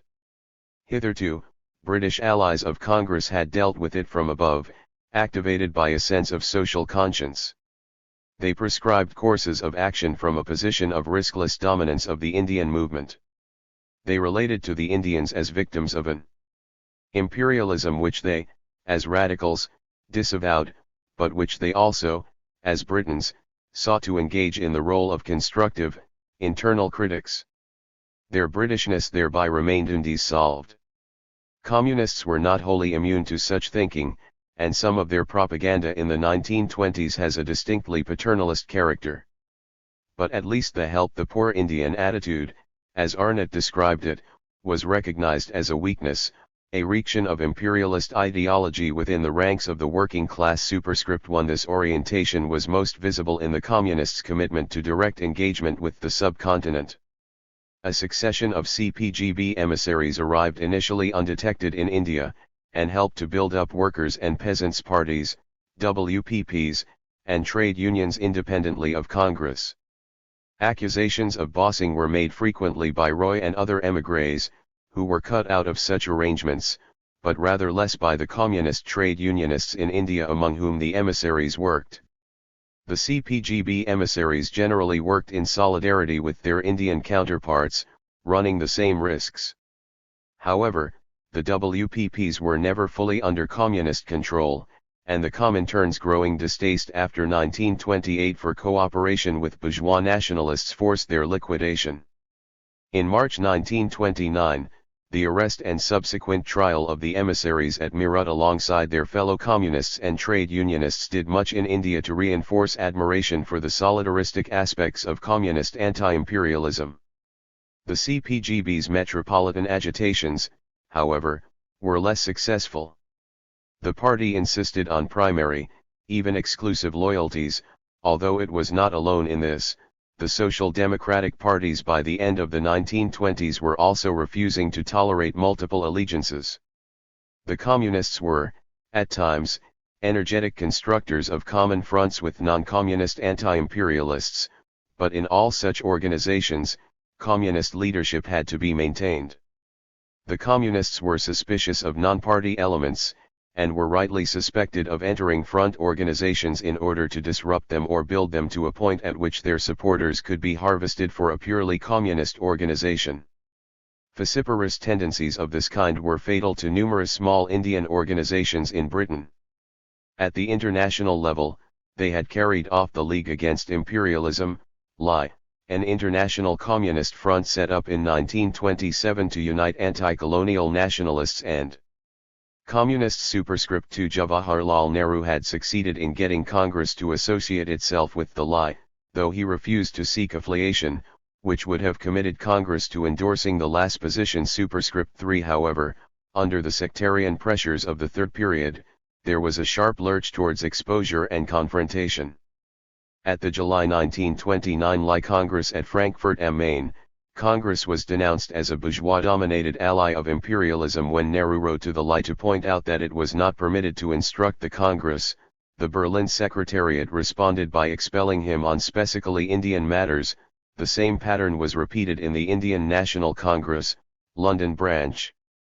This had been established in June 1928 by the ILP with the blessing of Congress left-wingers Iyengar and Nehru. Brockway provided initial advice, but after a long battle the work of the London branch came to be dominated by the CPGB. The branch was warned by a visiting nationalist that it could not expect recognition, let alone any financial support, from the parent body in India unless it acquired a large membership and substantial funds, and that it would be expected to do as it was told by Congress. But the CPGB wished to instruct the parent body, Saklatvala, indeed, hoped that the London branch would become the tail that wags the whole dog under his onions.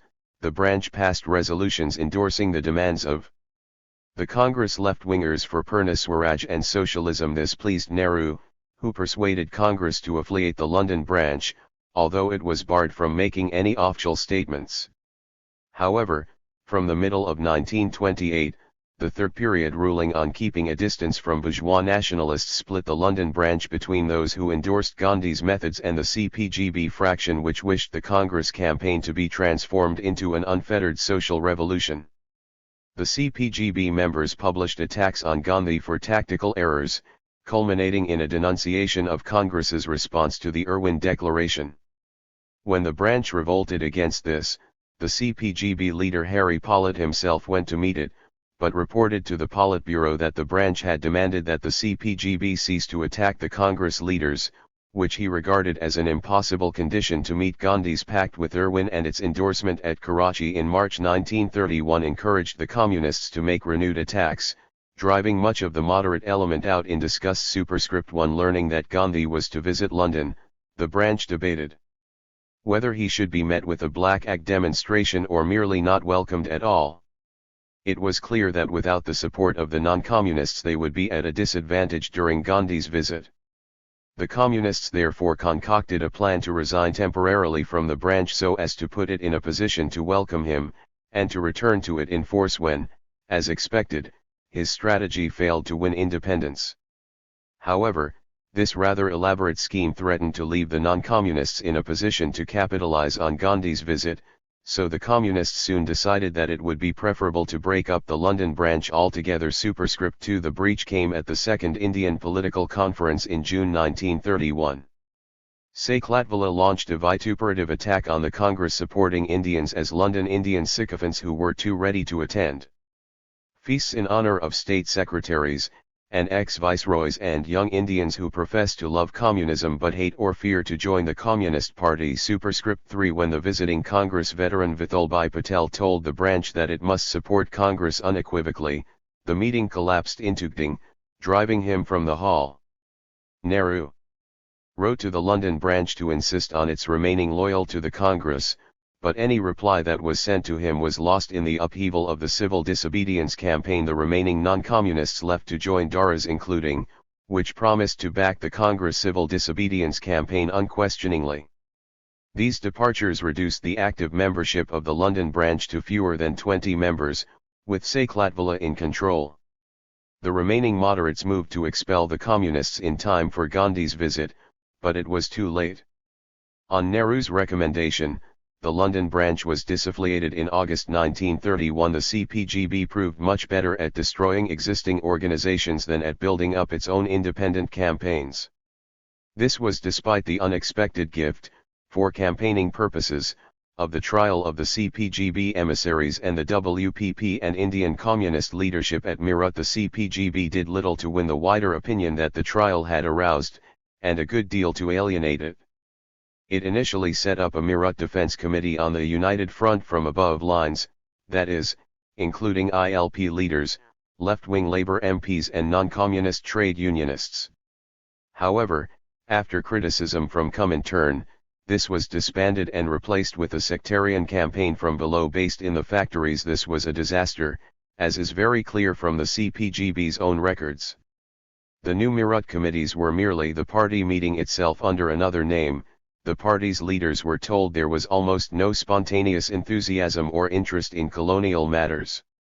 When the CPGB asked what the local parties wanted included in its charter, 1930, not a single mention was made of the Empire or India. When it wrote to the districts offering to pay for liits on Meerut, it only received a single reply. The districts merely waited for instructions from the center, and when they got them, demanded literature, speakers and organizers, rather than developing any local capacity.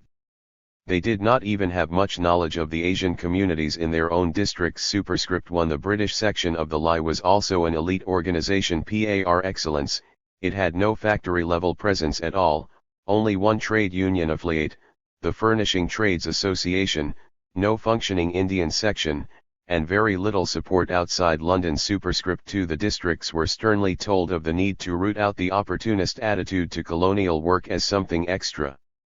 They must react energetically and on their own initiative to all important news from India. Superscript 3. But despite these orders, the Meerut campaign was a top-down affair, only catching re when sparked from the centre or where it could win the support of the non-communists.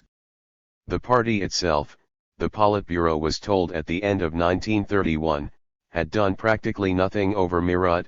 It was dead in relation to the trial, relying wholly on the efforts of the remaining non-communists in the LI. When repression of Congress began again at the start of 1932, not a single resolution, from any group of workers was received around £1,000 had been collected under the auspices of the Meerut Defence Committee, most of it in its early non-sectarian phase. A second daily worker appeal in early 1932, on more sectarian lines, received not a single factory contribution, and raised just £3 by the time the CPGB lifted its sectarian approach. There was little trust left. In late 1932, with the Meerut prisoners due to be sentenced, it set up a prisoners' release committee on a broader basis. But of 130 letters sent out to potential non-communist supporters, only a few even received a reply, and these were conditional or non-committal. At its initial meeting, only 4 people turned up. There are dangers in taking this dismal record at face value. Some of what was said in Politburo meetings reeked of the communist practice of self-criticism and the admission of errors, even when these might be thought trivial or excusable. Factional rivalries sometimes expressed themselves as critiques of theory and practice even where the theories and practices concerned were held with small variation by the critics. The intense scrutiny of performance undertaken by the Comintern was sometimes unfair and often a reaction of larger battles. Nevertheless, the party's commitment was qualified by a deep pessimism about making India, rather than unemployment, wages, and conditions, a means of persuading workers to abandon their existing loyalties to reformist unions and parties. Efforts to create a satisfactory relationship with Indians in Britain were also slow work. In the dock towns, the job insecurity and discrimination suffered by the Indian workforce made them potential recruits for communist anti-imperial work, but most were reluctant to embrace anti-imperial politics which risked their livelihoods or status in the universities. The political cautiousness of students, and their commitment to Gandhism or moderate nationalism also held back many, to the disgust of the CPGB leadership. An Indian Bureau of Expatriate Indians, mostly students, was grudgingly established, though the CPGB never liked it because it was secretly influenced by Roy and because it sent its criticisms of the CPGB direct to Moscow, in the hope of independent recognition. In his long opposition to foreign propaganda as conventionally understood, Gandhi made several arguments concerning its cost and inefficiency. Superscript 1. But his most powerfully felt argument concerned its weakness as strategy. He believed that set against the official line, Congress claims would always be discounted, as long as audiences believed that Indian voices were not to be trusted.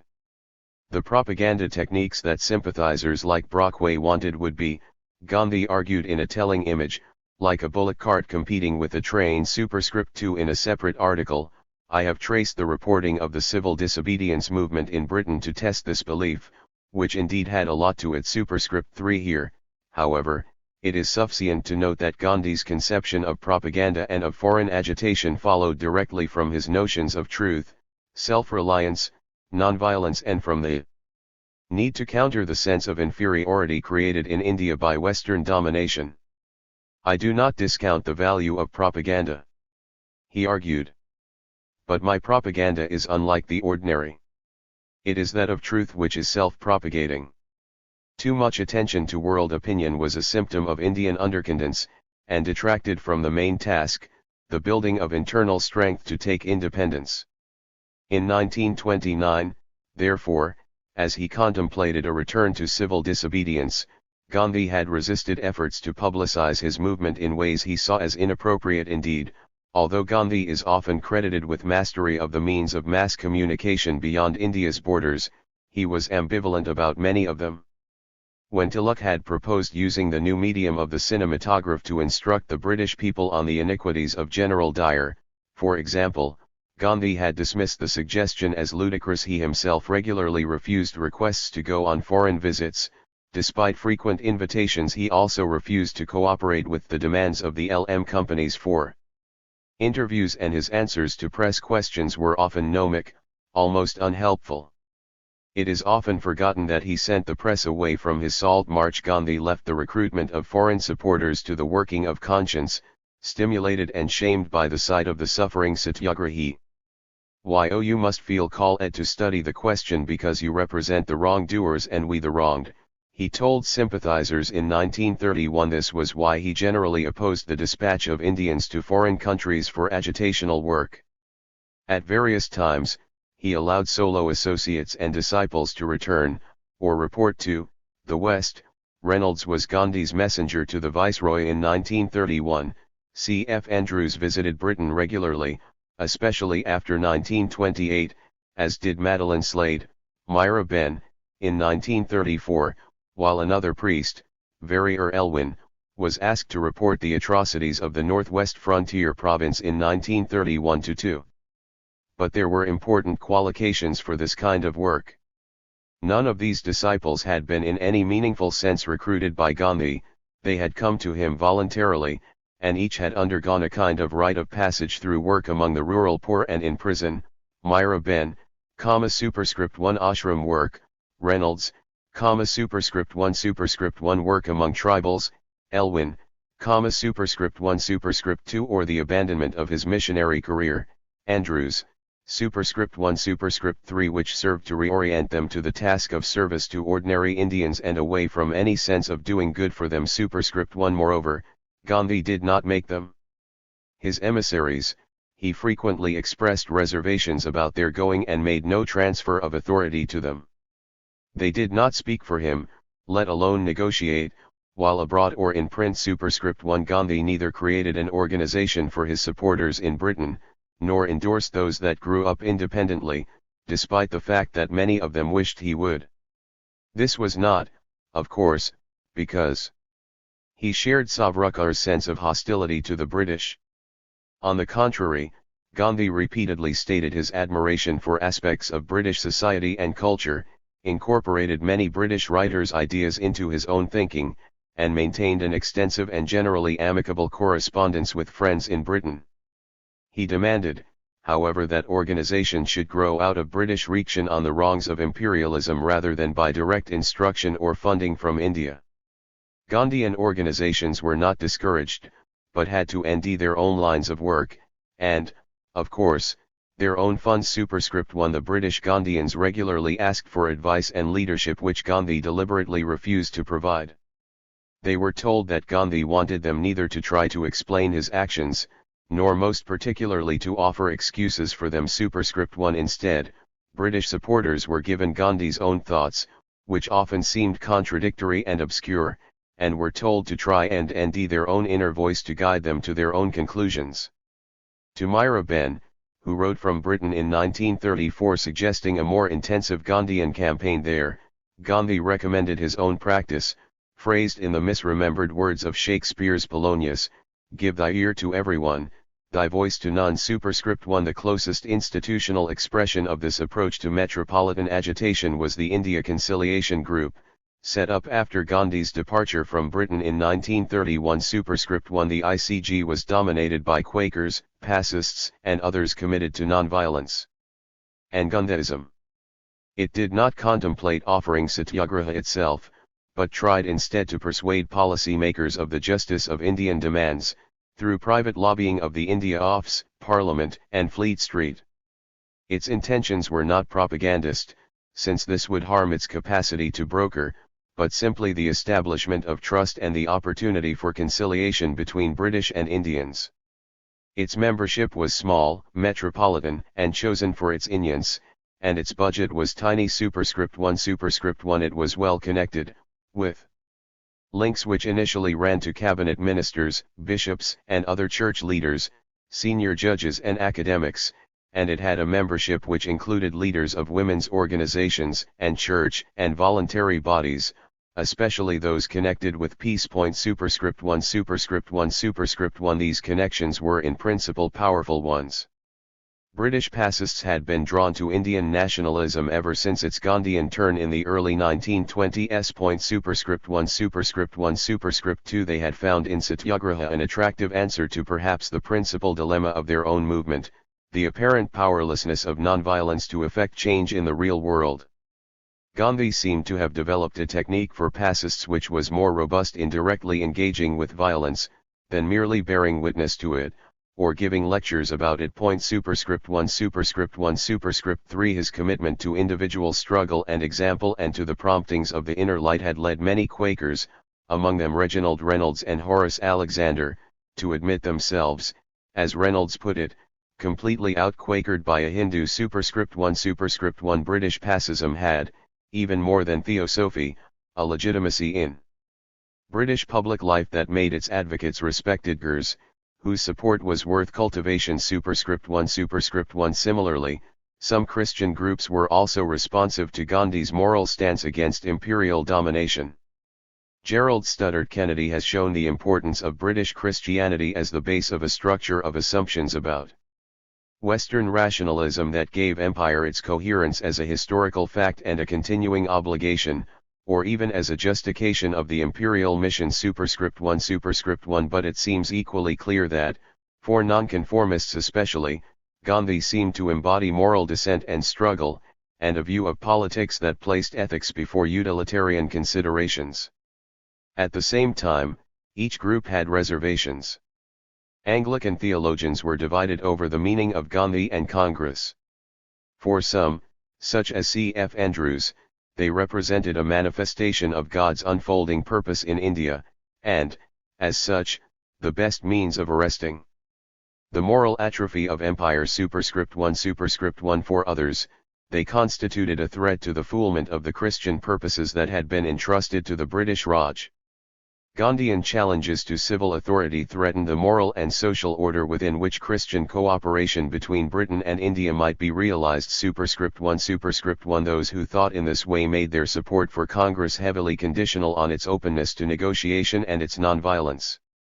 Similarly, not all pacists were Gandhians.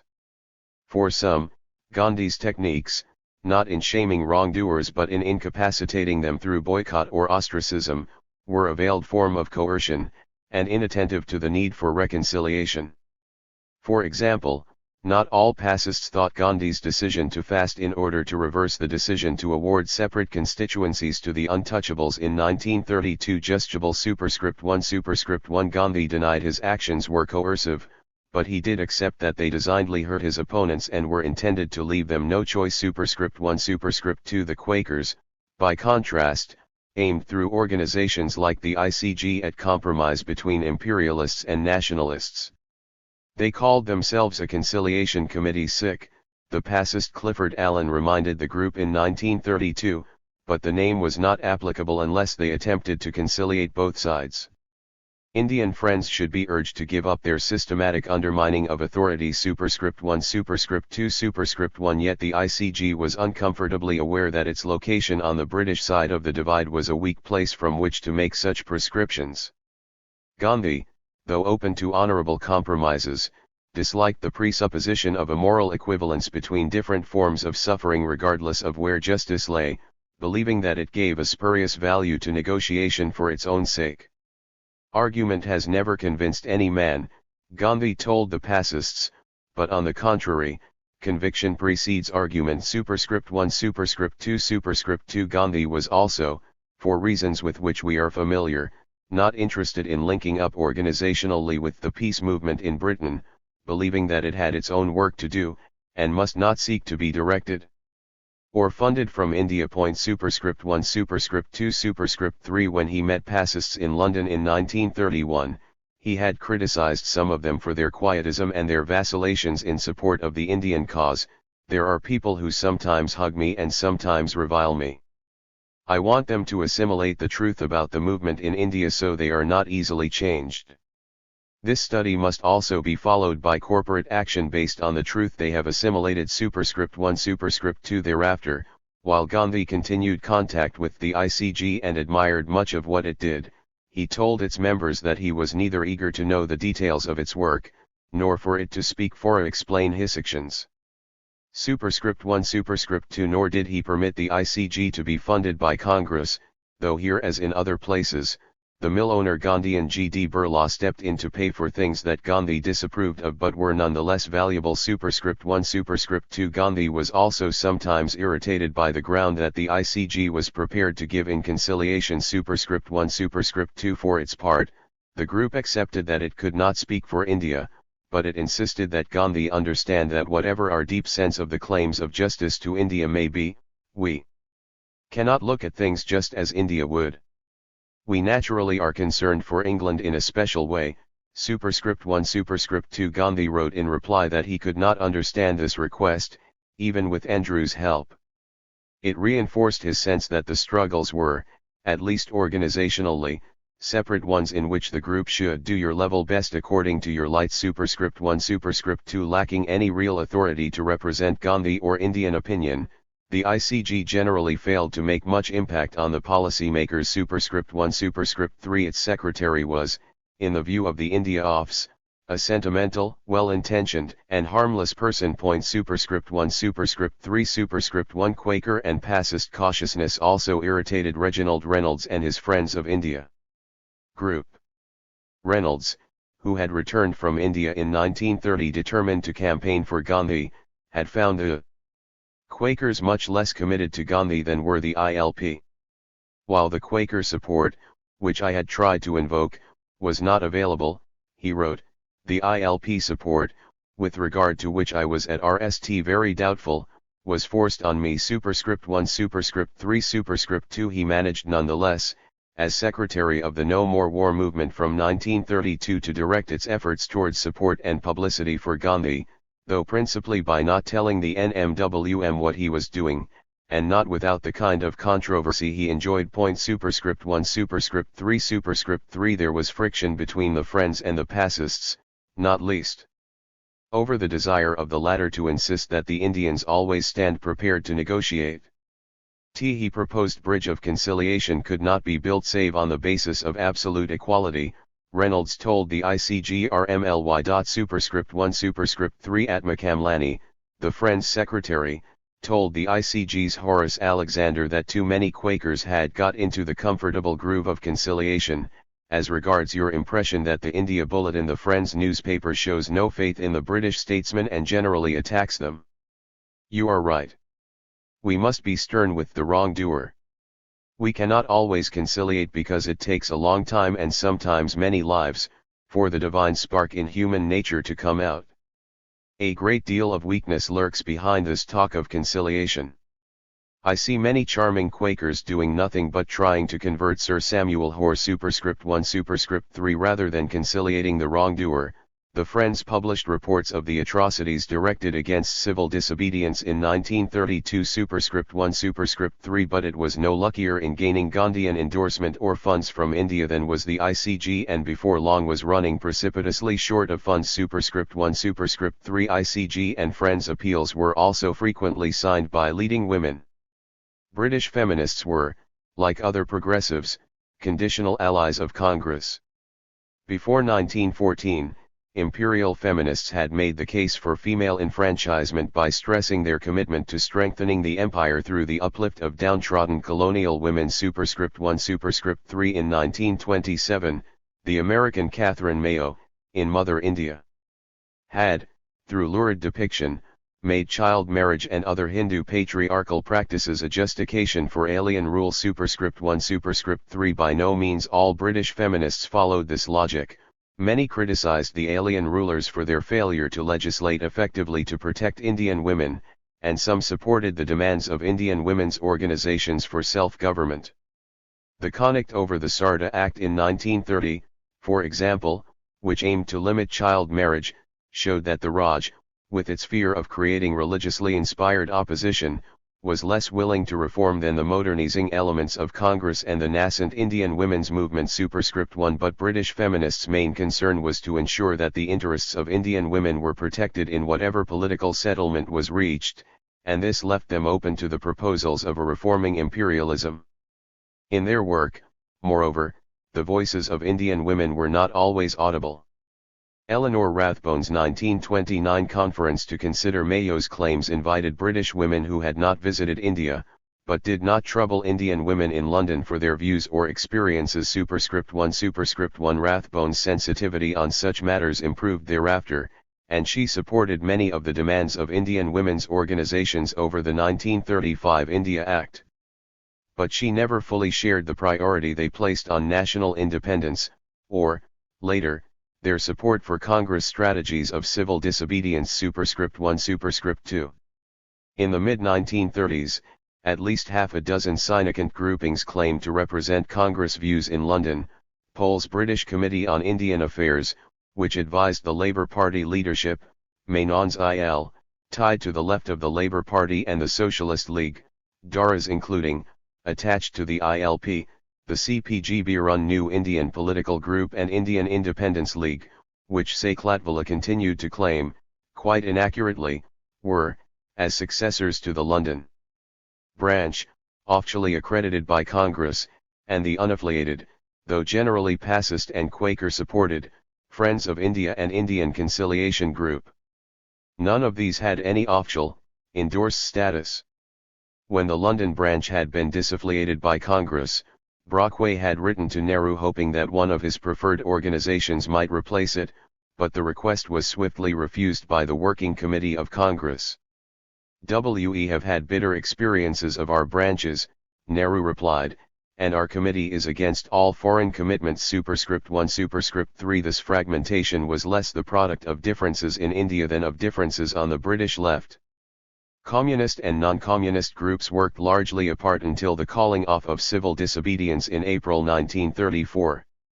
The opening of the communist-inspired Third Indian Political Conference in June 1933 was attended by only 12 people, and at least some of them were hecklers from Reynolds' Friends of India who turned up to protest at the attacks the speakers made on Gandhi. Superscript 1 The Communists' New Indian Political Group heckled Friends of India meetings in return, but won almost no support at all outside the usual circles. Contemplating the state of its accounts in November 1934, its secretary noted sadly that "you can't GHT British imperialism on pound 14." Superscript 1 The India Independence League, which replaced it, remained dominated at the top by communists, and was now, in the spirit of the United Front, favored by communists on other issues, also designed to bring in non-communist supporters. But this strategy was generally unsuccessful, largely because the communist and non-communist factions found it impossible to work together after past experiences of distrust. Superscript 1 Menon was not interested, doubtless in part because the CPGB had collapsed the Bristol branch of the IL through hostile takeover. Superscript 1 Relations among the non-communists were scarcely better. When Lansbury suggested that his British Committee on Indian Affairs might work with the IL and the Friends of India, Pole declined on the grounds that they were too quarrelsome. Superscript 1 Pole, as a creator of the SIL, was particularly resentful of the way Menon had deserted Theosophy. He had, he told Supru bitterly, helped to pay for Menon's London education, and had expected him to go back to India to teach rather than remain in London and involve himself in Congress politics. Superscript 1 The IL's views, he told party officials, were not those of the party, and statements it had made about events in India and sent to George Lansbury turned out to be unreliable. Superscript 1 Menon resented the ICG's guarding of its links with Gandhi and tried hard to break them. Superscript 1 The ICG, with its desire for reconciliation, viewed the neurotic demagogues and theoretical babblers of the IL with tolerant disdain, skeptical of how much cooperation there could be with an organization with such leftist and confrontational views. Superscript 1 Superscript 2 Cutting across these lines of division was a further and no less familiar one, the respective roles of British and Indian activists in metropolitan anti-imperialist movements. The IL was a very British-dominated organization, as the CPGB and others pointed out. Superscript 1 Superscript 3 However, Menon responded by pointing out that the communists sent to heckle his meetings were also mostly British and not Indian, a weakness the CPGB had itself spotted. Superscript 1 Hence, at a Friends of India meeting in 1933, it was Saklatvala who denounced his fellow Indians present as either friends of the government or well-meaning fools.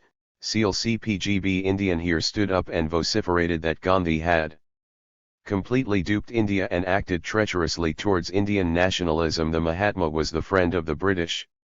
Ray Chaudhary, who was seated next to Seal here, shouted out that he did not wish to see Britishers at the gathering, as they were not the friends of India.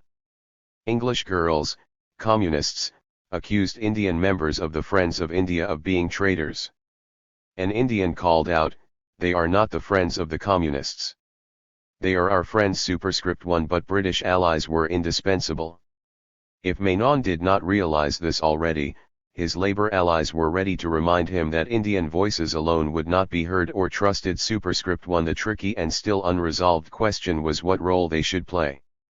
Mulk Raj Anand, a perceptive contemporary observer of such things, noted Menon's anxiety that Indian students must not shout slogans or walk out of meetings when influential British sympathisers such as Bertrand Russell were present, and commented wryly on the undercurrent of pink warmth and shy glances shared between the British members at IL meetings. Superscript 1 Anand felt a certain ambivalence himself, admiring and deferring to the Bloomsbury intelligentsia, while at the same time resenting or despising their often considerable ignorance of Indian culture and history, and assumptions of the West's superiority in political matters. Superscript 1 But Menon too was, at least for Indian audiences, scornful of the value of the Friends of India, before taking up the post in the IL which forced him into such alliances. How can India think differently from what her friends think? Have they not loved India all their lives? India is not seeking friends. India is seeking to end herself. She might welcome friends in that search.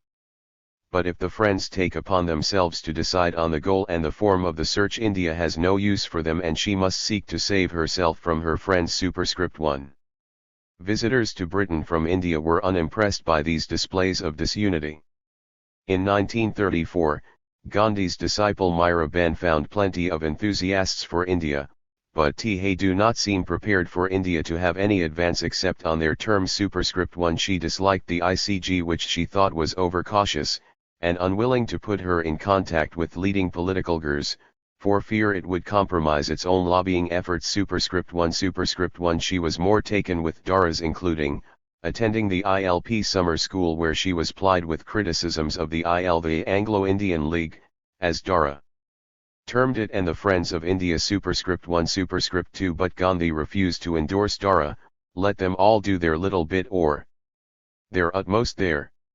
It is enough for us that they are all well-meaning, he told Mira. Superscript 1 Superscript 3 In October 1933, the Congress leader Vithalbhai Patel, who, it will be recalled, had always favoured foreign propaganda, had died in Switzerland, leaving some £7,500 to Subhas Bose for the work. The various groups in Britain sniffed the possibility of funding. The ICG, backed by C.F. Andrews, proposed a London centre to speak unequivocally for India. Superscript 1 The Friends of India wrote to Gandhi in the hope of a grant.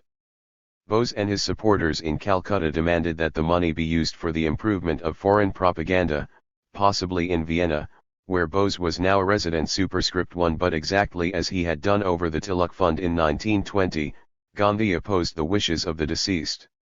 His supporter Vallabhbhai Patel, Vithalbhai's brother, managed to tie up the money through lengthy legal proceedings which ended with the court deciding that Vithalbhai's wishes were unclear. Superscript 1 Gandhi, though he claimed not to want the legal action, nonetheless persuaded the family that the money should be given to Congress and used for national reconstruction. Superscript 1 People have to work out their salvation here, Gandhi wrote to the Friends of India, and what will be effective there, i.e. London, is equal mass realization of the consciousness of the wrong being done to India in every way.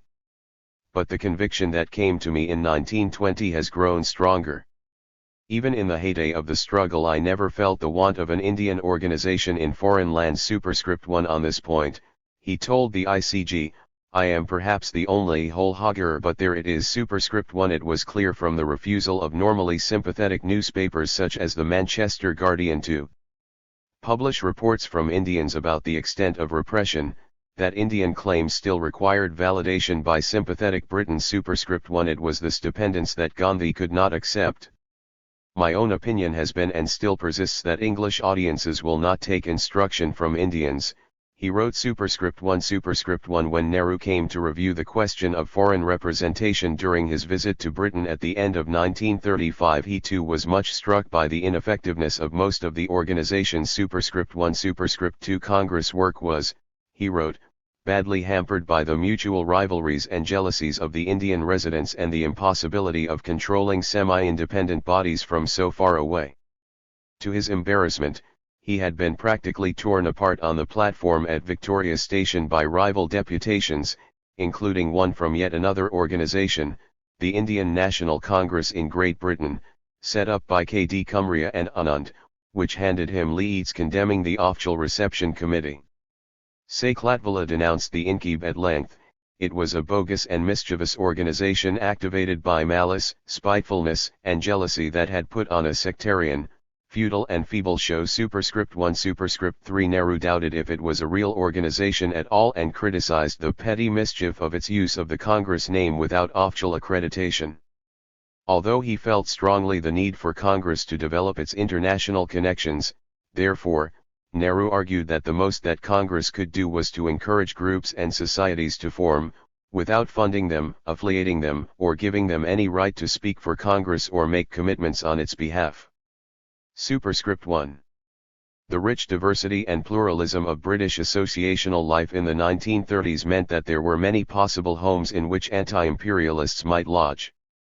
The various organizations and causes involved were RMLY-rooted organizations, avowedly political in their goals and organization and both willing and able to criticize the state directly and more easily than could their Indian counterparts.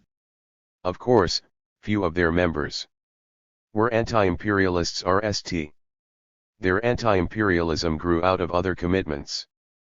But since these commitments were often deeply felt, galvanizing ones, that did not necessarily impede the generation of anti-imperial energy. The difficulty was not the amount of energy, but its dissipation. If London was a junction box, it seems a poorly wired one, containing unfastened cabling and loose connections, in which anti-colonial energies were lost in a shower of unproductive sparks. Rather than crossing boundaries, the anti-imperialists often found them immovable, or even that in trying to cross them, their movements were split. Some found the Metropolitan Centre enabling, but others that its self-condensance and indifference to them paralysed them, only permitting action once they returned to the colony. Although there are signs of individual empowerment and acts of imaginative border crossing, there is little sign that the borders could be dissolved, or that individual transgressions could be built upwards into strong or durable organizational or political forms. It was all too easy for Indians at the Metropole to be sucked into other debates and organizations, and while this could provide new perspectives on India, it could also prove a distraction. As for connections with other nationalist movements, there seems to be little more than distant, gestural hand-waving in their direction. The Indians focused on their own struggle, whatever the rhetorical value they found in allusion to larger allegiances.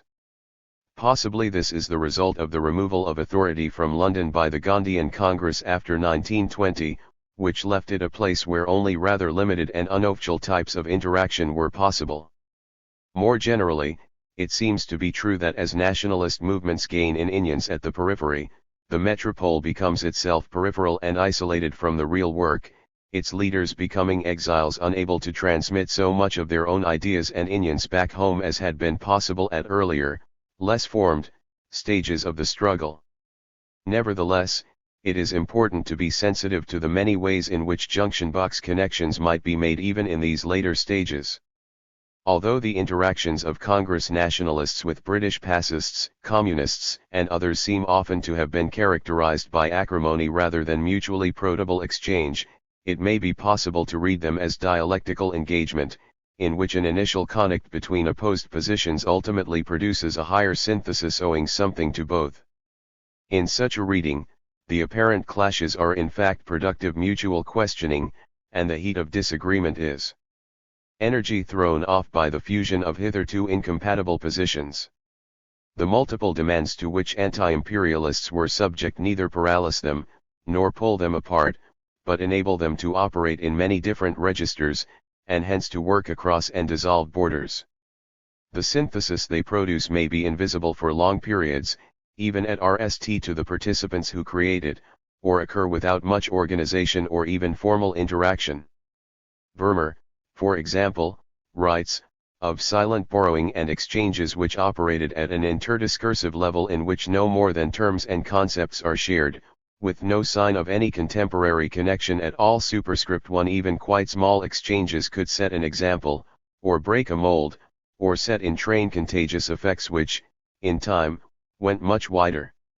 However, in order to distinguish such dialectical engagement from a straightforward and unproductive GHT, and silent borrowing from silence, it is necessary to deal and adhere to concepts and evidence quite precisely. First, proximity is not sufficient for there to be a connection between anti-imperialists, engagement is required. This does not necessarily mean a physical encounter. It is quite possible that connections were made between people who never met, but corresponded or read and responded to each other's writings. But writing in the same journal does not alone entail engagement, and nor does having mutual friends, or living in the same city. The metropole, to be a junction box, must not merely provide the location for these encounters, but facilitate them, even if unknowingly. Secondly, for the connection to be a strong and productive one, the engagement must exhibit certain features: durability, a capacity for spreading itself wider through further connection; exibility, that is, the capacity of the parties to adjust position to achieve greater closeness; reciprocity and voluntariness. The junction box must afford a meeting on equal terms, not a forced surrender of one party to the will of the other. What kind of signs of mutual engagement would we expect to see in the metropolitan anti-imperialist movements of the 1930s if their interconnections were of this type? We might expect to see the parties encountering each other with a certain suspicion, but then adjusting their positions as trust grew and the gains of cooperation became visible, the identification and claiming of common ground which is in turn made the basis for a new synthesis of ideas, and perhaps, with growing cadence, the formation of strategic political campaigns. Memberships of the organizations would begin to overlap, perhaps prompting the formation of durable single associations to prolong and apply the energy thrown off by the initial encounter, and money as well as rhetorical support might begin to borders should become permeable, and we might expect to see the alliances forged at the metropole transferred back to the colonial periphery. We might also expect to see all of this leave historical traces in the form of common, well-recorded memories of mutual support. What we actually see is more fragile than this, a series of often unsatisfactory couplings, none of which delivered the necessary hybridization. Indian nationalists at the metropole were forced to be largely parasitic on other struggles, which sucked them in and drained their energies, or split them. They were dependent on single, driven hyperactive individuals as a substitute for broadened appeal and the refusal of many to forge connections across borders.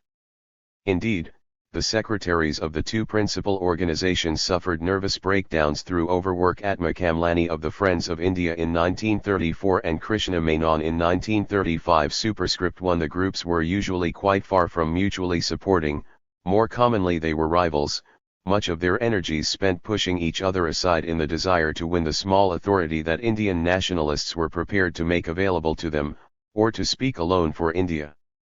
Menon was at the heart of this. Many years later, Brailsford told Gandhi that Menon seemed always to create round himself an atmosphere of suspicion and intrigue. He split the Indian community in London and for years it gave a painful exhibition of disunity. Superscript 1. There are so many groups and parties here. Indira Nehru wrote to her father from London, and Krishna is not popular with any of them. Superscript 1. But this was not simply a personality trait, but the result of the need for Menon to monopolize the League's political contacts and speak uninterruptedly for India.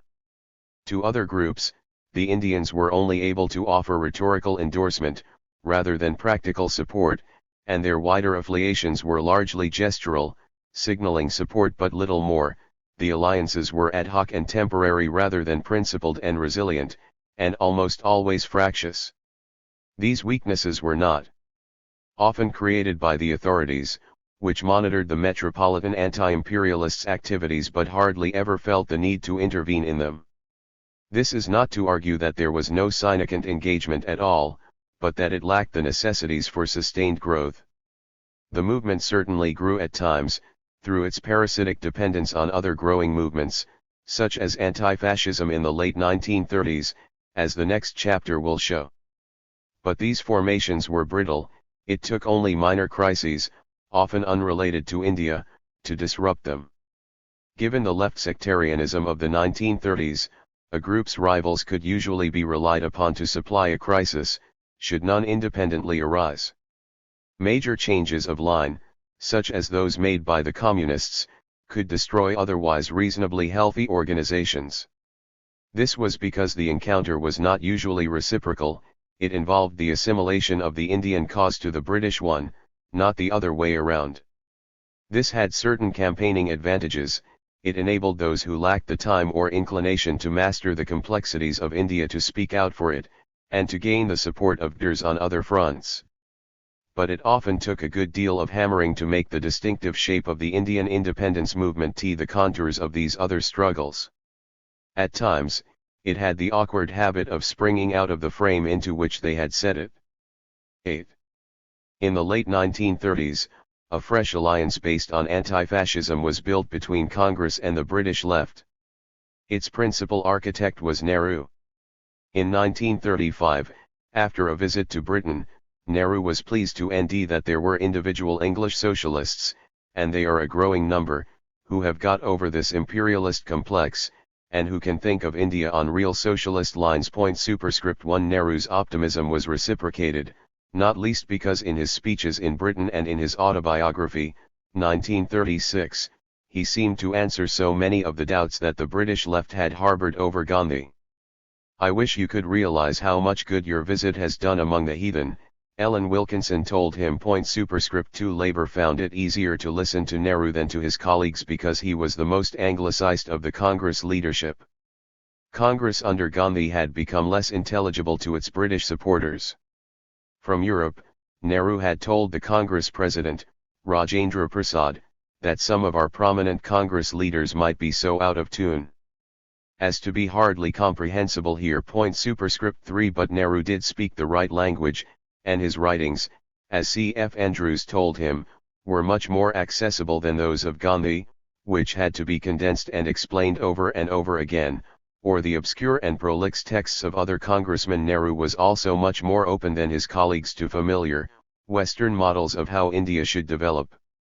"In many ways," he wrote, "I have far more in common with English and other non-Indian socialists than I have with non-socialists in India." The RST mystery to be unraveled for British sympathizers was Gandhi.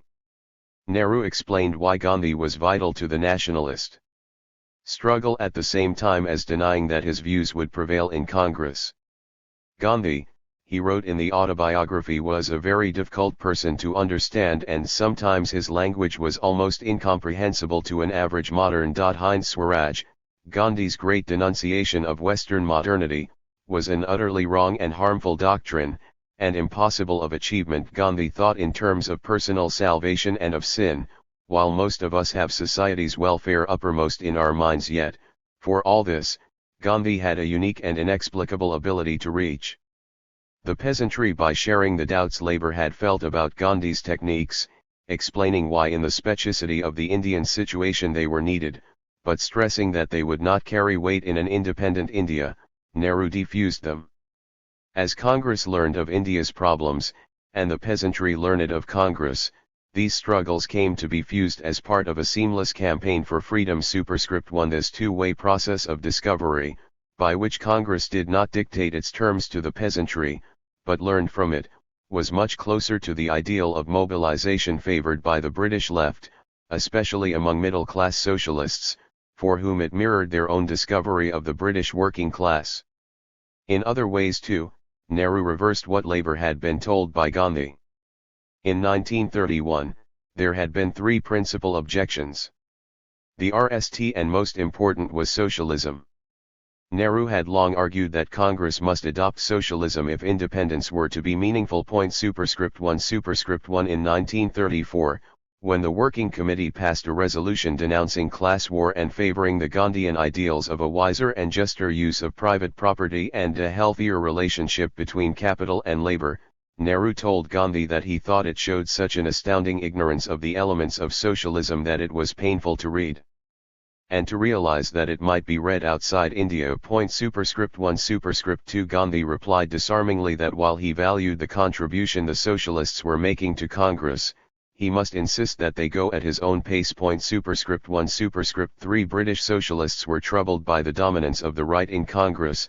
A British socialist government, Patrick Gordon Walker wrote, should proclaim its right to remain in India in the interests of the Indian working class. *1 However, the emergence of Mazzani's Congress Socialist Party had already impressed some of the younger Labour MPs as a sign of progress. Advised by Krishna Menon that the CSP represented the younger men who are not wedded to the spinning wheel philosophy, superscript 1 Anthony Greenwood had told the 1935 party conference that India now had a virile and determined socialist movement which the party should support, superscript 1 in his autobiography. Nehru, while not endorsing the Congress Socialists, nonetheless distanced himself from Gandhi's support for handicrafts and unmechanist agrarian policy. Ellen Wilkinson, who had herself questioned Gandhi on this point in 1931, assured him that his socialist summing up would give a great impetus to the interests of the socialists in England. There had been a very general assumption, she told him, that you were Gandhiji's spiritual son and heir, superscript 1 Nehru, she announced at an India League meeting in May 1936, openly embraced international socialism, in preference to the blatant nationalism of Motilal Nehru and the Mahatmas, superscript 1 in 1931, Gandhi had hardly reassured Labour MPs when he had predicted communal war at independence. But Nehru was much more reassuring here too. Like Gandhi, he blamed the British for fostering discord. But he also recategorized communal tension as class conflict in disguise. Every one of the communal demands put forward by any communal group is, in the null analysis, a demand for jobs, he wrote. Religious passion was hitched onto them in order to hide their barrenness.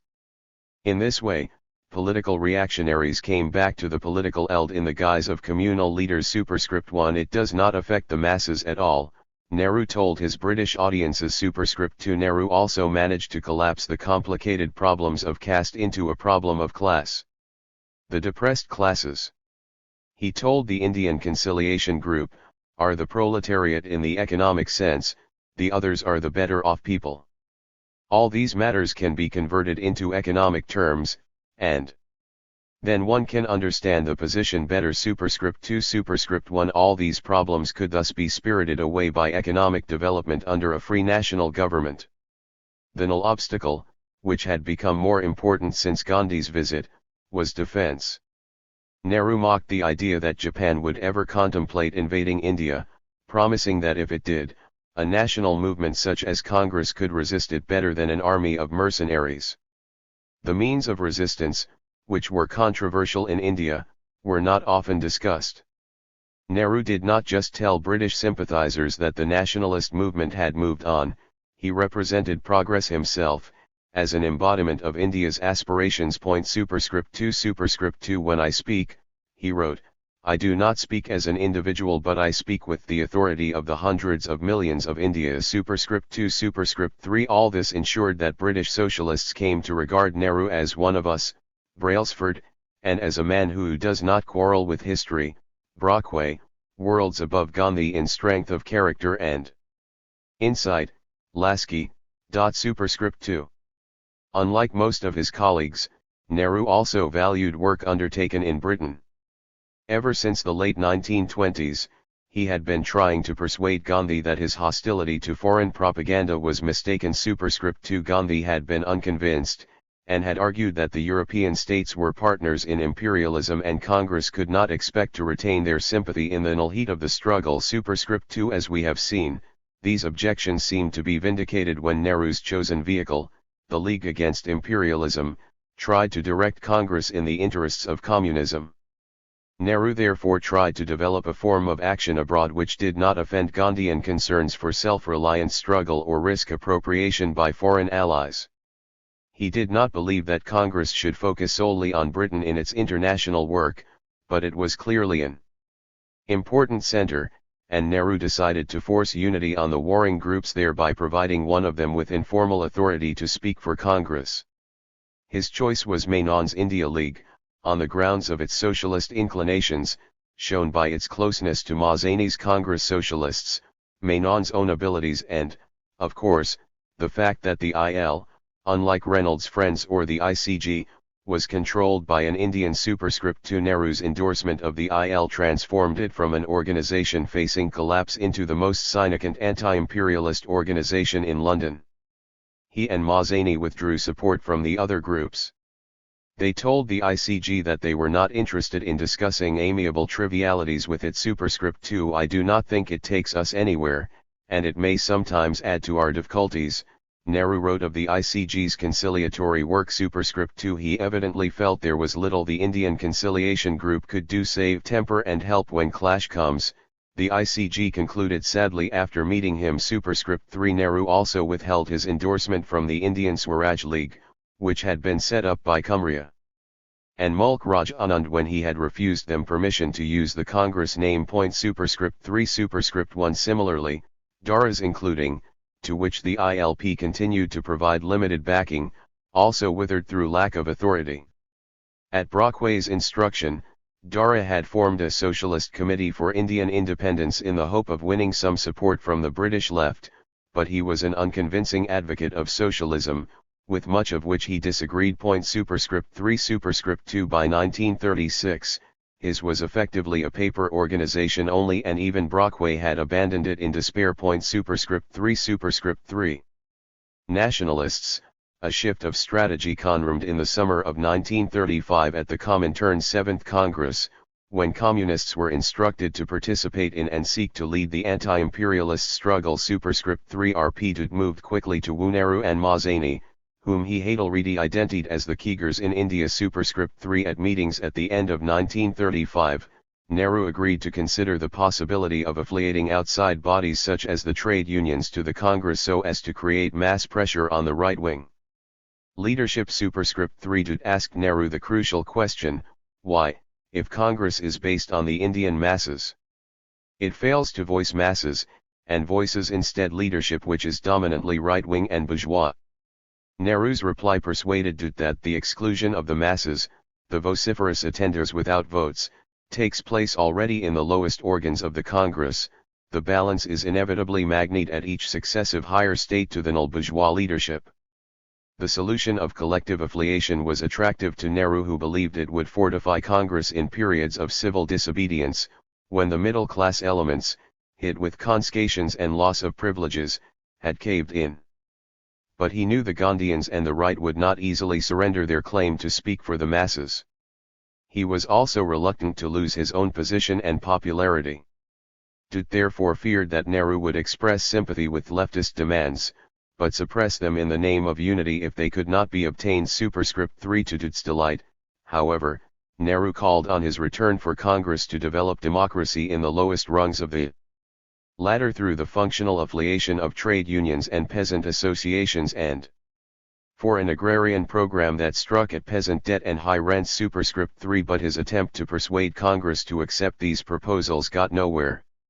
The plans for agrarian reform were shelved to allow Congress to GHT the elections without a commitment to attack the landlords. Research confirmed Nehru's suspicion that Congress membership was con to the elite, with an almost total absence of agricultural and industrial laborers. Superscript 3 However, the right feared that functional affiliation would crowd out their own efforts at recruitment and empower peasant and trade union leaders to defy them.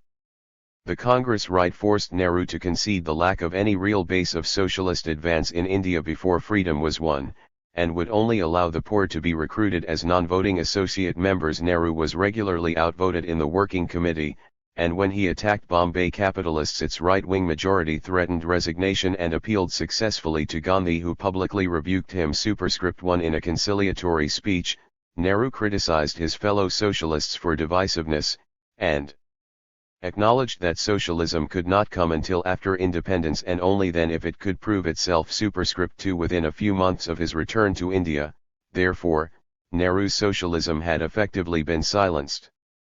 At home, the CPGB needed an organization of Indians in London to support its new interest in collaborative anti-imperialism, but its track record did not inspire confidence.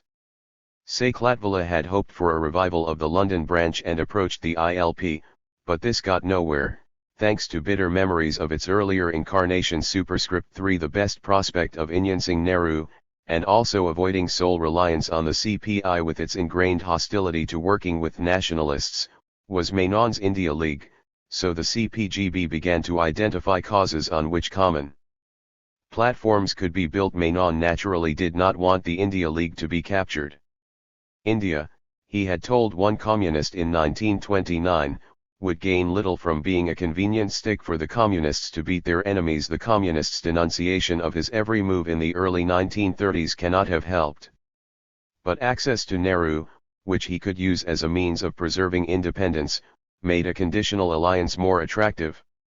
His existing Labour Party allies had refused to endorse the Congress goal of a constituent assembly, insisting that Congress should work the 1935 Act RST. But the CPGB had come out in favour of a constituent assembly, and its pursuit of left unity and affiliation to the Labour Party through a unity campaign with Cripps Socialist League promised a reconquered left which might assist Congress's cause. Indeed, the CPGB was the keenest to include Indian independence in such an alliance.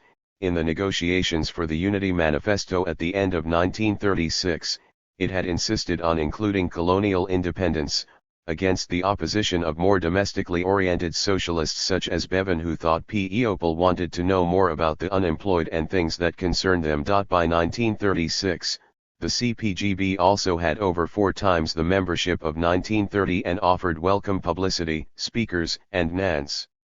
Massive support in every form. Menon could not afford to allow any of his rivals, such as those in the Indian Swaraj League, to seize such gains for themselves.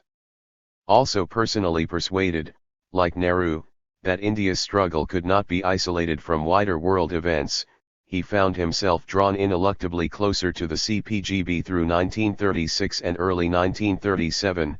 Menon tried at IL meetings to offer support for left unity, while marking out a position on India which was independent of the CPGB. But as the unity campaign collapsed over Spain, and the Labour Party's tightening of discipline made it harder to maintain multiple affiliations on the left, he found himself orbiting the CPGB.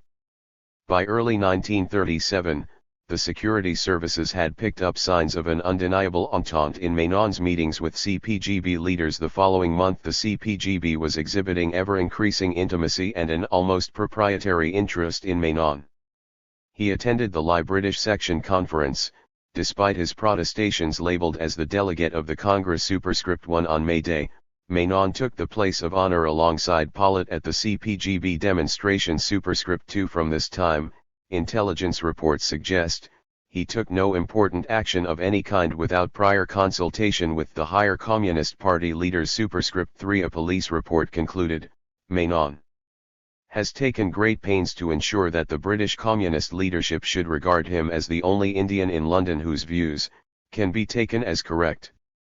He has pointed out that he alone has any authority to speak for Nehru and that he is invariably advised by the Congress Socialist Party on matters of importance. He is exceedingly contemptuous of other Indian organizations in London. He has compelled Bradley to admit that owing to the connecting cross-currents in Indian circles, it is difficult for them to know who are really their friends. Finally, he has made it clear that if the British Communists want to get anything done in India, they must forward their projects through him in order that they may be considered on their own merits by Congress, and not turned down straight away on the score of communist dictation. However, alliance with the CPGB inevitably ruled out other alliances, notably that with Mazzini and the CSP. In early 1937, Menon began pressing the CPGB's concerns on the CSP and Congress, especially over Spain and the Soviet Union. Mazzini, however, told Menon that in India the Communists were not proving reliable allies of Congress and that he could not work in unity with them. The CPGB also insisted on arm break with Brockway's ILP, which it now regarded as the political home of Trotskyists. Menon did not agree, but he was nonetheless forced to exclude the ILP from a conference on socialism and India on the grounds they were Trotskyists and splitters. He told Mazzini that a new alignment is appearing here and we must either recognize it or be in a backwater. The greatest thing that has happened here is the Unite Front movement. The communists are behaving with great tact and complete honesty. And they do work hard. The international situation is such that the defense of the Soviet Union against enemies is the primary concern of all socialists. I am sick of the ILP talk of revolutionary socialism, though I am for working even with them. Anyway, there are not a lot of them about. The world changes. Fascism has made such a difference. The unity campaign is sound on India and with regard to the CSP. Both Stafford Cripps and Pollitt are well informed and Maxton never bothered about it. Mazzani wrote in protest, "I am afraid that you have now transferred your old bitter antagonism to the CP to the Trotskyists. Personally, I don't share your views regarding Spain or the Moscow trials. But surely you and I and comrades in the party can hold differing views in a matter like this without worrying about it." But they could not. The CPGB insisted that Menon cut his links with Mazzani as well as Brockway. "I have not heard from you for some time," wrote Mazzani sadly in July 1938. "I guess that you have given me up as hopeless because of my heresies." Superscript 1 Menon also lost some support among expatriate Indians, as well as the expatriates of other colonist countries in London, many of whom believed that the CPGB had restrained its anti-imperialism in the interest of stiffening the Western powers against Hitler. The 1938 CPGB statement Peace and the Colonial Question offered British colonies interim democratic charter rights, but not independence. Superscript 2 The CPGB acknowledged that it was losing its hold over colonial émigrés for this reason. Superscript 3 Thus while Menon's meetings were now better attended, the ratio of Indians present had fallen. One in December 1936 had an attendance of 180 but only 12 Indians, a feature commented on by the Trinidadian Socialist and Trotskyist CLR James. Indians attending meetings of the League Against Imperialism also demanded to know why they were so underrepresented in the League's upper structures, a complaint which others, such as George Padmar and Jomo Kenyatta, were to make. Subsequently, the asymmetry of the relationship between Menon and the CPGB is revealed in the police reports of turnout at their respective marches. In February 1938, the CPGB delivered 1,200 marchers to the Indian Independence Day procession organized by the IL. However, at the CPGB's own demonstration in May, few Indians reciprocated. Menon led only 5 or 6. As the price of its support, the CPGB insisted that Menon bombard Nehru with its views concerning off-taking, the priority of the defense of the Soviet Union, and the need to resist Gandhism. Nehru noted in one letter that Menon had sent him a formidable list of demands for evidence of United Front activity in India, peace movement, cultural cooperation, civil liberties, youth and students, socialists, labor and peasant. "We have all these in varying degrees," he told Menon, somewhat vaguely. "You want my authority to represent India on some kind of an executive dealing with this Spanish affair," he continued wryly. "I do not quite understand what this Central Committee is, but you can certainly join it and represent us there. Exactly whom you will represent, I do not know." When Menon wrote to attack Trotskyism in India, Nehru was bewildered. Here is no such thing here. Nehru tried to persuade Menon to return to India to renew his acquaintance with the human material of Indian politics. "Try to imagine," he wrote, "how they think, how they act, what moves them, what does not affect them. It is easy enough to take up a theoretically correct attitude which has little effect on anybody." Superscript 1 But Menon refused to return home, asking instead to be made a formal deputy to the Congress President in London, so as to be able to speak in Congress's name with greater authority. Denied a formal Congress mandate, his usual practice was, he told Nehru, to say that I spoke in the name of the Congress President and that he spoke for India. Superscript 2 But Nehru refused this degree of license which he must have sensed would compromise Congress. Superscript 3 The main demand that the CPGB wanted Menon to press on Nehru was Congress support for their anti-fascist peace front, as a reply to those critics, such as the Trotskyists and pacists, who argued that it bought security for the imperialist powers at the expense of the colonist. Nehru had managed to secure the passage of Congress resolutions of solidarity with Abyssinia, China, and Republican Spain. As long as appeasement continued, he could easily denounce fascism and British imperialism in the same breath, and argue that the former was simply an extreme outgrowth of the latter. But beyond this, Congress had done almost nothing for Spain, despite Menon's entreaties. "I pressed hard but almost all the others felt that we could not do anything effective," Nehru told him at Haripura in February 1938, Congress resolved that India could be no party to an imperialist war, but that a free India would gladly associate herself with an international world order based on disarmament and collective security. This formula was designed by Nehru to commit Congress to conditional support for an anti-fascist alliance while taking account of Gandhian principles of nonviolence and the view of Subhas Bose and others that a war between Britain and Germany would necessarily be an imperialist one which should be exploited to push the British out of India. Neither Nehru nor other Indian leaders expected the war to touch India's borders and expose the incompatibility of these positions. However, in Britain, where these matters were more urgent and divisive, the CPGB wanted something more precise than Nehru's formula. Menon, on the Communists' behalf, attacked Bose's views as mistaken and muddled and Gandhi's as objectively helpful to fascism. The methods of the fascists are not to be ruled out by some of our members, he warned Nehru. It will be covered up in mystic language and no doubt we shall have philosophical explanations in the Harijan about the necessity for them. Nehru remained unable to oblige. I doubt that much could be done at this end. In March 1938, Menon proposed approaching labor leaders to promise Congress support for collective security. Obviously it is not a matter for a working committee decision, Menon told Nehru, but one which Nehru communicates in the most informal manner and they all know what it means. Nehru agreed but told Menon not to commit Congress. Later in the year, Nehru himself visited Britain again, shepherded by the Left Book Club and the CPGB, with which Menon was now holding daily meetings. Superscript 1 in Britain, Nehru was more denied than he had been in India about Congress's anti-fascism. He told the Manchester Guardian that Indian opinion is entirely anti-fascist and that a free India would unhesitatingly throw itself behind the democracies in a war with fascism. Superscript 2 in an article for the Daily Worker, Nehru even explored the idea of replacing the Indian Army with a people's militia and declared not altogether accurately that the Congress ministries were starting to investigate military training. Superscript 3 he addressed the CPGB's Central Committee, which responded in uttering terms.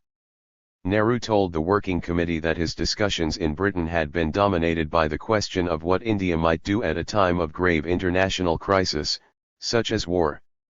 Crudely put, India had a tremendous nuisance value. Hence Labour was now prepared to go almost to the full extent of meeting India's demands for independence, and a constituent assembly. An important meeting was held at Cripps Cotswold home. Goodfellows. A draft agreement by Lasky proposed that the Viceroy be instructed to summon a constituent assembly to be elected by universal suffrage, with the task of drawing up a new constitution for India, which the British government would ratify subject only to the negotiation of a treaty. But Nehru's task was a difficult one. He had to, and wished to, align Congress with collective security without offending Gandhian nonviolence or compromising the GHT for independence. Gandhi had hitherto tolerated Nehru's anti-fascist resolutions partly because he saw them as fundamentally irrelevant and partly because Nehru had been careful only to deplore fascist actions and not to express even tentative support for physical sanctions except under circumstances of unprovoked aggression. But the pace of international events was putting pressure on Nehru to make firmer commitments. After 1936, some British pacists on the left found themselves drawn away from Gandhism, with its strict injunction against even the limited violence that socialist or revolutionary pacists like Brockway and Reynolds were now willing to contemplate in anti-fascist self-defense. This, however, did not make them advocates of the peace front, which they believed sacrificed the interests of the colonist and the working class to capitalist and imperialist war. Instead, they advocated war resistance, and a general strike in Britain, supported by a colonial rising. Many of Nehru's former allies among these groups, such as Brockway and Reynolds, were thus frustrated by their hero's support for the peace front. "I want to warn you very earnestly," wrote Brockway to Nehru, "against the clever intrigue that is going on to capture you for the Communist Party." Brockway worked hard during Nehru's visit to get him to stress that India's priority was independence and that it would be no party to an imperialist war. Superscript 1 Nehru replied warning Brockway against allowing the ILP to get into a sectarian position at a time of international crisis.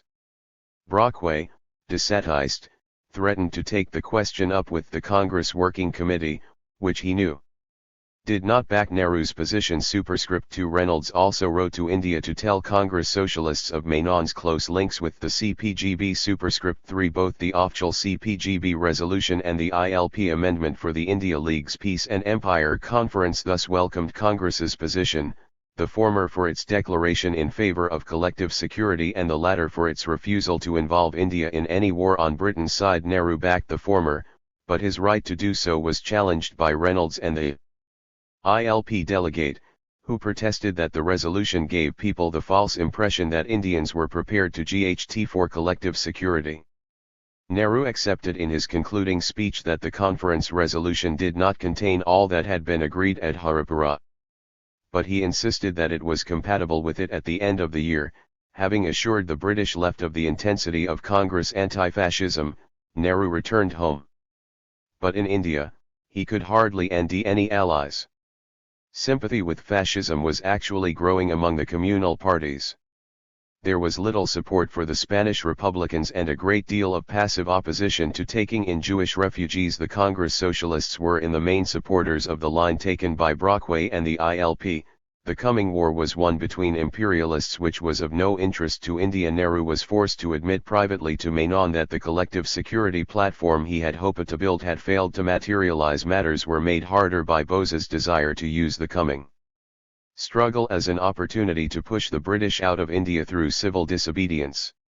Whether India would take any part in the war was, for Bose, to be decided along the lines of narrow self-interest and an unsentimental approach to the choice of allies. Nehru wrote to Bose for clarification in February. Superscript 1 But Bose replied angrily that Nehru's international policy was nebulous.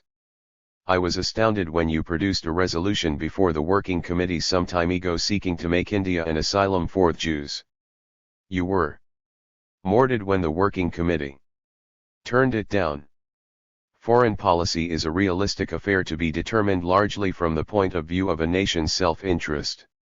It is no use championing lost causes all the time, and it is no use condemning countries like Germany and Italy on the one hand and on the other, giving a certificate of good conduct to British and French imperialism. Superscript 1 In his reply, Nehru confirmed his disapproval of Bose's lack of sympathy with anti-fascism. Superscript 1 Superscript 2 But on foreign policy questions, Congress was speaking with three voices: Nehru, Bose, and Gandhi, and had evolved no common position on defense at all. In his letters to Cripps, Nehru kept up the impression that all was well. Superscript 1 Superscript 3 Menon was keen to press for a more vigorous anti-fascism, but Nehru was unable to oblige him since only Bose could speak for Congress and his views differed considerably from his own. Bose's Working Committee had not taken long to move against Menon's ill-deemed right to speak for Congress in London.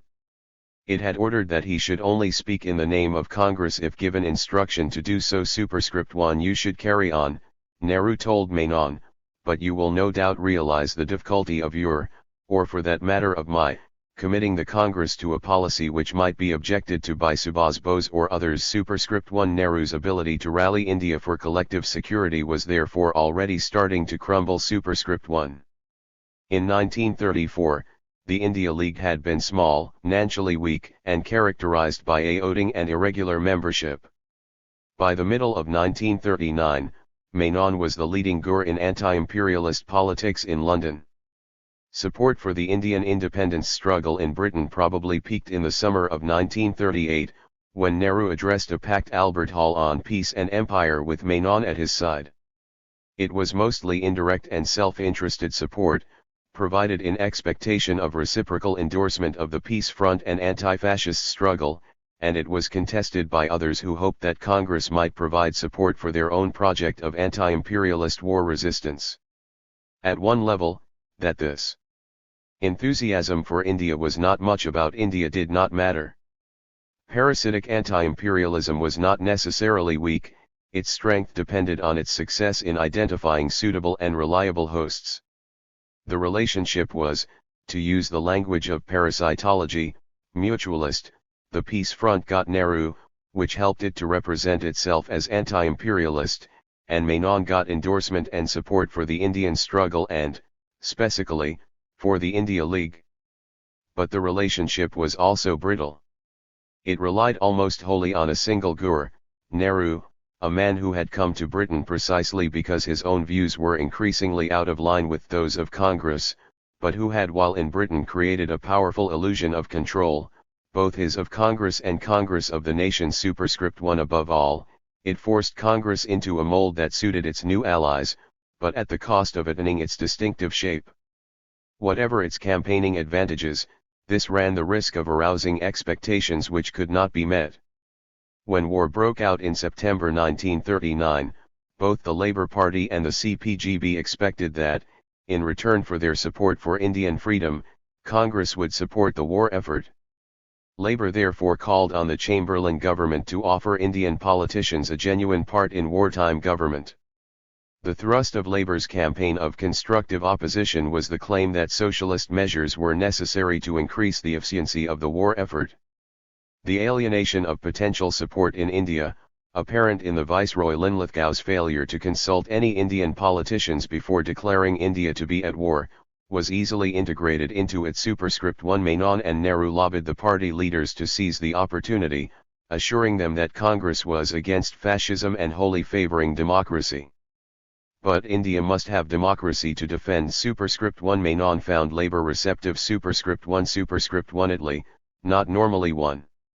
Of Menon's allies, raised India as part of a general debate on the war and told Zetland, the Secretary of State, of Labour's dissatisfaction and profound regret at the failure to rally India. Superscript 1 Cripps urged Congress to stand as RM as a rock on its demand for a say in wartime government, though his own ability to deliver the Labour Party was now weak. It had expelled him earlier in the year. Superscript 1 Superscript 2 Menon also advised the CPGB that Congress would support the war. Superscript 1 Superscript 3 A cable from India which seemed to hold out this prospect was received by Menon on September 17, and the CPGB, to which he showed it privately, thought it magnificent. Superscript 1 in his letters to Nehru, Menon continued to warn against the siren call of Gandhian passism and Bose's opportunism. To British audiences, he continued to insist on India's potential to fool its side of the Goodfellows bargain. Superscript 1 However, the war had upset the delicate balance in Congress in favour of those who favoured confrontation over working constitutional reforms. Gandhi opposed war on principle, and hoped that his philosophy of nonviolence might render armed defence unnecessary.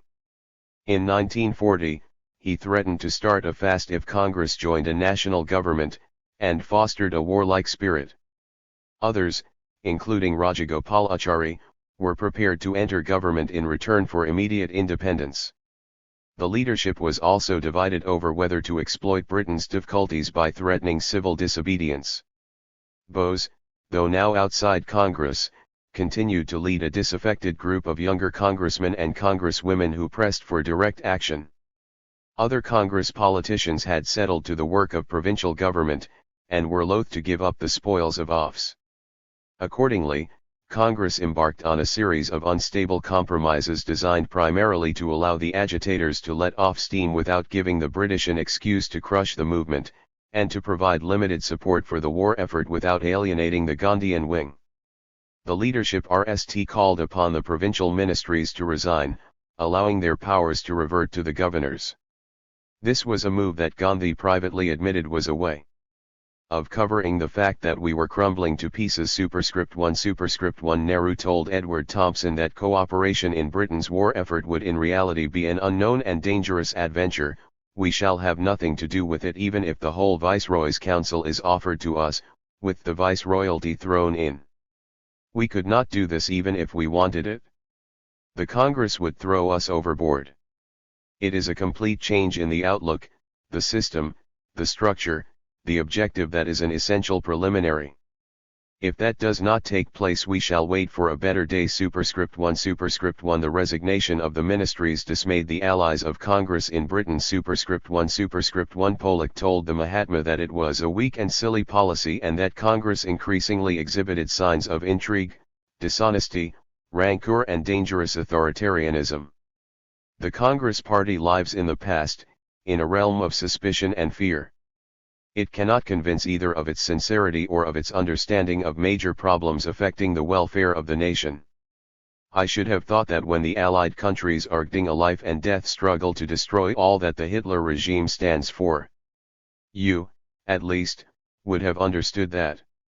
With the ultimate resort once more to argument, reason, and conciliation, the problem of India's future would be automatically solved. Superscript 1 when Lasky asked that Labour should now publicise the terms agreed with Nehru at Goodfellows, Attlee refused. Superscript 2 as Congress began to make threats of wartime civil disobedience, Labour criticisms of Congress multiplied and officials noticed a dramatic falling off of attacks on government policy. Superscript 1 Nehru raged bitterly at the desertion of some of the Labour MPs who had faded him in 1938 but whose support was now so clearly conditional. Superscript 2 when Menon suggested that Nehru, not as a Congress leader but as a socialist, should appeal direct to the British Labour movement, he was told angrily that this was impossible and that British socialists were indulging in wishful thinking if they thought Congress would accept odd jobs on the Viceroy's Council. Superscript 1 Superscript 2 Superscript 3 on joining the government in May 1940, Labour ministers were remarkably silent on India for the whole of the RST year, and seemed reluctant to support even the modest measures of reform that the new Secretary of State, Leo Amery, proposed. Amery's early attempt at a settlement, which would have given India Dominion status at the end of the war subject only to the agreement of her politicians and a defence and trade treaty, won Lasky's enthusiasm, but bafflingly was not supported in cabinet by Labour's ministers. Superscript 1 Superscript 2 The result was a watered-down compromise, the August offer, in which the right of India to make her own constitution and the time limit were lost, but Britain's continuing duties and responsibilities to the minorities and the defence of India emphasised. Superscript 1 Superscript 2 Indian leaders were unimpressed by the offer, and plans for civil disobedience were almost immediately approved. Superscript 1 Superscript 2 This further alienated and confused Nehru's left-wing allies, because they still believed that, as Nehru had told them, Congress was strongly anti-fascist. Superscript 1 Superscript 2 I have gained a definite impression in my recent conversations with members, especially members of the Labour Party, that there has been a genuine stiffening of attitude about India. 1 MP wrote. They feel both bewildered and exasperated by Mr. Gandhi's new line and the anti-war speeches. Superscript 1 Superscript 2 When the Parliamentary Party met to discuss India, Attlee told Labour MPs that Congress played politics all the time. It would not accept any responsibility. It would not move until it had a date for Dominion status, when, during the war, no one could fix a date. There was not much democracy about Gandhi. The minorities everywhere insisted on protection. The Muslim Punjab contains 70% of the Gding men of India. Superscript 1 Superscript 2 After the silence of Greenwood and Morrison allowed Churchill to salvage his proposal to release some civil disobedience, Amery wrote bitterly, these Labour members are incredibly feeble creatures. Superscript 1 Superscript 3 In October 1941, Lasky suggested to a special committee of the PLP and NEC that a government minister should take an updated version of the Goodfellows Agreement to India. Superscript 1 Superscript 3 Superscript 1 But the committee refused most of Lasky's recommendations, contenting itself with the reaffirmation of self-government within 3 years of the war's end and a representative empowered to emphasize the importance attached by His Majesty's government to the full cooperation of all parties in India in the war effort. Reconstruction of the Viceroy's Council was not even mentioned. Superscript 1 Superscript 3 Superscript 2 The other principal party to the Goodfellows Agreement, the CPGB, was less troubled than Labour by the failure of Congress to support the war. Although for the RST month of the war, it had argued for a war on two fronts, against both Nazi Germany and British imperialism, it was soon instructed by the Comintern that the war was a struggle between two imperialisms, which the CPGB should not support. To some, this suggested that rather than demanding democracy for the colonies, we must now support colonial insurrection. Superscript 1 Superscript 3 Superscript 3 Indeed, the Indian Communists, released by the shift of Comintern policy from the obligation to work with the despised bourgeois politicians of Congress, did move to a revolutionary position superscript 1 superscript 3, but the CPGB does not seem to have seriously adopted revolutionary defeatism at home, let alone a policy of encouraging colonial unrest abroad. It advised the Indian communists, unsuccessfully, to preserve unity on the left. Possibly because it feared that India might be used as a base to attack the Soviet Union, which a sectarian policy of agitation might end it hard to prevent superscript 1 superscript 3 at home. It raised India as an effective example of the vagueness of Chamberlain's war aims, and the imperialist character of the war superscript 1 superscript 3. Menon found the new CPGB position got him off the hook on which Congress's war policy had threatened to impale him. His speeches and writings such as Why Must India Fight?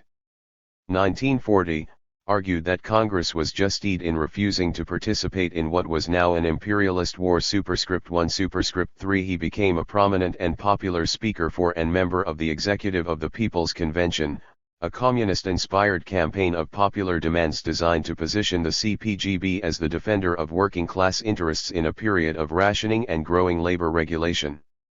The resolutions adopted by the convention included a call for Indian independence superscript 1 superscript 3 against the background of an otherwise unpopular set of commitments. Indeed, the CPGB's line on India was a relatively strong one, which reduced the pre-war tensions between its position and that of Congress. It could be put forward undiluted by the shift to a more defensist and nationalist stance, effectively an unacknowledged shift back towards the war on two fronts line which followed the fall of France and the threat of invasion in May 1940. But it was fragile too. What made the war imperialist to Congress the absence of any commitment to freeing India alone of its aims was not the same as what made it imperialist to the CPGB the fact that the Soviet Union was not engaged in it. This drove Menon's India League closer to the CPGB, reducing further his independence. When he had tried to set up student branches of the IL in university cities, the CPGB students swamped them, through their growing control of the student Majlis superscript 1 superscript 3. The organization of students, Pollitt told Menon, was a party matter, and the IL must remain a propagandist body. It was the same story with the Indian seamen. Menon was told that he should no longer organize them himself, but must work through the CPGB's organization superscript 1. When Menon feebly told the CPGB leaders that unless they stopped undermining his work, he would come out against them, they withheld their support and threatened to favor Cumria's Indian Swaraj League now, through the CPGB's anti-war stance, a possible alternative until he fell back into line superscript 1 superscript 1. Nevertheless, as long as he did as he was told, Menon was provided with much needed support. IL branches with strong Labour Party membership were folding, though irritation at Congress's hesitation over the war, and the division between Labour and non-Labour members on other issues superscript 1 superscript 2. In 1940, Scotland Yard commented that Menon was suffering on the one hand from fear that without aid from the CPGB he cannot LL the Kingsway Hall, and on the other from apprehensions that the meeting may be turned into a battleground on the question of the Soviet invasion of Finland, which would be decidedly distasteful to Orthodox Labour Party members superscript 1 superscript 3. More damagingly still, Menon's Labour parliamentary candidacy at Dundee was revoked.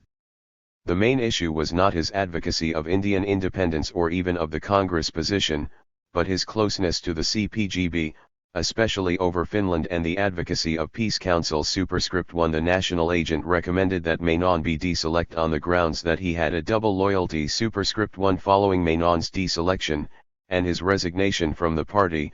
IL meetings attracted very little support from Labour. When the Soviet Union entered the war in June 1941, however, the CPGB's expectations of Congress altered sharply again. It was now expected to return to government on the best terms obtainable, and to mobilize India's resources for war superscript 1. There was not much enthusiasm for this in India. Now outside the Labour Party, Menon needed the CPGB more than ever, and therefore oscillated uncertainly between the priorities of Comintern and Congress, pleasing neither side. Almost continually from June 1941 onwards, he frantically cabled Nehru in India to ask for a clear offer of mobilization against fascism.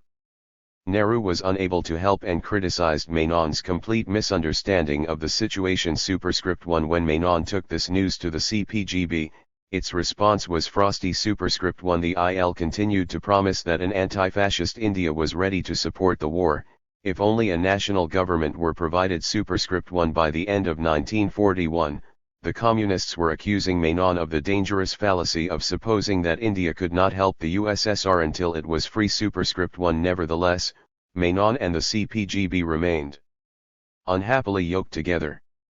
The CPGB had concluded that Menon was not sufficiently opportunist for communist purposes, but found its new priorities made it hard to end an alternative.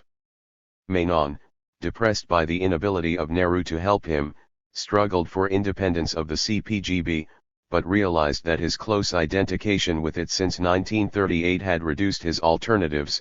The CPGB could now make or mar his meetings. By late 1941 the India League actually contained very few Indians, and even fewer who exercised any influence over it. Each local branch Menon tried to set up, the police reported, more often than not falls on sterile or already over-occupied ground and either fails to germinate or turns into a sickly plant. Superscript 1. Superscript 1. Those branches which survived did so because of the support the CPGB gave to them, and they proved refractory as a result, taking their orders from the party, and, addicted to using their communist talents for organization over his head and in directions contrary to his wishes, issuing statements which subordinated Congress demands to those of the CPGB. They also increasingly demanded that the IL be run in a more democratic fashion, a move clearly intended to facilitate greater communist control, which Menon refused to accommodate. Superscript 1. Superscript 2. By the end of 1941, therefore, the anti-fascist alliance with the British left that Nehru had helped to construct in 1938 was in tatters. "You do not seem to like Mr. Gandhi, though you have a partiality for me," Nehru wrote angrily to one Labour MP. "Perhaps what I have written will lead you to revise your opinion of my statesmanship." Superscript 1. Superscript 3. With the defections of both Labour and Communists, support in Britain for Nehru was now reduced to a handful of rebels in Parliament such as Bevan, and, outside, a loose collection of progressive activists, writers, and intellectuals. Ironically, Nehru's most loyal supporters were now those whom his 1938 policy had excluded, such as Brockway and the pacists. Superscript 1. Nevertheless, the entry of Japan into the war, combined with an unexpectedly powerful groundswell of popular distress at military losses in the East, created political pressure sufficient to justify a fresh approach by the British government, the Cripps mission to India of March 1942. I have explored the origins and failure of the mission in some detail elsewhere. Superscript 1. Here it is sufficient to note that the pressure for the mission came not from the Labour Party leaders in government, keen but now skeptical about the possibility of a wartime deal with Congress, but from lower down in the party, and a plethora of other left-inclined groups, which still had unrealistic expectations about the scope for an agreement. However, the prospect of invasion and British defeat had further polarized the already divided views within Congress, shattering the formula that had hitherto held nonviolent Gandhians, socialists, and nationalists in uneasy unity. The Gandhians regarded the threatened invasion as an important test of their pacifism. Others opposed participation in war not because of its violence but because it would deprive the movement of Gandhi's leadership at a crucial time. It would be nothing short of a calamity, Prasad, Patel, and two other senior Congress leaders announced, in which Congress would lose everything including what we have achieved for the last 20 years. If Congress chose it, then they would resign. Superscript 1. Others still believed that for Congress to take office under the British would make it much harder for it to settle with the Japanese when they arrived. Superscript 1. Most of the Congress leaders doubted their ability to improve India's chances of repelling invasion. On the contrary, association with the necessary activities of resistance was likely to make Congress less, not more popular. Superscript 1. Siding with the British would entail asking Indians to GHT those 50,000 other Indians training in Malaya under Bose's leadership in support of the imminent Japanese invasion of the subcontinent.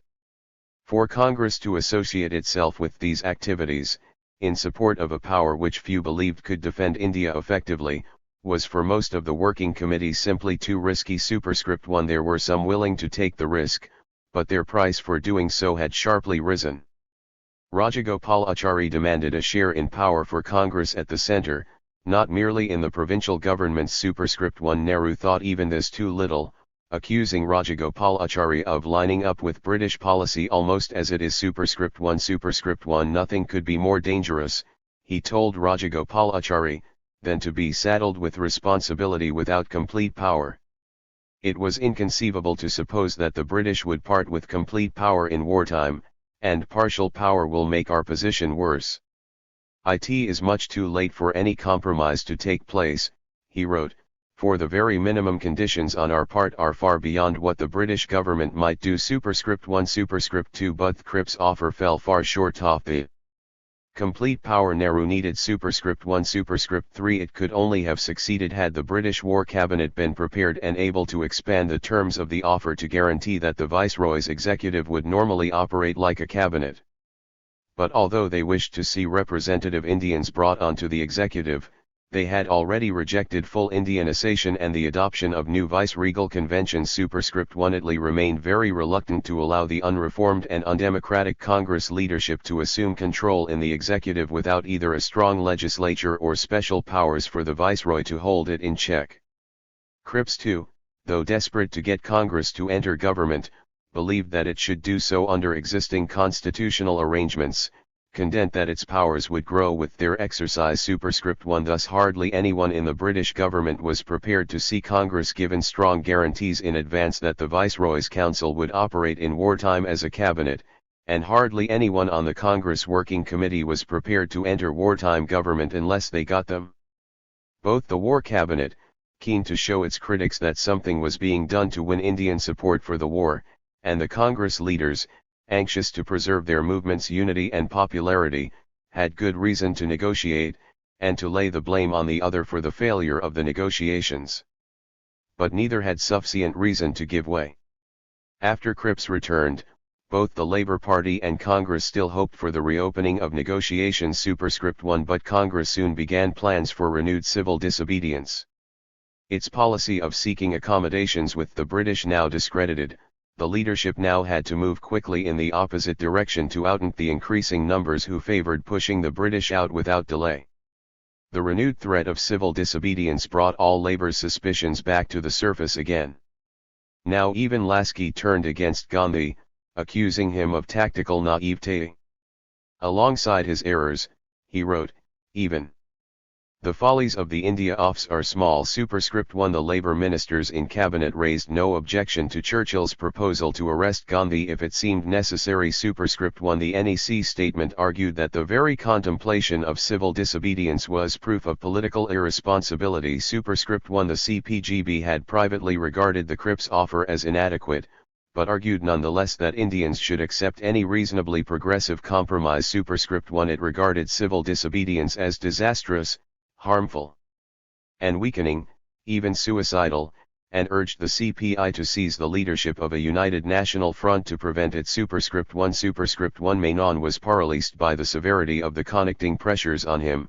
The India League postponed its planned protest meeting and, the police reported, he personally does not know what to do or say. Superscript 1 Superscript 2 When the War Cabinet, chaired by Italy, was presented with fresh evidence, Linlithgow's plans to arrest Gandhi and the Working Committee were approved. Superscript 1 Superscript 3 Amory was impressed by the Labour members' resolution. Superscript 1 On August 8, by a majority of 250 to 13, the All India Congress Committee rated the Quit India resolution, which sanctioned a mass struggle on non-violent lines on the widest possible scale.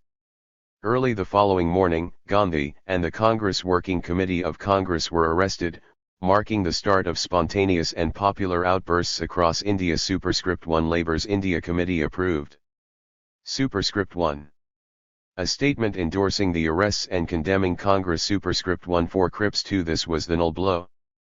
He told Cove and Sorensen that it was now a case of open war between India and Britain and broadcast a justification of the arrest. Superscript 1 Nehru wrote bitterly in his prison diary that Cripps had thereby attacked injured Indo-British relations far more than any other Englishman could have done. Superscript 1 A very small number of Labour backbenchers criticised the government, but they spoke amid constant jeers and the majority supported their leaders. Superscript 1 Only 12 Labour MPs deed party instructions. By voting against the renewal of governor's rule in the formerly Congress provinces. Superscript 1 Over the previous 20 years, Labour responses to Congress campaigns had become well-oiled. Superscript 1 Each wave of non-cooperation 1917, 1930, 1940 had begun with a wave of interconnected agitations, which were then drawn together and focused on a non-violent, small-scale Gandhian satyagraha. The usual Labour response in these early stages had been to express sympathy with Indian grievances and to put pressure on the British government to respond generously to them. However, when offers were made, no matter how inadequate their terms, Labour applied stronger pressure in the opposite direction, on Congress to engage with the offer made and to enter into formal negotiations. On each occasion, acceptance had proved divisive for Congress, and the offers had been rejected, or accepted on such restricted terms as to make negotiation difficult. This had been so over discussion of the Montagu-Chelmsford legislation in 1919, over participation in the Round Table Conferences of 1931, and over the Cripps Mission in 1942.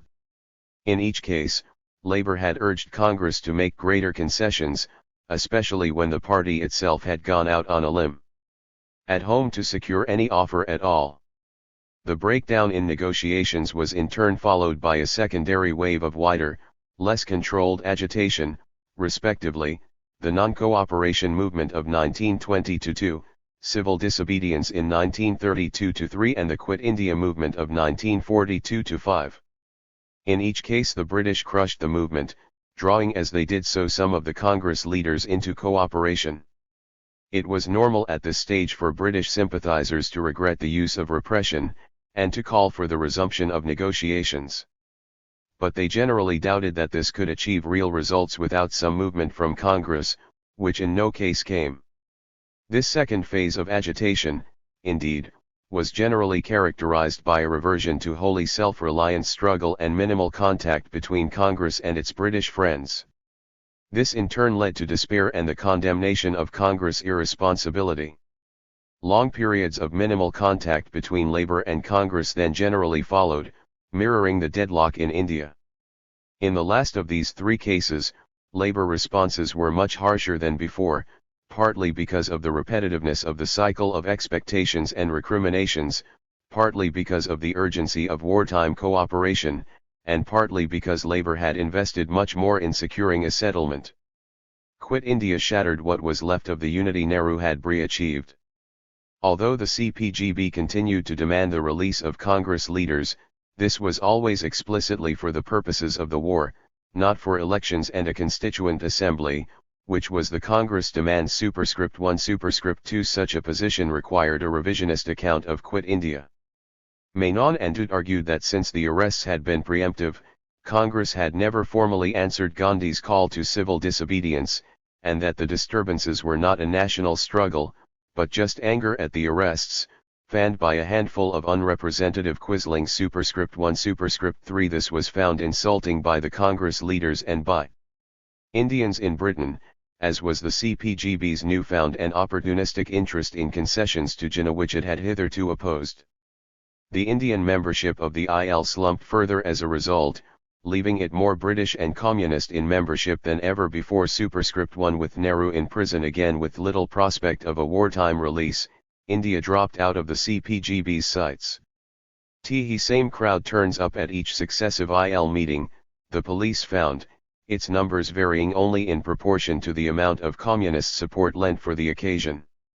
The CPGB still held the IL tightly, however, as a guarantee against any reversion to Gandhism or anti-war sentiment. Superscript 1 An inquiry into Menon's Nances in 1943 found that his personal accounts and those of the IL were intermingled, and dependent on the CPGB, but none of them was much in credit. Superscript 1 By 1944, the IL was virtually without funds and being sued by its creditors, entirely reliant on the CPGB for its survival, with the official Labour Party and TUC indifferent or hostile. Superscript 1. When the Viceroy asked about interning Menon, the India Office decided there was no evidence that the IL had had sufficient success to warrant it. Superscript 1. Many of those who left the IL joined the Committee of Indian Congressmen, CIC, run by Menon's long-standing rival Pulin Seal and Amiya Bose, Subhas's nephew and a Cambridge student. Superscript 1. Its purpose was to articulate the Congress case in Britain without Menon's equivocations. Superscript 1. It also worked to protect Indians in Britain from conscription,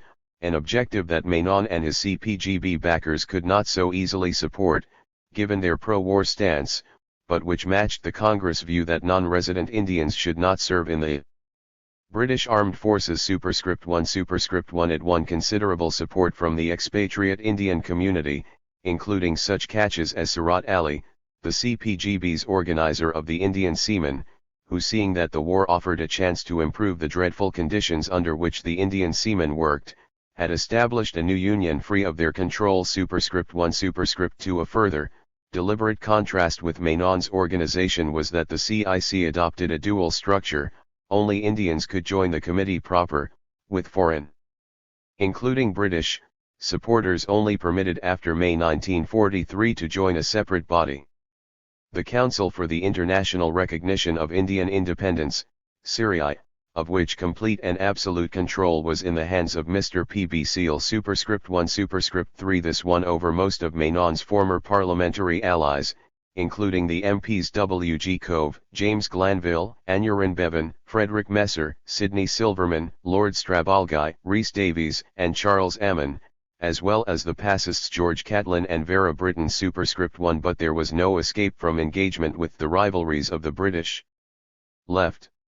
Bose and Seal took up Brockway's offer to organize a wider Indian Freedom Campaign, IFC, comprising ILPERS, pacists, liberals such as Edward Thompson, and the British Centre Against Imperialism, the latest attempt by the ILP to establish an international anti-imperialist front. It stood for complete independence for India without reference to the war issue at all, or any promises of joint action against fascism. Brockway appointed himself its chair and used it to publicize the fundamental difference of principle it had with the IL over the war. Superscript 1. Its devotees, who included Reginald Reynolds and former Indian leaguer J. F. Horrobin, turned up at Menon's meetings to insist on amendments to this effect. However, it was almost entirely dependent on the ILP and the Pacist Peace Pledge Union for distribution, mailing lists, and funds. Superscript 1. These arrangements were soon resented by the Indians, who found Brockway exercised a tight and political control over whom he would work with. The details of this are not altogether clear from some very angry correspondence. Possibly Brockway remembered Seal's days as an ally of the CPGB in the destruction of the London branch and Dara's Indian National Congress League. Certainly the Indians recalled Brockway's preference for Dara. It is clear, Amiya Bose wrote, that what you require is not real Indian support, but an Indian protege whom you can parade before the public as a representative of Indian opinion and get a hearing. You have spoken against everyone who has been helpful to us. Superscript 1. The IFC was a very mixed collection of bedfellows, deemed more by those who were missing than those who were there.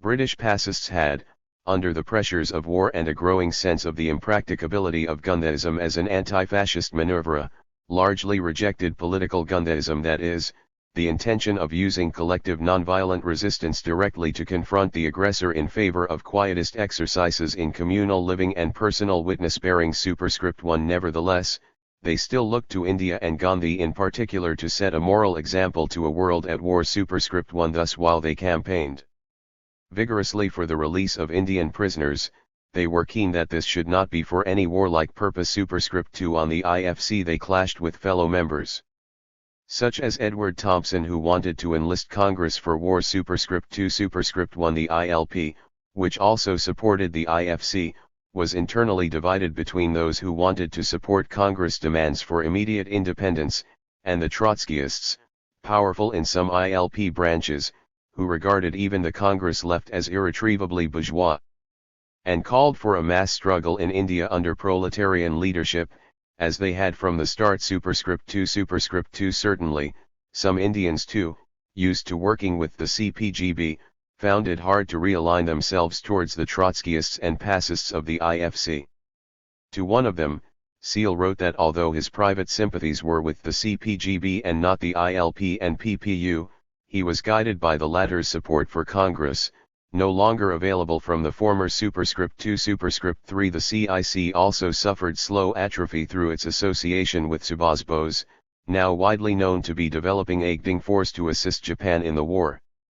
Amiya Bose and Seal were regarded by officials as potential FTH columnists and were listed for internment in the event of a German invasion of Britain, although the CIC does not seem to have endorsed Subhas Bose's arguments publicly. Superscript 2 Those Congress Indians in Britain more sympathetic to Nehru and Gandhi than Bose therefore left the CIC, not to return to the India League, but to form a third block of support in yet another organization, Swaraj House.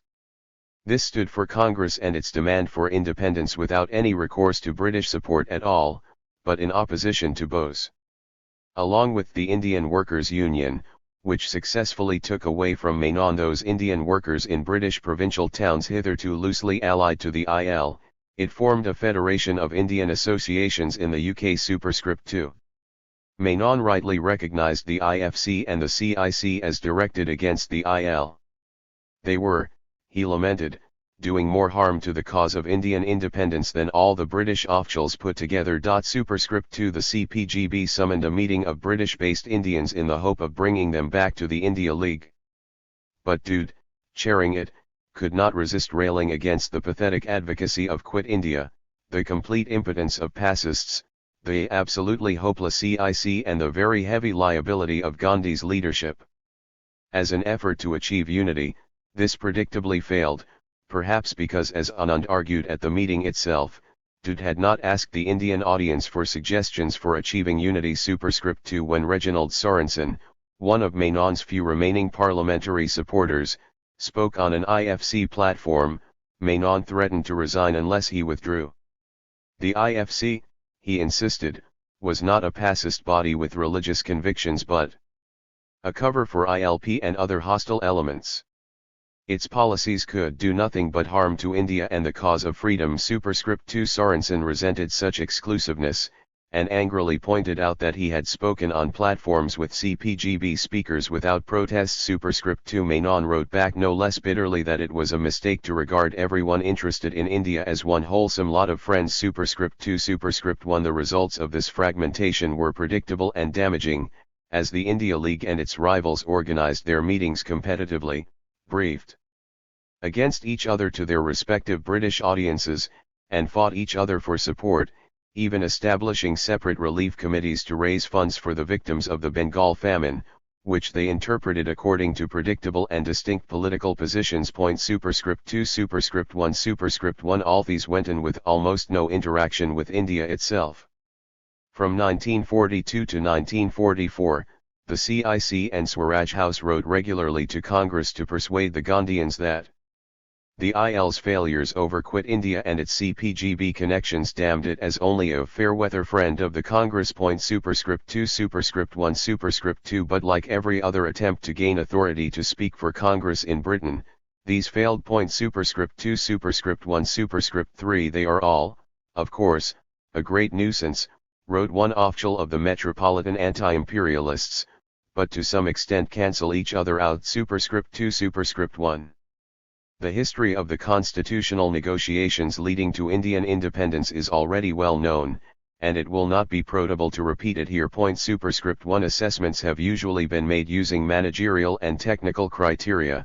The government's sensitivity to the details of the multiply constituted Indian problem, its capacity to build and impose a consensus, to honor pledges and protect the national interest, in sum, its grip. The assessors have usually awarded it high marks. For R.J. Moore, this was an escape from empire. For Kenneth Morgan, Attlee emerged as a liberator, the leader of his government and the architect of the new Commonwealth. Superscript 2 Attlee's official biographer is equally fulsome, from start to finish. he moved steadily and unshakably, coolly and adroitly according to his plan, stepping up the pace towards the end with any judgment. Superscript 3. I have suggested elsewhere that this picture of calm, logical grip is slightly at odds with the pessimistic and sometimes panicky process revealed in the cabinet and private papers. Nonetheless, it is clear that the Italy government did not end it as hard as the MacDonald governments had to control policy making, so it is worth considering what had altered by 1945, and how Labour's engagement with the machinery of imperial governance took place on changed terms.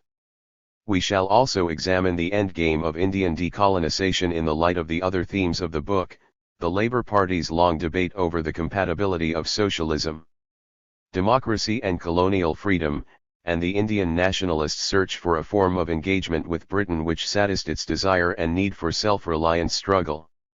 In 1945, the Labour government discovered swiftly that its room for manoeuvre was restricted by hostility between Congress, keen for immediate independence, but fearful that the British were set on encouraging separatist demands, and Jinnah's Muslim League, no longer satisfied with the paper guarantees promised in the Cripps offer and determined to maintain the strong national claims it had popularized in wartime.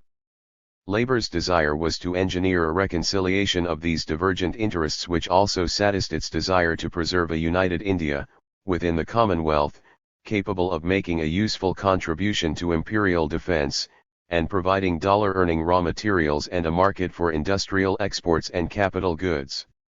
However, its capacity to achieve such a settlement was set by several interlocking constraints: overstretched global military commitments, financial weakness created by wartime debt and a crippled export trade, a moribund and unpopular civil administration and an increasingly Indianized Indian army. The tightness of these constraints essentially forced policy making down a single, narrowing road towards independence and partition.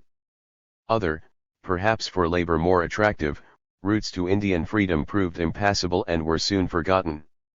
Since this was so, they are almost wholly unknown, though they tell us something important about Labour's attitudes and priorities. It will therefore be worthwhile to start a little earlier than 1945 and examine three initiatives taken in the years between the suppression of Quit India and the 1945 election: RST, Labour interest in sponsoring a new political party in India; M.N. Roy's Radical Democratic Party; secondly, the plans drawn up by Cripps and Bevan to use social and economic development schemes in India to salve anti-British grievances and break the unnatural hold enjoyed by Congress over the Indian poor; and, thirdly, Attlee's keenness to make an appeal over the heads of the imprisoned Congress leaders to a new generation of more representative local politicians. After Quit India, the charge that Congress was controlled by the interests of Indian landlords and capitalists found fresh support in the Labour Party. Hugh Dalton, who believed that Indian capitalists were behind Gandhi's appeasement of the Axis, argued that since Congress did not represent Indian society, the British ought to organize, indirectly and discreetly, some alternative political party to Congress. To prevent the latter from winning so many elections in 1942, just such a fresh opportunity seemed to Labour to present itself. The party was sent a document entitled A People's Plan by the Radical Democratic Party, RDP. It informed Labour that it had broken away from Congress in order to support the war against fascism.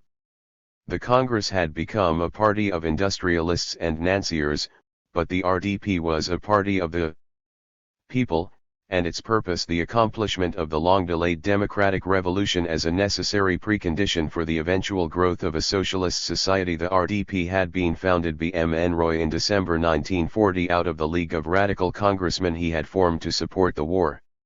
Roy proposed that Britain should offer non-Congress Indians the chance to form autonomous provincial ministries, and a share of the responsibility for national defence. In return for this, they would guarantee Britain wholehearted support in the war effort at the head of an anti-fascist front. With British support, Roy hoped the end of the war would end him entrenched in power in Delhi, with a mass movement behind him, confronting a war-weary and discredited British administration. Roy also sought to win British Labour support by taking control of the ATUC from Congress on the issue of wartime cooperation. In November 1941, he founded the Indian Federation of Labour, IFL, Arrival to the ATUC. Ernest Bevin welcomed this development, as he already had the secession of Aftab Ali's Indian Seamen's Union from the ATUC in 1941. Roy had provided one of the Indian Bevin boys with RDP propaganda and orders to contact Bevin and other Labour leaders on his arrival in England. Superscript 1 for Labour, the RDP had impeccable credentials. It was the nationalist party they secretly believed Congress ought to be. Roy had often been regarded by British Labour as an unreliable politician, but his diagnosis of the faults of Congress rang true. RDP attacks on Congress for its nationalistic bellicosity and reactionary social outlook, a combination which formed the essence of fascism, were well calculated to appeal to Labour in the aftermath of Quit India. Superscript 1 the RDP's 1942 party manifesto provided a critique of Congress which matched that of Labour critics point by point. Congress had refused to resist fascism, the RDP argued, because they were never inspired by the modern ideas of democracy and progress.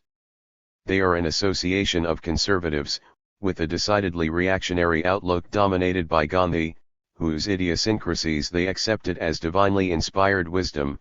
The RDP rises on the ruins of the Congress to blaze a new trail. Its program is the same as should have been adopted by the Congress, if the latter could be transformed into the political party of the people. Superscript 1 Superscript 2 Better still was the RDP's vision of a post-war alliance with British democracy, with the aim of building a post-war socialist commonwealth of free nations. Superscript 1 Superscript 3 It offered economic cooperation, while darkly hinting that the business-dominated Congress would favour autarky, and suggested that tea prospects for British exports would be much improved if an independent India were controlled by democratic forces with an internationalist outlook. Superscript 1 Imperialism, Roy assured British Labour, could be transformed into a relation of cooperation and mutual interdependence. Superscript 1 In the summer of 1941, a letter from M.N. Roy sent to delegates at the Labour Party conference had already caused a minor stir. Superscript 1 After the failure of the Cripps mission, interest in an alternative to Congress grew appreciably. The TUC resolved to work with the IFL as well as the ATUC. Superscript 1 With the defeat of Quit India, and Congress proscribed, the RDP set up house in London and began making connections with British Labour. Superscript 1 Until the outbreak of the sabotage movement in India, one of its officials observed, the phrase Indian question in Britain was interchangeable with the Congress question. Now, the Congress is losing caste with many of its erstwhile admirers. Superscript 1 The RDP's London office was responsible for the production of a steady stream of pamphlets, including The New India, which might have been written to reinforce every doubt of Congress legitimacy that Labour had ever entertained. The nationalist movement had started with good intentions, it argued, but as years passed it had become more and more narrowly nationalistic in outlook, and less representative of the Indian workers and peasants.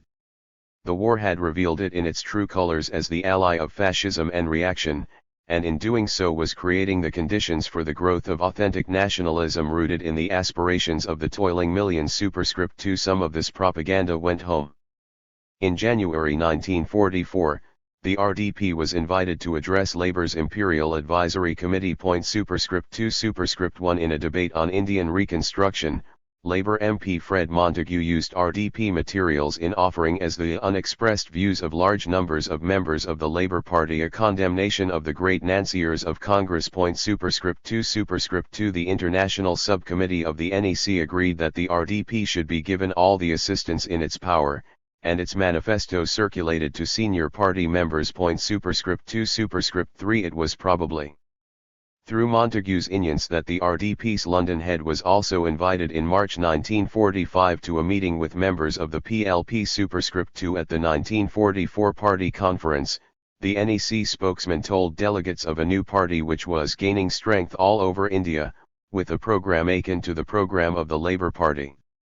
A working-class party and not a capitalist party, which some of our friends seem to think so much about in the Congress Party. Superscript 2 The RDP's influence was also visible at the TUC. Superscript 2 Those closest to Congress did hesitate. Learning from Menon that the Labour Party and TUC were contemplating recognition of the RDP, Lasky argued that while there might be something to be said for a GHT against the capitalist interests in Congress after independence, the multiplication of parties could only delay Indian freedom superscript 2, but the work of the RDP had, Amory told Wavell, thrown a very big brick into the somewhat muddy pool of labor thought on India superscript 2. After Quit India, Cripps too contemplated a anking attack on the problem. Now that the direct attack has failed superscript 2 in alliance with Bevin, he advocated an appeal over the heads of the party leaderships to the masses rather than Congress. Talking to Patrick Gordon Walker, Cripps stated frankly that his only practical aim was to split Congresses. There was no other way of getting any Indian settlement superscript 3. The lever was to be socio-economic development. This was not entirely a new idea. In March 1941, the Socialist Clarity Group, a loyalist successor to the Socialist League, had published a policy for India, which argued that only a sentimentalist can press for an immediate declaration of Indian independence, leaving an unprepared India to make her way amid the tremendous economic and military political forces of the 20th century, and that nation building under British auspices must precede it. Time for development would allow genuine working-class parties to emerge, limit the power of the Indian bourgeoisie, and give India a chance to progress towards socialism. Superscript 3 Superscript 1 In India in 1939-40, Cripps too had LLED his Indian diary with the details of the stirrings of industrial modernization, rural cooperatives, housing projects, scientific farming, and technical institutes. It bears strong similarities to the diary kept 30 years before by his Aunt Beatrice Webb on her own visit. Superscript 3 Superscript 2. Cripps was prompted by Bevin, who suggested to the War Cabinet in August 1942 that the repression of Congress might be accompanied by a more progressive policy to improve social and industrial conditions. Superscript 3 Superscript 3 With his habitual enthusiasm, Cripps rapidly produced proposals which sought to appeal to Indians, not on the basis of community but class. The struggle in India would no longer be between Indian and British on the nationalist basis, he wrote, but between the classes in India upon an economic basis. There would thus be a good opportunity to rally the mass of Indian opinion to our side. Superscript 3 Officials opposed Cripps' plans, ostensibly on the grounds that to impose a fresh social policy on the Indian provinces was incompatible with existing commitments to self-government, but in practice because they knew that the Raj did not possess the administrative capacity or authority to deal with the conflict that reconstruction would create or the costs of providing it. Superscript 3 But the scheme proved impossible to strangle at birth, mainly because, perversely, Churchill was much taken by the idea. For Churchill, Quit India confirmed that Congress only represented lawyers, moneylenders, and the Hindu priesthood. Therefore it would really pay us to take up the cause of the poor peasant and confiscate the rich congressmen's lands and divide them up. Superscript 3 Nevertheless, once detailed work was done, and the Viceroy consulted, it was clear that little could be done under British auspices. The war effort precluded any large-scale diversion of resources to social reform, which would in any case only be regarded by Indian opinion as deathbed repentance. Superscript 3 It began gradually to dawn on Cripps and Bevin that we were trying to do something that should have been done about 30 years ago at the latest, wrote Amory. The government of India also advised that it was not worth doing anything unless we were prepared to give £4 to £100 million free without any controlling conditions. Superscript 3 These were amounts far in excess of the modest £5 million voted for tied schemes in the whole of the colonial empire under the 1940 Colonial Development and Welfare Act. Cripps too was considerably shaken. Superscript 3 And Amory was able to report to Linlithgow that the scheme was very much deeded. But Cripps was rarely shaken for long, and kept pushing his ideas on Amory. He and Bevin hoped to use Wavell's appointment as the new viceroy as a fresh opportunity. Superscript 1 Bevin proposed that India's sterling credits be used to pay for industrialization and the modernization of agriculture, so as to raise the whole standard of living in the East. Politically minded Indians, Bevin asserted, could be sidetracked by just paying no attention to them, for with rising Indian living standards, the Indian peoples as a whole would not trouble their heads about political development. Superscript 2 Cripps team produced a social and economic policy for India which called for a growth of scientific rationalism in the village and the emancipation of the peasant from his ignorance and superstition, to be achieved through an increase in the number of village schools, the introduction of adult education and modern teaching methods. A program of this kind could be started tomorrow, he claimed, if the necessary impulse were given from the center. Agricultural productivity was to be improved by technical education, model villages, cooperative methods of production and the provision of credit, rent control, and Western farming methods. To reduce the isolation of the Indian village, nothing would do more than a great road-building campaign. For town workers, the proposals offered factory legislation, estates of cheap housing, and poverty relief schemes. Industrialization could not be expected in wartime, but there was no reason why India should not make use, straight away, of modern techniques of economic planning. And the modern device of the public corporation. Direct taxes on landowners, the encouragement of saving, and a development fund provided by the British government would pay for it. Superscript 3 Herbert Morrison II, meeting Wavell before his departure, urged him to encourage the masses against the classes by factory legislation, spread of education and mechanization of farming on the Soviet model. Wavell was unimpressed. Morrison, he wrote, had little idea of the problem, and thought the depressed classes and untouchables were merely another name for the poor. Although one of his RST moves was to expand the Viceroy's committees to plan for post-war reconstruction, of whose proceedings Bevan and Cripps were kept informed, Wavell was well aware that extensive British-led intervention in Indian social and economic life was impractical. The structure of the Raj did not permit British-led development. On this scale, political and administrative necessity had long ago dictated the free market model of economic development favored by the Government of India. Intervention of the type Cripps suggested was hazardous because the isolated alien bureaucracy of the Raj in wartime lacked the local knowledge or popular base to justify the sacrifices that its economic policies would make necessary, with nationalist politicians refusing to participate in government, and the Raj's own allies with most to lose through reform.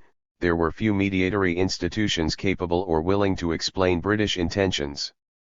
Cripps and Bevan's plans, if introduced, would have done most for the very least well-off, and this, though admirable in its way, would have done little to weaken Congress.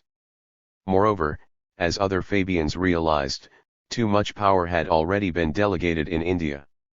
It now seemed to Beatrice Webb, in the past herself an enthusiast for developing India, too corrupted by the growth of classes and private interests to be viable for socialism. At the start of the Quit India movement in August 1942, she wrote that the India conquered by Great Britain is an impossible unit for a sovereign state, with its powerful 80 million Mohammedan population, its princely provinces, its discordant religious sects and castes. Even within the Congress there is no common living philosophy. Nehru is a communist, Gandhi is a visionary of a fantastic type, the majority being just ordinary profit-making businessmen, or rent-receiving landlords, with a medley of inexperienced reformers of the democratic brand, and a smattering of orthodox and pious Hindus, who would be dead against democratic government, political and industrial, liberal or socialist. For Italy, the events of 1942 had revealed a degree of totalitarianism in the Congress party, and the power of Gandhi to act, on occasions, as its dictator. In a series of speeches, he questioned the right of Congress to inherit the Raj. He continued to defend the post-war provisions of the Cripps offer as the only practicable proposal, whereby all sections of Indian opinion will be able to act together and form their own constitution. But the Cripps negotiations had shown that Muslim fears of Congress Raj were genuine, and sparked in Italy a new sense of the impossibility of reconciling India's communal rivalries. Superscript 1 We have taught the Indians to desire democracy, Attlee argued, and in the Indian provinces, you have cabinet government and parliamentary institutions functioning very much as they do here.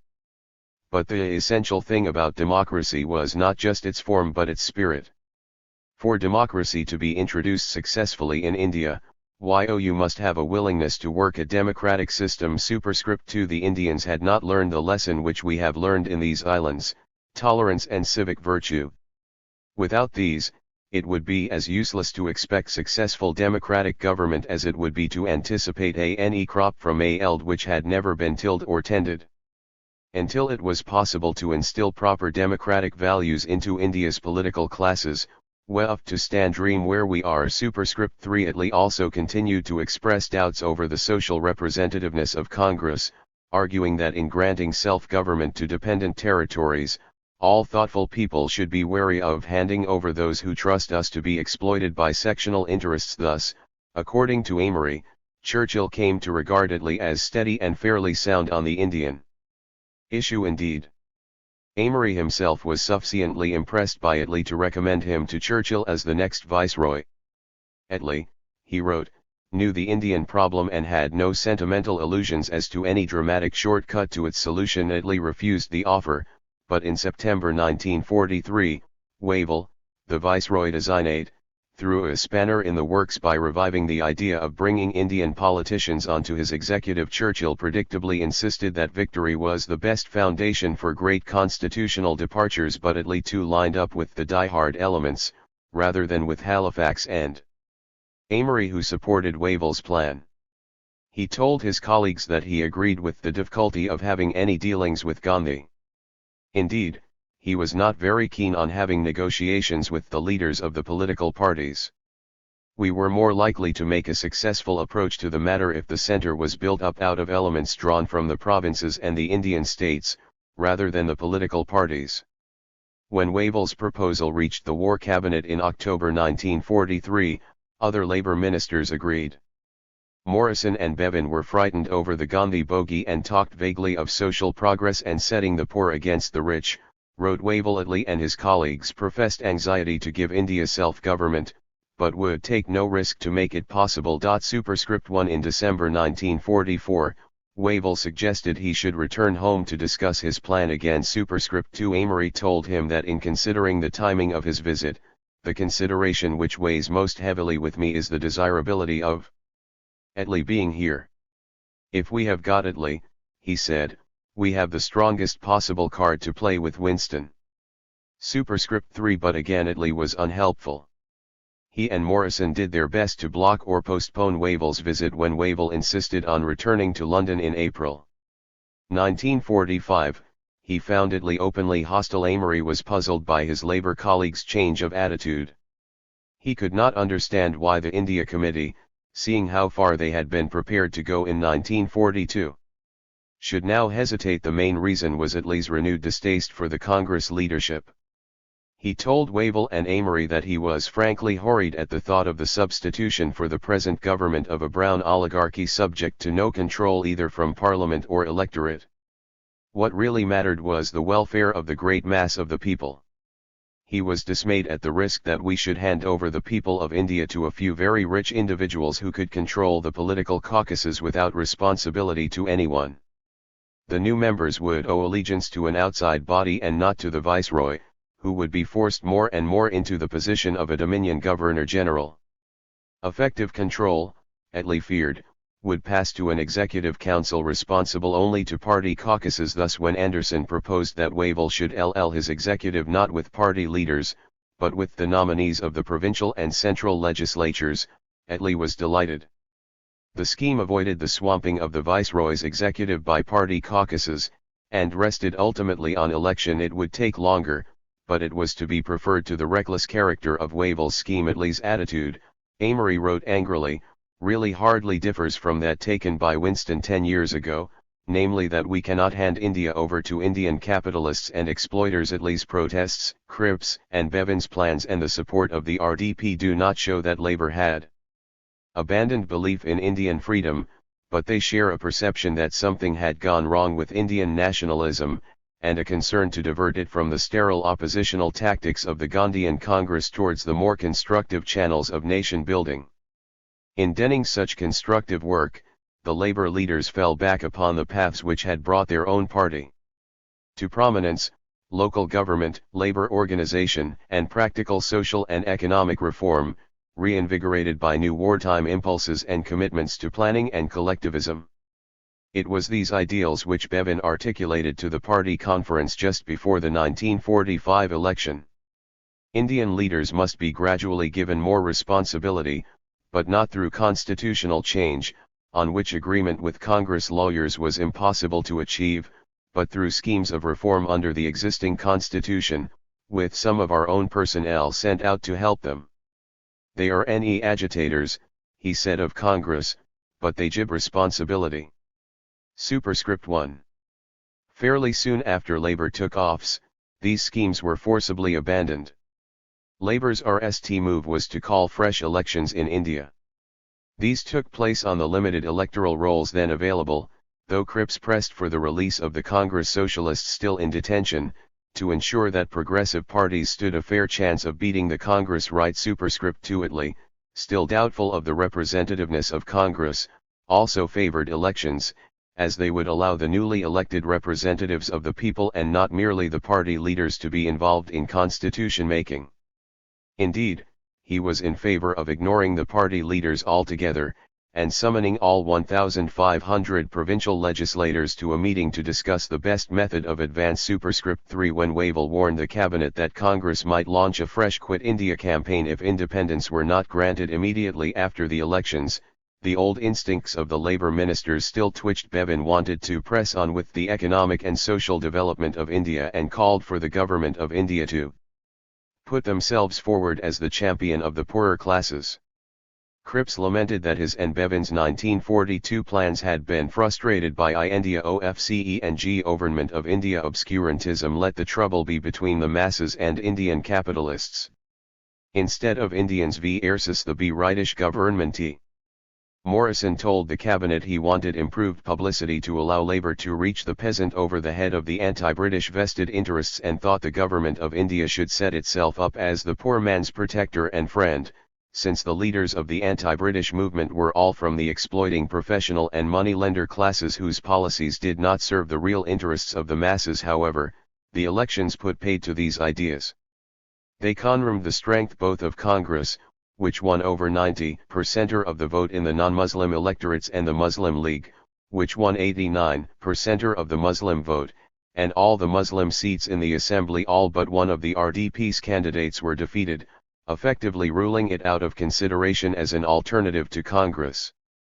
Although the RDP continued to lobby Labour, the cabinet mission to India in 1946 did not propose to see its leaders at all unless they requested a meeting.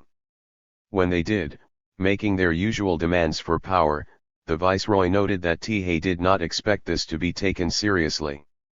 Or did anyone else?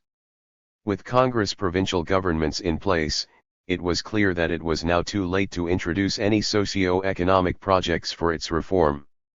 When Aneurin Bevan suggested that the cabinet mission take out trade unionists and economists to distract from morbid conc and ratio n on the constitutional problem, Attlee told him, "You can't divert to economics people who want to talk of politics. Everything in India," Cripps commented, "must be political now." Superscript 1. Though Bevan continued to hope that an appeal over the heads of Congress to the Indian villages could be made, the cabinet was advised that anything emanating from British sources was now suspect. Superscript 2. In 1924 and again in 1929, Labour's freedom of manoeuvre had been restricted by inherited structures and procedures, notably official suspicion in the India Office, the binding policy commitments made by previous administrations, and the necessity of developing and implementing policy through a semi-autonomous structure 6,000 miles away, headed by the irremovable Viceroy. Labour ministers who wished to diverge from the policy direction indicated by these arrangements had soon worked out that, in the absence of a like-minded Viceroy, it was necessary to break these official monopolies by building a parallel structure of shared information and private agreement with Congress. Since the Attlee government secured the passage of the Indian Independence Act in 1947, it is tempting to conclude that the mechanisms of imperial governance must, in this third period of government, have been RMLY in the grip of Labour ministers. Indeed, much had changed.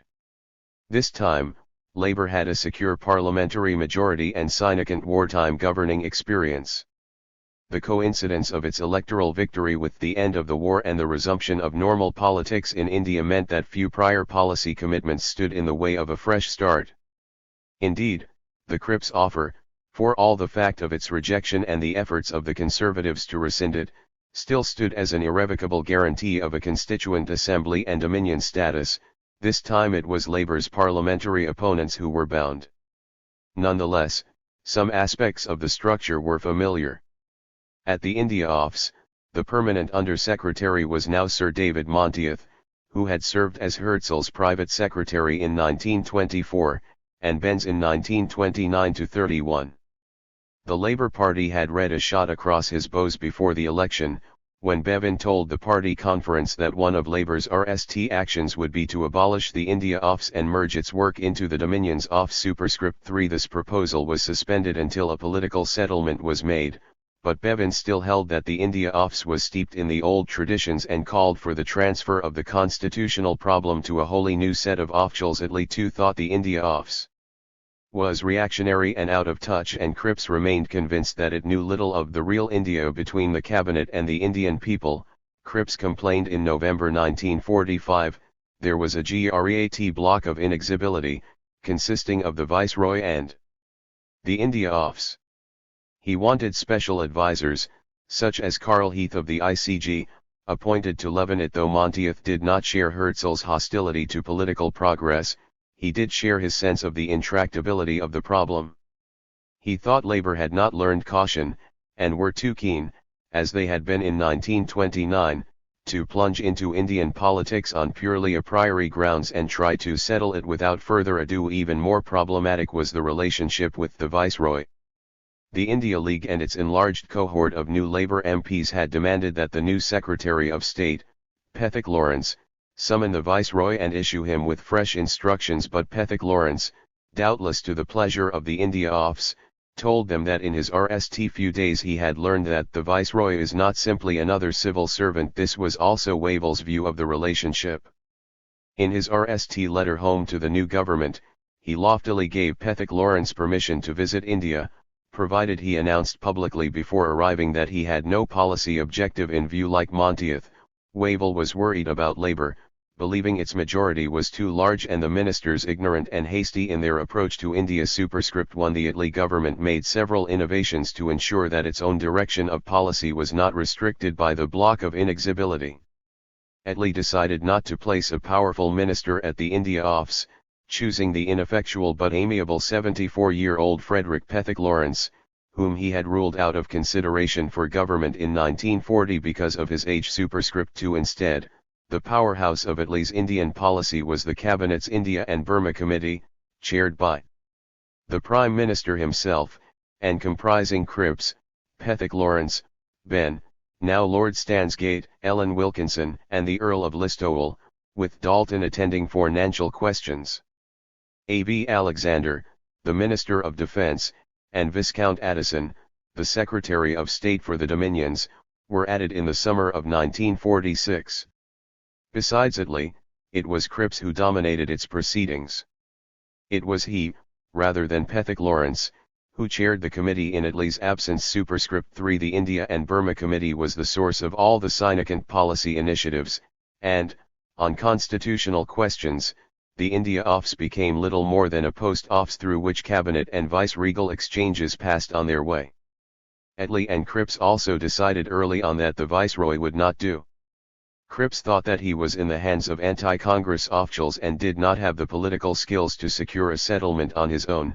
Attlee believed that he lacked what he termed the suppleness of mind or political nous necessary for the detailed negotiations with Indian leaders. They repeatedly attempted to press political advisers on the soldier Viceroy, telling him that politics has its own technique which can only be acquired by practice and not from textbooks. Having summoned him home and found he did not share their sense of urgency, Attlee and Cripps decided that ministerial authority needed to be strengthened through direct negotiations between the cabinet and Indian leaders. Attlee suggested the dispatch of a single minister to India as a plenipotentiary empowered to make a settlement without reference home at all. Such a Gur would be divorced from the machine of Indian administration. No one in the cabinet really wanted Wavell involved at all. But they feared that to exclude him might precipitate his resignation, which would be worse. The cabinet therefore decided on a three-man team comprising the Secretary of State, Cripps, and Alexander.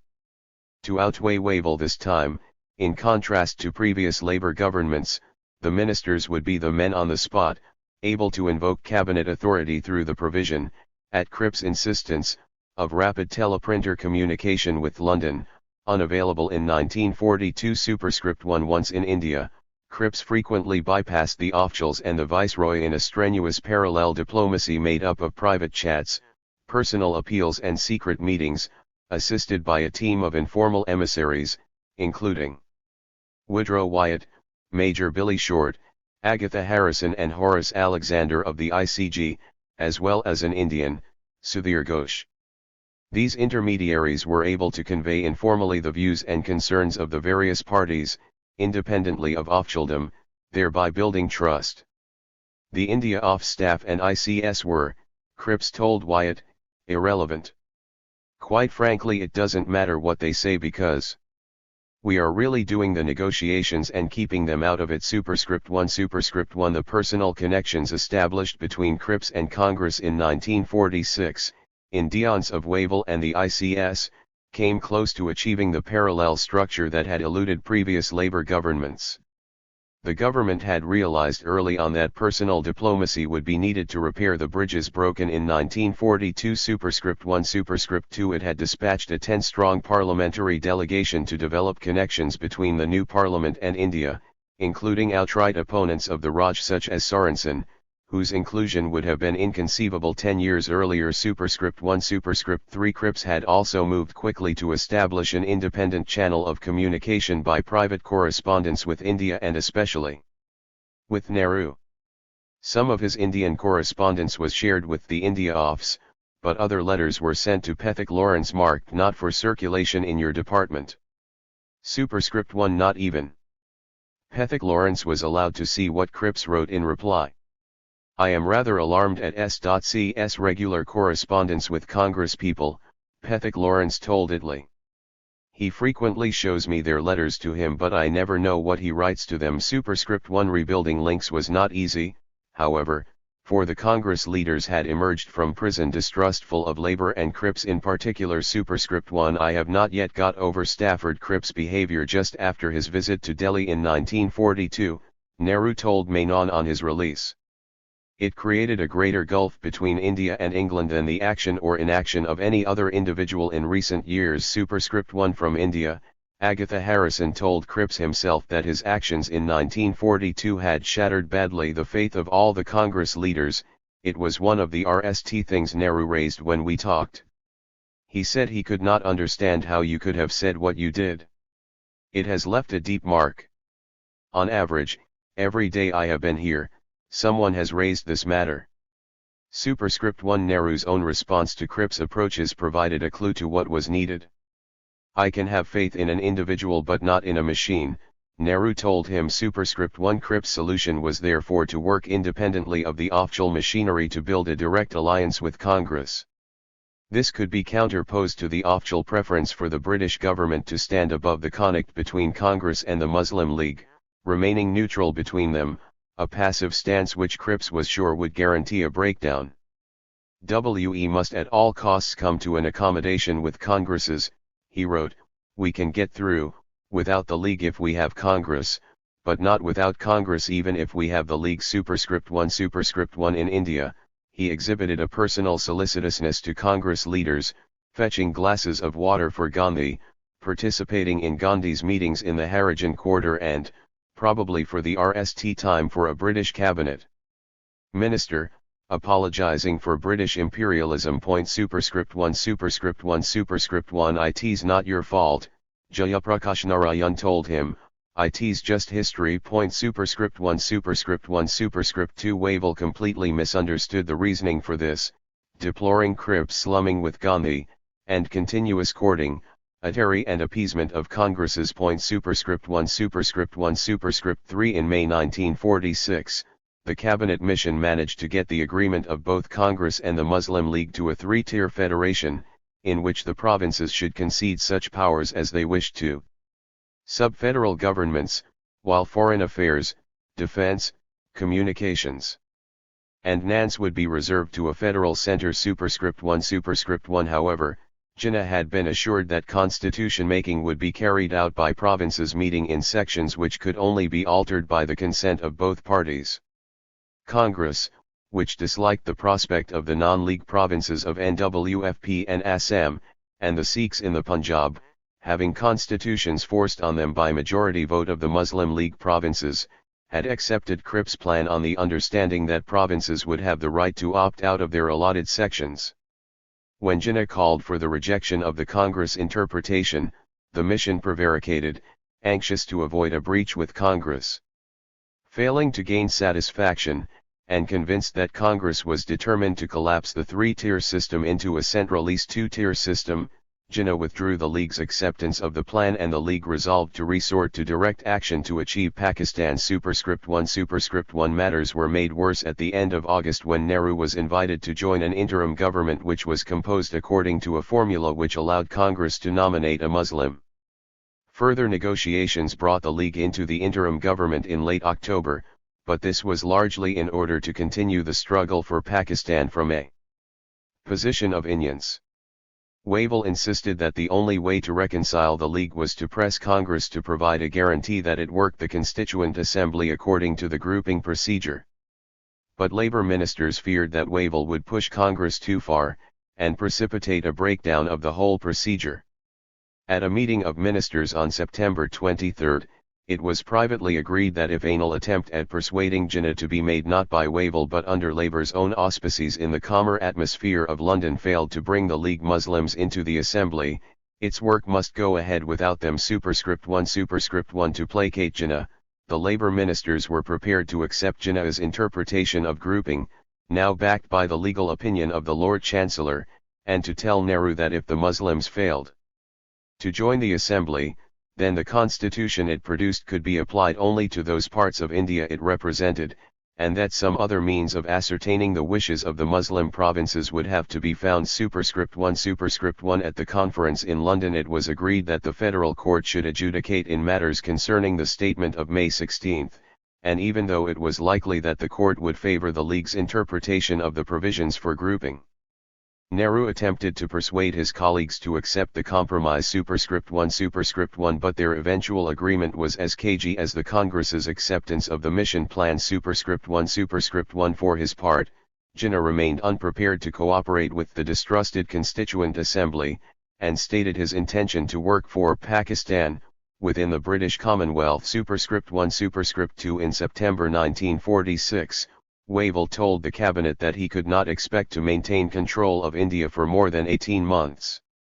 He feared that Congress, now cooperating in the interim government, would under threat of resignation, force him to acquiesce in the suppression of Muslim agitation. He therefore recommended resort to a breakdown plan by which Britain would attempt to force the issue to a conclusion. The Viceroy would declare Britain's intention to quit no later than March 1948. Meanwhile, power would be transferred immediately in the Hindu provinces, and Britain would retreat to the disputed Muslim territory in the hope of securing a settlement. The cabinet rejected this plan but was forced to accept Wavell's recommendation that only the announcement of a date for British withdrawal would break the Indian impasse. Even if no agreed constitution emerged, power would be transferred to responsible Indian hands no later than June 1948. Superscript 1. Superscript 2. Superscript 1. The cabinet had been uneasy about setting a date for withdrawal from India.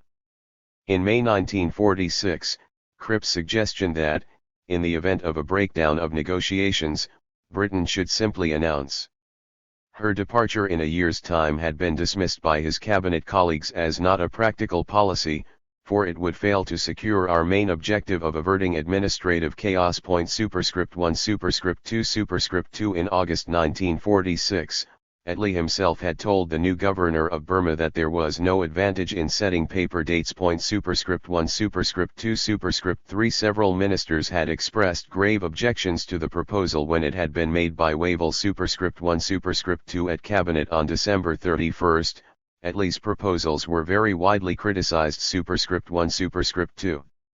In mid-1946, Bevan, Morrison, Shinwell and Ellen Wilkinson had all favored staying in India, using arrests and force against Congress if necessary, despite the view of the cabinet mission and the viceroy that repression was not feasible. Superscript 1 Superscript 2 Bevin had wanted the Ministry of Labour to ask demobilist men if they would contemplate military service in India. Superscript 1 Superscript 2 Now he led an attack on the decision to agree a date for departure. We are throwing away the empire because of one man's pessimism, he told the cabinet. He doubted the capacity of Indians for self-government, and opposed scuttle without dignity or plan. We knuckle under, Bevin wrote, at the RST blow. Superscript 1 Superscript 2 I am not defeatist but realist, Attlee replied. If you disagree with what is proposed, you must offer a practical alternative. Superscript 1 Superscript 2 After a private meeting with Bevin and Alexander, the Viceroy noted that the Labour ministers were in reality imperialists and dislike any idea of leaving India. Superscript 1 Superscript 3 To coincide with the announcement, Wavell was to be replaced by Mountbatten. Labour had been reluctant to sack Wavell, partly because they feared it would be used by the Conservatives against them, and partly because he had support in the ICS, whose sagging morale was a danger to the extrication of British interests from India. Instead they had marginalised him, a humiliating position, but one which reeked at their inability to work with him or get rid of him. Mountbatten's instructions also reeked at Labour's distrust of the inexorable officials of the ICS. He was allowed to appoint his own staff and superimpose them upon the officials of Government House, and in a secret codicil to his instructions, permitted to remove any member of the ICS who obstructed him. Superscript 1 Superscript 3 Superscript 1 Cripps also tried to get the Viceroy's private secretary replaced. Superscript 1 Superscript 3 Superscript 2 Listowel, who replaced Pethick Lawrence as Secretary of State in April 1947, claimed later that the India Office was not even told of the full extent of Mountbatten's powers. Superscript 1 Superscript 3 Superscript 3 When Mountbatten seemed to have lost the chance of an agreement with Congress, Attlee toyed again with the idea of replacing Mountbatten with a minister with full powers and the minimum of reference home. Superscript 1 Superscript 3 Mountbatten's RST attempt at a solution was aptly named Plan Balkan. Power would be transferred to provinces, or in the case of Bengal, Assam and the Punjab, sub-provinces, which would then be free to join a Hindustan group, a Pakistan group, or remain independent. Congress, frightened by the collapse of ordered government in the disputed provinces, seemed at RST willing to accept it, but later, complaining that the plan presented a picture of fragmentation and conflict and disorder which threatened to make India a thing of shreds and patches, rejected it. Mountbatten rapidly shifted to a new plan for partition into two dominions. This gave provinces a simple choice: they could join the existing constituent assembly, or join together in a new one. They could not stand out for separate independence. The cabinet had reservations about this solution, but it was at least an agreed one. Communal rioting was the effective solvent of the party's incompatible demands. Congress, keen to inherit the Raj before its own authority was irretrievably broken, had come to accept the need for rapid partition, and Jinnah was by now the prisoner of the Pakistan demand, from which there could be no retreat. On August 15, 1947, India and Pakistan achieved independence.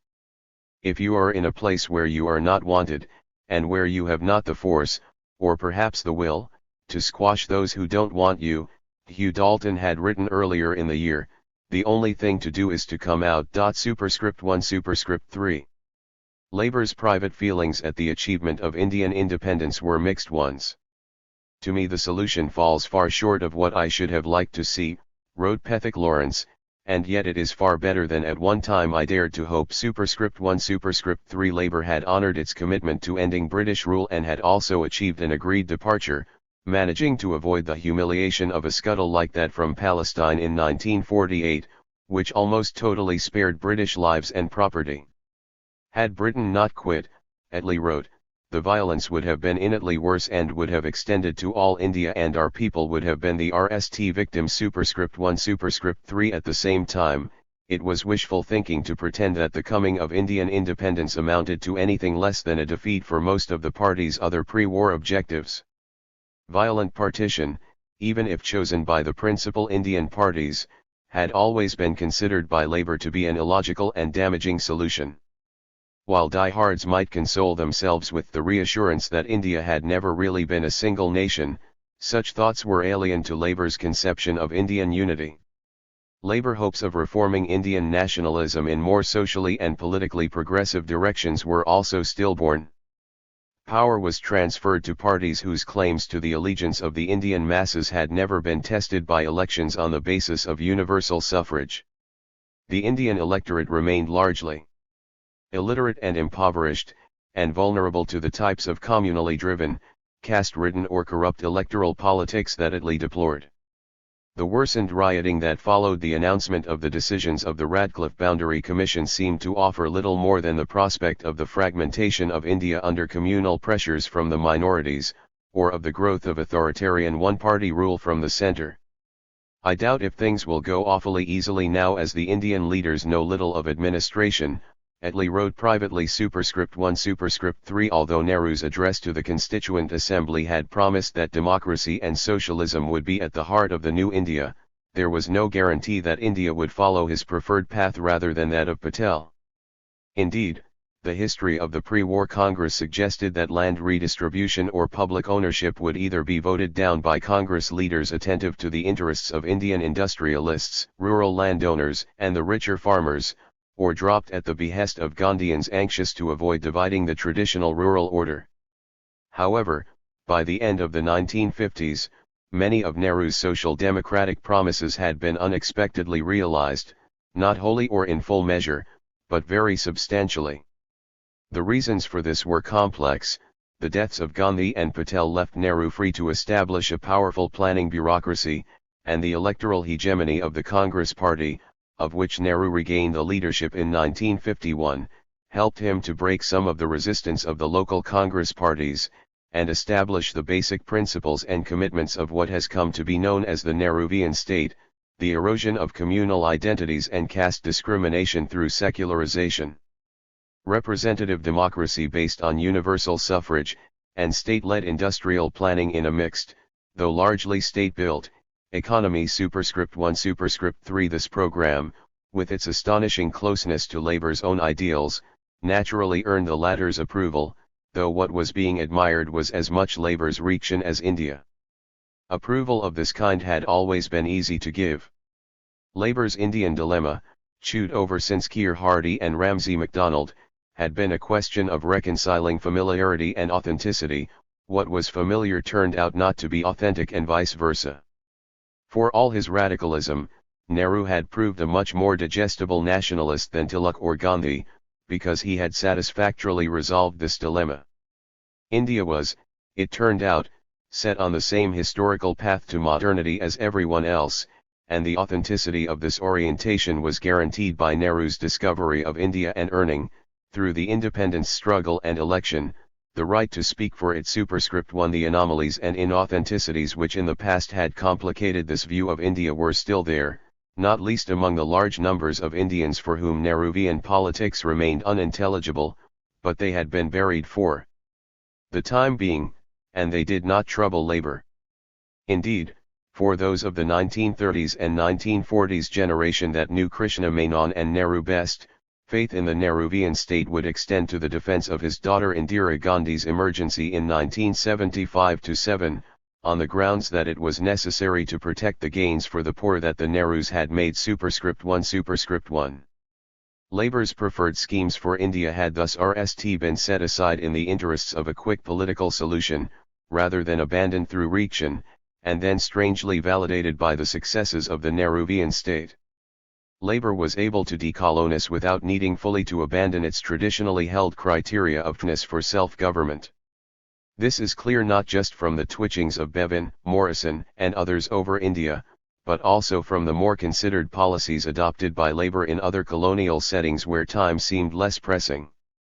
In Africa and the Middle East, Labour wanted to ensure that anti-colonial nationalism was not permitted to sour through concentration on anti-British struggle, as it had in India, but was channeled into healthy nation-building activities, not so much in order to delay self-government, but to normalise politics before it came.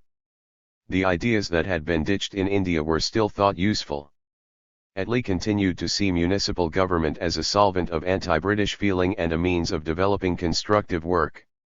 Cripps and Bevan continued to view colonial economic development, now in Africa and the Middle East, as the means of arresting anti-British sentiment and of building the foundations of social democracy. *1 Their Indian experience suggested that Western ideas needed to be implanted early and vigorously, and by cooperation with nationalists rather than by the colonial state.